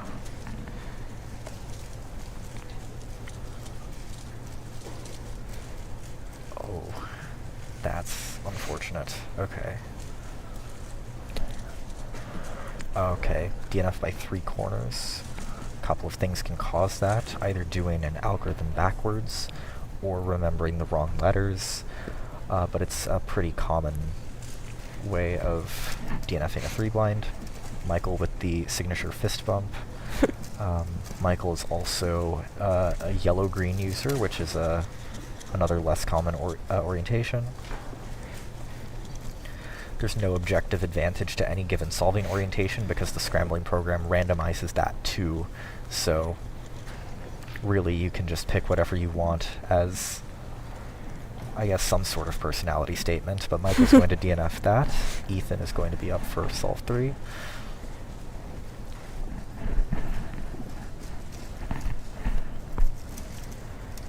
This looks like this could okay, I think I see some cool things on that benefit this orientation, but I don't know if it's possible to realize those at a like 20-second skill level.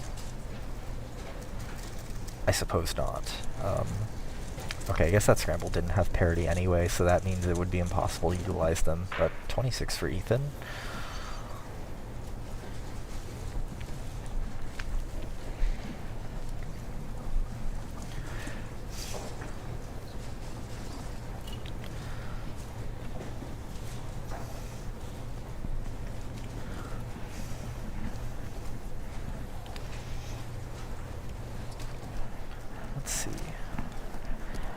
Yeah, that's it for our top competitors in 3-blind. So Timothy Castle is going to win that round with a 16:30. And then I think our next two are Ryan and Michael. And both with high 19s. Yeah, both had high 19s. I forget whose was faster. I think Ryan's was slightly faster. I think Ryan got 19.8. And he got 88, yeah. And then I don't remember what Michael got. I think it was 19.9, perhaps. Something like that, yeah. Either way. But either way, completely sub 20. Yeah. Podium there. And then after that, we have Ethan would be next with his 20. And then we saw some 23s, 24s. Yeah, but yeah, it looks like it's going to be a pretty tight scramble for the bottom 2 podium spots. Plus, we'll see just how strong the scramble set buff was for Timmy in finals once things are equalized there. But yeah, this is exciting. So let's see if we have any results in live yet.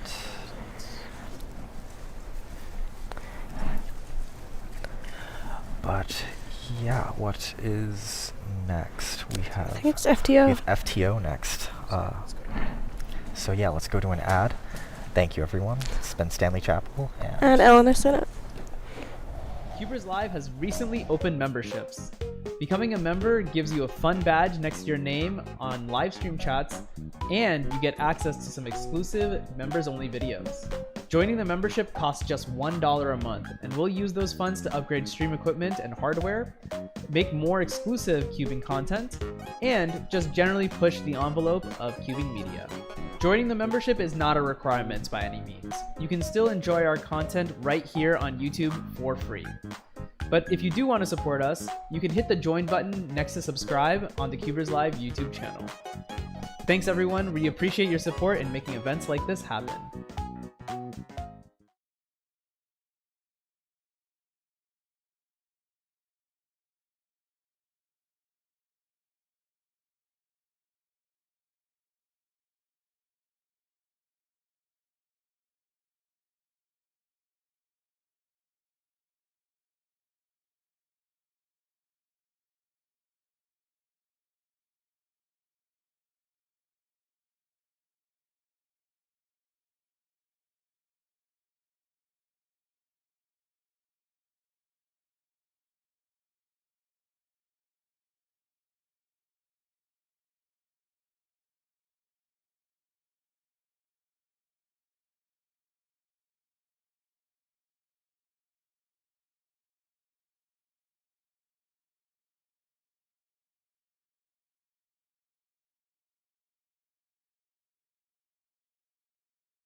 You didn't tell me that you were gonna cut it, but We're back.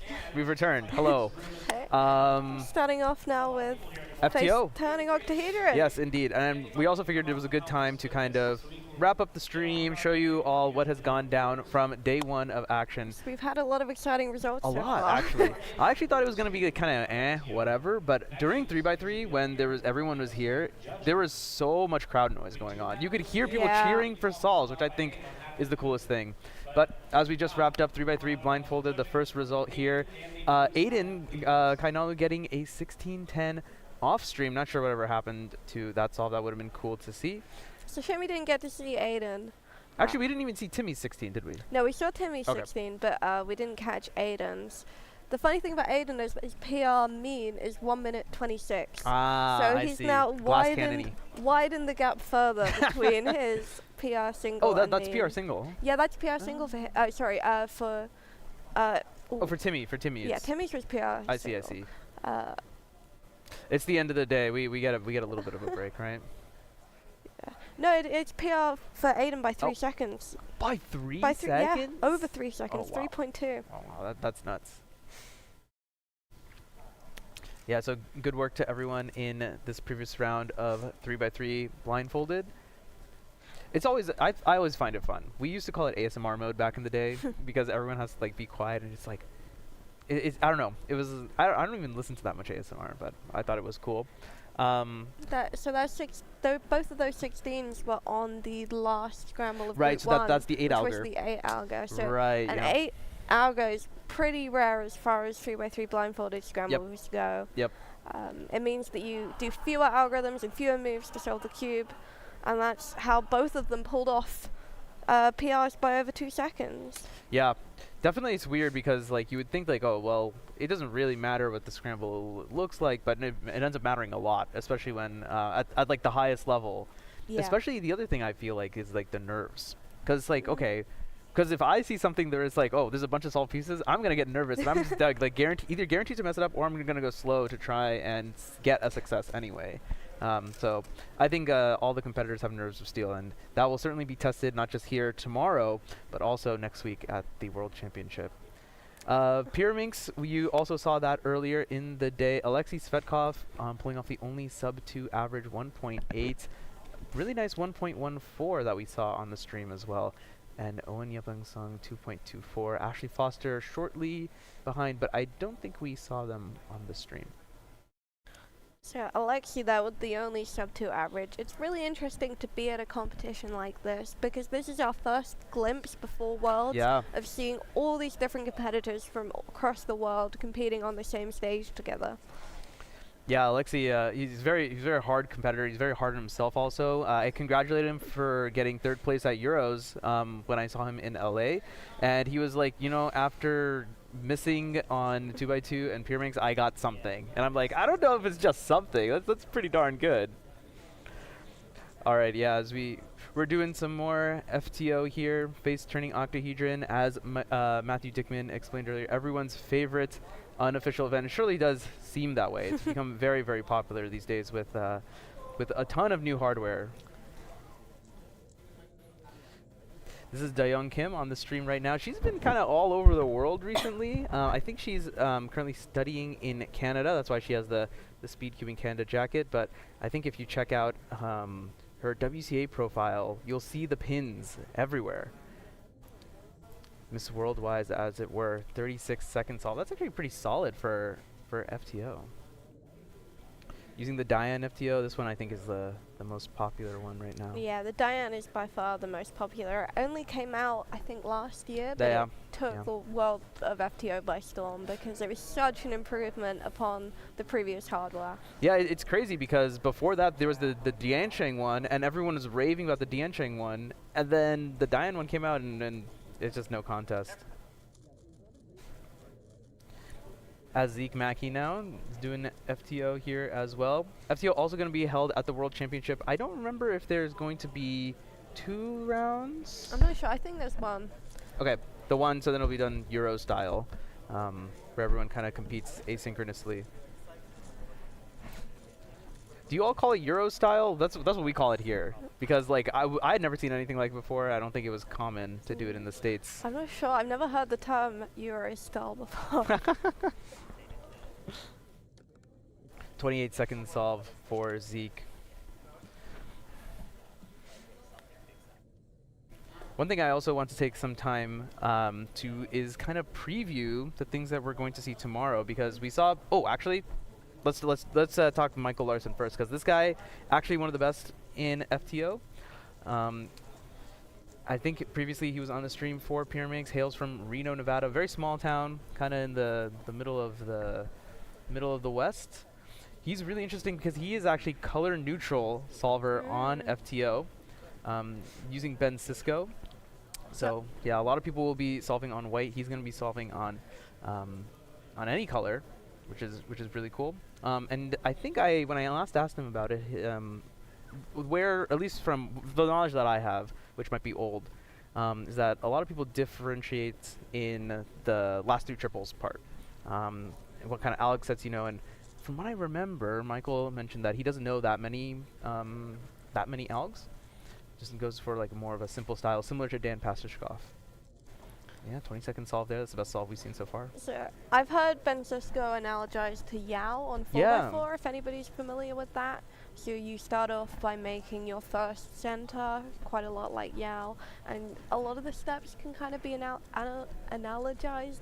And then at the end, like you were saying, with those last 3 centers, that's where it comes in, because we're seeing a couple of the more recent FTO solvers learning 1 look 3 triples, or 1 L 3 2, which is about 1,200 algorithms.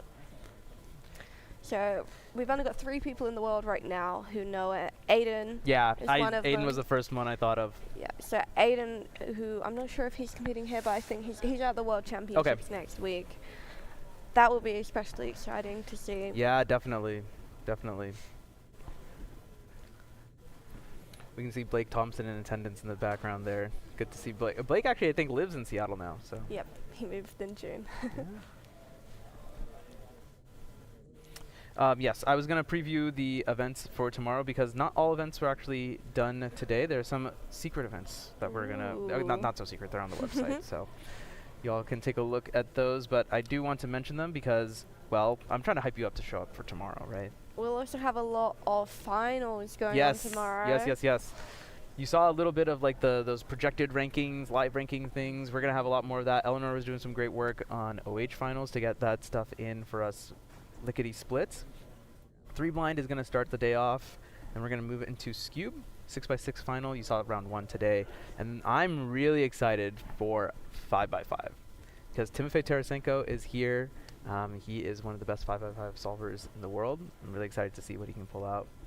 And of course, 3x3 round 2. There was a bunch of buzz today with Shunyi and Xian. We'll see that tomorrow as well. 2x2 round 2 clock final. And then 5x5 final is going to take us through the first part of our morning tomorrow. Actually, that's going to be the entire morning. That'll take us into our lunch break.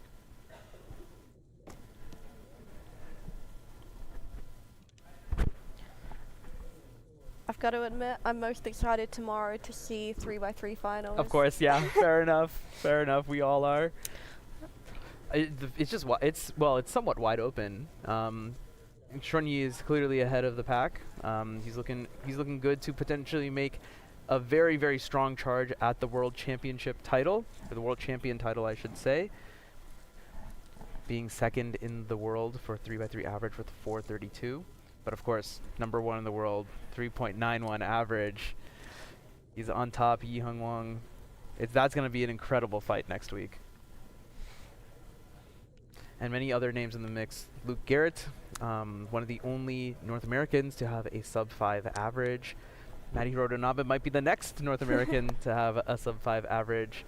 Xian Zhao, the female world record holder and an incredible solver. We almost saw her break her own female world record today. She's just flexing her alg knowledge on all of us. It'll be awesome tomorrow to see Xuanyi, Qixuan, Alexei, Garrett, Matty, and then those are all really our sub-6 solvers we've got tomorrow. Xuanyu especially is absolutely incredible It's to watch. so amazing. He got 5 out of 5 Soon ZBLLs, and his recognition is just absurd. Soon, obviously being, a lot of people used to skip them back in the day. Even the Soon COLLs used to get skipped because it was just, there was no point. You might as well just do Soon and then your PLL. But it's just incredible the level of algorithmic knowledge he has at such a young age. So Xuanyu is able to do all of FTO and EO, that's edge orientation in inspection. So that works out to about 6 steps, all visualized during inspection. And it's not like it's not like each step is equal to add as another. It gets exponentially harder to see further and further into the scramble. And so the fact that he can see 6 steps in, I mean, most people are only looking 1. Dude, if I get my cross, I'm happy. Yeah. And sometimes that doesn't even happen. Yeah, so that will certainly be quite the fight. Loads of other finals as well. We didn't see any Pyraminx today. I'm also excited to see Pyraminx final, of course. Especially with Tim Fay.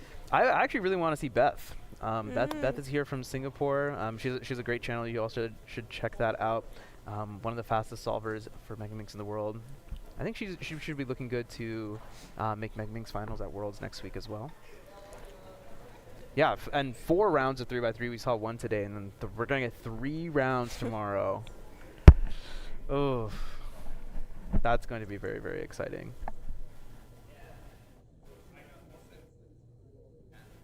Yeah, it was also fun reading some comments from various people. I think I saw comments from all around the world. People tuning in, watching whenever they can. Of course, this is like a really weird time zone for basically everyone, unless you obviously live in the U.S. or like Hawaii or something like that. It's 2 a.m. where I'm from right now. Well, at least I think Sunday 3x3 finals should have would have ended I think at 5 p.m. our time. So at least in the UK you can stay up to watch that. Maybe a little irresponsible on a Sunday evening, but. Shout out to anyone who's watching this between midnight and 6 a.m.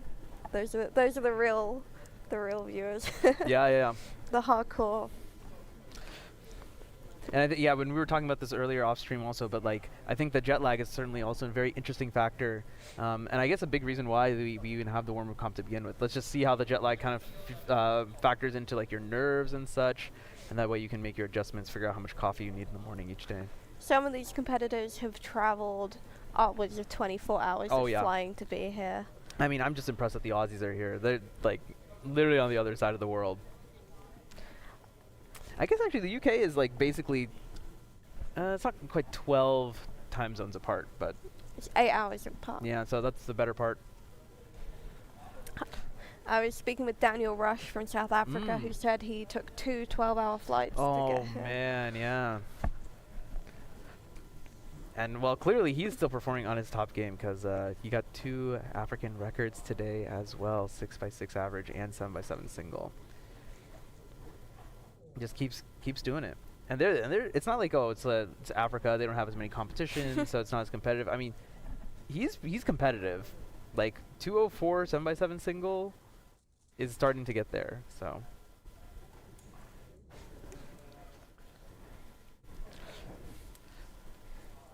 Michael Larson back again. I don't know where he's been. I feel like I hope we didn't miss too many of his solves.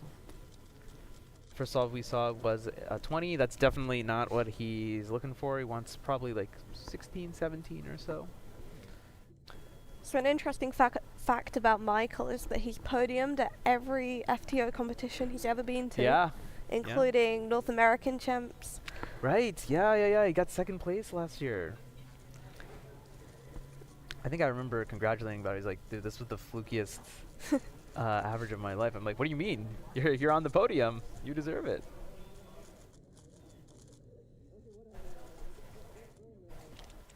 And I've last 3 triples just went by in a flash. 14.88. Incredible solve.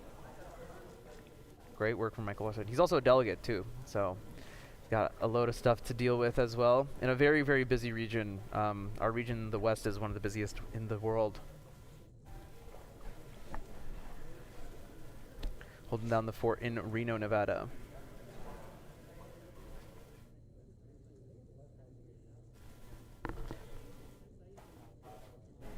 How many competitors do you reckon are competing in FTO right now? It looks like I think it like was about 6 or 7 on this stage. I thought about 20 per group registered, so I think about okay. 40 total. How many of them show up is of course a different matter. Of course, yeah, it is 6 p.m. So yeah, and I've heard a lot of people optimistically registering for FTO, only to figure out they can't actually solve it. right. For Zeke now. Ooh, looks like Zeke also got a sub 20 there on the 4th solve. Last solve for him in this average.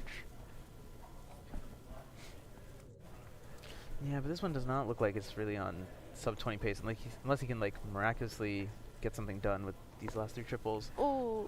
Yeah, pretty big Seems fumble. the cube fell out of his hands there. Oh, that was like last bottom triple there too, so this is not going to be on nearly the same pace. And then last permutation, 31-18. Not too bad. Just pack it up. We're also going to see FTO finals tomorrow too. 2 rounds of FTO. Nowadays becoming more and more common, I feel, as the hardware is significantly improved, so the average competitor is now faster than ever. Even in like time length, it's like getting to like 4x4 speeds, which is good to see. I think Tim Fay was also registered. I think we saw him. Was he going to be in this group or the next one? Supposedly in this one, maybe? Not quite sure about that. It will be interesting to see from Tim Fay because I don't believe he's competed in FTO before. Okay. Don't quote me on that. bit of a dark horse, perhaps. Yeah, I mean, Max Park definitely shocked the world when he first competed in FTO. I believe that was a comp I streamed, so it's probably sitting somewhere on this channel. Back, I want to say like November or something. Timothy's always been a bit of a dark horse. True. He came into prominence early last year. He didn't have any competitions in his region, so he was practicing essentially in secret. And then a video of him at an unofficial competition got out, and it took the world by storm because he was pushing out times that were essentially top of the world. Right. And it was this kid that nobody had ever even heard of before, and here he was coming out with world record level Megaminx cells. Then he went to his first competition, blew us away again. Then he goes on to his first ever European Championship. And oh man. And takes the absolute Aside stage. from Timon, the second star was Timofey. It was all Timofey. Well, I think you can throw Theodore in there because that bucket hat was adorable. I could not get enough of that either. But yeah, he razzle-dazzled me when I was at Euros. I'm like, okay, it's time to be a Timofey fan now. Because he still lives in Russia, right? Yeah, he does. So, yeah, has to travel abroad for competitions. Pretty incredible stuff. But that does mean that every time we do see him, he tends to do something incredible because he's not competed in a while. Yeah, that's a good point. He has a lot of time to practice in between. Yeah, I'm really interested to see how he's going to perform on the world stage because especially at Euros, you know, he was going to win Megaminx, and then unfortunately with the wrong scrambles being used, was able to hold his nerve and at least get second place. But now he's like after what was it? I think the tour in Central Asia tour, when he got the Megaminx world record, he's on top of the world. So I think which must be crazy as like a little kid. You're just like all these adults and all this history of speedcubing, and I'm the best. And now it's like it's his turn to go and get the crown. So it'll be really exciting to see if he can pull that off. I think we're mostly wrapped up with this first group of FTO. I think there will be another group. Yep. I think you'll see some familiar faces. I think James is competing and someone else was competing. I remember I was trying to schedule the commentary literally yesterday. And someone else was competing. And I was like, okay, darn. Well, you could definitely speak more about FTO than I could. But yeah. I think let's kick it to a very short ad. And then as I see Preetham loading up the ad right now. By the way, Preetham hasn't even gotten the chance to be on the stream, and Preetham has literally been running like the production all day. So you see like the replays that get shown up. You saw that the live ranking that showed up temporarily. That code was broken this morning. So Preetham was literally running the stream and fixing all of that all at the same time. So shout out to Preetham for doing that. All right, let's hit the ad. Hey, we're your SpeedCubeShop. We are your one-stop shop for anything cubing or puzzle related and have something for everyone, beginner or pro. If you want the best of the best, allow us to lend you our years of experience and consider one of our premium setup SpeedCubes. Our team of experts will dial in your SpeedCube by applying lubricants and adjusting the settings so that when your cube arrives, you're ready to start crushing your PBs. Have any questions? Our team is available via phone, live chat, or email to help get you on track. Tap the link to find your next challenge or upgrade and enjoy what we and many others consider to be the best shopping experience around.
And we're back. Welcome back, everyone. The last group that we're going to be covering today on the stream. It's been a great day of speed solving here in the Pacific Northwest, just outside of Seattle, as we get ready for the World Championship next week. Competing in this group, we've got Ledger Ramirez. He'll be exciting to watch. Yeah, can't say I've heard of them. So Ledger is very, very good at Master FTO. And in fact developed the method for Master FTO. Master FTO, is that like a 4x4 version of FTO? Like a higher order? Essentially, I think.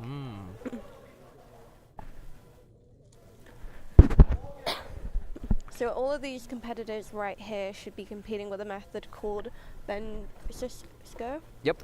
If I'm pronouncing that right. Yep, yeah, you got it. Ben Cisco, of course, invented by a person called Ben Streeter. Papa FTO, as we call him here, from not too far. Originally from my region, from the Bay Area, but I think he now lives in Montana. I saw that Ben was watching in the chat. Oh, shout out Ben. What's up? So Ben is the reigning 2024 Rocky Mountain champion. Yeah.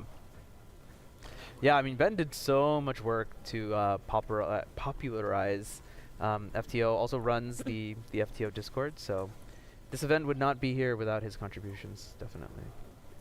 There's a big push coming from the FTO community to turn it into an official event. In fact, according to a lot of people, this is probably the main contender to be added as a new event alongside other events like Mirror Blocks and Team Blind. Yeah, I mean, to me, I think it's the #1 contender. It's not only the time frame that it takes to do a solve in. It's also pretty easy to pick up these days. The hardware is readily available and pretty cheap. Everyone kind of has some awareness of it. The solving method is interesting. It's a little bit different than your typical n-by-n puzzles or anything else that we have in the WCA. And I guess it's just biased, but it's fun. I have so much fun solving FTO. It's interesting that it's face turning rather than corner turning. Right. So you might look at it and it does look like two Pyraminxes stacked on top of each other, but it turns on a different face to a Pyraminx, which actually makes the solve harder. It's in fact quite trivial to solve a corner turning octahedron. But this gives it a lot more dimension to the solve. Oh yeah, I think the first month I had an FTO, it was just I have no idea how I'm supposed to turn this. It takes a while to get used to. As we see Ethan Davis now, I think Ethan also pretty good at FTO. Last I remember, I remember watching some of his streams on YouTube. I think he was doing FTO at some point. Either that or I was just talking to him about it. He's a fun guy. James now. James McDiarmid, the Kiwi from New Zealand. I think he's also very good at FTO. Just shows off his skills.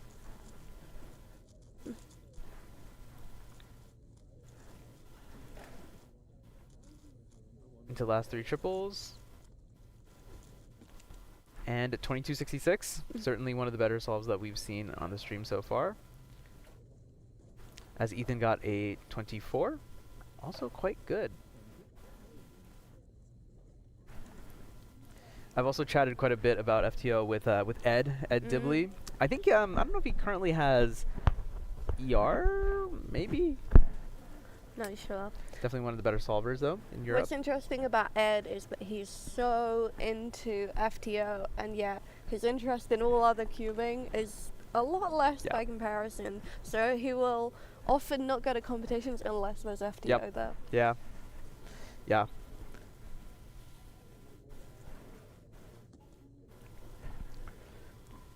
What do you think, Eleanor? What are your thoughts on FTO potentially being added, or even in the case as a front runner? I think that it will happen eventually. I'm not sure under what system. There are different systems being proposed. Some are that it will just become a new event in the same way that the existing events are. Some are that it will come in for a 2-year period, and it will keep transitioning every couple of years, and a new event will come in. But I think one way or another, if the people want FTO, the people will get FTO. Yeah, I mean, we're getting FTO in the World Championships one way or another, right? Like, even in this like semi-unofficial format, I guess it is quite unofficial. Even in the unofficial format, it's a fun puzzle. So, but then I think it does open the rabbit hole of, okay, well, if FTO should be added, should the other mirror blocks, for example, also a pretty popular event. And then the one I hear a lot is Team Blind. Team Blind is certainly an interesting event, but unfortunately, I think we'd have to rework a lot of the infrastructure that the WC has in place. Maybe one day.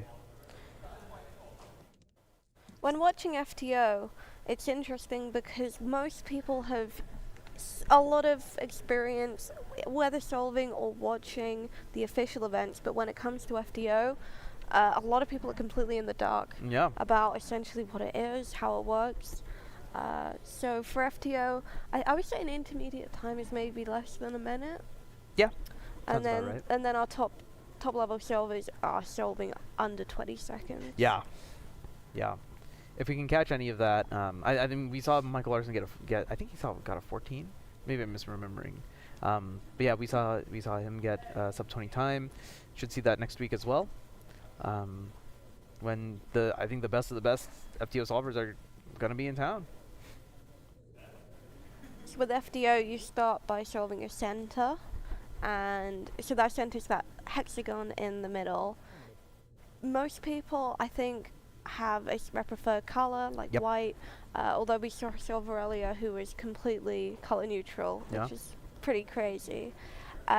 Then you solve those 2 of the 3 corners around that center, but you keep the last one free. Quite somewhat, I say unintuitively, but it makes sense because you can then use that free slot to help you solve the rest of the cube.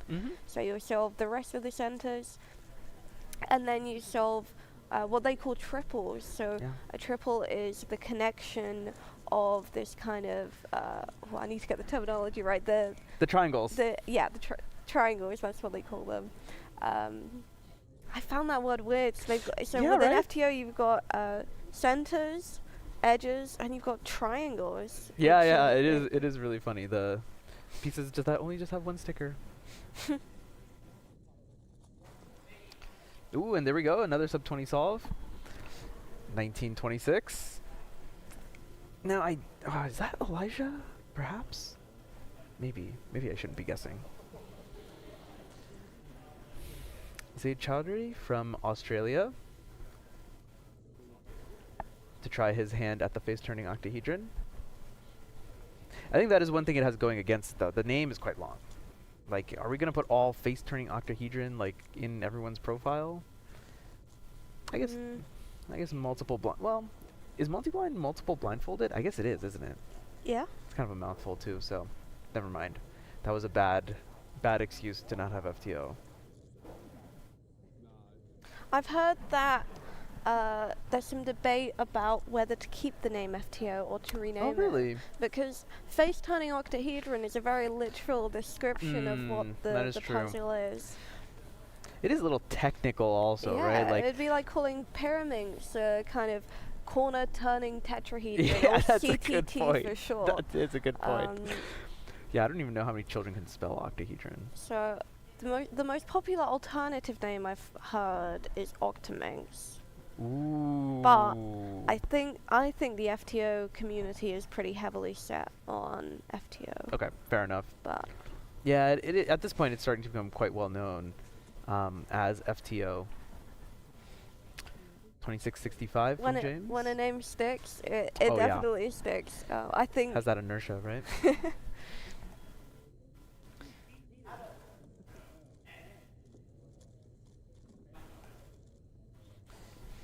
Ethan Davis now, liking his nails.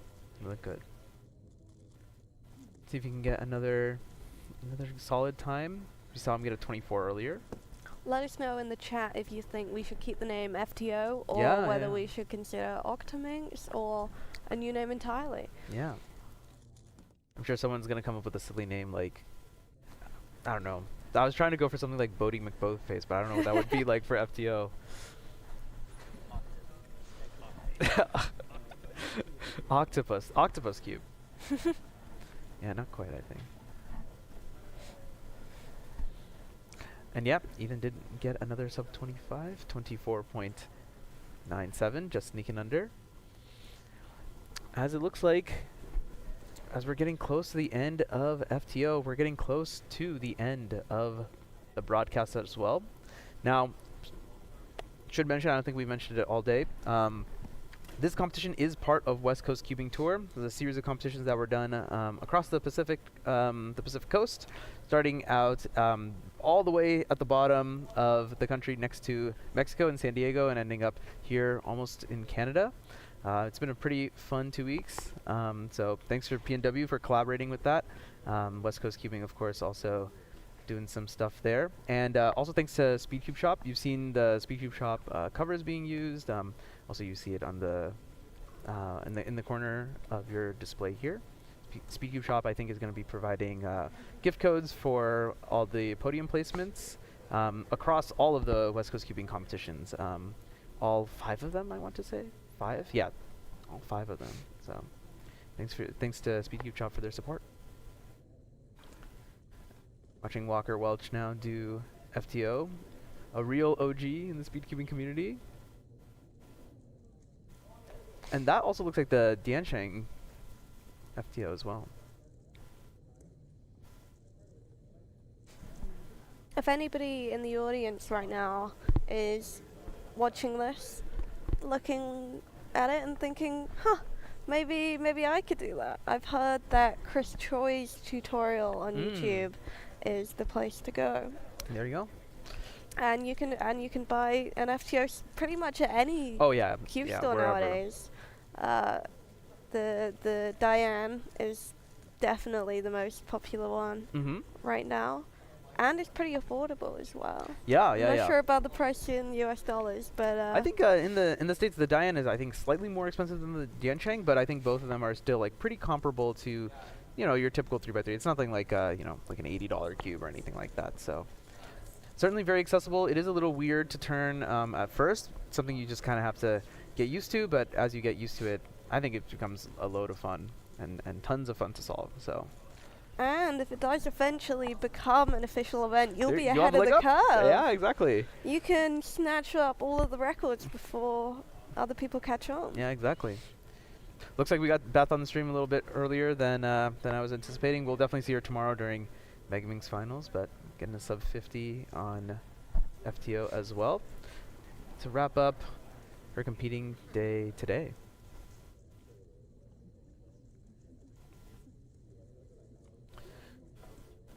Now, I mentioned that tomorrow the stream is going to start with 3 blind. Let me just make sure that I had set the time correctly. Okay, so the 3 blind is scheduled to start at 8:30 tomorrow. I think I also scheduled the stream to start at 8:30 tomorrow, so you can expect that. A bit of a continuation of what you saw earlier today. And yeah, we have a bunch of amazing solvers tomorrow as well that you'll be able to see.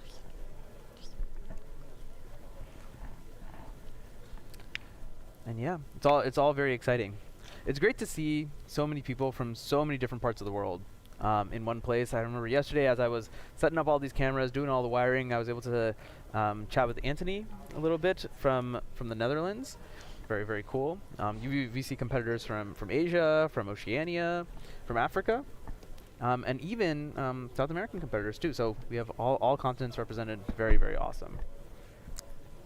And here right now we've only got 300 competitors. I say only. It's definitely bigger than your average competition. Yep. But at the World Championship next week we'll have 2,000. 2,000 with a sold out spectator tickets as well. It's going to be quite the experience, but not to worry. The live stream will be able to cover all that on the WCA channel. I think also on the Rubik's channel as well. Although speaking of the spectator tickets being sold out, they've actually just put another 500 or 1,000 some on wave. sale. Yeah. So if you were looking to get a ticket, you missed out, make sure that you head on over and get your ticket before this very last badge sells out, because they've told us that this is it. Yeah, no more. The Nope. venue cannot fit any more spectators. So They've actually had to hire out more of the venue in order to fit the extra people. yeah, which is incredible. I think that's probably a first for cubing. I guess Euros had to expand also last year to fit more competitors as well. So it'll be amazing. And if you're just like not affiliated with speedcubing whatsoever, this is the first time you're watching speedcubing, and somehow you're still here at the end of the day, clearly you like it, right? And especially if you're based in Seattle, it's going to be an amazing 4 days. I think your spectator pass gets you in all 4 days too. So it's not just a one-day type deal. So I think that they are doing a discounted rate until the 30th. Oh, So past the 30th, you will get the on the day rate, but you will get an advanced rate if you book before the 30th. So there you go. Another reason to go ahead and do it soon. I think with that, Eleanor, it's time to wrap up the day's activities. It's been an amazing day of live streaming here, Lynnwood Convention Center. Thanks for having us. We will see you back here tomorrow. Bright and early. At 8:30 a.m. Pacific time. I don't know what it is. I think it's like we're -7 UTC. That sounds about right. Yeah, 11:30 a.m. Eastern time. If you'll enjoy your Sunday with us, Championship Sunday here at Warm Up Seattle, you can see all the competitors who will be at the World Championship next week. Yeah. Just get ready, get revving their engines, so to speak. See you back here tomorrow morning. All right, everyone. Thanks for joining. Thank you. CubersLive is your home for all things speedcubing. From exclusive interviews with top cubers and personalities, Dylan, Millard, Matty Nava, Tommy Cherry, to highlights from major competitions such as US Nationals, North American Championships, and the WCA World Championship, to podcasts you can listen to while commuting, studying, or even cubing, and of course, live streams from all around the Western region. If you'd like to support our efforts to make speedcubing exciting and accessible like never before, consider subscribing to our YouTube channel. Thanks, and enjoy the rest of the broadcast.